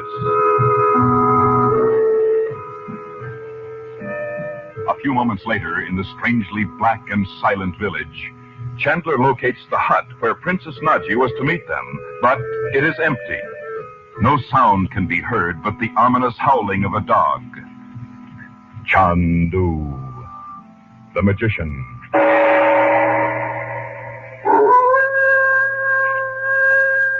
Oh, can't we do something about that dog? Maybe it's really true dogs howl when someone's dead. Oh, darling, don't. Well, the princess did say something about death, didn't she, Uncle Frank? Yes, she did. Well, maybe it wasn't the princess at all, though. I'm sure it was, Bob. We didn't see her in that blue flame, and you said you didn't either, Uncle Frank. I know, but it was her voice. This can't be the place we were to meet her. Somehow or other, I've missed the direction she gave us. Well, didn't you think it was odd she should ask us to meet her in a place like this? I did. Well, if she's following Roxor, she can't be too particular about a meeting place. Well, anyway, we aren't going to stay here any longer, are we, Frank? No, we took the wrong path coming up from the river, and there's no time to lose if we're going to find Naji tonight. The flashlight won't burn forever either. If it goes out, we'll really be stuck. I know. Come along. Oh, goodness, isn't it cold? I'm freezing. I still don't see how you could have missed the way, Uncle Frank. This little hut looks exactly like the picture we saw in the blue flame. Oh, they're all pretty much alike, Betty. Wait here a moment. There was a group of palm trees, though. Sure. 3 tall and 1 short, remember? And the path ran beside the 3 in a row. Oh, I see it now. Well, this must be the hut Naji meant. Oh, it's funny nobody comes out of any of these houses to see why we're prowling around. Well, I doubt if anyone lives in the village now, Bob. Well, let's try the door. And I hope it isn't locked. Look at it. There's nothing to lock it with. Well, wait a minute. All right. Come on in. Oh, it's good to get out of that wind for... Frank, she isn't here either. Well, someone's been here. There's a table with candles on it. Yeah, that's better. And here's a piece of paper under the candlestick. A letter from the princess. Is it, Uncle Frank? Yes. At last we're on the right track. Oh, read it, read it. CHANDU, I have suddenly learned that a man whom I believe to be Roxor himself is somewhere near this place. I must go in search of him at once. Too much depends on our defeating him to delay one moment. You will understand. What does that mean, Uncle Frank? Do you know? Yes. There is no place more probable for him to conceal himself than in the small pyramid, the one of which you know. For the sake of the cause for which we both work, join me at once. You will find 4 donkeys in the room next to this. They are yours. In the name of the Lotus, I sign myself Nazi. Donkeys? Well, let's see if there really are. Oh, duck your head, Bob. That's Oh, always... I see it. Oh, they're here all right. How about that? I'm almost afraid to meet your princess, Frank. Suppose she knows Robert's actually been dead all this time. Oh, Mother, darling. You look as if you'd already seen the princess and found out Daddy was really dead. Oh, I'm sorry. I knew I mustn't count on anything. Well, Frank, what now? Well, let's see. It's almost morning.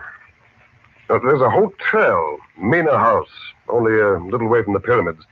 I suggest we go there. You can get some sleep while I go to meet Nadia. Oh, can't we go with you? Look, here's our transportation. Oh, this one with the black eyes is mine. Oh, let's go, shall we?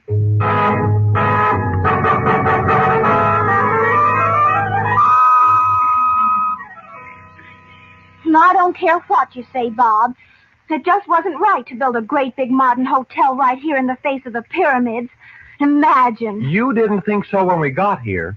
You were glad enough to get a hot shower and a breakfast on a tray. Oh, Where's Mom? she was talking to Uncle Frank when I came down. Well, I hope she talks him into letting us go with him up there. I bet she will. Look, why don't we leave word at the desk and walk up there to the pyramids? It's not far. Oh, yes, let's.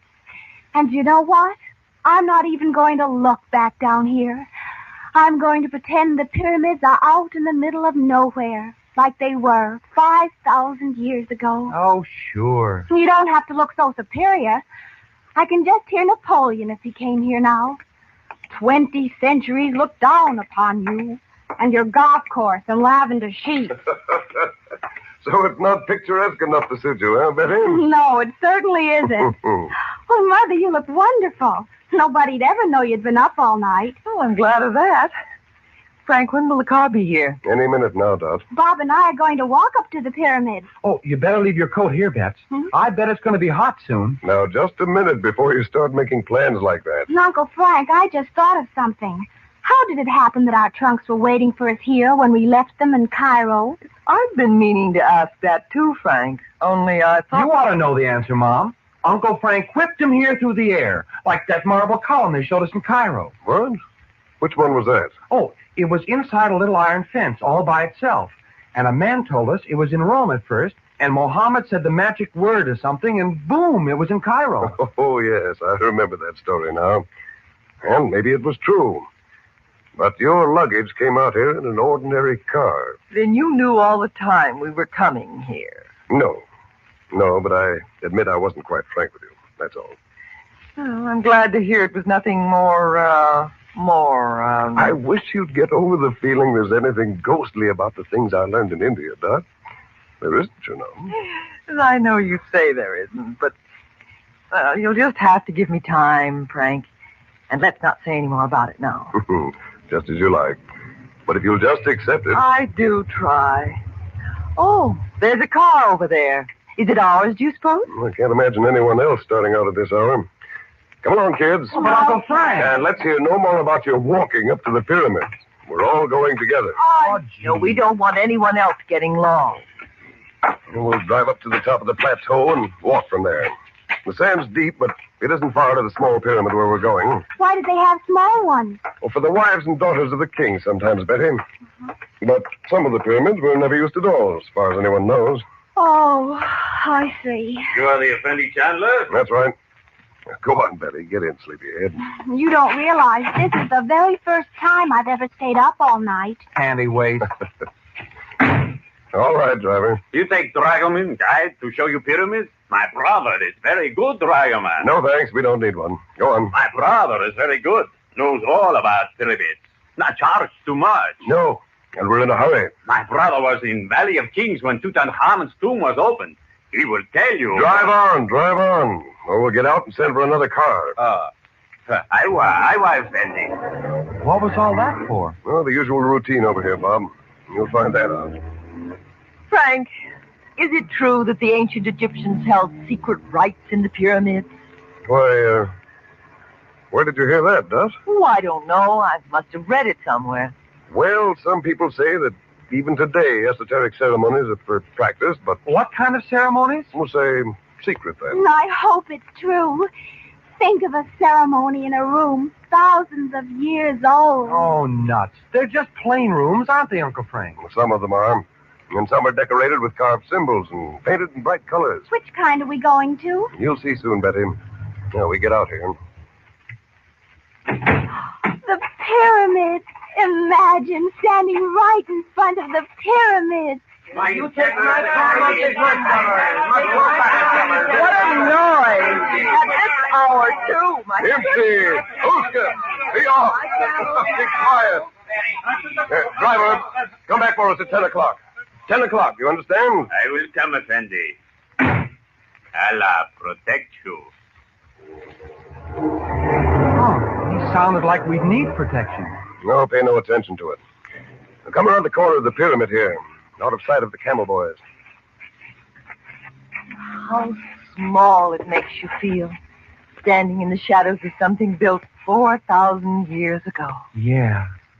And think of all the people that have lived here and died, and here this pile of rock stands just the same. That's what it was meant to do when it was built. But they had no idea people would drive up to it in a car or build tiled bathrooms for tourists just down the road. I know how you feel, honey. Now, here's the entrance. You'll find all the ancient history you want just inside. I don't see any entrance. It looks like an old doorway that's been sealed up forever. Well, that's just it. No one would think of it as a real entrance. Won't those camel boys be watching us? No. Pyramids and tourists are an old story to them. Oh, hurry up, Uncle Frank. Let's go in. I want to tell you something first. When the door opens, go in, all of you, as quickly as you can. There's a long corridor sloping downward, and on each side are deep archways with seated statues of Egyptian priests on each side. Oh. I'm telling you this so you won't be frightened when you see them. They look pretty real. Okay, let's go. Follow me closely and be careful of the steep slope. You ready? Oh, I'm all ready. We're all ready. There. There you are. Now, close it. Hello. Now, I'll go first and hold the flashlight so you can see the floor. Little white flower. Oh, Abdallah, you frightened me sitting there. What do you want? I sit here to make them think I am one of the ancient statues. But I don't understand. Listen to me. Well, hurry, what is it? Tonight, I will be in the garden at the hotel. You will meet me there But why? Why? to learn of your father. Oh, I knew you weren't as bad as they said you were. You will come. You will. Betty, are you lost? Come on. Oh, I'm coming, Bob. If it's about Daddy, yes, I will. Right after dinner. I'll be there. I promise.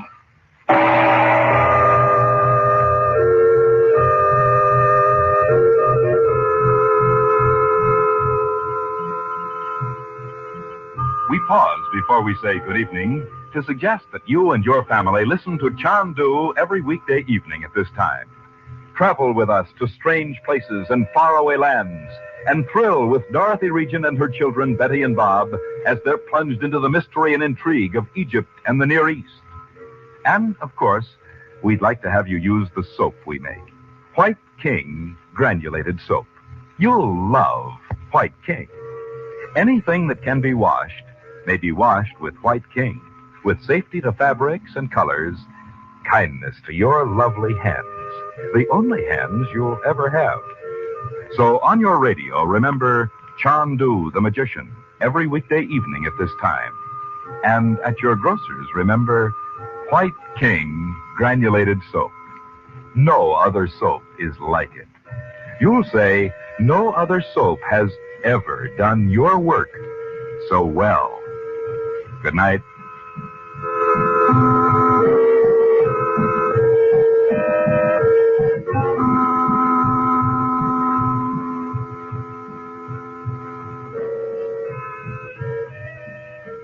CHANDU the Magician is presented for your enjoyment every weekday evening.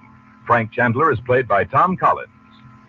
The makers of White King invite you to listen tomorrow at this time when the story resumes. CHANDU the Magician. This is the Mutual Don Lee Broadcasting System.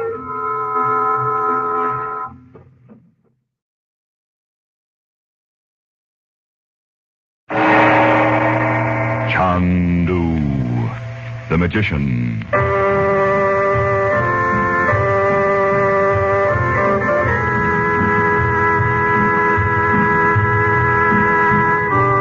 Good evening, ladies and gentlemen. The makers of White King granulated soap present for your enjoyment CHANDU, the magician. Before our play begins, we would like to take a moment, and I mean just a brief moment, to say something that will help those who have clothes to wash. Our suggestion is that you use White King granulated soap. Put White King in your washing machine. If your husband happens to do heavy, dirty work, if his overalls and jumpers and work shirts have made you work and washing trouble, you'll not only like what White King does, you'll say, I love that soap. And your hands, the hands you'd like to keep young and lovely, how kind White King will be to them. The only hands you'll ever have. And listen, save White King box tops. You're going to want them for something you're going to hear about on this program. Well, the moment is up. Now, on with CHANDU, the magician.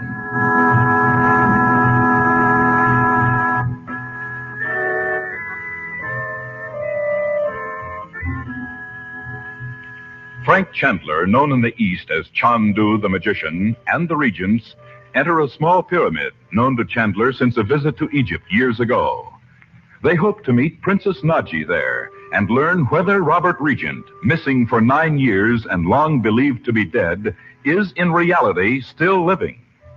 As they walk through the echoing stone passageway leading from the entrance, Betty is stopped by Abdallah, the storyteller the Regents had first seen in a Cairo bazaar. He whispers that he can give her news of her father. Frightened, yet fascinated by this stranger out of the desert who has told her he is a prince in disguise, Betty promises to meet him in the gardens of the Mena House, the hotel near the pyramids where they are now staying. Now, after dinner, Betty sits with her mother in the hotel lounge, awaiting Chandler's return. CHANDU, the magician.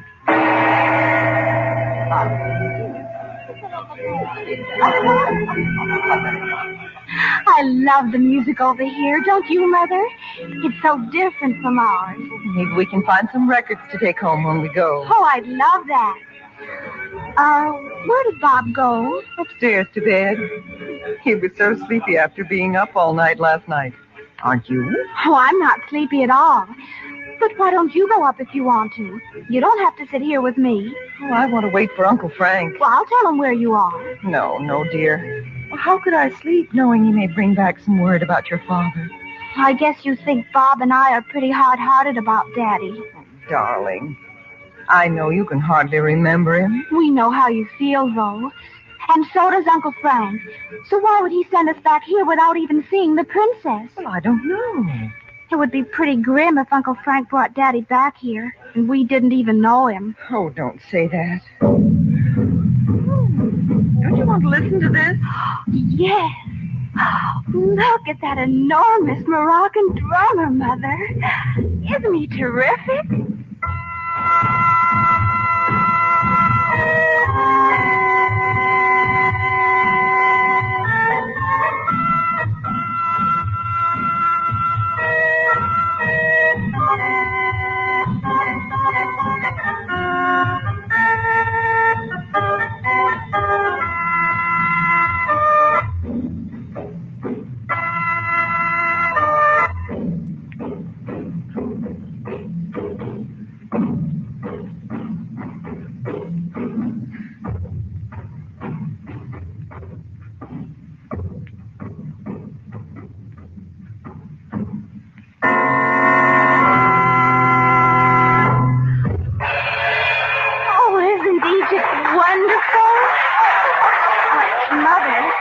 Mind if I go out in the garden for a while, do you?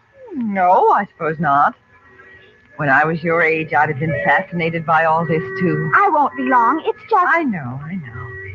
If anyone speaks to you or annoys you, there are servants within a few feet. Call one and come back inside. All right, Mother. Don't go outside the grounds, dear. I won't.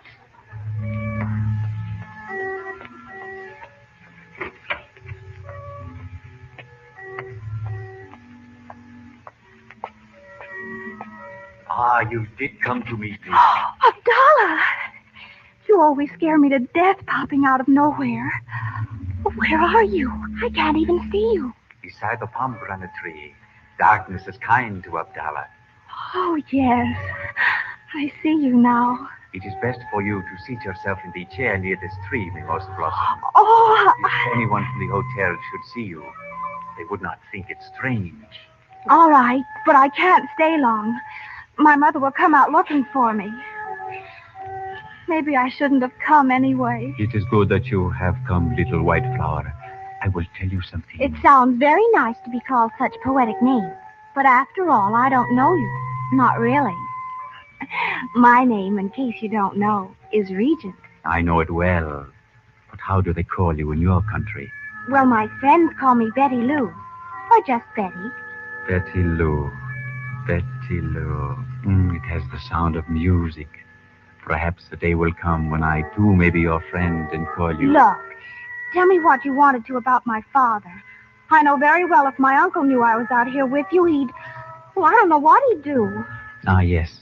So, first, I must tell you I only wish to help you find that which you seek in Egypt. Besides, Daddy, how do you know what Uncle Frank's looking for? Let us say that I do know, Miss Betty Lou, and talk not about the beginning of my knowledge. Well, then... Oh, dear. I don't know whether I ought to talk to you about it at all. I don't even know what it is exactly. I have heard that in your country it is not wrong for a maiden to speak with a man alone. Oh, no, of course not. Anyway, I thought if you did tell me something about Daddy, Mother and Uncle Frank would understand why I did it. Your father, you have not seen him for many years? If you know so much, you must know we thought he was drowned 9 years ago. You had his ring, you know you did. What I do know is the reason you now come to seek him in Egypt. Well, we found out. I mean, something made my uncle think Daddy might be alive after all. So, of course, my mother decided to come over and see. Can it be that the golden-haired lady is in truth your mother? Yes, she certainly is. Everybody's always surprised. She is lovely, Miss Betty Lou, and you are like her as a rosebud is like a rose. Well, thank you.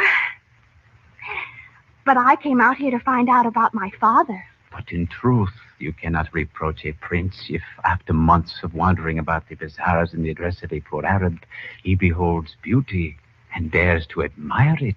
Are you really a prince? What are you the prince of? And why should you be wandering around in disguise? I am indeed a prince. But we must speak of your father, not of me. Tell me how you thought he died. Well, he was on the Athenia, and the Germans torpedoed it just after the war began. My father was drowned. And who told you of it? Why, he wasn't in any of the lifeboats. And then the steamship company wrote to Mother. Ah, yes. But what about that ring?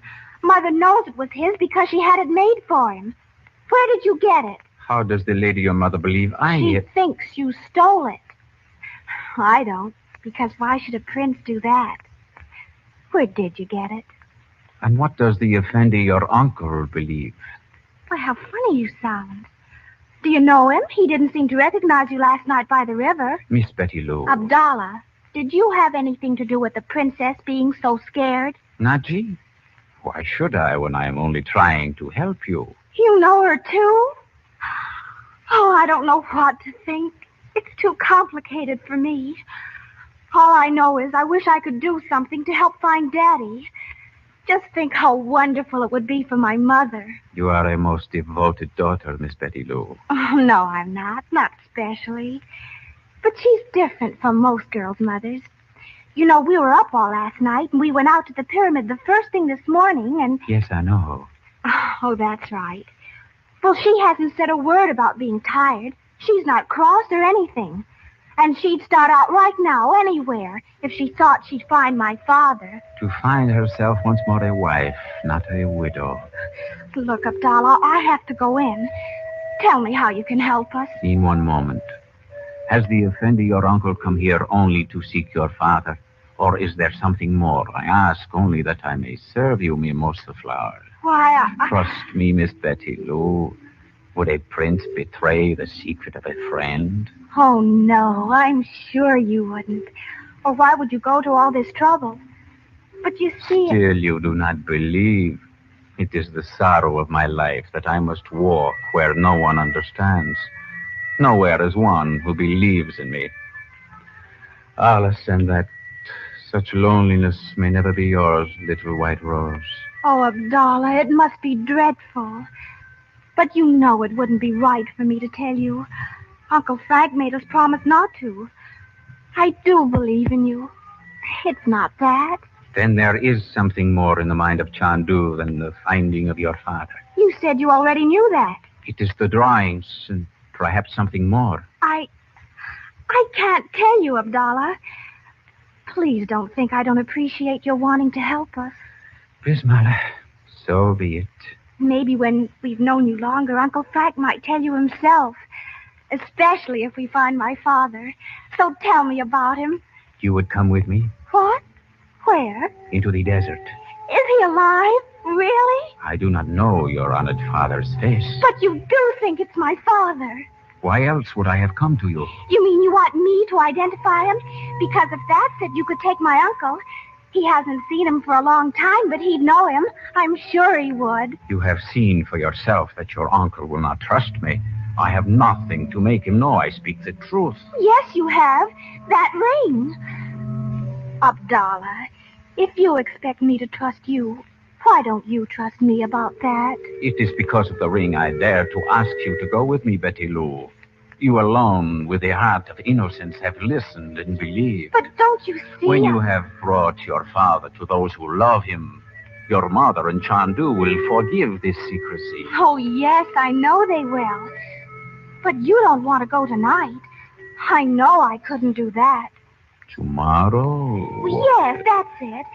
My uncle is sure to go out to the pyramid again. You know this? Well, not for sure. But there's something about that pyramid. Something secret, I mean. He's been there lots of times. Anyway, if he found the princess today... Oh, it'll be all right. And you will go with me? Yes, I will. Then listen well, little white rose.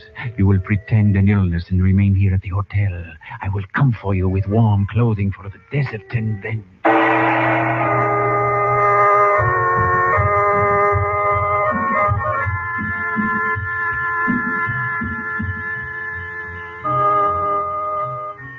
Before our program started this evening, we told you how wonderfully easy White King made the washing of heavy clothes like overalls and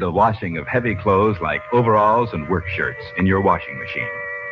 I wonder if that might have given you the idea White King was only for the heavy washing you have to do. Why, of course, that isn't so. Say, your finest tablecloths and napkins, your daintiest lingerie, the fragile and lovely things you have to wash, White King Granulated takes care of them safely, gently, and we think as no other soap has ever done. There are reasons, of course, but aren't you kind of tired of hearing reasons all day long? Millions and millions and millions of packages of White King are sold. Each means that some lady has found this soap the one that helps her most. Listen, we say you'll like it. No, we'll say more than that. You'll love White King. Until tomorrow night, when perhaps you have tried White King, good night.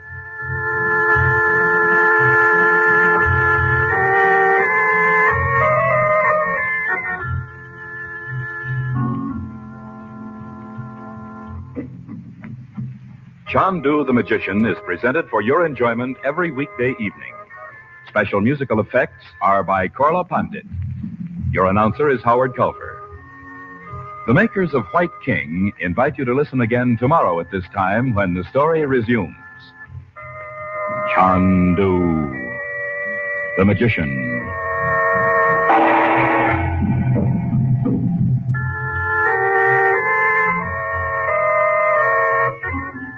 This is the Mutual Don Lee Broadcasting System.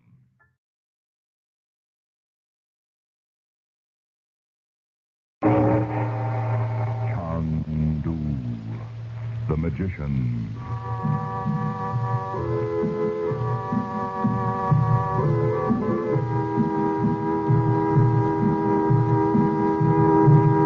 Good evening, ladies and gentlemen. We present for your enjoyment CHANDU, the magician. And before our drama begins, we would like to suggest that probably you will like White King better than any other soap you have ever used. If you have a washing machine, listen. Get some White King from your grocer. Put some in your washer. Not so much, mind you, as the soap you've been using.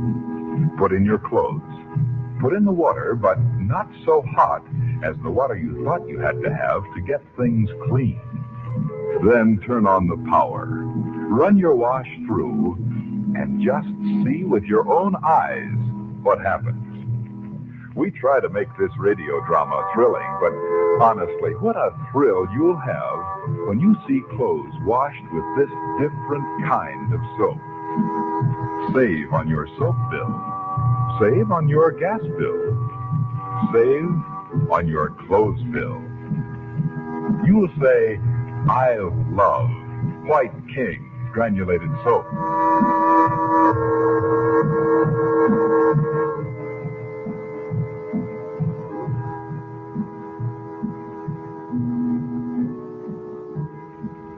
Neither Chandler nor Dorothy know of Betty's plan to accompany Abdallah the storyteller on an expedition into the Egyptian desert to seek her missing father. Confident that when she has brought him back, her mother and Chandler will understand, Betty has made an excuse to be left at the hotel on the edge of the desert. Chandler, Dorothy, and Bob have returned to the pyramid. There, in a small room, they have at last met the mysterious Princess Naji. CHANDU, the magician. Tell me, Naji, where were you when you sent that message? Near the hut at the edge of the Nile. And when I came to it, he was there. Not Roxor. Yes, indeed. For one little moment, I was so filled with terror I could think of nothing but to call to you for help. I'm glad you did. And even more so that you didn't need me after all. It is much too soon to say that, Chandu. But may I speak plainly? Why, yes. Except that... Oh, Frank, wait. Let me ask her. Naji, do you know whether my husband is alive? It is possible. But even of that, I cannot be certain. Isn't there any way of finding out? Perhaps when Chandu and I have spoken together. Very well. We'll go outside. How many rooms are there in this pyramid anyway, Uncle Frank? We know of 3, Bob, and there may be others. Undiscovered since they were sealed up thousands of years ago. With mummies in them? Yes, possibly. Oh, come on, Bob, come on. Yeah, here, Bob, take the flashlight. Oh, yes. I'm wandering around in the dark inside a pyramid. Can I look anywhere, Uncle Frank? Anywhere you can find a passageway. Well, if we get lost, we'll send up a rocket. Call me as soon as you can, Frank. I will, Dot. And listen to me. Whatever you two know or even guess about Robert, don't try to keep it from me. I'd rather know the truth no matter what it is. Very well, Dorothy. Look, there's a place here that sounds hollow. Hold the flashlight so I can see where I'm going, Bob. Oh, I'm sorry, Mom. I'm right here. I guess I was wrong about the sound, though. Everything sounds funny in here. Yes, doesn't it? Well, I guess this is the room Uncle Frank meant in here. I suppose so. Hey, look at the paintings on the walls. Red and gold and blue. And I guess those people are slaves kneeling down with baskets on their heads. Oh, Mom, you're not even looking. It isn't every day you get to see stuff that was painted 5,000 years ago. Look, there's a gold throne with a I'll be king. glad to get out of here and never see anything like this again. Golly, I won't. This Place kind of gets you, don't you think? Oh, I'm sorry. I ought to know you can't think of anything but Dad. I know he can't be very real to you, son, but I'm sure Naji knows something about him. Yeah. I'd sure like to know what cooks with her. What? Well, you know, Uncle Frank said first she was supposed to be a sorceress. Oh, all these mysterious hints. Well, she'll probably tell you pretty soon, or Uncle Frank will. So why don't you sit down on this stone thing and relax? I wonder what it was used for. Well, let's see. Perhaps it was once an altar. A pagan altar. Hey, could be. Oh, it's too bad Betty couldn't come with us. She'd have loved all this. Sure. And in 1 minute she'd be saying, just imagine this room all set for a secret ceremony with Egyptian kings and queens standing around, loaded down with gold and jewels, and servants holding up torches. And maybe the mummy was a beautiful girl. The mummy? Oh, Bob. Well, you know she would. I suppose so. I hope she's feeling better by this time. Oh, she'll be okay. If I hadn't known she had a headache last night, though, I'd have thought she was just making an excuse this morning. Not to come with us, you mean? Yes. She had an odd look on her face, as if she were bursting to tell me something. Huh? You know, the way she looks before Christmas with secrets to keep. She didn't say anything to you, did she, Bob? Uh-uh. Anyway, why wouldn't she want to come? She loves this stuff. Say, look up there. There's smoke on the ceiling. What? Or what used to be smoke. See how black it is? Oh, you're right. Smoke from torches that went out 5,000 years ago. Bob, I can't sit here any longer. Well, there's no place else to go. Unless you want to prowl around like the troops of Midian. Let's walk down the corridor. Okay. I know what we'll do. We'll go right outside the pyramid and wait. All right. If we can get that door open. At least we can try. I can't stay in this place another minute.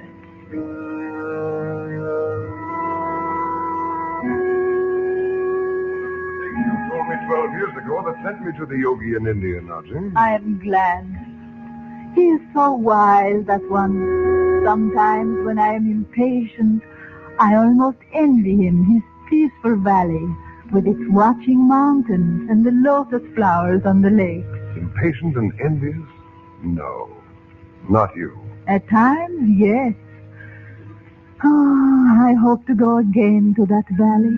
But the yogi is not there now. Not there. No, he told me he was going to the higher place. You know what he meant. Tibet, the inner council. Yes. CHANDU, you might have been one of them. In time. But suddenly, there in India, I began to feel that something was calling me back to America. And then in the crystal, I saw the dark cloud that overhung my sister's house. Maybe you have given up so much to go to her. I had to, Naji. Or feel as if I were cooperating with all the forces of evil. Does she know what this means to you? No. No, I sometimes think she half believes I'm with the Secret Service. But she can't know of my real work. Nor of her husband? No, he never told her. Nothing of the great discovery he hoped to make? He did make it, Naji. More than 9 years ago. No. But no one knew it. Dorothy locked up his rooms after he went away the last time, and they were never opened again. Until I went back. Not when he was believed dead? No. I still don't know what the discovery was. We found instructions that the drawings and formulas were to be destroyed at once, if Robert died. 9 years. It is not long, even as men count time. And yet, how long to expect the secret to remain hidden? If only I'd known of it. Well, it was stolen, and we must go on from there. And you have become CHANDU and have received the emerald casket from the yogi himself. You know that? Yes, he did give it to me. So we will defeat Raksor. He is the very incarnation of evil. I'm sure of that. But what does he want? No one can be sure, but you and I both know of the vicious force which has lifted its head in the world. Only too well. I believe Raksor is behind it all. He is insane for power, as Hitler was, but with more cunning. He has convinced himself the world must bend to his will. So many men have. Yes, I know. We saw you in the crystal. But, Chandu, you do not know what Mustafa has done. Mustafa? He's a member of the Brotherhood. No longer. He has betrayed us for Roxor's promise to make him rich. Was that the reason you thought Roxor might be hiding here? Did Mustafa dare to tell anyone about this meeting place? Yes, Chandu. And now Mustafa has sworn his last false oath. You understand? But Naji, we must give up this room. We can't meet here if Roxor knows about it. What if he came through the secret door and hid in one of the passageways? He could not have come before yesterday, and he did not come here then. I hid myself well and watched all day. Well, why didn't you tell me when I came here looking for you? Because at first, in the darkness, you were only footsteps. I thought I had caught Roxor in my trap. But then when I'd come down from the small room, you were gone. I see. Well, there's one good thing about all this. If he does come here thinking we don't expect him, You might meet him face to face. I'd like nothing better. But there is one very odd thing, too, Chandu. What's that? Today, before you arrived, I found something most curious. Oh? In the outer corridor, where the statues of the old Egyptian priests sit on both sides, Yes, I know. there is one empty niche. Yes? In that niche, this morning, I found the impression of a man's body in the dust. Naji, are you sure? If you doubt me, look what I have rolled up in my handkerchief. What is it? Well, looks like tobacco. Brown flakes of tobacco. In the niche where a man had seated himself to wait, perhaps for you, for me. But if you were here all day yesterday and... Did you search all the rooms we know? This morning, I mean. Yes, and found nothing else. But this I know. Tobacco is of today, not of 5,000 years ago. Whoever it was sitting so patiently among the statues. The psychic summons. We have to see the yogi again, from his high place in the mountains. Chandu, can you receive the message without your crystal? Right. I have it here. Now blow out the candles. Conditions in this ancient place must be particularly favorable for receiving a message. Yes, the picture is forming already. But it is not India, Chandu. No. It looks like the hotel. Mena House. Oh, this is most strange. Hot sun and breathless heat. Well, why should I see Mena House only a short distance away? Oh, and what a feeling of ill omen darkens the crystal. Oh, there's a Bedouin in the clothes of a sheikh, dressed for a festival. Gold cloak, blue robe and all. He's helping an Arab girl into a car. Why should such a girl be visiting Mena House alone, without an older woman? And what can it have to do with us? Not horses, not camels, a motor car. It's coming toward us. Closer. Closer. It's almost upon us. Dorothy! Bob! Come here! We must go! Hurry! What is it, Chandu? Please, what is it? Of course you couldn't know. You've never seen her. The girl in that car is Betty.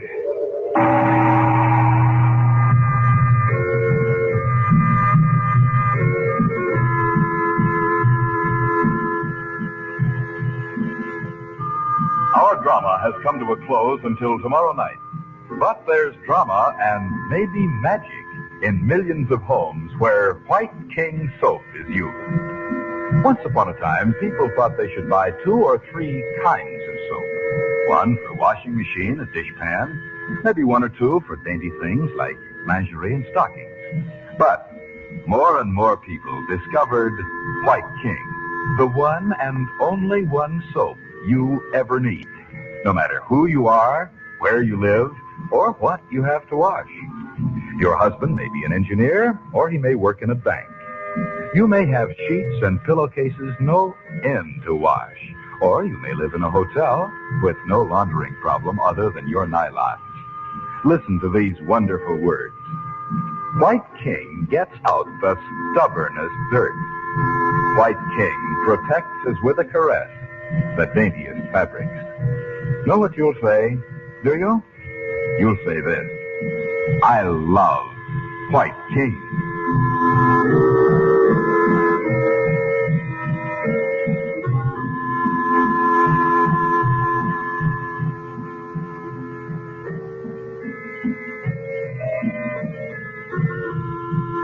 CHANDU the Magician is based on an original radio drama created by Harry A. Earnshaw and is written by Vera Oldham.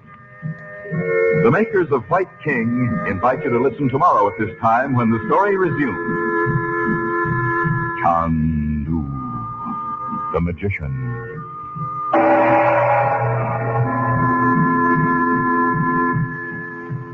This is the Mutual Don Lee Broadcasting System.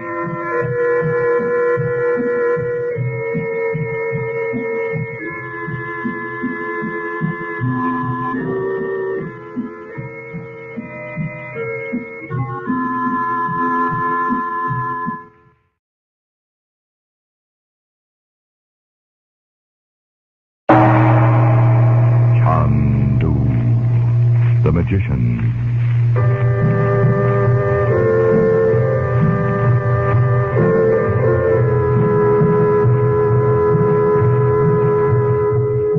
Good evening, ladies and gentlemen.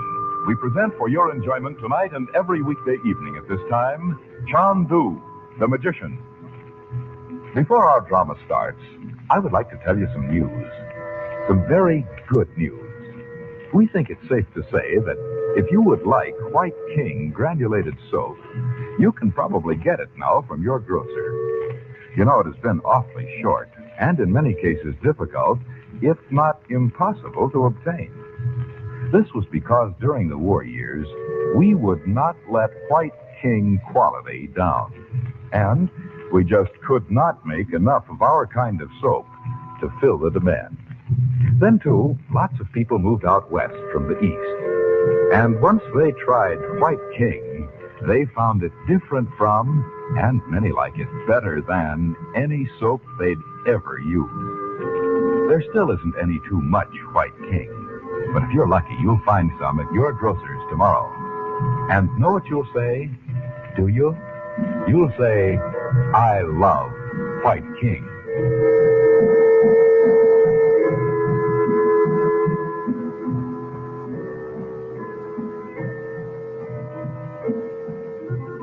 While Chandler talks with the Princess Naji in the secret room in the pyramid, they both hear the mystic sound known to them as the psychic summons. Looking into the crystal, they see Betty, who had remained at the hotel on a pretext of illness, getting into a car with Abdallah, the storyteller, who has convinced her he is a desert prince.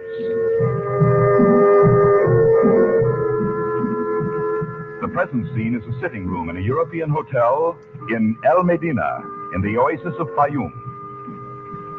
CHANDU the Magician. Shall I bring the young ladies' dinner now? I'm not hungry, Amina. I wish I could go down to the dining room. Where's Abdallah? He has gone to the bazaar. Why couldn't I have gone too? I'm getting pretty tired of staying in this room all the time. Aye, but what a beautiful room. With furniture like a room in America. I don't care about that. Amina, how do you know what a room in America looks like? Oh, an American dancing lady came to Egypt with many young ladies. I work for her. She took me to America, on the ocean. Didn't you like it? The dancing lady went far away to a place called Hollywood. I did not go. I married with Hassan. Who's Hassan? He was a man the most unhappy in New York. Why?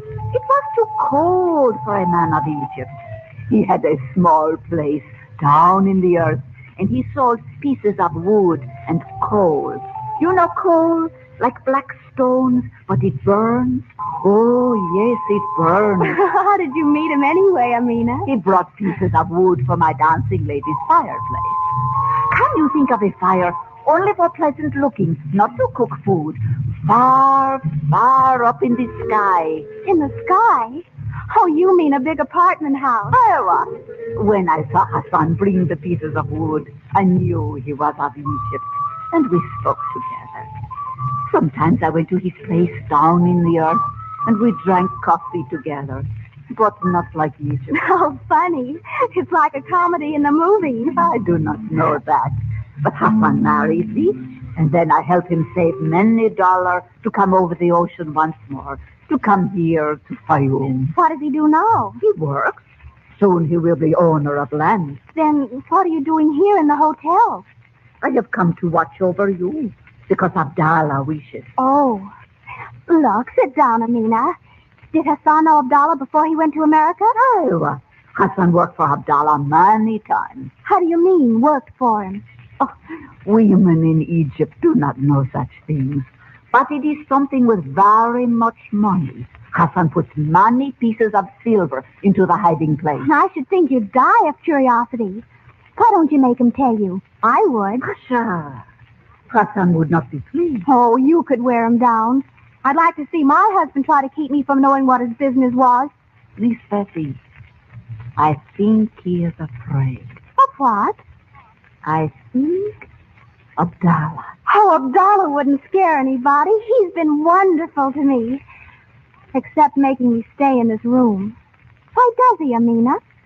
What did he say to you? He just said it was best and that I shouldn't ask him any questions. But he has come to see you every day and told you the old stories of his people. Iowa? Oh, yes. And he sung all those fabulous old songs. But I came with him because he told me... Oh, I guess I shouldn't talk about it. But if I know... You do? Really? Are you looking for some person? Why, yes, I am. How did you know? When Abdallah come to speak with Hassan and ask him to allow me to come here to be with you. Well, why did he have to ask Hassan if you were right there? Oh, I must have Hassan's permission. You see, I do not wear the yashmak now. What? But the face covering. Oh. Because Hassan has seen in America that a good woman may walk in the streets without covering her face. I'm certainly glad I live in America. Well, what did Abdallah say to Hassan? He was with Hassan very long time. And I listened. Because I thought to discover why Hassan is frightened. And why he goes on long journeys without telling me where. I don't blame you for listening. I could not hear all. Only that there is a young lady, that is you, and she must be kept in European hotel and watched most carefully. There was some person you wished to find, Abdallah said. There was? But about that there was something not plain. What do you mean, not plain? I cannot tell. Is there a man who will look very much for you in all places? Yes, my uncle might. Only I left them a note to tell them I'd gone with Abdallah and I'd be all right. I hope my mother won't worry about me. So, this is not for Hassan to be in. What isn't? I will tell you this. You are not to find the one you thought to find. What on earth do you mean? Abdallah brings you here to keep you. So those who look for you will not be looking for something else. What? He sings to you to amuse you, so you will not think too much of other things. Why, Abdallah's on Roxor's side after all, just as my uncle said. And while he's hunting for me, Roxor will get those drawings.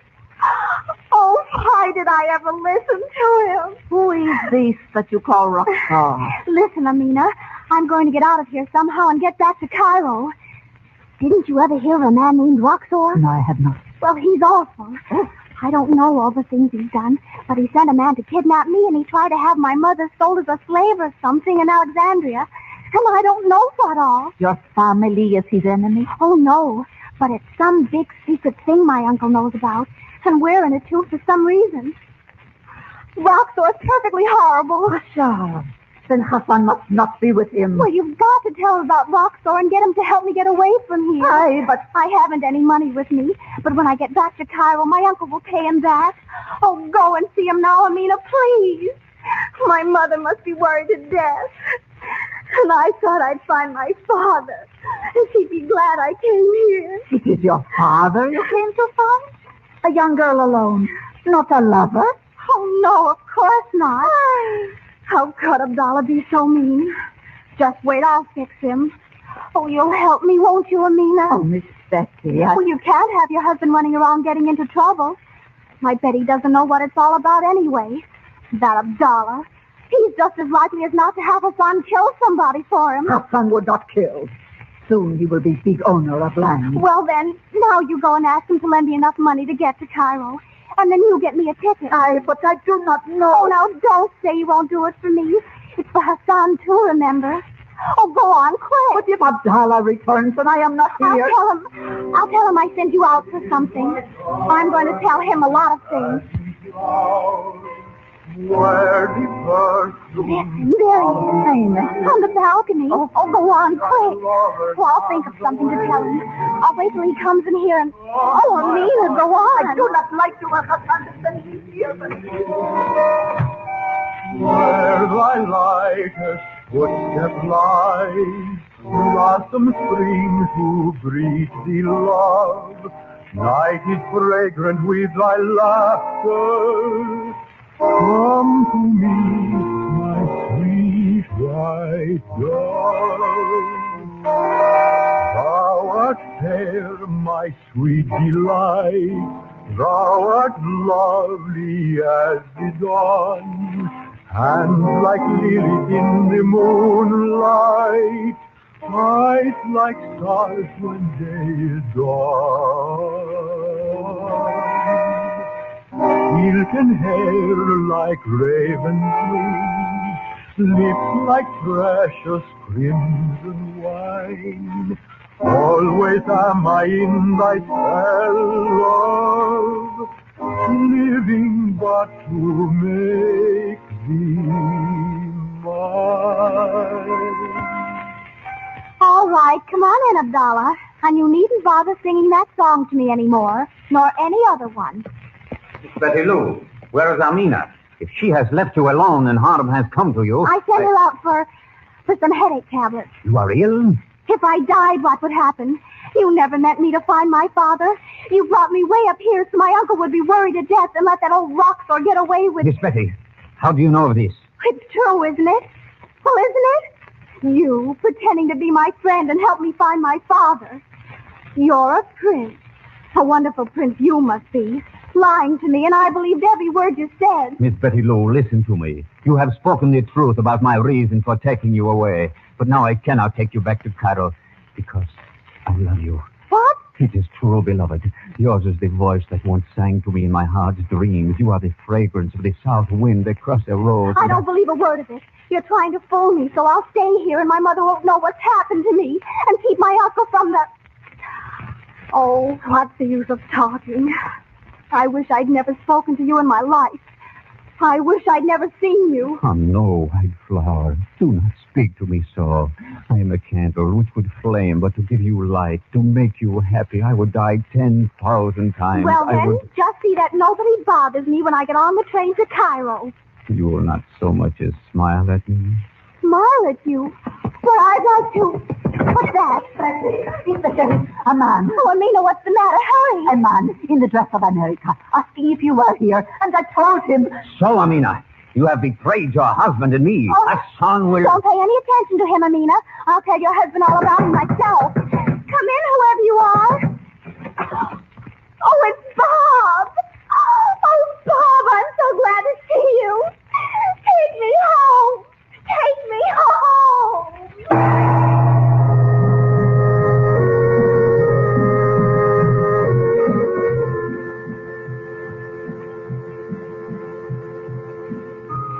Monday night, CHANDU continues, and you will want to join Dorothy Regent, Betty, and Bob in their thrills and adventures. So you'll be with us Monday evening at this same time, won't you? Probably tomorrow you'll be marketing, and maybe on Monday there'll be a washing you'll have to do.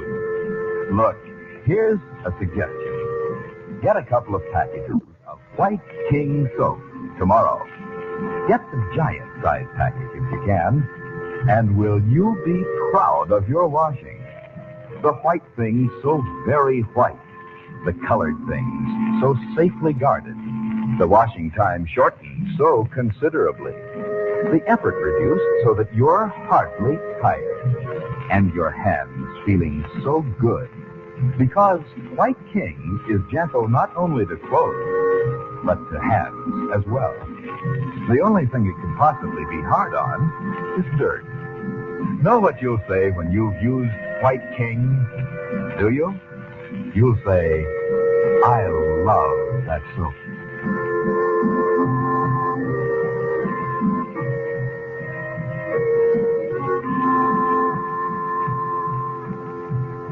CHANDU the Magician is produced and directed by Cyril Armbruster. Your announcer is Howard Culver. The makers of White King invite you to listen Monday at this time when the story resumes. CHANDU the Magician. This is the Mutual Don Lee Broadcasting System.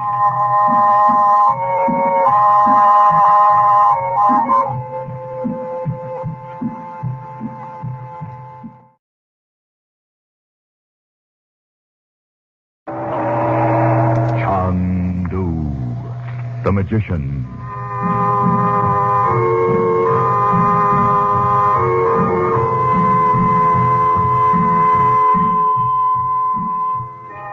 Good evening, ladies and gentlemen. The makers of White King Granulated Soap present for your enjoyment tonight and every weekday evening at this time, CHANDU the Magician. Listen, and you will travel to strange lands. You will thrill to high adventure, romance, mystery. The magic of Cairo and Baghdad and the East, with their strange secrets and mysterious ways, will hold you spellbound as our story unfolds. You will come to love this drama as it is played against a backdrop of Oriental color and intrigue. And just as you will like our story, so will you like the soap we make. White King Granulated Soap. It is so easy on hand that thousands and thousands of ladies say it's just like magic. There are many tales told on the radio, but only one CHANDU. There are many soaps on your grocer's counters, but none like White King. You will love White King Granulated Soap. And when you buy White King tomorrow, save the box top and tell your friends to save White King box tops too. Now, let the play begin.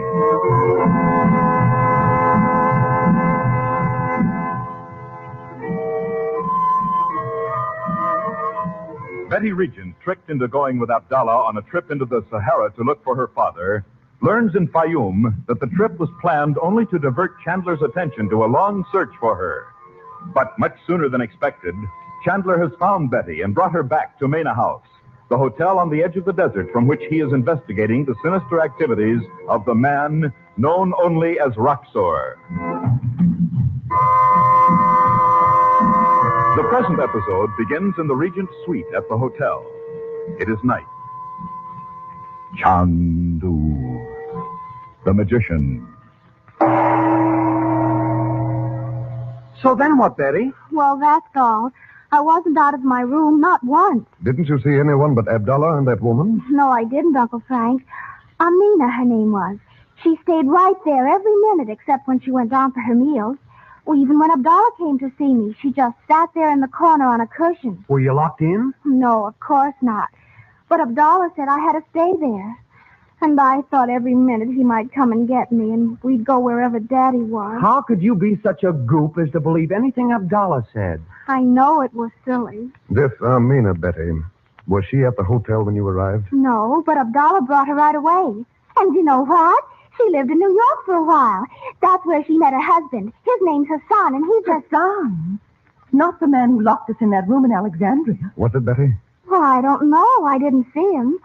But Uncle Frank, Amina did say he worked for Abdallah and wouldn't tell her what he was doing. Is everybody in Egypt involved in this? More people than you'd think, Dot. Now, Betty, think. It's important. Is there anything else Amina told you? Well, I thought I told you. She said she listened outside the door when Abdallah was talking to Hassan. Go on. Well, Abdallah said I had to be watched and kept out of sight, so you'd be too busy looking for me to bother about Roxor. What? They said Roxor? Well, not by name, I guess. But something about some papers that would reach their destination while you were hunting for me. So I suppose that meant Roxor. Oh, you've been a big help, that's for sure. I didn't mean to mix everything up.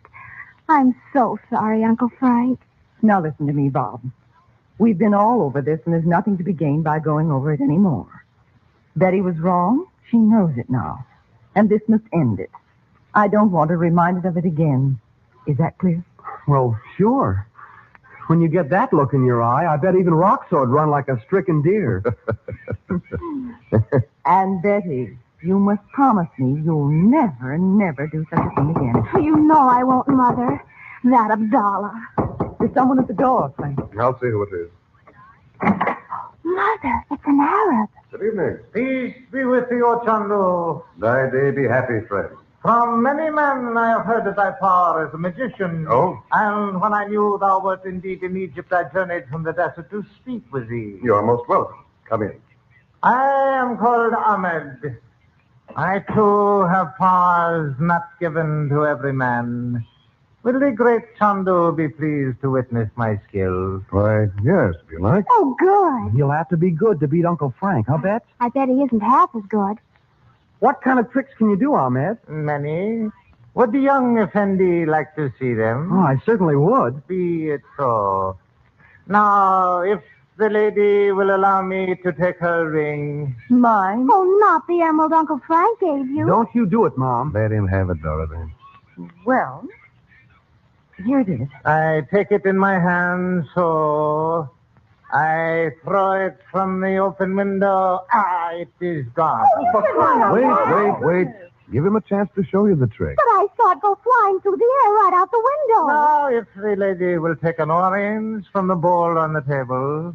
Which one? The one you choose. Here is a sharp knife.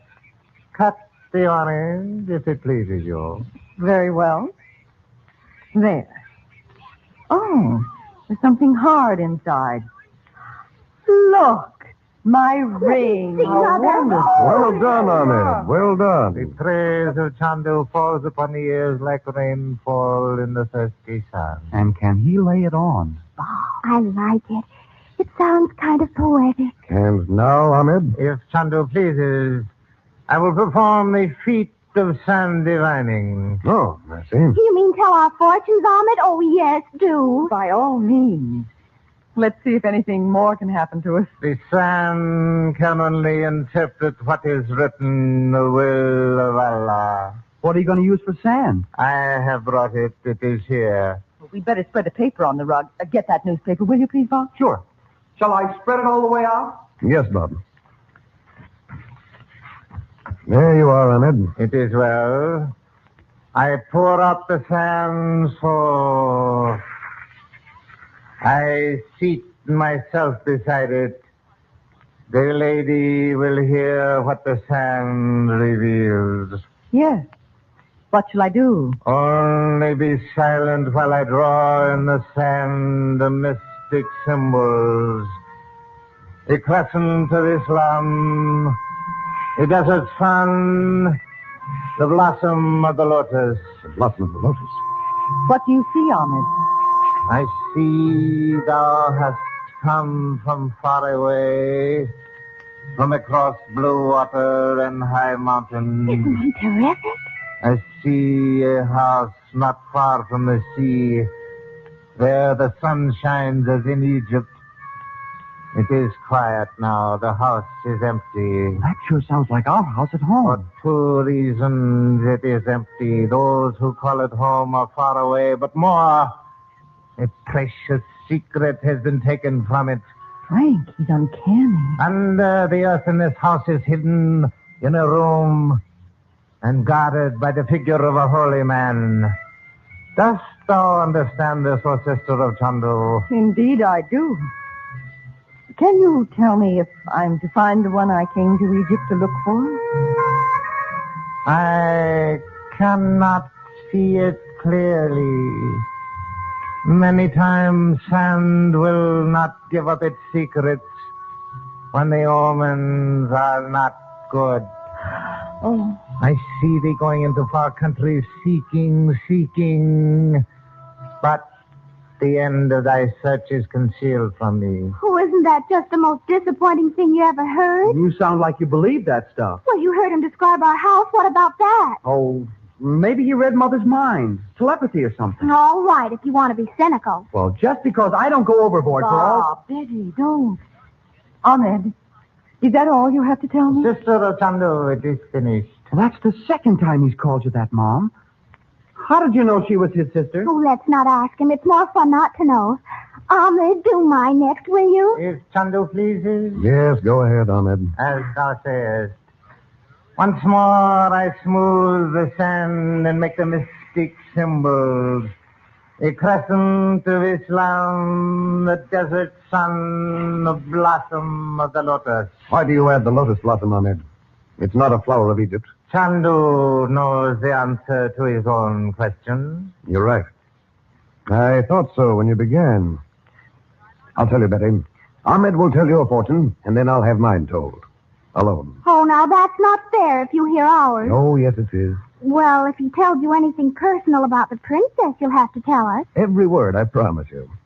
All right, Ahmed. Tell the young lady her fortune. You mustn't think I'm curious about you and the princess, Uncle Frank. Oh, no, nothing like that. Let him tell her fortune, Bob. The young lady is one of the fortunate ones of earth. She is cherished by those who love her. Her sky is cloudless. Her days are fair. Well, that's nice, but it's not very exciting. But in the days to come thou must walk carefully. Put not thy trust in those thou knowest not. It's a little late for that advice. Thou art fair in the eyes of one who seeks to do thy people harm. What does that mean? It means $1. Fair in his eyes? Are you kidding? Well, Did that lug make a pass at you? All he said was that I was beautiful. That he thought so, I mean. Well, I didn't pay any attention to him. I was so angry because he'd fooled me about finding Daddy. Well, why didn't you tell me? I'd have made him beautiful with a shiner you could see from here to Gibraltar. Oh, Bob, you're not very polite to Ahmed, are you? Oh, I'm sorry, Ahmed. Well, you know how it is, though, don't you? The young Effendi is wise to guard his sister. I have told her all the sand reveals. Well, thank you, Ahmed. Yes, Ahmed, thank you very much. Come along, children. We'll go down into the garden for a while. I'll have coffee sent up. Would you like something else, Ahmed? Coffee, if it pleases thee, nothing more. How long shall we stay, Frank? 10 minutes will be long enough, I'm sure. Don't forget now, Uncle Frank, you promised. I won't forget, honey. Now, Ahmed, what is it? Did you get any word of reason? No, Chandu, I regret. Thou wert wise to know I was of the Brotherhood. Well, I didn't at first, but I never refused to see any man who may bring news. And when you drew the lotus in the sand, of course I was sure.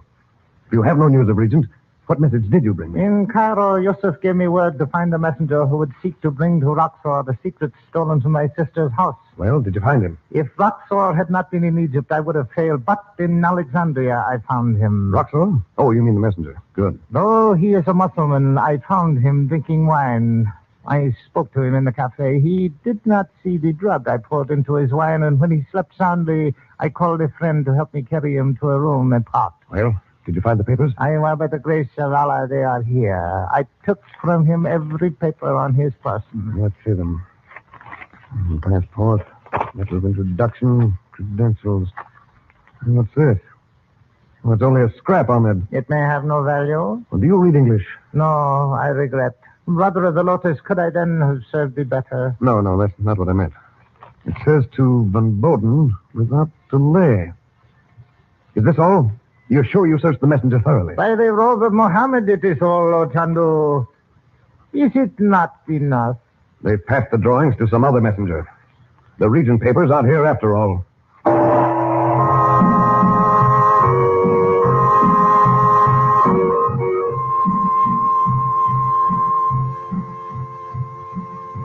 We pause before we say good evening to suggest that you and your family listen to CHANDU every weekday evening at this time.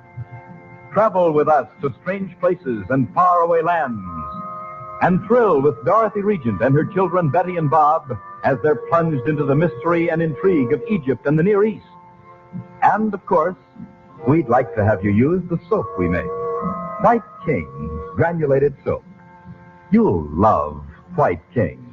Anything that can be washed may be washed with White King, with safety to fabrics and colors, kindness to your lovely hands, the only hands you'll ever have.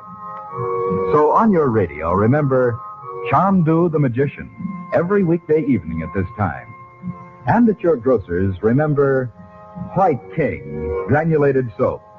No other soap is like it. You will say, no other soap has ever done your work so well. Good night.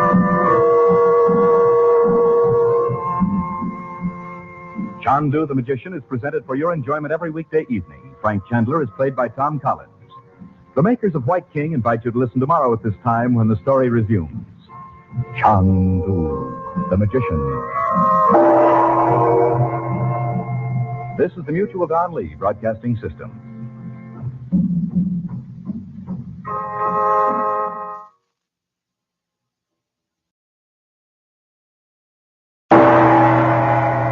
CHANDU the Magician.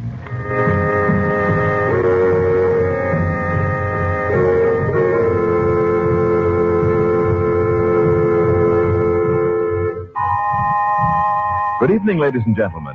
The makers of White King granulated soap present for your enjoyment CHANDU the Magician.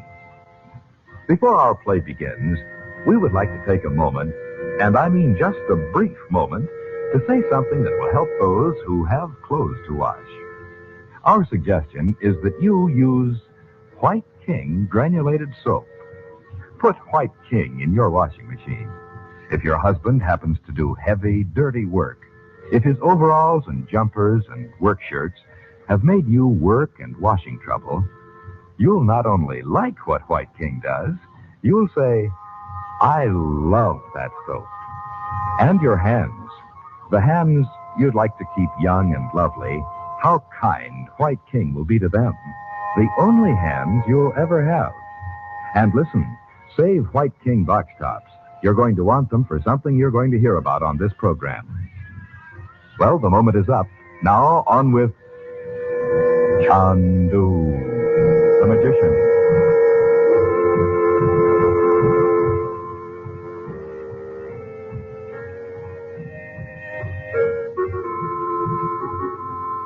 Ahmed, a member of Frank Chandler's secret brotherhood, comes in the guise of a sand diviner to the hotel on the edge of the desert. Ahmed has waylaid and searched a messenger carrying a packet of papers to the sinister Roxor. Chandler examines them, but to his dismay, the stolen records of Robert Regent are missing.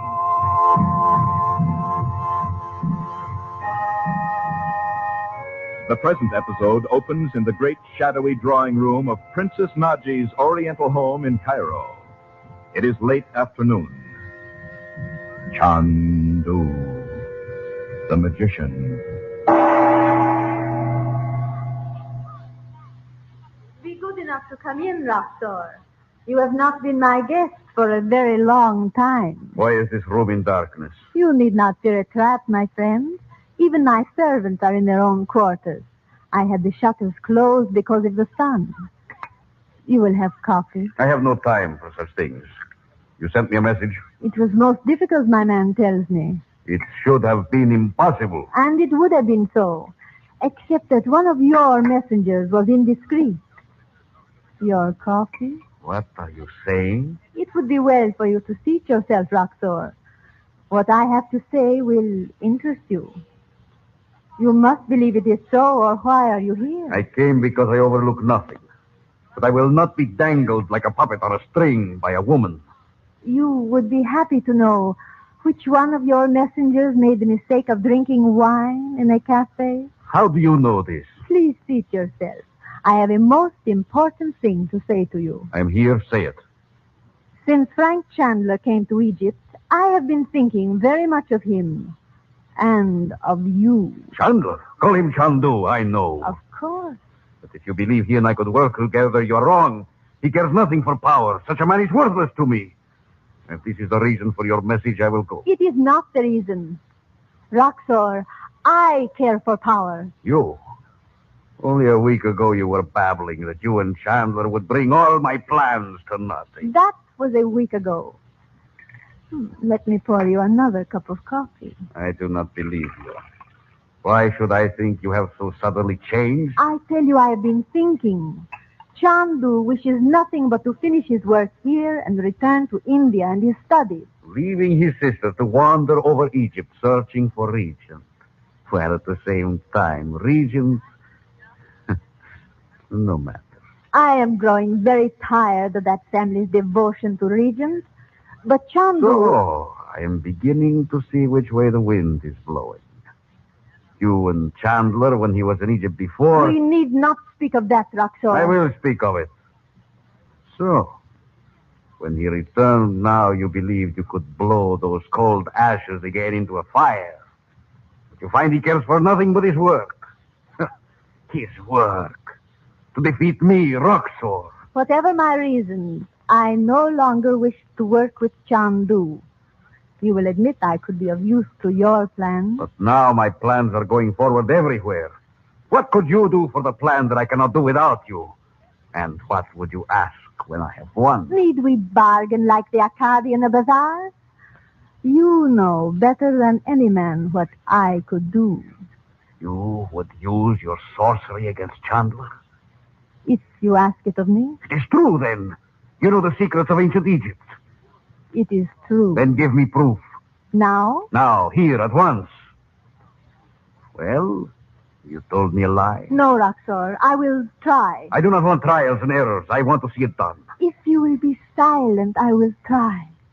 If I succeed, you will hear a small sound, like the voice of ancient music across the sand. Then when I extend my hands, a cold blue flame will appear on the table between them. So? A moment. I hear nothing. Wait, it is difficult. Roxor, I cannot... Oh, a trick, a lie. No. Then give me proof. I know why it is impossible today. Why? Tell me. It is because I have been taught to use the power I have only for good. And you, whatever you are evil. Good, evil. The talk of idiots. But wait, listen to me. In the old parchments of my people are other secrets. The dreadful secrets of black magic. I have never seen them. I did not wish to know. If I must learn them now, I can. I believe you. For one moment, you seemed to me like an incarnation of...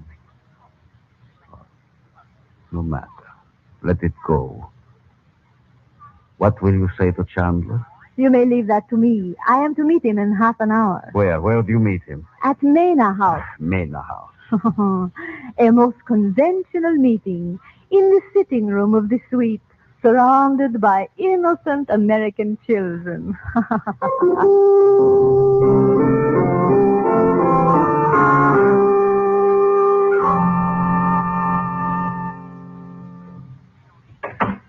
There you are, Frank. Why, where's Naughty? Not here yet, Dot. Bob and Betty are down on the terrace. They'll bring her up when she comes. There's something so strange about her. You must have noticed it. Well, yeah. But then you thought I was strange when I first came back from India. I still can't help it once in a while. You know, sometimes I wonder if... What, Frank? Well, you know, she's the last of a family that goes way back into the dim past. And I've often thought she lives more in that day than she does now. Well, that's not so strange. Living alone in Cairo, surrounded by all sorts of things she's inherited from her ancestors. That'd make any woman live in the past. But it's more than that. Maybe someday... Oh, there they are. I'll go. The children don't usually knock. Oh, Najee. Come in. Thank you. We were expecting Bob and Betty to bring you up. I asked them not to come with me. It will be much better for them if they do not know what I've come to tell you. Well, Najee. Sit over here by the window, Najee. It's much cooler. Thank you. CHANDU, I have seen Roxor in my own house. Roxor? You can't mean he was trying to hide there. No. I will not tell you all. That is for later. CHANDU, I have deceived him. I have made him believe I wish to work with him and no longer with you. Najee. It was the only way. But he knows you wouldn't be part of that scheme of his. He wouldn't believe you. But he did. You can't know whether he did or not. He came to my house when I sent him a message. He trusted me so far. How could you, Najee? You and Frank have been looking for him for days. I found a way, Dorothy. Well, you know what he thinks of women. Weak, sentimental. It was because of that I could convince him I had changed my mind. I need not tell you all we said. I don't like it. But you should be pleased. If I were a man who had done this thing, you would be pleased. But you're not.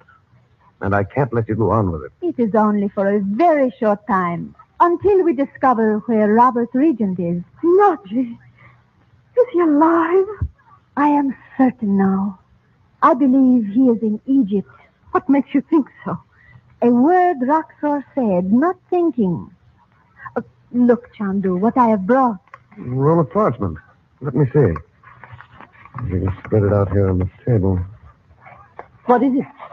A drawing. Not one of Robert's. Oh, no. Of course it can't be. It looks 1,000 years old. It is much more than that, Dorothy. Is it?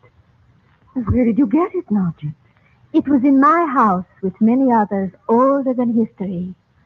You know how men have thought there was a passageway which connects the Great Pyramid and the Temple of the Sphinx? Why, yes, but I've always understood it was just a legend. Naji, you found proof that tunnel really exists?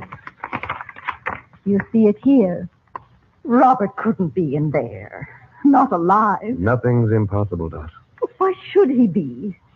What could he have been doing in Egypt anyway all this time? 9 years. I can only tell you what I believe, Dorothy. But there's no reason for it. There must be, Dot. We can't see it, but... Naji, look here.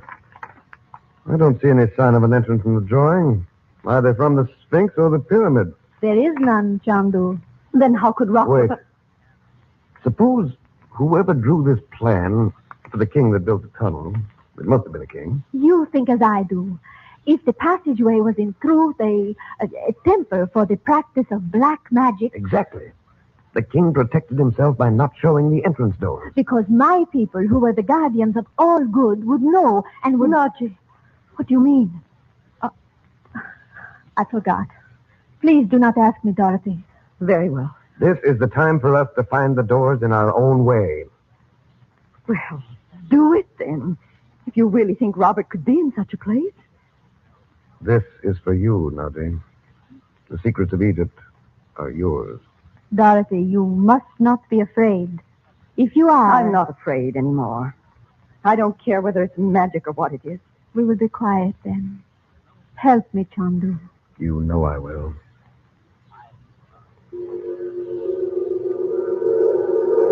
The blue flame. Wise men of old Egypt, show us the doorway. Nothing yet. Nothing. Blackness like a curtain. Shall I go away from it, maybe? No, sit still, Dot. The doorway. Show us the secret of the doorway to the living path.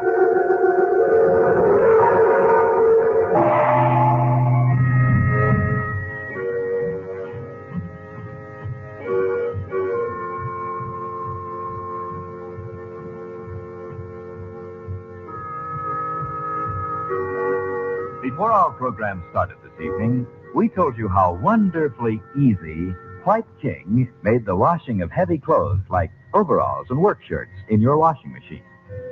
I wonder if that might have given you the idea White King was only for the heavy washing you have to do. Why, of course, that isn't so. Say, your finest tablecloths and napkins, your daintiest lingerie, the fragile and lovely things you have to wash, White King Granulated takes care of them safely, gently, and we think, as no other soap has ever done.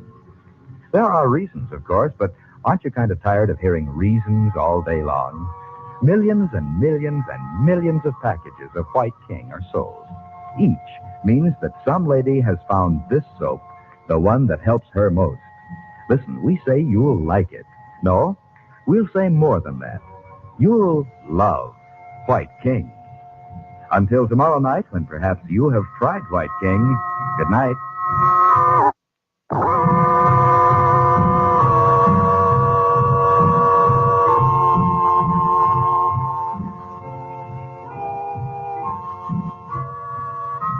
Chandu the Magician is written by Vera Oldham.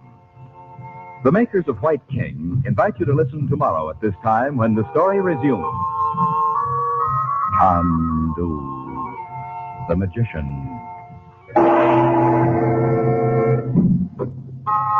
is the Mutual Don Lee Broadcasting System.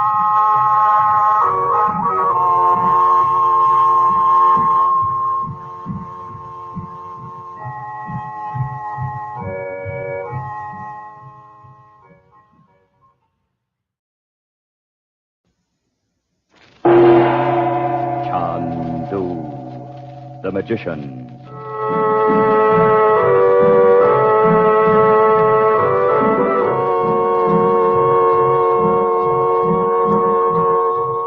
Good evening, ladies and gentlemen.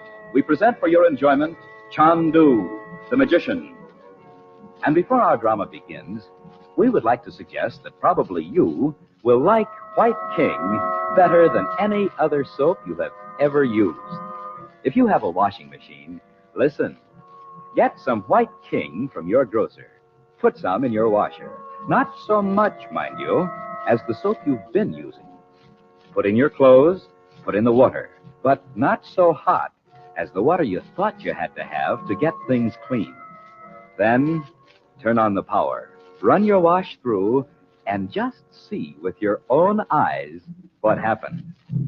We try to make this radio drama thrilling, but honestly, what a thrill you'll have when you see clothes washed with this different kind of soap. Save on your soap bill, save on your gas bill, save on your clothes bill. You'll say, I love White King granulated soap.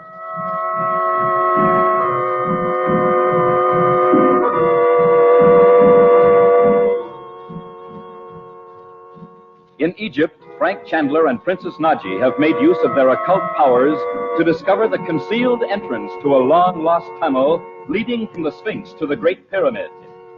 Leaving Ali, the Egyptian guide sent by Naji, Chandler and the regents walk down the stone stairs into darkness. Behind them, Ali closes the entrance and waits. CHANDU, the magician. The place of darkness. Oh, there's something evil here. Robert couldn't be in a place like this. Robert! Robert!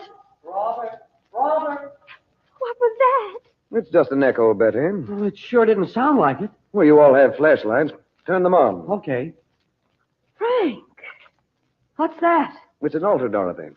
A pagan altar of sacrifice. No wonder you think there's an atmosphere of evil here. No, above it. There in the wall. Oh, it's just a statue, Mom.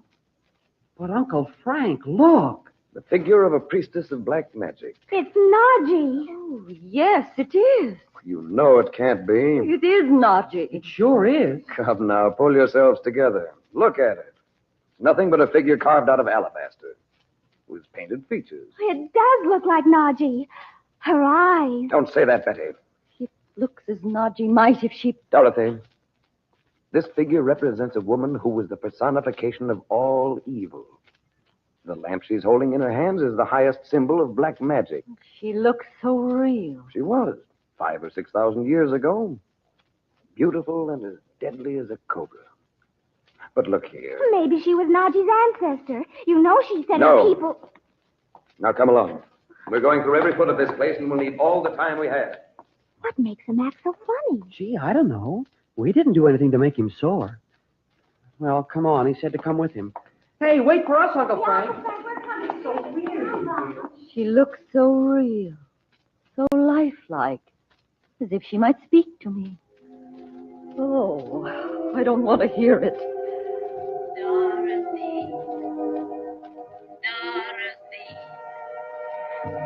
Dorothy Regent. No. A stranger in an unknown land, seeking a lost one. Listen to me. Are you Naji? Naji, or another. But I tell thee this, I have been a priestess of the black arts since time began. Black magic? Is it true? Look up into the lamp I hold between my hands. I see it. It's lighted now. Yet there is no flame. The lamp was old when Zenobia ruled at Palmyra. Old when the slaves of Cheops toiled to build the Great Pyramid and this secret place. Look into my eyes in the light of the lamp, as old as time, as old as evil. Your eyes are Naji's eyes. What is that sound? Thou hast heard it. It is well. Thou hast delivered thyself to the powers of darkness. Oh, no. No. Thou seekest thy loved one over the earth. I don't want to hear of him from you. Listen. Yes. I'm listening. Listen and remember. If in 1,000 yesterdays thou hast not learned the path of wisdom, know thou this. 1,000 yesterdays. What do you mean? Tomorrow will open for thee a door upon the way to knowledge through yet another death. Another death? Dorothy, where are you? Another death. Dorothy. Is he dead after all? Dorothy. Repeat what I have said. Tomorrow will open for thee a door. Why did I leave you here alone? Dorothy! Upon the way to knowledge. Upon the way to knowledge. What are you saying, Dot?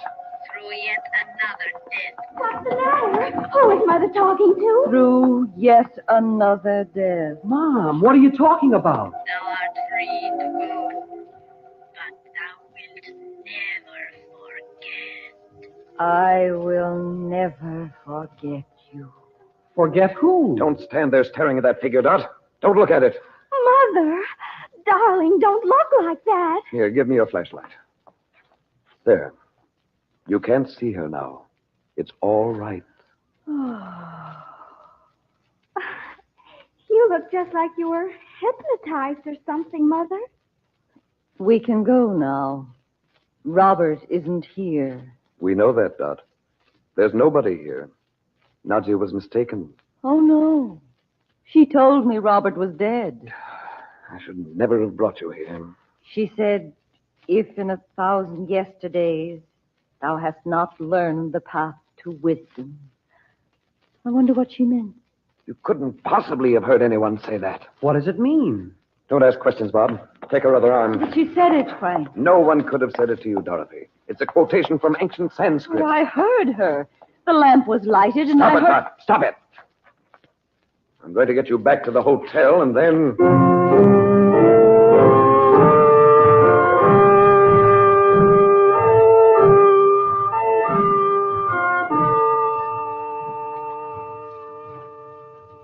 You're all right now, aren't you, Mother?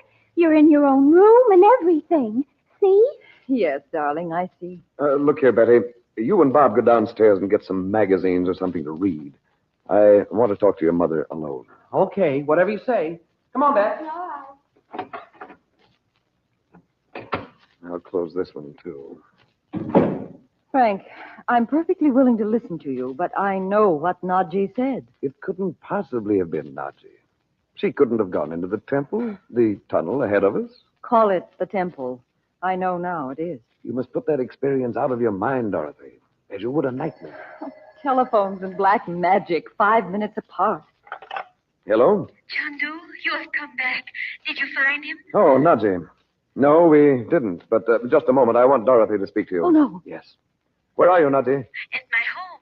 When you did not call me, I began to hope you had found him. I meant to call you, and I told Ollie to tell you we'd come back. Dot, here. Talk to her. All right, Frank. Hello, Naji. Dorothy? Something is very wrong. What is it? That's a dreadful place down there, isn't it? You know I have not been inside the tunnel. Dorothy, what did you find there? Oh, I can't talk to her, Frank. I'll call you, Naji, or come to see you in the morning. Tell me what you saw there, Chandu. Not Roxor. It was much more unpleasant than Roxor. And we needn't worry about his going into the tunnel. He never will. You are troubled, and I must not keep you. But remember, the powers of good are with you. Good night. Good night, Naji. Don't you see how impossible it is, Dot? She's been right there at home all the time. You aren't fooling me at all, you know. What do you mean? I didn't just imagine all that. You're treating me like a child. And you know Naji isn't a priestess of black magic. You didn't hear her in that awful place. You said yourself her eyes were like Naji's. Was an alabaster figure, not a woman. Even her voice reminded me of Naji's. You didn't hear it. You don't know. I didn't hear it, but I know. What? I've seen it happen to other people. You let yourself be influenced by the atmosphere of the place and what you've heard of it. I didn't just let myself. Yes, you did not. Nothing can affect your mind unless you give in to it. You stood there staring at the figure from the moment you saw it. There was something fascinating about it. Of course there was. Its resemblance to Naji, for one thing. I should have realized what it might do to you. You do believe I heard her. Or thought you did. You were thinking of finding Robert, and at that moment you'd have listened to, well... Say it. The powers of darkness themselves. Yes, I would. Only when she spoke, I knew I couldn't bear to hear anything about him from her. And then I couldn't get away. Don't, Dot. Oh, You are away. It's all over. I wish I could believe it. All right, I will. I suppose I'll never know why I suddenly began quoting ancient Sanskrit to you. I hope not. Thou hast delivered thyself into the hands of the powers of darkness. Frank, you knew all the time this was more than just my imagination. Remember. You mean you hear her speaking to you now? Of course I do. She said I would. She said once I'd looked into that lamp in her hand. Dorothy, you didn't. Why? What difference did that make? There's only one way out of it now. Thank heaven I know it. Stay here, Doc. Don't just go away and leave me with this awful thing hanging over me. I'll be right out here. But whatever she says to you, Dorothy, whatever you hear, don't go out of that room. The black secrets of ancient Egypt are more powerful than all he knows. Where are you? Where are you? Here before you. Take the knife from the table. What knife? There. It is well. Now you are no longer Dorothy Regent, the wife who seeks her husband, the mother who loves her children. You are one with us. Come. I can't.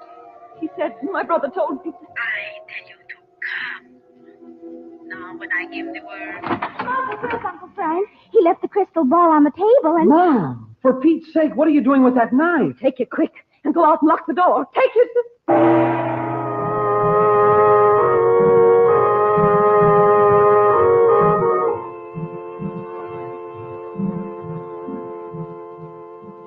Our drama has come to a close until tomorrow night.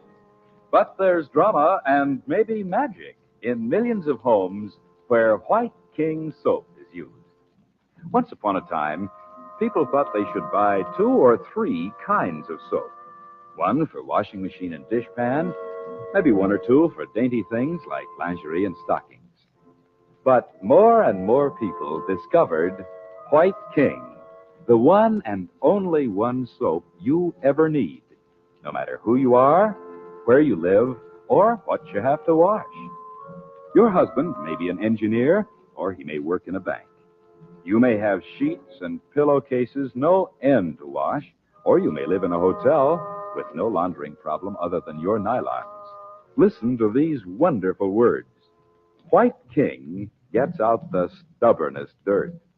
White King protects as with a caress the daintiest fabrics. Know what you'll say? Do you? You'll say this: I love White King.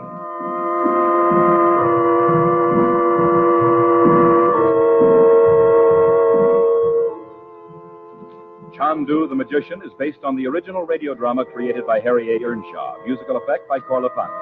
The makers of White King invite you to listen tomorrow at this time when the story resumes. CHANDU the Magician. This is the Mutual Don Lee Broadcasting System.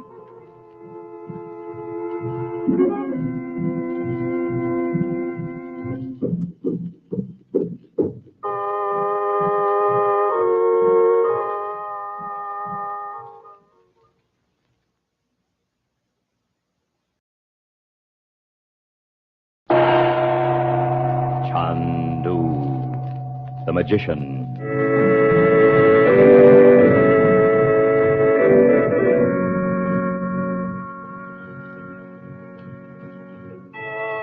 Good evening, ladies and gentlemen. We present for your enjoyment CHANDU the Magician. Before our drama starts, we would like to ask you a question. Had you noticed perhaps how difficult it was to buy White King in the years we've just passed through? Other kinds of soaps on grocers' shelves, often in abundance, but seemingly so little White King. Well, White King is made largely from precious nut and vegetable oils. These were scarce. We could not begin to fill demand for our soap, and we would not sacrifice quality. The ladies who are our customers are intelligent people. And so when a package of White King did appear on a grocer's shelf, it was quickly bought and taken home and treasured, as perhaps no other soap has ever been. Maybe you haven't tried this different kind of soap. It will do so much of your work for you that you too will say, I love White King soap.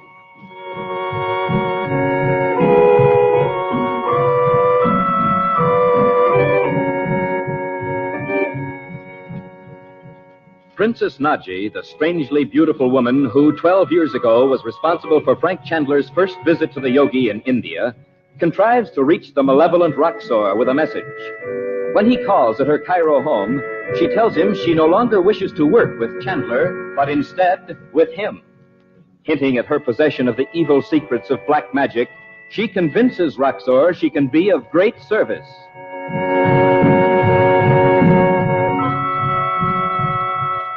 Later, at the hotel on the edge of the desert, she shows Chandler and Dorothy an ancient parchment on which is drawn the plan of the long-lost tunnel linking the Great Pyramid with the Sphinx. There, she insists, Robert Regent may be found. Together, Naji and Chandler call upon all their occult knowledge to find the tunnel's entrance. CHANDU, the magician.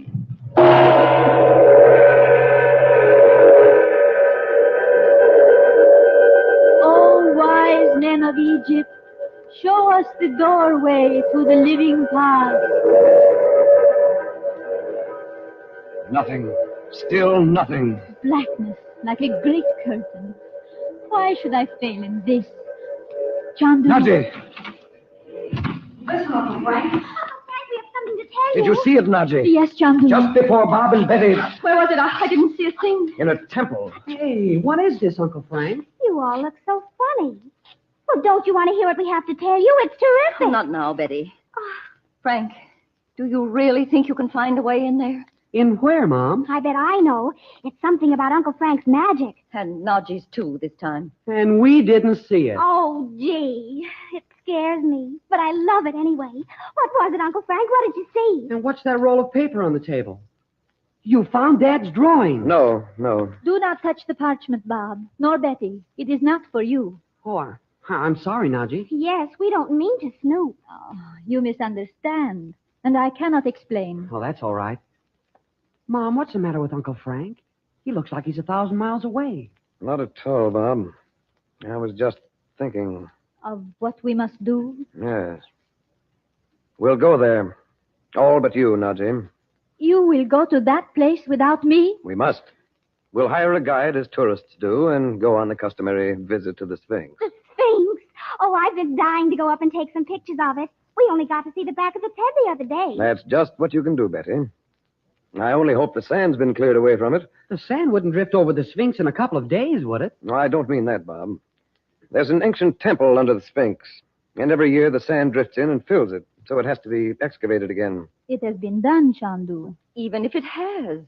If that tunnel is connected with the Great Pyramid, couldn't we get in from there? With tourists climbing in and out all day, we'd never know when a party of tourists would arrive. It's the first place they go, Dorothy, when they reach Cairo. Well, you can't blame them, Uncle Frank. I don't, Betty. At any rate, the entrance we saw is at the other end, in that temple. Look, couldn't you let us in on this? We will, Bob, up to a point. Now, Jane, you must wait at the hotel until you hear from us. You believe Roxor will become suspicious? You know he would, Naji, if he knows about the tunnel and saw you there with us. I can't let you risk it. Suppose I should say to him that I was only learning whether you knew of the tunnel, CHANDU. For Pete's sake, have you found Roxor? No wonder you looked funny when we came in. Bob, we didn't tell them. Please, Betty. In a few minutes, dear. CHANDU, I could perhaps No, Naji. I'll drive you into Cairo and bring back a guide. As you say. But you will allow me to suggest a man. Ali El Gabri. Splendid. He is not Arabic. He is Egyptian. You said that as if it were unusual, Naji. Of course, you do not know, Dorothy. The Egyptian guides are as proud of their pure blood as if they were kings. Yes, Dot. The Egyptian guides and their families even live in a village all of their own. It's not far from here, as a matter of fact. But if this whole thing is to be kept secret, what about the guide? I mean, if you do find the entrance to the tunnel. Sworn to me by the oath of time. It is said his family were servants of mine before the years of the pharaohs. Golly, everything in Egypt is so old. But then that's what makes it so fascinating. Listen, Betty. You too, Bob. Naji thinks your father may be in the tunnel we're talking about. Oh, no, he isn't. That's just what we were trying to tell you. Dad's in Cairo. What on earth makes you think that? Well, when we were sitting down there on the terrace, after Naji came up here, a man came up to us and told us. An Arab? Yeah, sure. He said he had a message for you, Uncle Frank. Bob said he'd go up and get you, but he wouldn't let him. He looked scared to death, didn't he, Bob? Oh, you should have seen him. He kept looking over his shoulder like... Well, what was the message, Bob? Well, he said to tell you this. The one you seek is in the Souk El Nahasin. Yes, he did, Uncle Frank. We said it over 2 or 3 times, so we'd be sure to get it right. Do you know where that is? It means the Bazaar of the Coppersmiths, Betty. It cannot be so, Chandu. It sounds a lot more reasonable to me than to think he'd been in a tunnel nobody's been able to find for thousands of years. Is that why we're going out to the Sphinx, for Pete's sake? Do not allow this message to turn you aside, Chandu. I'll have to look into it, Nazi. If it's not true, we'll still have time to go to the tunnel. It won't be dark for a couple of hours. But you may be walking into a trap. You know, this isn't like you, Nazi. To be afraid. I'm sorry, Chandu. Shall we go now? Yes. The rest of you be ready to leave when I come back with the guide. The Sphinx. I can hardly wait.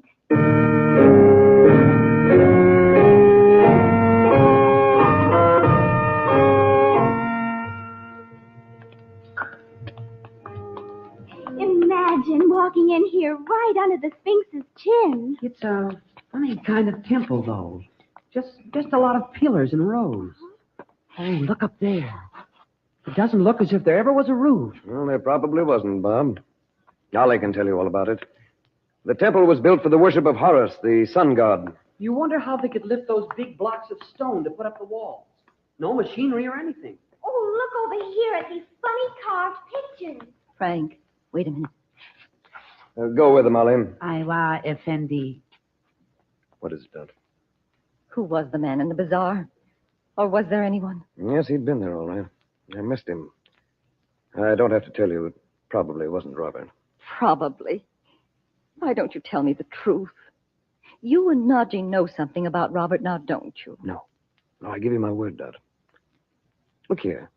Are you still thinking Bob may have been right the night we went through Robert's things? It's the only thing that makes any sense. He could have been injured when the ship sank. And people do have amnesia. You see it in the papers all the time. Do you realize what you're doing, Dot? What do you mean? You're trying to put off my finding the entrance to the tunnel. Do you realize that? No, but I... You can face it, Dot. You said yourself you wanted to know the truth, no matter what it is. Yes, but now that we may meet Robert in a few minutes, and he may be... Don't, Dot. Just believe that when the time comes, we'll find him. And when it does, you'll know what to do. Oh, I hope so. All right now? Yes, Frank. Yeah, the entrance to the tunnel must be under the wall there. Yeah, let's see. The third pillar. That's this one. If there's a stairway under the floor, it should sound hollow. No, it would have been discovered years ago. What about these wall carvings, though? Ollie said this was the temple of the sun god. And this is the figure of Horus. So, what if the secret is in the hand of Horus? And I press... Holy smoke, you almost fell right through the floor. Oh, you're shaking all over. It's all right, dear. I felt the stone begin to slip, and luckily I stepped off of it. Oh, I'm not hurt, darling, really. The stone slides down to make the top step of a stairway. All these centuries, and the mechanism works as if it had been built yesterday. But if Naji's right, it has been in use, Frank. You have found it, O Chandu. The legend of my master's people has come to pass. How dark and awful it looks down there. You're not going into it, Betty. Ollie, quick now. Take Bob and Betty back to the hotel. See that they're inside before you leave them. Oh, Uncle Frank. Aiwa, great Effendi. Not even the priests of the temple were more powerful. Yeah, and if you knew how we found out the entrance, you'd really fall on your face, Allie. Listen. There's someone walking in the sand up there. Listen. What if there is? We'll have to take them with us, Dot. You don't think Roxor... Or one of his men. We don't want anyone to know we found the stairway. I'll go first. And listen to me, Ollie. I am also to come down into the place of darkness? No, you wait here. When we're inside, press on the carving there. You see it, Ollie? The hand of Horus. That's it. The stone will move back in place. Don't leave this spot for anything until we come out. Unless... But it might not open from the inside. I know that. Ollie, if we're not out of here in half an hour, open the entrance in the same way. You understand? Aiwa. It shall be as you say. Fine. Come on.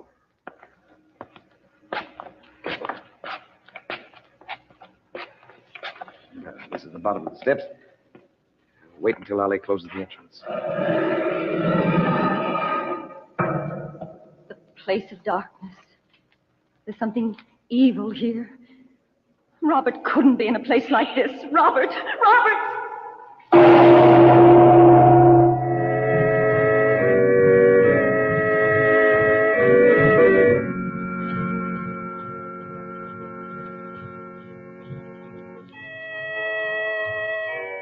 Before we bring to a close our drama this evening, may I say something to the ladies on the subject of hands?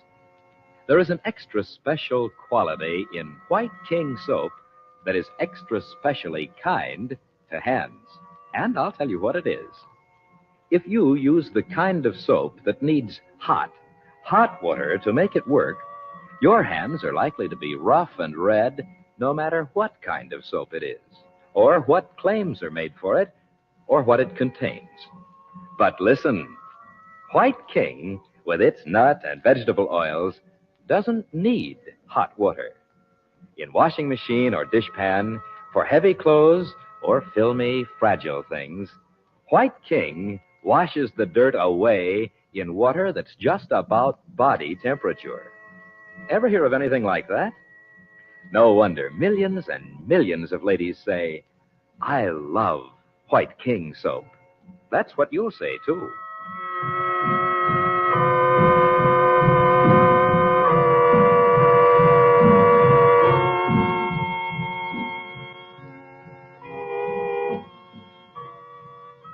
CHANDU, the Magician, is produced and directed by Cyril Armbruster. The makers of White King invite you to listen tomorrow at this time when the story resumes. CHANDU, the Magician. This is the Mutual Don Lee Broadcasting System.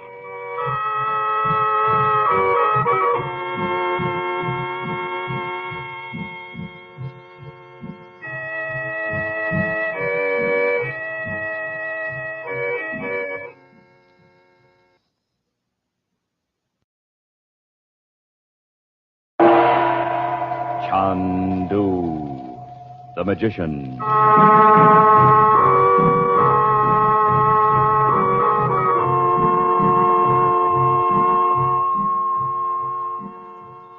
Good evening, ladies and gentlemen. We present for your enjoyment tonight and every weekday evening at this time, CHANDU, the Magician. Before our drama starts, I would like to tell you some news, some very good news. We think it's safe to say that if you would like White King granulated soap, you can probably get it now from your grocer. You know, it has been awfully short, and in many cases difficult, if not impossible, to obtain. This was because during the war years, we would not let White King quality down. And we just could not make enough of our kind of soap to fill the demand. Then, too, lots of people moved out west from the east. And once they tried White King, they found it different from, and many like it better, than any soap they'd ever used. there still isn't any too much White King. But if you're lucky, you'll find some at your grocer's tomorrow. And know what you'll say, do you? You'll say, I love White King.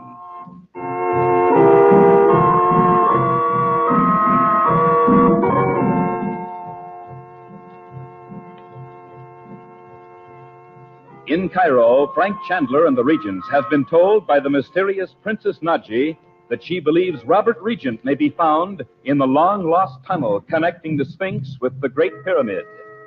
The tunnel proves to be an ancient temple of black magic. Over the pagan altar is an alabaster figure of its priestess, strangely resembling Naji herself. While Chandler vainly searches the tunnel for Regent, Dorothy falls under the spell of the lifelike figure and hears the priestess say she has delivered herself to the powers of darkness.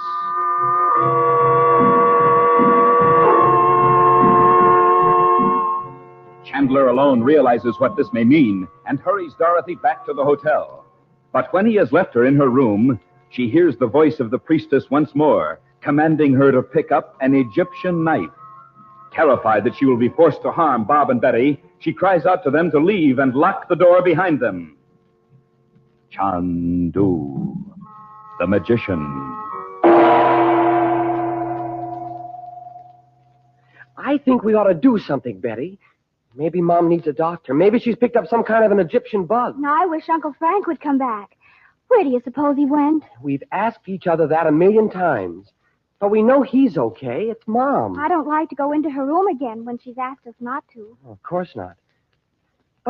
But why should she ask us to lock her in there? And lock the hall door from the outside, too. Where are the keys? Right here with that darn knife. Why would she have it anyway? She hates things like that. You could see she was afraid of it.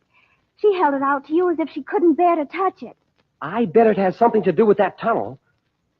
You know, if we knew how to work the crystal ball, maybe we could find out. Yes, if. Bob, do you think a person could be hypnotized just by looking at a statue? Oh, hypnotism's the bunk. It is not. If you want to know what I really think, Naji's put some kind of a hex on Mom. How can you say that? Naji's marvelous, and she likes Mother. You notice she found Roxor, don't you? And Uncle Frank told us she was supposed to be a sorceress. What if Naji planted that statue in the tunnel? I don't believe it. How could she? Well, she's got 15 or 20 servants that have worked for her all their lives. Oh. If the Egyptians could build those pyramids by hand, a little thing like moving a statue wouldn't stop them. Oh, but Bob. Naji was the one that showed up with a drawing of the tunnel everybody's been hunting for since the year 1. Archaeologists and explorers. Naji didn't even know how to get into the tunnel until Uncle Frank helped her. I know, but after we left... Oh, Bob, we're just going over and over everything, and nothing does any good. You know, maybe you're right. About Naji? Sure I am. You'll see. No, I mean about Uncle Frank's crystal. It's the first time he's ever left it out on the table when he wasn't going to use it. Why don't we try? No, that's what I said. What can we lose? I don't see why he'd care. We can't hurt it just by looking into it. Pull up your chair. I'll take this one. Okay. Now, what is it Uncle Frank does? He just looks into it like this, and boom, there's a picture. So we look. Do you see anything? Not yet. Give it time to warm up. You know how it kind of lights up inside? It doesn't for us, though. Well, keep on looking. Oh, stop looking around the room as if you were afraid something was going to bite you. Concentrate, for Pete's sake. You ought to hear that sound by now, Bob. That's right. A fine couple of crystal gazers we are. Hey, is that something? Where? No, it's just the table showing through. Is it? Funny how the crystal magnifies. I never noticed that before. Don't you see anything yet either? Not a thing. Oh, Bob, I wish we hadn't started this. Well, give it a chance. Can't expect to get something in a second the way Uncle Frank does. Sit down, Beth. No, I'm not going to look at it anymore. You can look at it alone if you want to. Well, if you're not just about the silliest girl... I don't care what you say. I'm afraid of it when Uncle Frank isn't here. Where do you suppose he can be?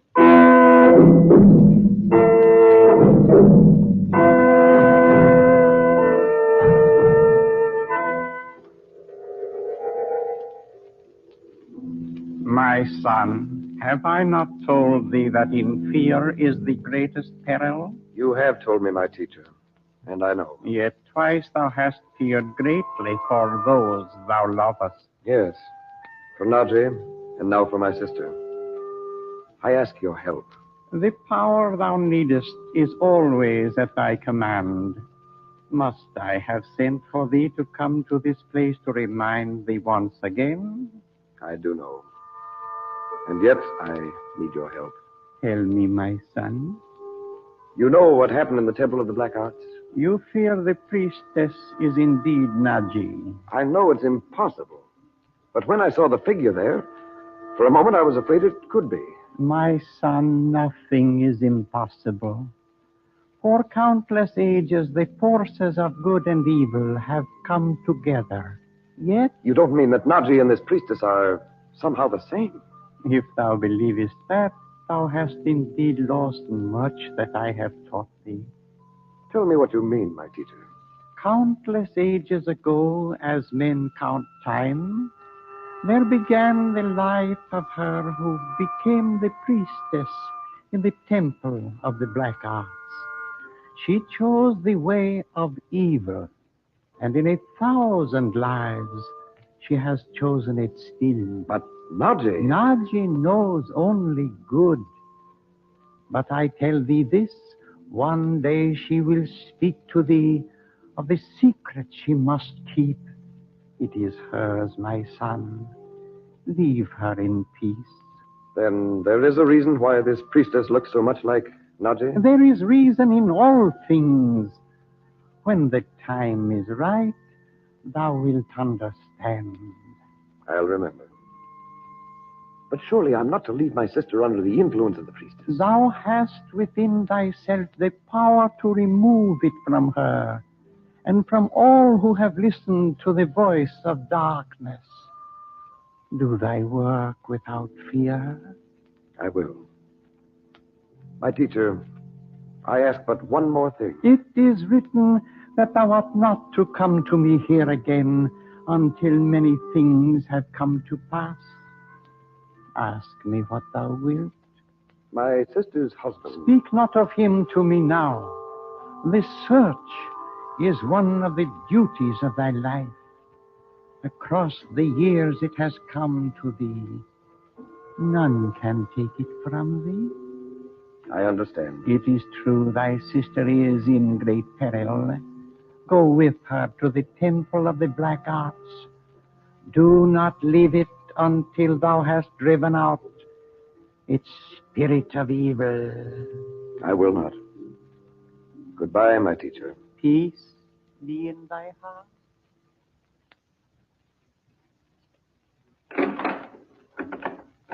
Mother, we just came in to see if you were all right.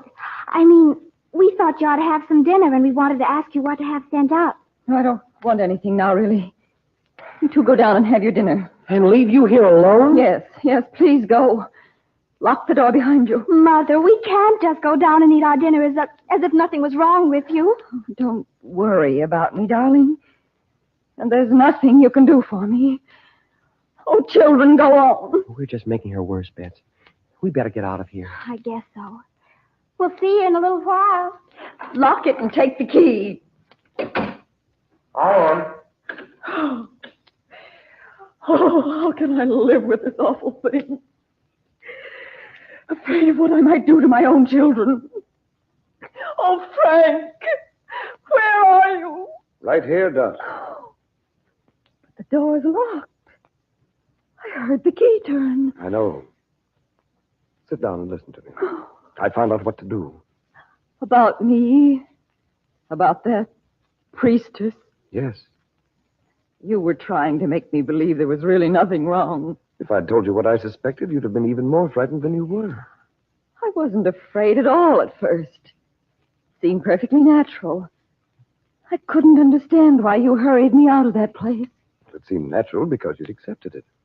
You weren't trying to push her aside. Her? You mean Nadji? No. It's hard to explain it, Dorothy. You'll just have to believe that I know. Well, what is it? Well, Centuries ago, there was a priestess of black magic in that temple. And whether she taught it to her acolytes, so it was passed on down through time, or... Oh, yes. Yes, I see. Or whether she lived 1,000 lifetimes herself, it doesn't matter. The concentrated evil of all time is in that temple of hers. And you know what happened. But she was here in this room. I heard her. I know. That's why I went away for a little while. You can't mean to the yogi. Why not? Oh, I can't believe. But that doesn't matter now. Is it really over? Oh, Frank. I was so afraid I might do something to hurt the children. It's almost over. But you'll have to face it once more, Dorothy. Oh, not now. I can't. No, but later tonight. What makes you think she'll come back here again tonight? I don't. We're going to her. Oh, don't ask me to, Frank. You must. At this time, not alone. You mean we're deliberately going back into that? Yes. As soon as Bob and Betty have gone to bed, we'll leave. But what if it should be even worse this time?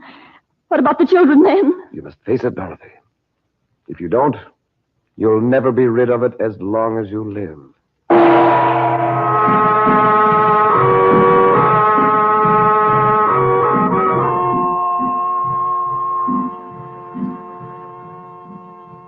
Monday night, CHANDU continues, and you will want to join Dorothy Regent, Betty, and Bob in their thrills and adventures. So you'll be with us Monday evening at this same time, won't you? Probably tomorrow you'll be marketing. And maybe on Monday there'll be washing you'll have to do. Look, here's a suggestion. Get a couple of packages of White King soap tomorrow. Get the giant size package if you can. And will you be proud of your washing? The white things so very white. The colored things so safely guarded. The washing time shortened so considerably. The effort reduced so that you're hardly tired. And your hands feeling so good because White King is gentle not only to clothes, but to hands as well. The only thing it could possibly be hard on is dirt. Know what you'll say when you've used White King? Do you? You'll say, I love that soap.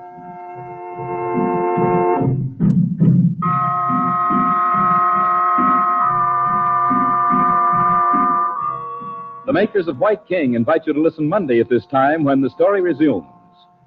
CHANDU, the Magician. This is the Mutual Don Lee Broadcasting System.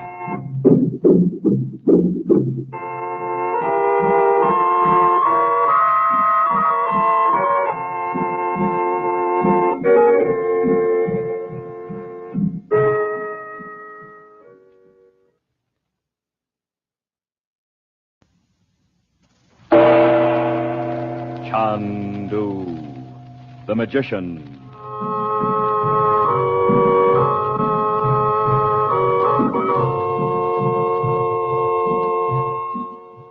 Good evening, ladies and gentlemen.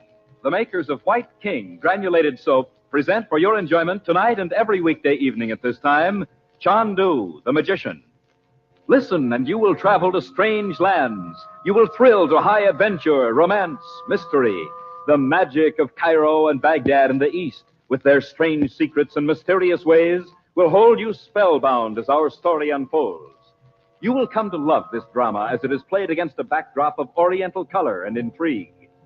And just as you will like our story, so will you like the soap we make. White King granulated soap. It is so easy on hands that thousands and thousands of ladies say it's just like magic. There are many tales told on the radio, but only one CHANDU. There are many soaps on your grocer's counters, but none like White King. You will love White King granulated soap. And when you buy White King tomorrow, save the box tops and tell your friends to save White King box tops, too. Now, let the play begin.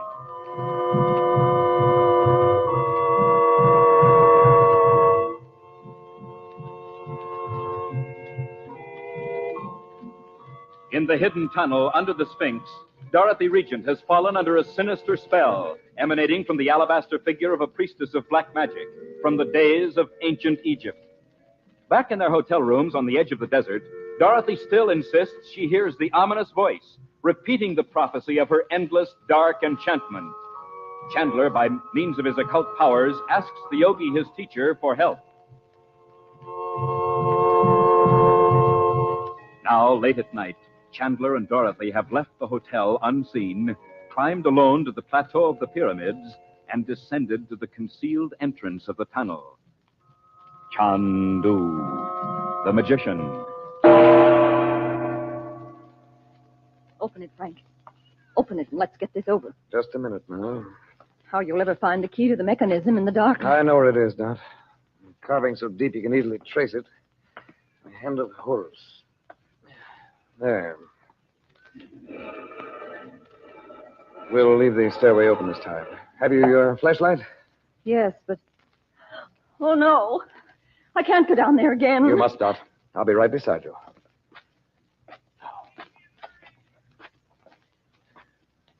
Now, the flashlights. Turn on yours, too. There she is. Must be Naji. I told you it has nothing to do with Nazi. Look at it. Oh, Frank, no. Dorothy Regent. Tell thy brother I, too, am beside thee. He knows you're here. Stand still, Dot. Look at me. Force yourself to look up into her eyes. But you said that was the way she made me believe her in the first place. You have to face her now. Look at her. That's it. Look instead at the lamp I hold between my hands. The lamp of evil. Frank, for heaven's sake, whatever you're going to do, do it. I will, but you must do as I say. He can do nothing. The knife of sacrifice lies upon my altar. The knife? I left it there in my room. Dorothy, don't look away from her. The knife, it is there at your right hand. Take it. Yes, the knife. Put it down, Dot. Drop it on the floor. Lift thy hand. Lift thy hand. Frank, I can't help it. Go away and leave me alone. Don't obey her, whatever she says. Lift thy hand and strike thy brother down. I can't. Oh, Frank, please go away before Put down the knife. Kill him. Kill him. Don't try to take it away from me, Frank. Kill him. Look at her. Look at her, Dot. Don't turn away. Now, Oriunda, priestess of evil, listen to my voice. By the eternal flame on the altar of time. The incantation will not help thy sister. You are banished from day to night, from light to darkness. By all the powers of the Prince of Darkness, I... Banished into the black pit of oblivion. And there even your memory shall be blotted out. I have spoken. My sister is free.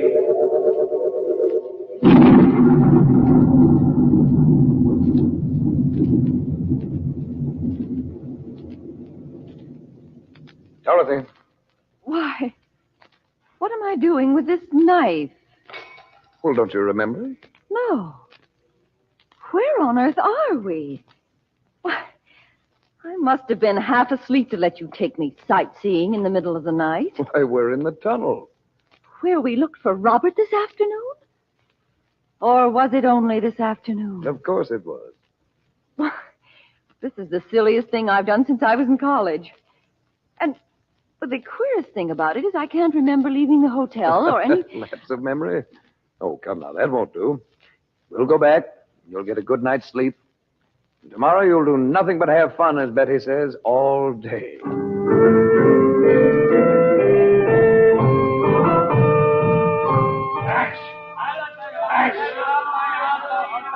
Hear that, man? That's the word I know. It means bread. I'll bet you can't say it the way he does. Go on, try it. Hush. Well, if you really want to learn Arabic, I'll get you a phrase book, Betty. Well, why can't you just say some kind of a magic word so we'd know it without having to do all that work? Oh, you lazy bone. Now, if you just knew the word for coffee, you could order us some more. Oh, I'll get some. Do they always know what you want when you clap your hands like that? Well, what would they think we wanted in a coffee shop? Oh, I know what I'd like to have. Well, since this is our day to just have fun, name it, darling, and you shall have it. A great big double chocolate malted milk. This high. I shouldn't have made such a reckless promise. Well, don't tell me the glamour of the Orient's wearing thin already, Betty. Oh, I know how she feels. You're sure different from last night, Mom. I should say you are. We were scared to death about you. Why? Why? At first we thought you were just disappointed because Daddy wasn't in that old tunnel. But then we didn't know what to think. You acted so funny. I was disappointed, dear, but, you know, I didn't really think he'd be there. I told Najee so. But, Mom, jeepers. I was a lot more disappointed that Uncle Frank didn't find the other man, whoever he was. What man? You know who she means, Bob. The one that's supposed to be in the Souk El Nahasin. Gee, I forgot all about him. You're really doing very well, Betty. Thank you. You know what? There's an Arab standing right out in front of here that looks just like the one that told us. Oh, you just imagine. Say, that is him. Oh, I wonder if it is. The Arabs all look so much alike. To me, at least. Oh, don't you know, Betty? His nose was crooked as if it had been broken and... Oh, yes. And his beard was kind of scraggly. I'll go and speak to him. You want to wait for me, or shall I meet you at the hotel?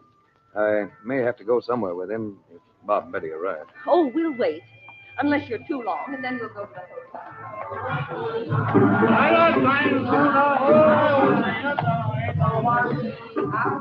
Aye, Davy, happy friend. Got there, Karik Effendi. Are you waiting to speak to me? Thou hast spoken. 1 day ago, I waited long for thee. I'm sorry I missed you. Where is the man you wanted me to meet? Thou seest him. I am called Ibrahim. But you're not a... You're from the desert. Thou, a Ferengi, knowest this? Your speech, your dress. But what do you want of me? If the Effendi will follow me. Where? To a place where the accursed noises of the bazaar do not deafen the ears. There is a quiet room in the back of the perfume shop. I have brought thee a paper. Very well. Let us go. By Allah, when the sun rises and I am once more in the desert, I will not leave my village. This is the room. Canst thou sit upon a mat like a desert man? Oh, yes. Now, what about the paper you have? Thou wilt buy it for me? Perhaps, when I've seen it. It is worth much.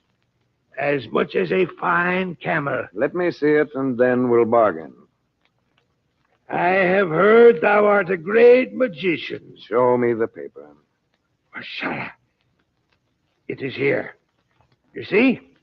Where did you get this? The desert is wide. Many men ride across its face. The name of the man who gave it to you? He said thou wouldst pay well for the paper. If it is part of thy magic... Yes, I'll pay you for it. Here. But this is not the end. You mean you have other papers like this one? So, thou art a great magician. But thou dost not know the door is locked. I laugh to think of the ease with which I brought you to this place. Yes, I see now.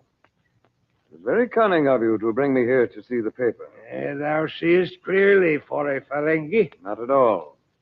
Someone must have taken the paper from my sister's husband while he slept. Is that not so? Wisdom which cometh too late is worse than none. Oh, I see. You know nothing about it. I know what I need to know. You are only a messenger, useful because of your size and strength, but not to be trusted with secrets because you're too stupid. Dog of an infidel! I thought if I could insult you enough... No, Mashallah. You see this knife? Oh, yes. Yes, I see it. Thou art a magician, but my knife is greater than the magic of Orianda herself. It is eager to drink Ferengi blood. Oh, is it? Well, I don't need to use magic on you. May Allah change thy face. I will follow you up. Now, court me, Tubbles. No. By the sacred mule of the prophet. No, yes. Now, with your hands tied behind your back. Son of a camel. Now, just take this knife of yours and cut off part of the cord to tie your feet. Now, tell me, where's the paper? Take thy infidel hands from me. Well, it's not in your tarboosh, not in your burnous. What have you done with it? By the beard of the prophet, I will tell thee nothing. Very well. You say this knife of yours is very sharp. May Allah... Come on, I'm tired of this. Give me that. It is under the sleeping mat in the corner. For your sake, it had better be. Well, the key to the door.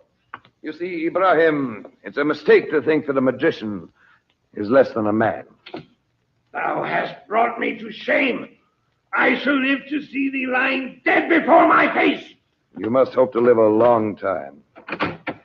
And by the way, tell the man who gave you that paper, as you call it, he can never do me a greater favor if he lives to be 1,000 years old.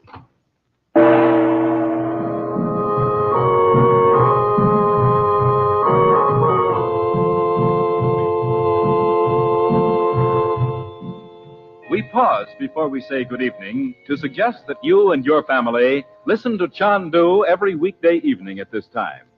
Travel with us to strange places and faraway lands, and thrill with Dorothy Regent and her children Betty and Bob as they're plunged into the mystery and intrigue of Egypt and the Near East. And of course, we'd like to have you use the soap we make, White King Granulated Soap. You'll love White King. Anything that can be washed may be washed with White King, with safety to fabrics and colors, kindness to your lovely hands, the only hands you'll ever have. So on your radio, remember CHANDU the Magician every weekday evening at this time. And at your grocer's, remember White King Granulated Soap. No other soap is like it. You'll say, no other soap has ever done your work so well. Good night.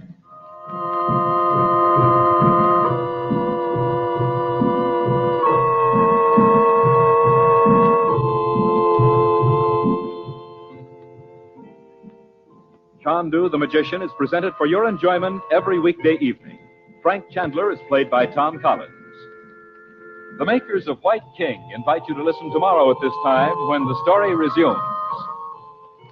CHANDU the Magician. This is the Mutual Don Lee Broadcasting System.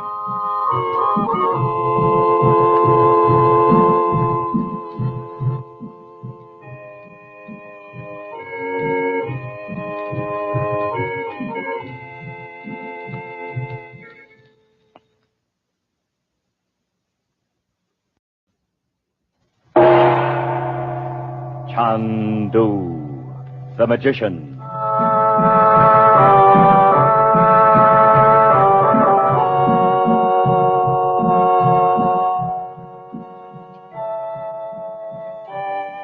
Good evening, ladies and gentlemen. The makers of White King Granulated Soap present for your enjoyment CHANDU the Magician. Before our play begins, we would like to take a moment, and I mean just a brief moment, to say something that will help those who have clothes to wash. Our suggestion is that you use White King Granulated Soap. Put White King in your washing machine. If your husband happens to do heavy, dirty work, if his overalls and jumpers and work shirts have made you work and washing trouble, you'll not only like what White King does, you'll say, I love that soap. And your hands, the hands you'd like to keep young and lovely, how kind White King will be to them. The only hands you'll ever have. And listen, save White King box tops. You're going to want them for something you're going to hear about on this program. Well, now the moment is up. On with CHANDU the Magician.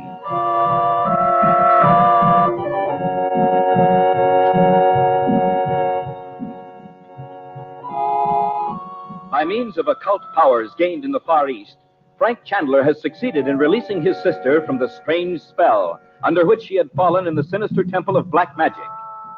The following afternoon, he encounters a man from the desert who, under pretext of selling him a valuable paper, attempts his life. Chandler ties him up and leaves with the paper, certain at last that he is on the trail of the long-missing Robert Regent.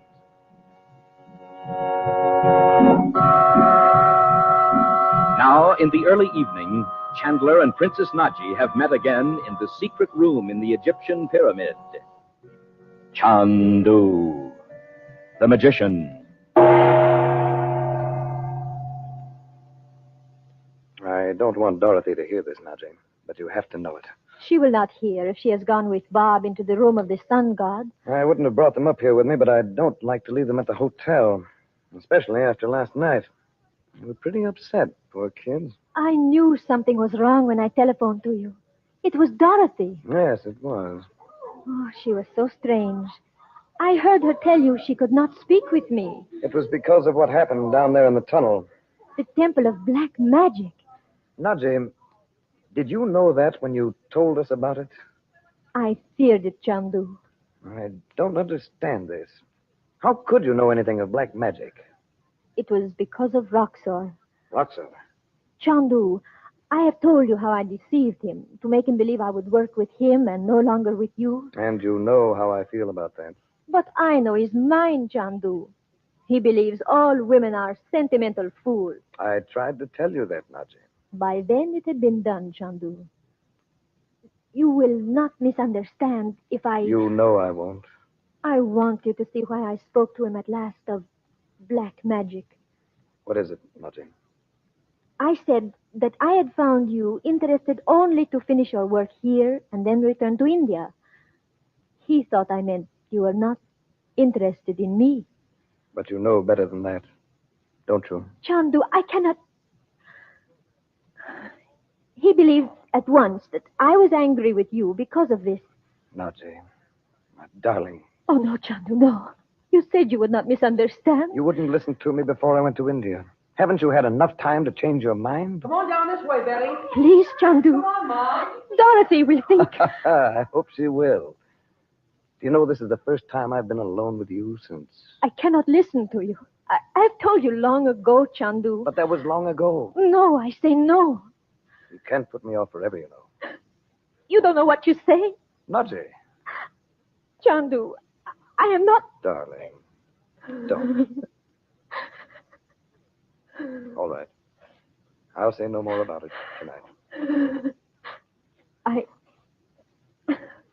I must tell you about the black magic. I cannot have you believe I would betray you for Roxor. I know that. You don't have to tell me. Oh, but I must. Roxor said a thing that made me think Dorothy's husband was in the tunnel. So I went into the ancient, the crypt under my house, where the forbidden things have been for countless centuries. I opened the door, and almost at once I found the drawing of the tunnel. So that priestess was a woman of your own family. Oriunda. Dorothy saw her there. A figure of her. That's what I wanted to tell you. And I was trying to help your sister. She's all right now. You know what I mean. Is it true? The incantation? Oh, yes, Chandu. She doesn't remember anything about it. It's just as if it had never happened. The world is free of Oriunda's wickedness. Oh, it is so wonderful a thing. It must be true. It is true.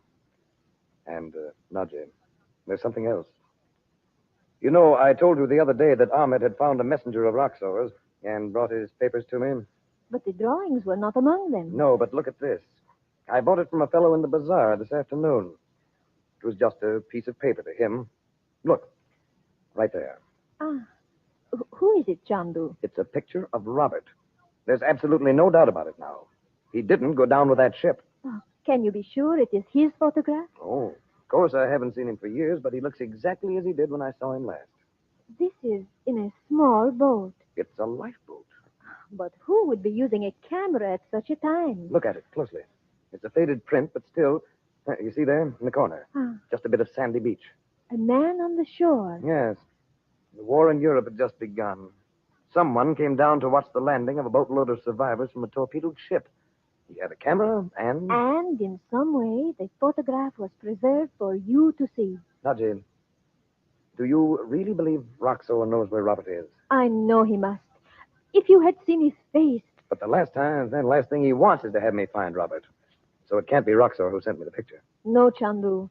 One of the men he has beaten down has found a way to you. It must be.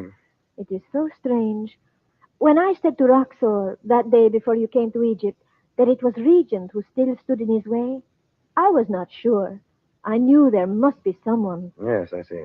But at the time, even when he cried out Regent's name, I thought it might be a delusion. Roxor's mad for power. You know, Naji, he's like Hitler in some ways. His rages, his cunning. Pitting one man against another and then destroying them both. Oh, don't speak of it. Well, let's call Dorothy and tell her about the picture. She does not know of it. No. I know what it's going to mean to her, and I wanted to be sure that... Well, I'll tell her now. Dorothy. Want us to? No, just your mother, dear. Dorothy, Yes, Frank. come here, will you? We might as well move our things up here, don't you think? You know, I feel as if I was born with a flashlight in my hand. Well, you can turn it off now. The candles do very well. Dot, there's something... You look very odd. What's the matter? I've had news of Robert. Must be bad news. Well, not entirely. I have definite proof that Robert wasn't drowned on the Athenia. Here, I'll hold a candle so you can see it. Robert. He looks just the same. He hasn't changed at all. It's not a new picture, Dot. What? See how faded it is? Oh. Oh, it's so like him. That little half smile and his hair rumpled with the wind. He hated having his picture taken. I had to talk and talk to get him to have one made for me when we were married. Maybe he had this one made for me, too, to show me he was all right after the ship sank. I hadn't thought of that. But he didn't send it. He wasn't all right. Or where is he now? Chandu does not like to tell you. Then we do not know. And where did the picture come from? The man who was waiting for me in the bazaar this afternoon. But he was only a messenger. First Robert's ring on that storyteller's hand, and now this. Someone must know where he is. Dot, who knew Robert was sailing for home when he went? I don't know, Frank. Some of the other scientists he'd been with, I suppose. That Von Boden, maybe. I didn't know their names. Von Boden? Look at that picture, Dot. Is he in it?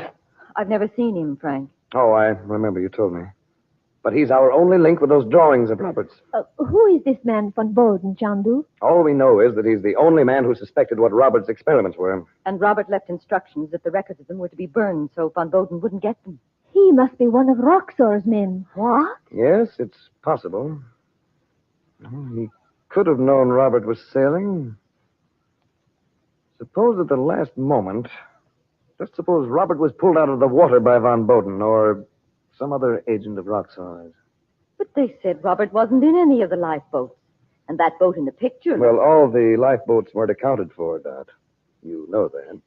Then where has he been all this time? Well, he surely wouldn't trust Von Boden enough to... I wonder, though. You wonder what? If he'd deliberately go with him to find out whether Von Boden's experiments had succeeded after all. But 9 years. Yes, I know. Still, that piece of a letter we found sounded as if he'd go to any lengths to dissuade Von Boden. He'd have gone with him. I know Robert. And there's only one reason why he's never come home. He can't. I'm sorry to say I think you've hit it, Dot. And that means Roxor. It must be so. Roxor needs the work of scientists, and he will stop at nothing. We'll have to stop him. We'll begin with... Mother, Uncle Frank, come see what we found. In a few minutes, Betty. No, come on now. Uncle Frank, this will really send you. It's out of this world. They cannot have Well, found... let's go and see. We've done all we can here today anyway. Bob, where are you? It must be right here in the corridor somewhere. Betty! There's no place for them to hide if that's what they're up to. Is that a door across there? No, it looks like it, but it's just a decoration. But look, there in the corner of it. It's Betty's handkerchief. Wait, it's caught. See? One of the burial rooms. And they had to hit upon the spring that opened it. Then they're inside. Shut in there. Bob! Betty! Can you hear me?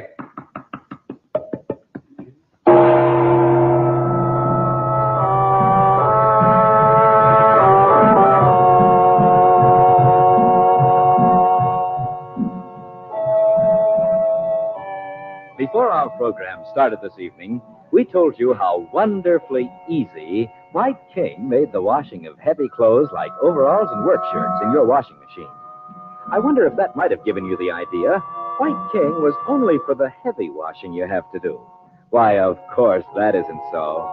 Say, your finest tablecloths and napkins, your daintiest lingerie, the fragile and lovely things you have to wash, White King Granulated takes care of them safely, gently, and we think as no other soap has ever done. There are reasons, of course, but aren't you kind of tired of hearing reasons all day long? Millions and millions and millions of packages of White King are sold. Each means that some lady has found this soap the one that helps her most. Listen, we say you'll like it. No, we'll say more than that. You'll love White King. Until tomorrow night, when perhaps you have tried White King. Good night.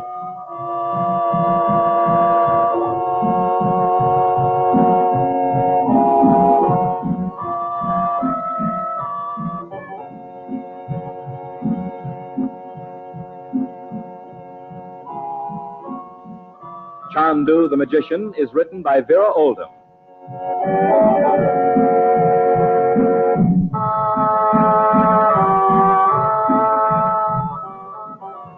The makers of White King invite you to listen tomorrow at this time when the story resumes. CHANDU the Magician.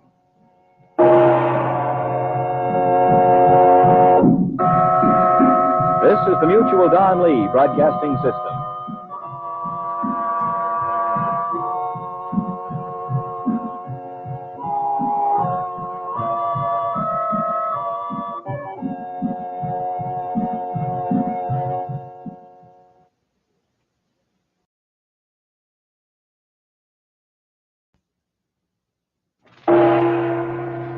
CHANDU the Magician.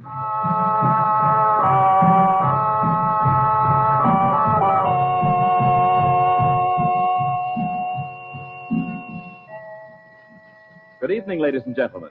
We present for your enjoyment CHANDU the Magician. Before our drama starts, we would like to ask you a question.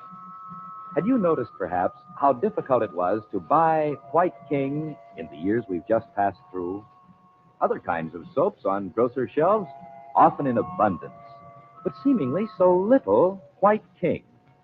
Well, White King is made largely from precious nut and vegetable oils. These were scarce. We could not begin to fill demand for our soap, and we would not sacrifice quality. The ladies who are our customers are intelligent people. And so when a package of White King did appear on a grocer's shelf, it was quickly bought and taken home and treasured, as perhaps no other soap has ever been. Maybe you haven't tried this different kind of soap. It will do so much of your work for you that you too will say, I love White King soap.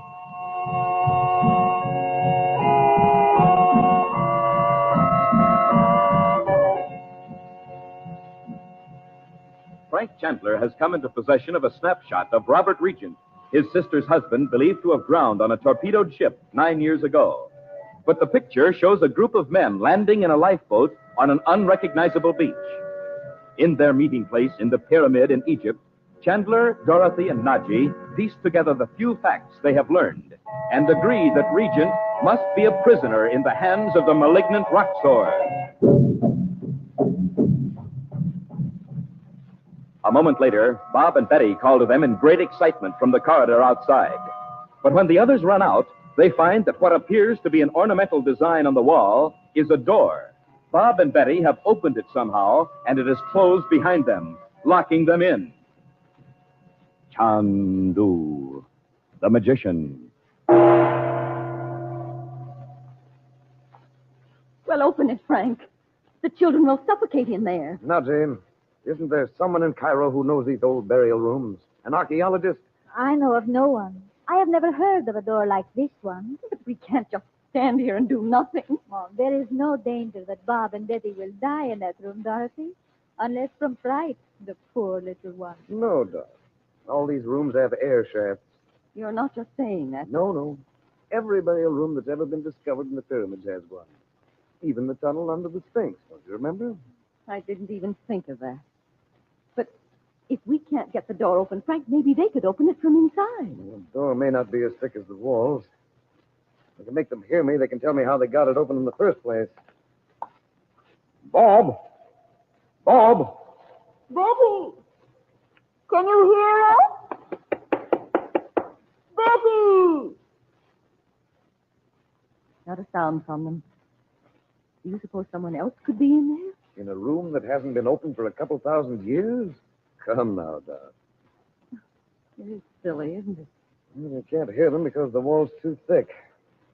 I don't know why I immediately jumped to the conclusion that Bob and Betty wouldn't get out of there alive. They were always into something at home. I coped with it somehow. You have had great reason to be afraid since you have come to Egypt, Dorothy. I believe most women would have sailed for America before this. Without finding my husband? I told you you underestimated her, nothing. Now, let's see. What are you doing? Looking for a spring or a button or something that opens the door. I must have touched it by accident. Certainly didn't swing open by itself. If there is one, it is concealed in the paint design of the wall. And not too high above the floor. Well, you don't know that, Frank. Bob's almost 6 feet tall. Yes, but he wouldn't be reaching way up over his head to find a spring he didn't know was there, Doc.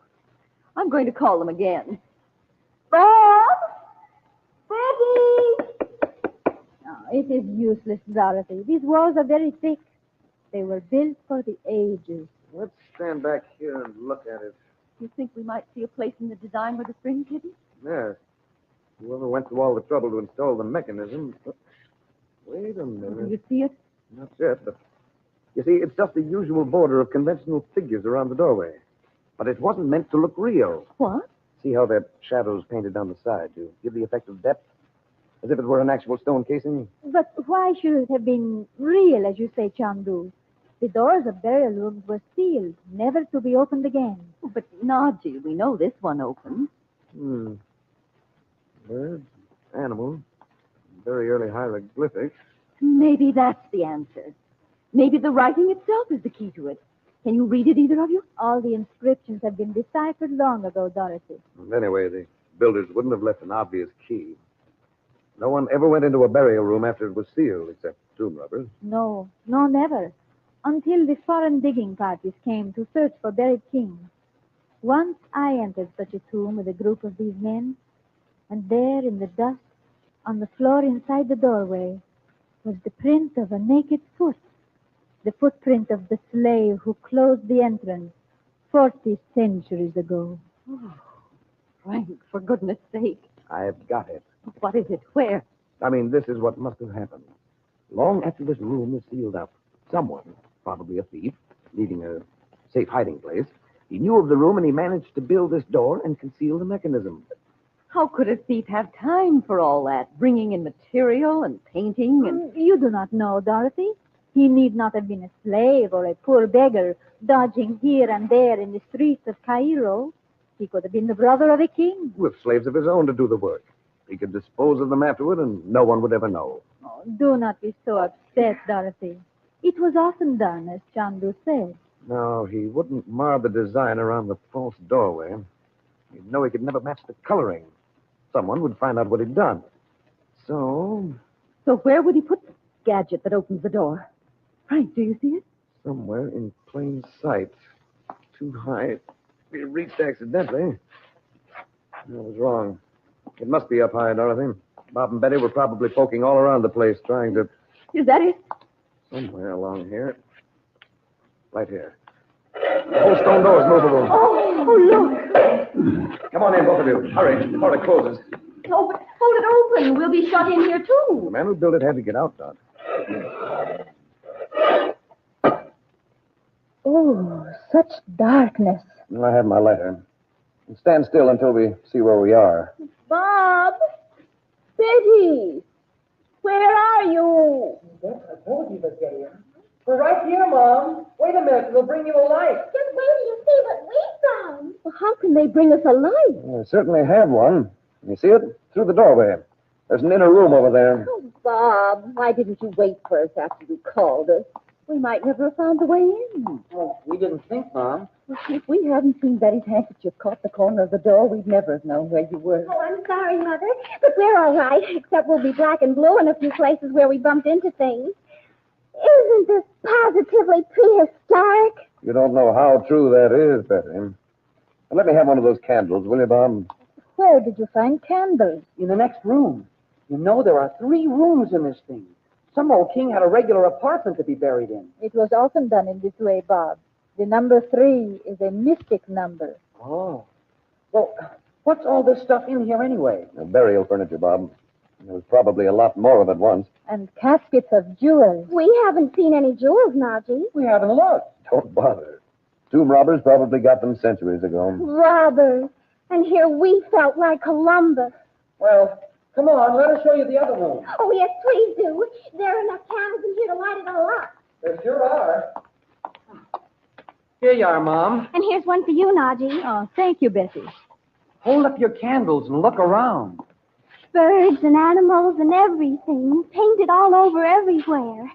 It feels like you're in a cage. And, don't you notice anything? This was the burial room of a child, the son of a king. Was it, Najee? How do you know? I know the customs of ancient Egypt well. Ancient Egypt. I don't wonder you're surprised. Oh, I knew you'd see it. Who do you think has been in here? Someone who wasn't interested in ancient history. Modern chairs, tables, water jar. Your robbers are today's, not centuries ago. Why don't you ask us? Don't tell me you saw them. Oh, now, Bob, you spoiled it all. Why couldn't you do it the way we said we would? Oh, you and your build-up. What are you talking about? Oh, well, Betty thought it would be a red-hot idea to make you ask all kinds of questions and then finally say, oh, by the way, we saw Roxor. Oh, we did, Uncle Frank. We really did. Where? Where is he? Are you sure? Wait till I tell you. When the door shut behind us, well, I thought, brother, what now? So did I. I was petrified. We just stood there in the dark without saying a word. And then we saw a dim light over this way, and we noticed all the furniture piled up between us and the light. And then Betty grabbed my arm. And I just barely whispered to him, there's somebody in there. Betty. Well, we sneaked over past all the stuff, and we're sure lucky.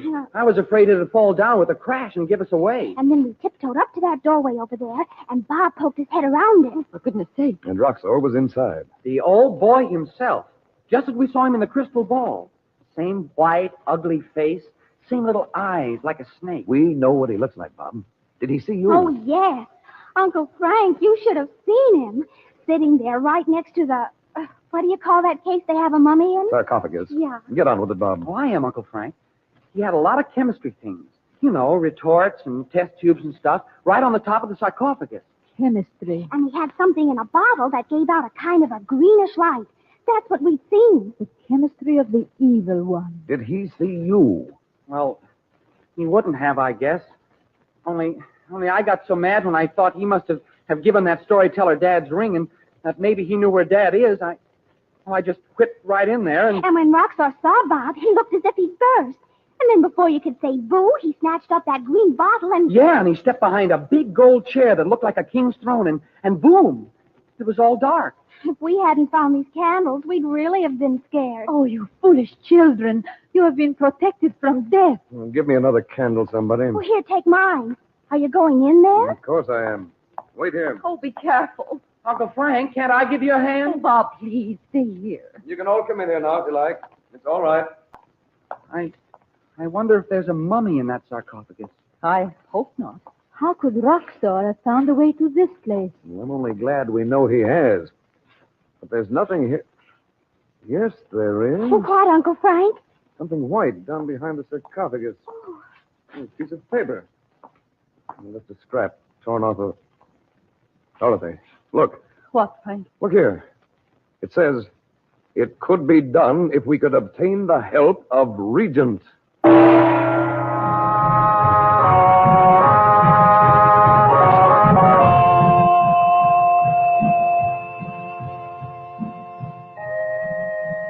Before we bring to a close our drama this evening, may I say something to the ladies on the subject of hands? There's an extra special quality in White King soap that is extra specially kind to hands. And I'll tell you what it is.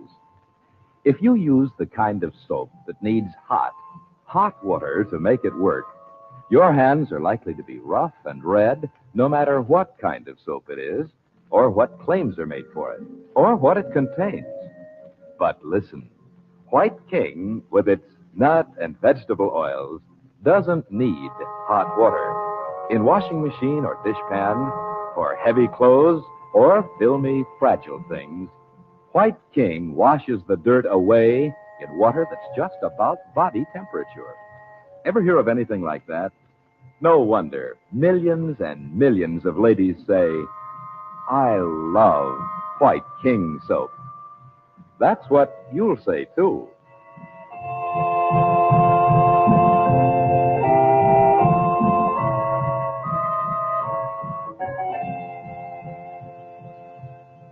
CHANDU, the Magician, is based on the original radio drama created by Harry A. Earnshaw. The makers of White King invite you to listen tomorrow at this time when the story resumes. CHANDU, the Magician. This is the Mutual Don Lee Broadcasting System.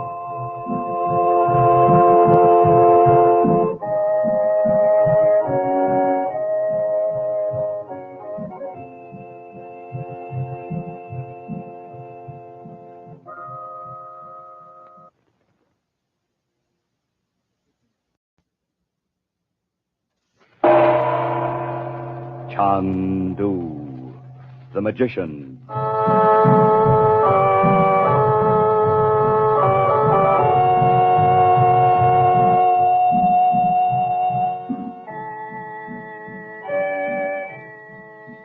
Good evening, ladies and gentlemen. We present for your enjoyment CHANDU, the Magician. And before our drama begins, we would like to suggest that probably you will like White King better than any other soap you have ever used. If you have a washing machine, listen. Get some White King from your grocer. Put some in your washer. Not so much, mind you, as the soap you've been using. Put in your clothes, put in the water. But not so hot as the water you thought you had to have to get things clean. Then turn on the power. Run your wash through and just see with your own eyes what happens. We try to make this radio drama thrilling, but honestly, what a thrill you'll have when you see clothes washed with this different kind of soap. Save on your soap bill. Save on your gas bill. Save on your clothes bill.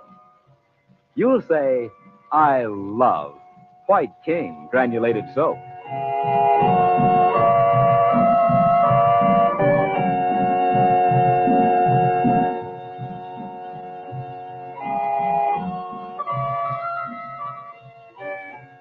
Betty and Bob Regent, exploring the small pyramid, find themselves locked inside one of the ancient burial rooms of an Egyptian king. When Frank Chandler finds them, he learns they have just seen the malevolent Roxor himself, who disappeared when they approached him. Piled up on one side of the small room are the objects buried with the royal family of old Egypt. But on the sarcophagus of the king is spread an assortment of present-day chemical apparatus.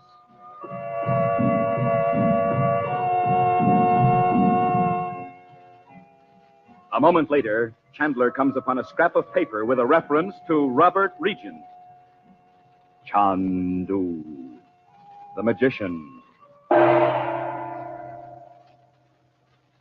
Read it yourself, Dot. That's all it says. It could be done if we could obtain the help of Robert Regent. Robert must be right here. He wasn't with Roxor, Mom, that's for sure. No, Mother, or we'd have seen him. There must be still another room in here. It cannot be so, Dorothy. We've already seen 3 rooms. But Nadji. These rooms were always built in groups of 3, Dot. 3 was a mystic number to the Egyptians. Now listen. Roxor went into another room. He didn't just vanish into the air. He probably went into the outer passageway. But the point is, he'll be back. And all of you must be out of here when he comes. Well, he knows we're here. He saw me. He doesn't know Uncle Frank's here with us. And he has no idea of who you are, Bob. Come along. I want you back at the hotel as soon as you can get there. I have to get the outer door of this place open. Take your candles with you. I'll need all the light I can get. What if there isn't any way to open it from the inside? There is.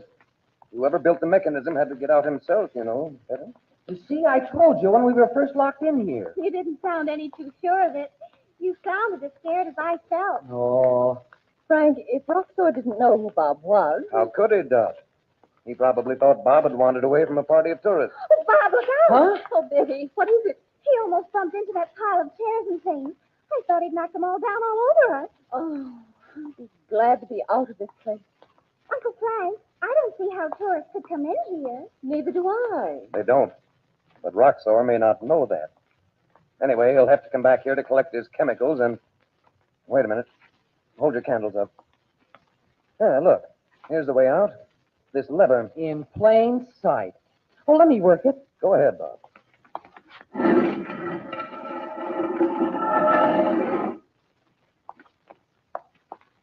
Oh, this is a pretty slick deal. You know that?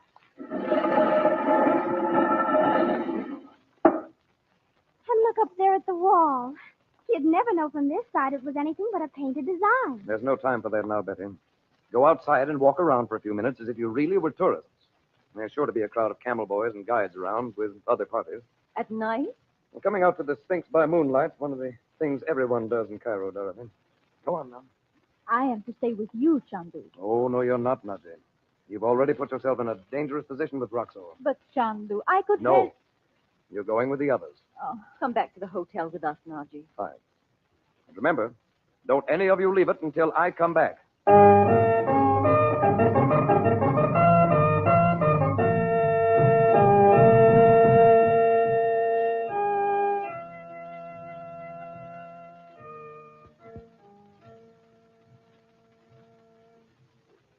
It's almost midnight.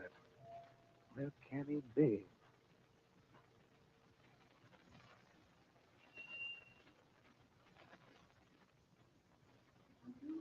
Najee. I couldn't wait longer at the hotel. Has Roxor not come? No. And you mustn't be here when he does. I'll light the candle again. Don't you realize how foolish it is for us to be seen here together? But, Chandu... You told him you'd be one of his agents. When he finds you've lied to him, Najee, why run such a risk? You are here. We are two against Roxor. Do you think I can't handle him alone? No, no. It is only that I feel great danger about you. Najee, you must... I will not go, Chandu. What am I going to do with him? You surely agree he's not to see you. If you wish, you need not. I will hide myself. But I know it is better for me to be with you. I wanted you out of this. I am in it, as you say, now, Chandu. But I will agree he should not hear us talking together. No, he can't come in without my knowing it. Didn't you hear the bell ring when you came in? The bell? Well, this one. I fastened a cord to the mechanism that opens the door. I found the bell in the burial room of the little prince. You Americans. Well, I thought it'd be ridiculous to sit here for hours in the dark. When the bell rings, I'll blow out the candle as I did when you came in. Now, let's see where we can hide you. I wish you hadn't come. Oh, the tall chair. See? It is higher than my head. Yes. All right. Get behind it so I can make sure. Quickly. There he is. I'll have to blow out the candle. He has a flashlight. Don't let him see you.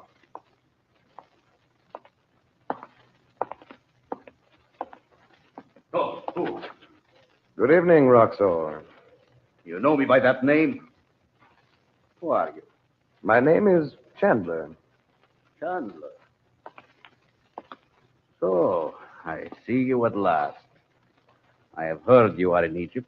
Oh, yes. I've had plenty of evidence that you knew I was here. And Najee has told you of my place. Now that we've met, why not tell me yourself? First, I tell you this. Men who oppose me do not live. Soon there will be none who will dare. No? You are mocking me? Well, it's a little hard to believe. Tell me, how do you propose to bring this about? Already I have much power. Already all over the world there are those who await my word. And when they get it, what then? I will rule the earth. I see. In the meantime, tell me one thing. Small thing, but it interests me. How did you get into this pyramid? How did you know of these rooms? All knowledge comes to me. It was Mustafa who told you, wasn't it? You must have paid him very well. What was that sound? I don't hear anything. Look here, Roxorn.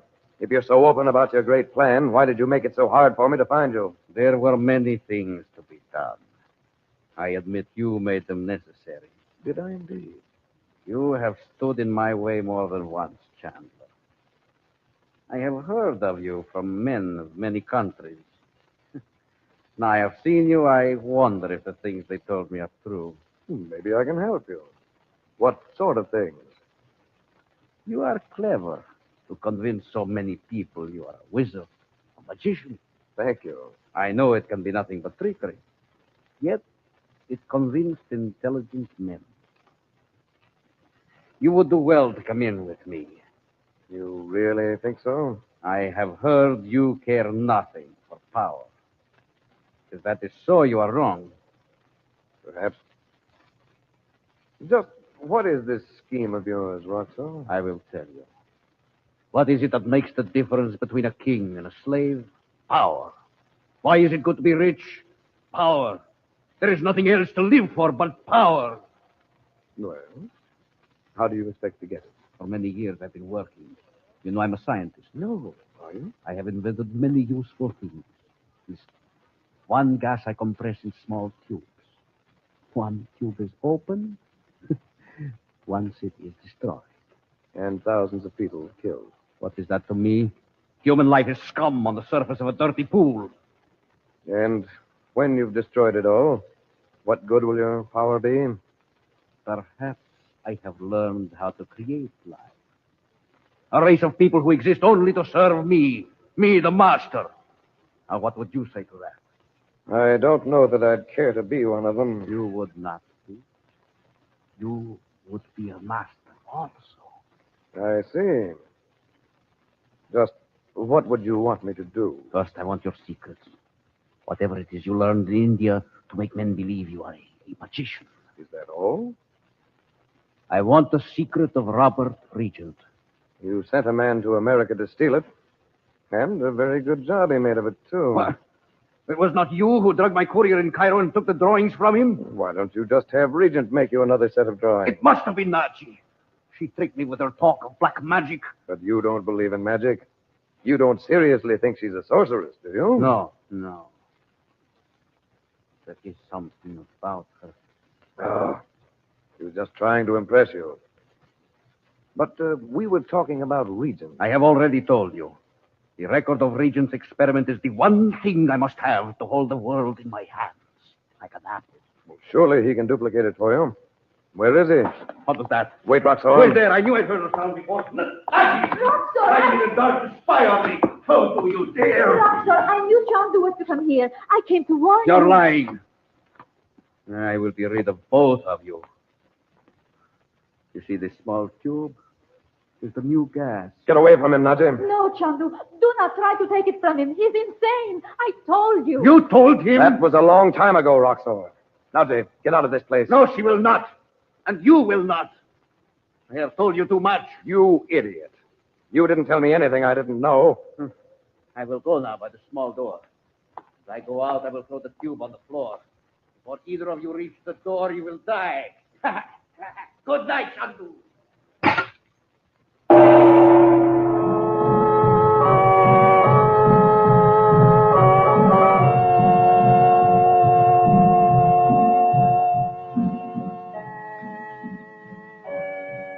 Our drama has come to a close until tomorrow night. But there's drama and maybe magic in millions of homes where White King soap is used. Once upon a time, people thought they should buy 2 or 3 kinds of soap. One for washing machine and dishpan, maybe 1 or 2 for dainty things like lingerie and stockings.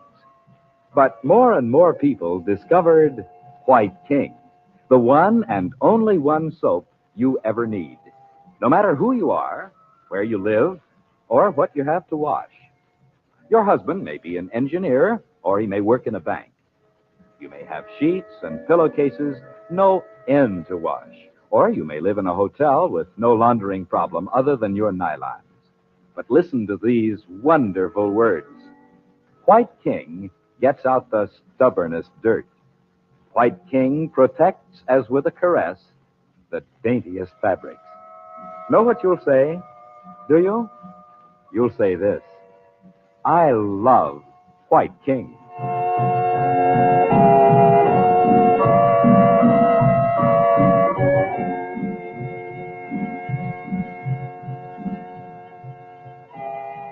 CHANDU, the Magician, is produced and directed by Cyril Armbruster. The makers of White King invite you to listen tomorrow at this time when the story resumes. CHANDU, the Magician. This is the Mutual Don Lee Broadcasting System.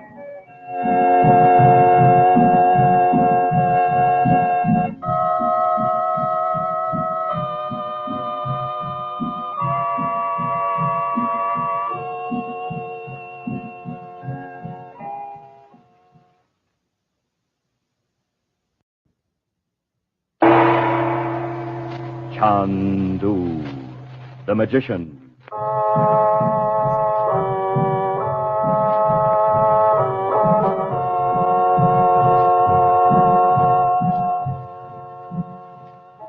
Good evening, ladies and gentlemen. We present for your enjoyment tonight and every weekday evening at this time, CHANDU, the Magician. Before our drama starts, I would like to tell you some news, some very good news. We think it's safe to say that if you would like White King granulated soap, you can probably get it now from your grocer. You know, it has been awfully short and in many cases difficult, if not impossible, to obtain. This was because during the war years, we would not let White King quality down. And we just could not make enough of our kind of soap to fill the demand. Then, too, lots of people moved out west from the east. And once they tried White King, they found it different from, and many like it better, than any soap they'd ever used. There still isn't any too much White King, but if you're lucky, you'll find some at your grocer's tomorrow. And know what you'll say, do you? You'll say, I love White King.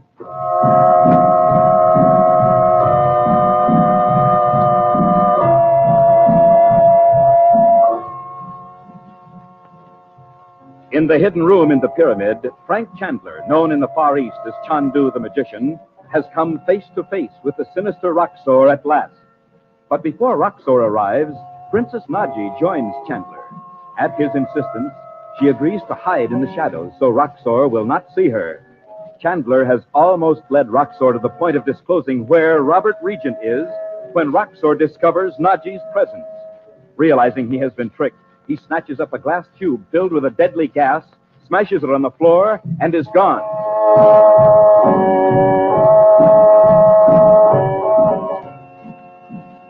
Meanwhile, the present scene opens in Roxor's rooms in Cairo. CHANDU, the Magician.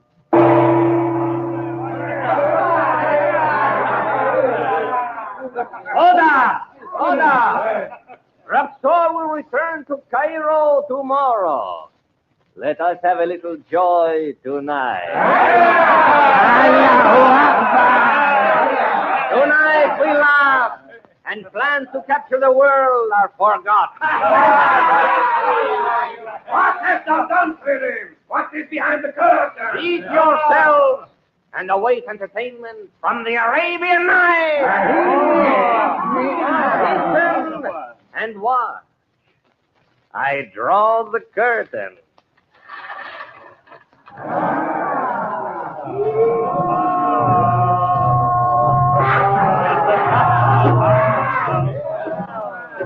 But please, what? A dead finger! Bisa Caira! Jamil! Beautiful as the morning.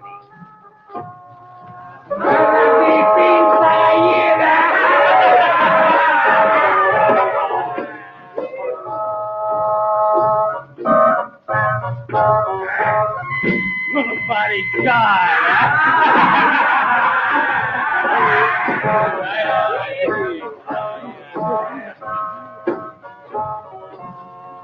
Oh!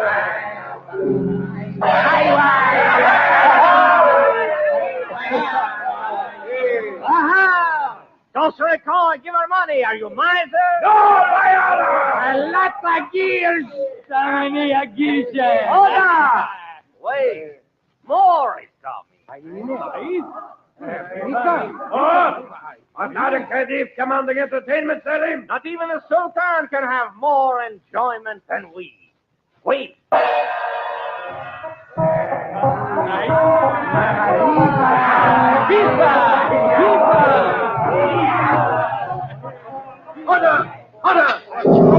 What is going on here?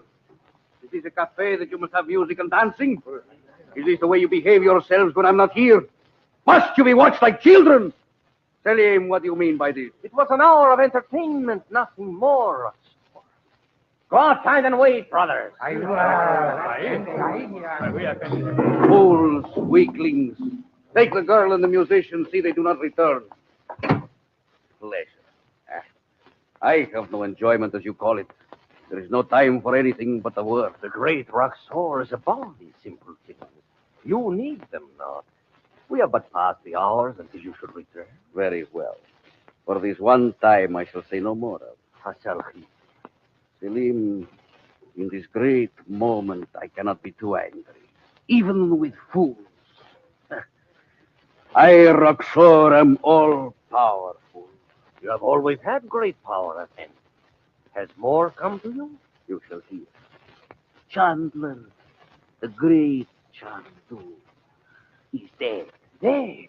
Is it so? Dead by my own hand. And not alone Chandler. The Princess Naji as well. I have killed them both. Great is Allah. But the secrets, Roxor.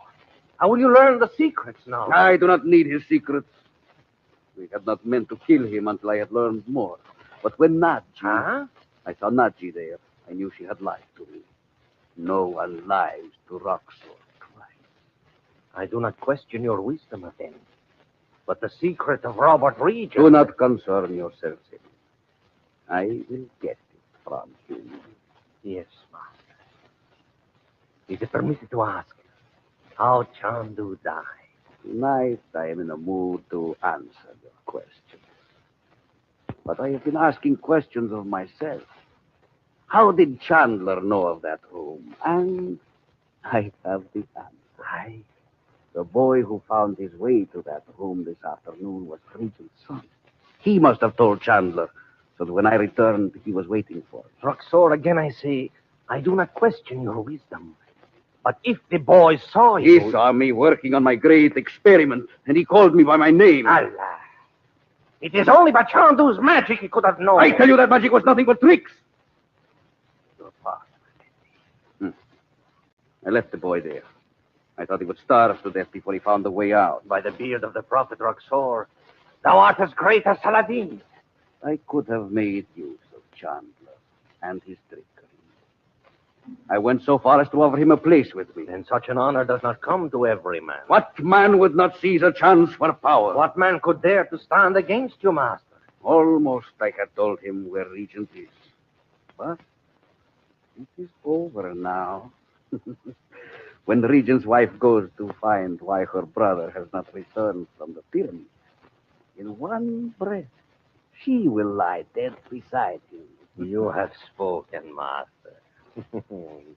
And many years from now, some Ferengi will find the way to that place of burial. He will die, and men will say it was an ancient curse. I chose well when I chose you for my work, Selim. That is very amusing. You are, Fendi. Now these people, too, will search for her. By Allah, the world will be yours indeed. To hold in my hand like an apple. But I have wasted time enough. You have a report for me, Selim? Or did the dancing girl drive it out of your head? No, Master, no. I have word of Abdallah the Bedouin. So? I have been told he loves Regent's beautiful daughter. What is this? The son of a desert chief? The man who is to bring his people to my feet? I tell you only what is told to me, Master. A Bedouin, a fighting man as merciless as I myself. Must be a lie. Abdallah swept away by the emotion of fools. I will not be... Who is that? Who comes? One who waits. Enter. Who Who is it you have brought? Oh, he is here. By all means, bring him in. Take your hands off me, you big lug. Tell him he is the son of Robert Regent. Oh. Let him go, Hassan. Wait outside. Right, boy. Oh, so it's you again. By golly, ever since we saw you in the crystal ball, Oh, you saw me in a crystal ball. Sorcery of Chandu, I suppose. It sure was. We heard everything you said to the princess. And what was that? Look, what is this? I was just out in the hotel garden minding my own business, and those two guys grabbed me. What do you want? Perhaps it is something you can tell me. Or perhaps... I can't tell you anything. And I wouldn't if I could. No? No. So tell your little private Gestapo to let me out of here. When I have finished with you, you may go. But that will be when you have learned. Learned what, as if I cared? You shall see what it means to oppose Roxor Selim. Hey. Sure. Tell me a lot of things so I can go home and tell my uncle. Ah, yes. Your uncle, Chandler. Chandu, the magician. You bet. You'll never beat him. He's too smart for you. Sit down, my young friend. No, thanks. As you will. When I have finished with you, you will be taken to the street and released. But your uncle you will not see again. No. Hey, what do you mean? I mean, you impertinent young puppy, your uncle is dead. Oh, he is not. You're just saying that to make me talk. Oh, you think so? You're trying to find out a lot of stuff about him. Well, I won't tell you anything. I don't believe you.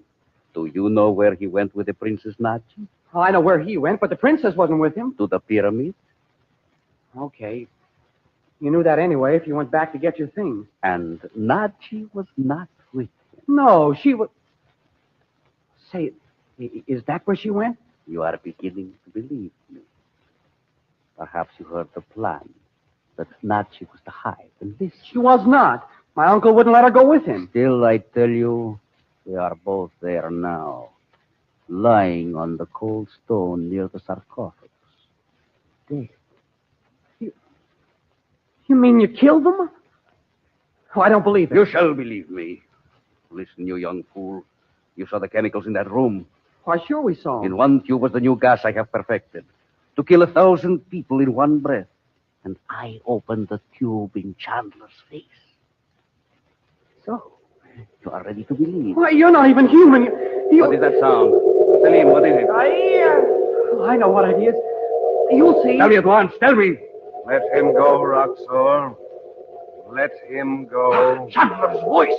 The voice of the dead. Roxor, I tell you, let him go. Okay, Roxor, you heard him. Tell that guy outside to get out of the way. No. Not for 1,000 Chandlers, dead or alive. He shall not leave this room until I have broken him. Oh, no? Well, look behind you. Turn around and look. Oh, gosh, Uncle Frank, I hope it's really you. Why not? Come on, Bob. Let's get out of here.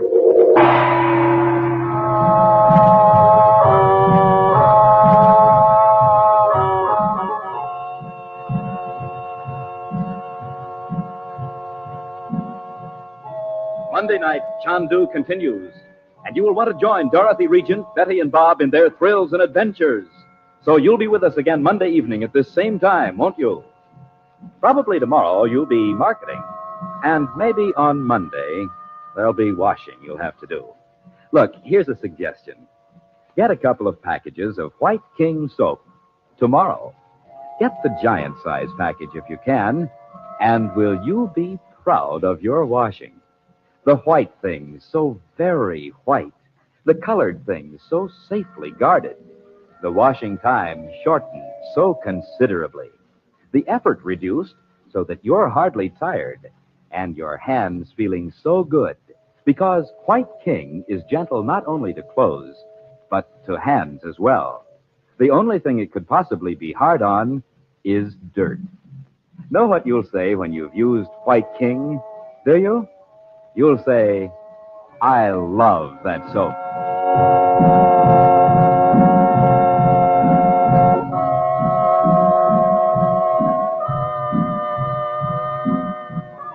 CHANDU the Magician is presented for your enjoyment every weekday evening. Special musical effects are by Carla Pandit. Your announcer is Howard Culver. The makers of White King invite you to listen again Monday at this time when the story resumes. CHANDU the Magician. the Mutual Don Lee Broadcasting System.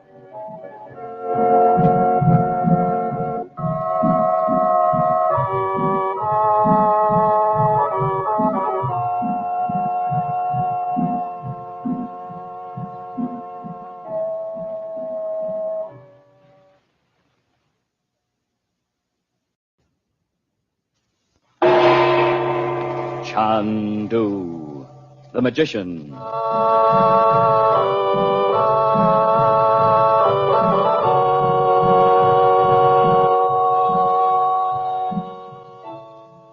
Good evening, ladies and gentlemen.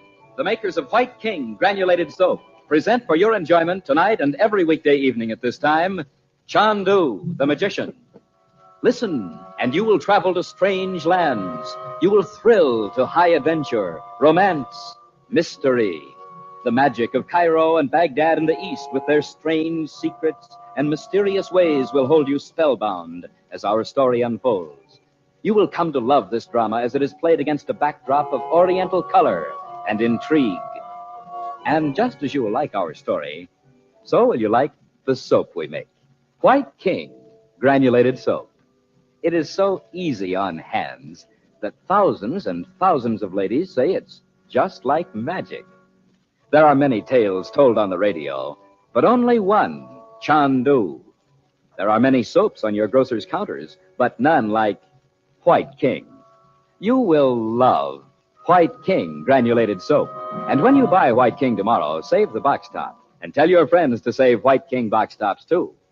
Now, let the play begin.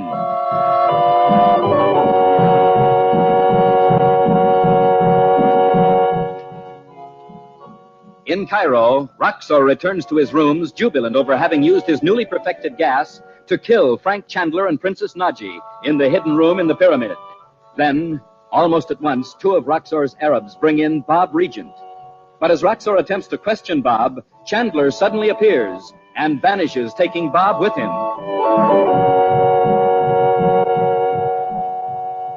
Now, a few moments later, Chandler and Bob have come into the drawing room of Naji's house. It is long after midnight.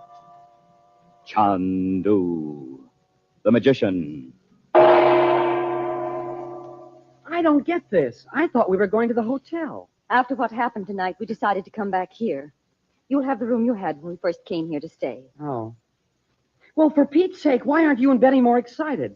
You act like nothing had happened at all. Here I've been dragged all over town, and Roxor told me Uncle Frank was dead. A slight exaggeration. Where's Naji? Is she okay, too? Of course she is. She'll be down pretty soon, and you'll see. But I don't... Want me to tell you why we weren't all wringing our hands when you and Uncle Frank walked in? I sure do. I feel like the prodigal sons fell backwards. We saw you, that's why. Huh? In the Crystal, silly, at the hotel. Uncle Frank and Naji just come back from the pyramid. When you didn't come in with them, oh, you should have seen Uncle Frank. I did see him. Thanks, chum. Don't mention it. I don't mean that, Bob. Oh, I know what you mean, Beth. Look, Mom, you didn't think I'd done some dumb thing like going back up to the pyramid, did you? Let's not talk about it anymore. It's late, and it's time for bed. Oh, I'm not sleepy. How could I be? Gosh, I was just standing there looking up the road when boom, those two guys showed up and grabbed me. We'll talk it over in the morning, dear. Oh, let's not go to bed yet, Mother. We don't even know how Uncle Frank and Naji got out of that place, under the pyramid. Roxor said he broke a tube of poison gas or something all over the floor. He was so furious he didn't know what he was doing, Bob. There were two small tubes lying there among the chemical apparatus, and he picked up one and he smashed it on the floor just as he went out. Holy Moses, you must have worked fast. Well, what happened? Nothing. Nothing? A little cloud of white smoke came up, that was all. See, Bob? He magicked it. Not at all, Betty. Roxor got the wrong tube. But then, if the other one was full of poison gas, too, somebody else might happen on those rooms just as we did. Or worse still, Roxor might get his chance to use it and kill a whole bunch of people. He won't. Nadia and I brought it away with us. Oh, Frank, why? Where is it? In a good, safe place, sealed up tight. Jeepers, where? What do you think Nadia's been doing all this time? She told me she was going to change her dress. Well, she didn't want to upset you, Dad. She's really gone down to the big room she calls the crypt, under the house, to put that tube away. And the formula, too.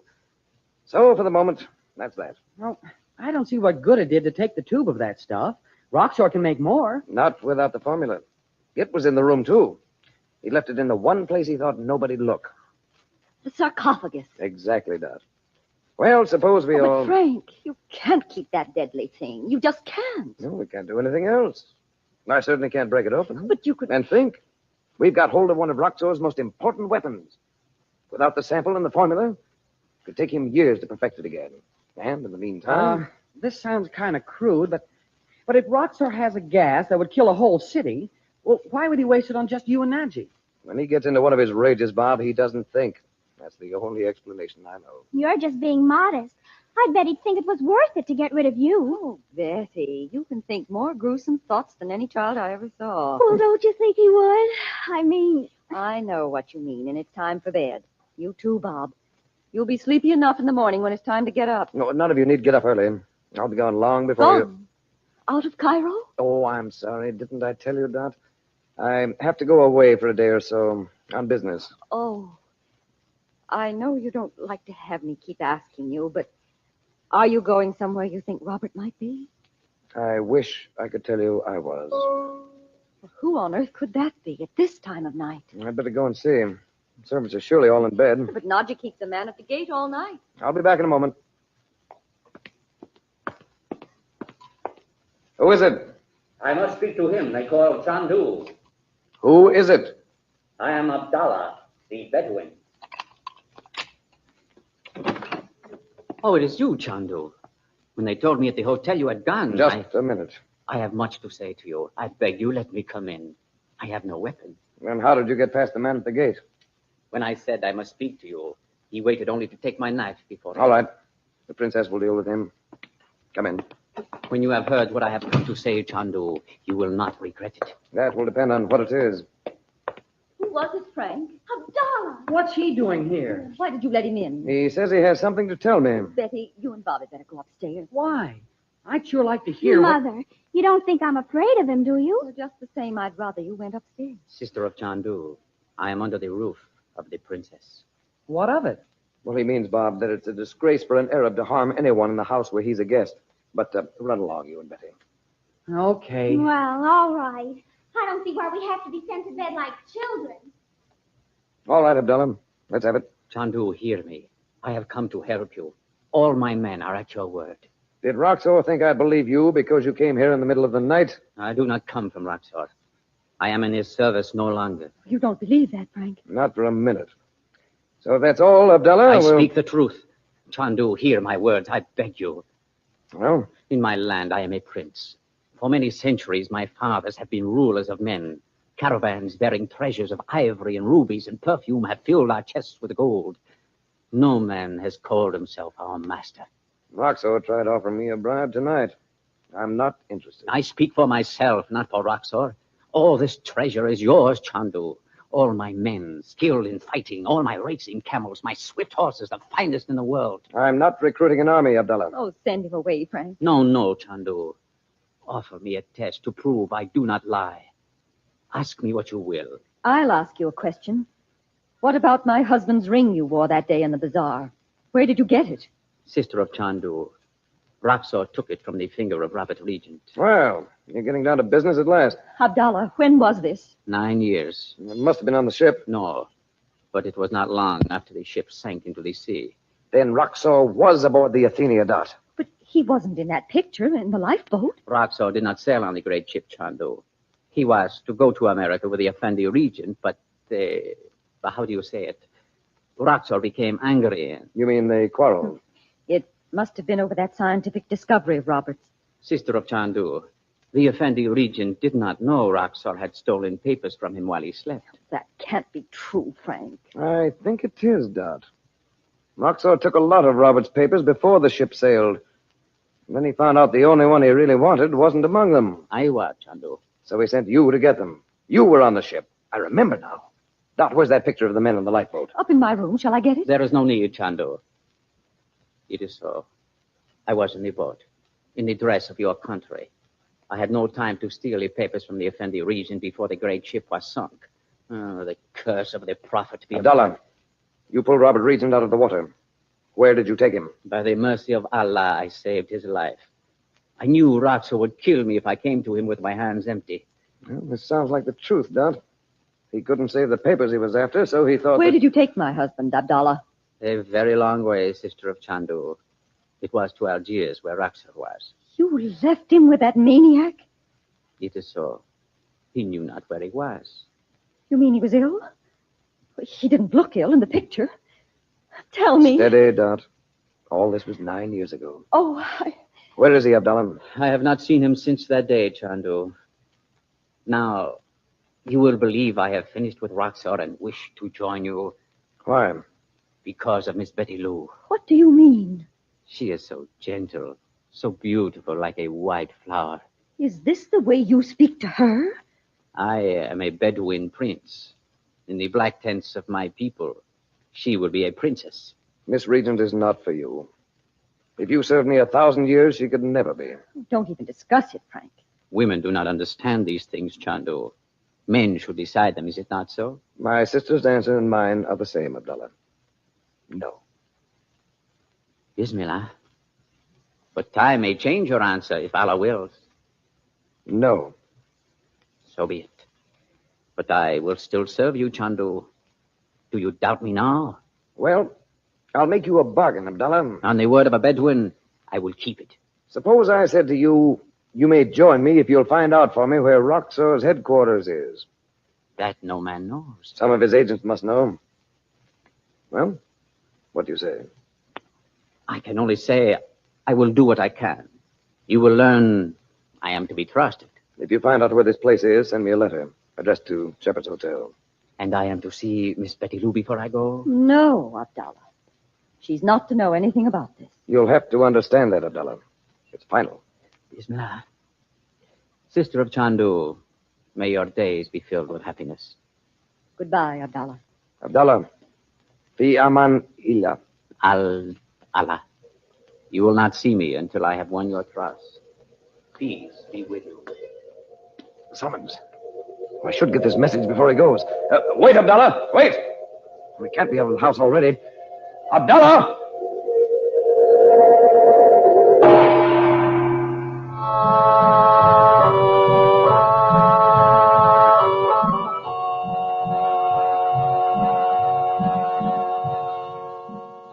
We pause before we say good evening to suggest that you and your family listen to Chandu every weekday evening at this time. Travel with us to strange places and faraway lands, and thrill with Dorothy Regent and her children, Betty and Bob, as they're plunged into the mystery and intrigue of Egypt and the Near East. And, of course, we'd like to have you use the soap we make. White King Granulated Soap. You'll love White King. Anything that can be washed, and I mean anything, may be washed with White King, with safety to fabrics, safety for colors, kindness to your lovely hands, the only hands you'll ever have. So on your radio, remember Chandu the Magician every weekday evening at this time. And at your grocer's, remember White King Granulated Soap. No other soap is like it. You'll say no other soap has ever done your work so well. Good night.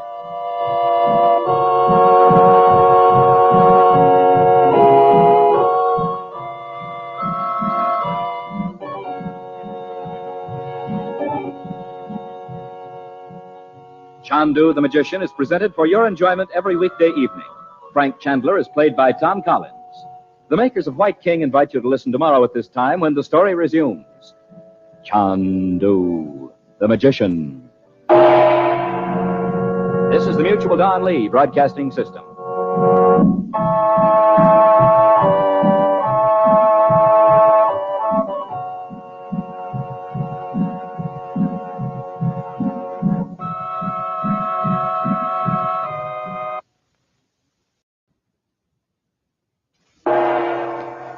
Chandu the Magician.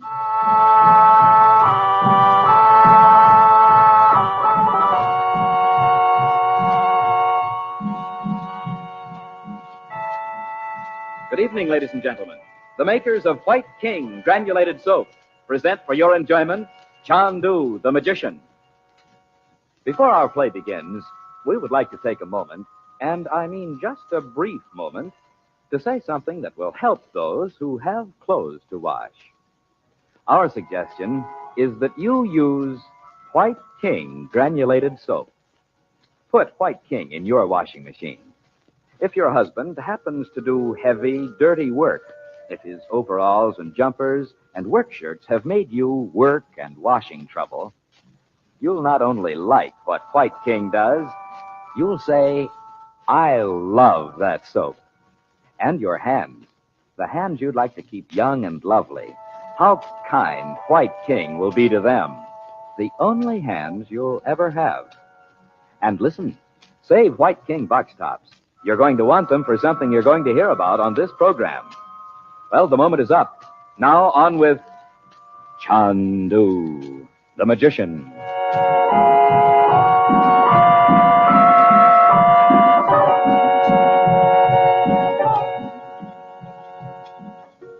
Frank Chandler, known in the Far East as CHANDU the magician, is visited at Naji's home by Abdallah, the young Bedouin chief, an agent of the malignant Roxor.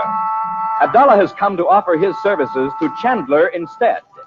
To prove his good faith, he relates the circumstances under which Robert Regent fell into Roxor's hands 9 years ago. As a further test, Chandler sends Abdallah on a mission. But just as he leaves, the psychic summons is heard. CHANDU, the magician. Abdallah, wait! I'll get him for you, Uncle Frank. It can't be very far away. Oh, the crystal. I'll put it here on the table. You want me to go away, Frank? No doubt. Look into it with me if you like. I hope Bob brings Abdallah back. This summons must have something to do with him. Look, it's the yogi. But that's not the houseboat where we saw him before. He's not in India now. It's a huge white room, still and cool. I am listening, my teacher. CHANDU, my son, go with him thou hast sent away. Much will be revealed to thee. But you can't, Frank. If he says so, I must. I am ready, my teacher. It is a time of testing. Guard thy secrets well. I will, as you have taught me. In fear is the greatest peril. Fear not, my son. Await the call. Await the call. Is that all? The crystal's dark. Why should he ask you to follow Abdallah? Well, there's a reason, or I wouldn't have received the message. But Bob went out to bring him back. Bob, what was it about? What's the matter, Uncle Frank? You and Bob were supposed to have gone to bed. I know, Mother, but you know how it is. You can't just fall asleep after all the things that have been happening around here. We were talking in Bob's room. Was the door closed? Oh, I don't know, Mother. Why? I just wondered if you heard what we were saying down here. Oh, I know. I came out to go to my room, and we heard Uncle Frank calling Abdallah, and... Oh, there's Bob. Did you find him, Bob? Boy, he sure can disappear in a hurry, just like that day in the bazaar. By the time I got to the gate, he was out of sight. I went up the corner, but I couldn't see him. The street's pitch black. I might have known it. What did he want, anyway, crashing in here like that? It's a secret. They don't want us to know. Frank, how can you find him? You have no idea which way he went. Well, I know these streets pretty well, Dot. But I can't tell when I'll be back. Be careful. I don't trust Abdallah any more than I would Roxor. Oh, come now. You're not thinking straight. If he tells me where Roxor's headquarters is, you'll know what that'll mean. And if not, I have nothing to lose. Except your life. Nonsense. I'll be all right. Now, don't sit up worrying about me. Well, I'll have to hurry or I'll never find Abdallah.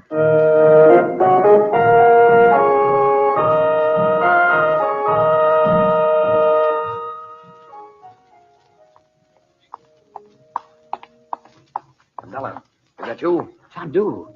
Why are you hiding in the doorway? I am waiting to begin the search on which you sent me. You seem to know just where to begin. My only hope is to begin at the place I know, the rooms of Roxor. Is this where they are? Yes.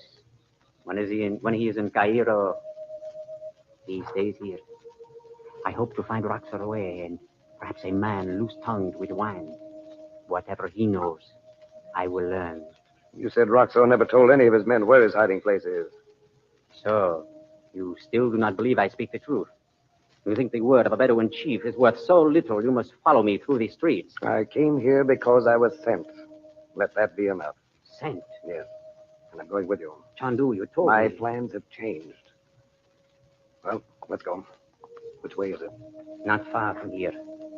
You think it is safe for us to walk together? If Roxor's there, he'll soon enough know that we're together. Of course, if you don't want that. Bismillah. Come this way. We go first through a shop. At the back is a doorway. And beyond the doorway, stairs. What comes after is in the hand of Allah. Does Roxor have men posted to watch the stairs? No, Chandu. Strangers in the shop would ask questions. Here it is. Oh, brass workers. Aywa. Now, wait a minute. It's so dark I can't see a thing. I will go first between the tables. They are filled with brass works for Hassan to sell to Ferengi. Hassan? The man who locked you in Ben Ali's shop in Alexandria. This is his shop now. He killed Ben Ali. It was at Ratsor's order.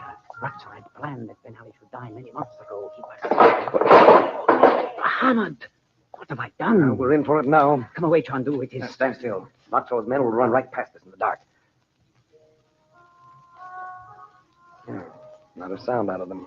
Perhaps they think to trap us at the top of the stairs. Well, what do you say? Still want to go up there? The men will open the door to me. But you, Chandu, why do you wish to find a knife in your heart? I told you, I must go with you. Come on. We are here.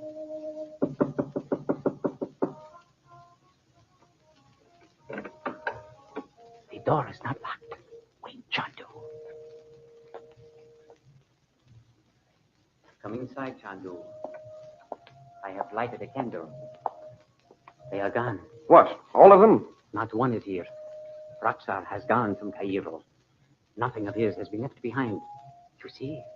Not the great books.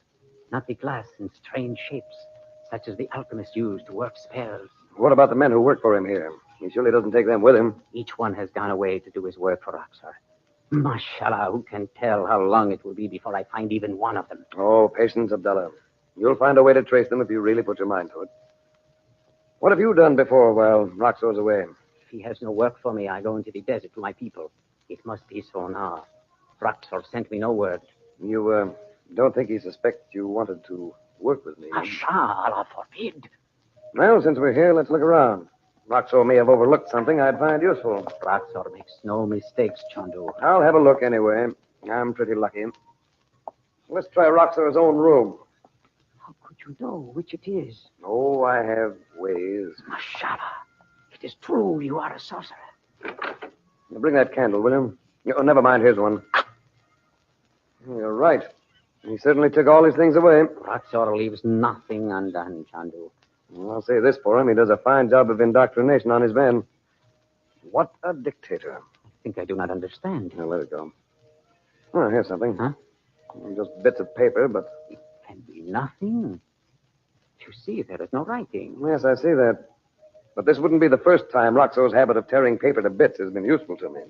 What can paper tell you if there is nothing written? Well, for one thing, why tear it up? You hold the candle over here, Abdullah. Still, I see nothing. Abdullah, is there water here somewhere? Set the candle down and see. In the cooking room. I will bring it. And a flat bowl if there is one. A dish, anything. Here. From the shop below. Ah, that's fine. You will make use of your magic to learn what the paper has hidden. Well, not exactly. You'll see in a moment. I have heard that in one moment you can cause snakes to appear and wind themselves about the feet of a man. Oh, you heard about that, did you? It is so. Well, let's see. Well, plain water doesn't bring out anything on the paper. If there is anything. There is nothing. Roxor would not... What is that you do? This? Oh, I'll just drop 3 drops of the liquid from this small bottle into the bowl of water and stir it with my pencil. It's a strange green color. There is something written on it with some kind of invisible ink that fades out almost at once. How, Chandu? The paper was blank when we found it, and it'll be blank again. Wait a minute. What is it, Chandu? This time, Roxor's overlooked something. He talks about sending the word, does he? No wonder. What does he say? There's nothing complete. New York. The new high explosive has been... And the paper's torn there. This one says Paris. Several fires have been set with the new... And that's all. Do you know anything about this, Abdullah? I know Roxor himself has, how do you say, invented something. So do I. Well, I'll drop in one more of these scraps. Yeah. Now, there it is. It says... Wait a minute. Abdullah, where does that door lead? It's only a small room, not used. There's somebody in there. All right, come out. Mashallah. Who is he, Abdullah? I do not know him. Ragi Rai Shishma. Curse of the prophet be upon you. Manen, Ifta, I know. Sure you don't know him, Abdullah? He's only a thief. Are you hurt? No, but he will escape us. Oh, grab him, Abdullah. Ah, a slippery character if I ever saw one. Sure he didn't get you with that knife? No, he did not. But he has torn your clothing. It's nothing. It was just a... Wait. What is it, Chandu? The emerald casket. It's gone.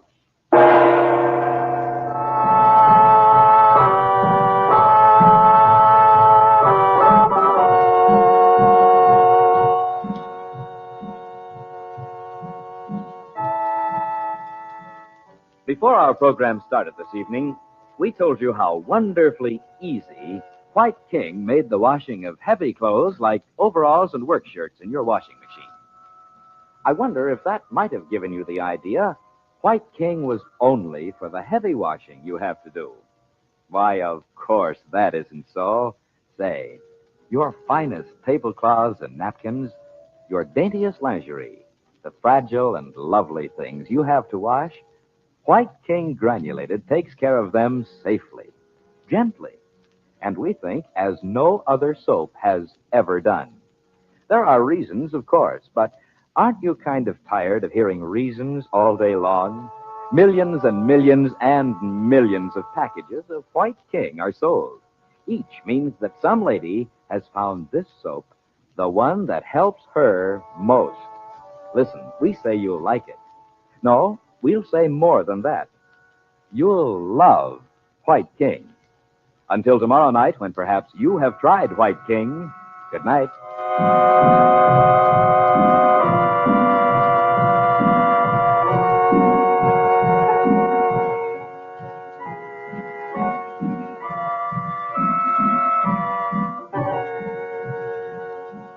CHANDU, the Magician, is based on the original radio drama created by Harry A. Earnshaw and is written by Vera Oldham. The makers of White King invite you to listen tomorrow at this time when the story resumes. CHANDU, the Magician. This is the Mutual Don Lee Broadcasting System.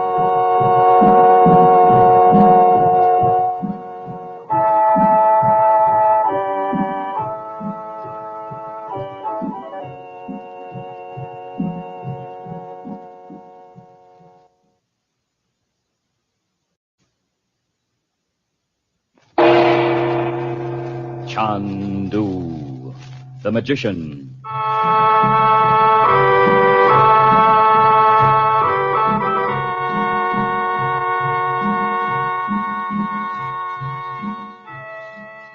Good evening, ladies and gentlemen.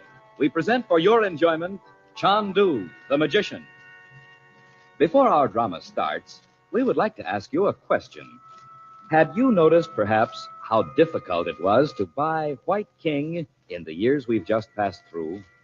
Other kinds of soaps on grocers' shelves, often in abundance, but seemingly so little White King. Well, White King is made largely from precious nut and vegetable oils. These were scarce. We could not begin to fill demand for our soap, and we would not sacrifice quality. The ladies who are our customers are intelligent people. And so, when a package of White King did appear on a grocer's shelf, it was quickly bought and taken home and treasured, as perhaps no other soap has ever been. Maybe you haven't tried this different kind of soap. It will do so much of your work for you that you too will say, I love White King soap.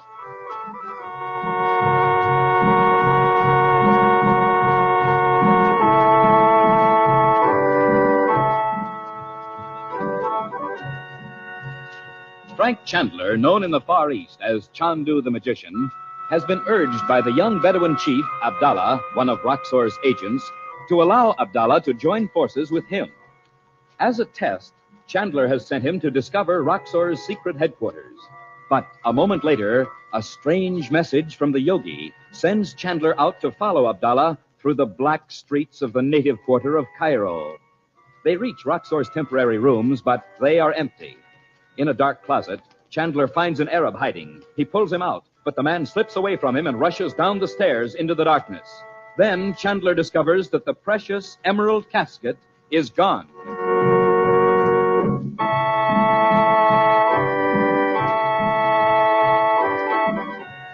Meanwhile, the present scene opens in Naji's home after Chandler's departure. CHANDU, the magician. For Pete's sake, Mom, what did Uncle Frank want $1 for? He had one of those messages from the yogi. Now, come along. We're going to bed. Oh, Mom. Do you realize what time it is? It's 1:30 by my watch. Mother, what did the yogi say? Did you hear him? It was something about Uncle Frank guarding a secret, and, now don't ask me what he meant. I don't know any more about it than you do. Well, don't you think we ought to stay up until Uncle Frank gets back? You heard what he said, Bob. Besides, what good would it do? Well, Look at Betty. She's half asleep in her chair. Oh, no, I'm not, Mother. I'm watching something. Betty, what on earth? There's somebody outside the window. Oh, you're always... Hey, there is, Mom. You can see the white thing over his head. Now what? Well, I'm not going to lie awake all night frightened to death. I'm going to see who it is. Oh, Mother, don't. Wait, Mom. Let me see what he wants. Open the window, Bob. I have message for the Princess Naji. Oh. Is she expecting you? Aiwa, she knows. You should have come to the street door. The man there will let you in if you... No, I come from river. To the garden? Aiwa sit. From river. Go around to the door on the street. The princess isn't here just now. I wait. Or if you'd like to leave the message with me, I'll be glad to take it. I wait. Very well. Close the window, Bob. I wait inside. Hey, what is this? Bob, don't let him in. It is better to wait here. I'm sorry, but I'd rather you go out and speak to Saeed at the gate. Bob, you show him the way. Okay. It's out this way. I will sit on soft rug. Much better than desert mat. Wait a minute, Bob. What are you laughing at? In my village, they laugh to hear in Cairo. Young Effendi takes orders from a woman. Why, you big... Bob, no. What do you care what he says? Why don't you go and get Naji, Bob? I don't know where she went. And anyway, Go out and bring Saeed in here. I leave you and Betty with that big lug? And I'll go, and I'll get a boo and hummus. No, you will not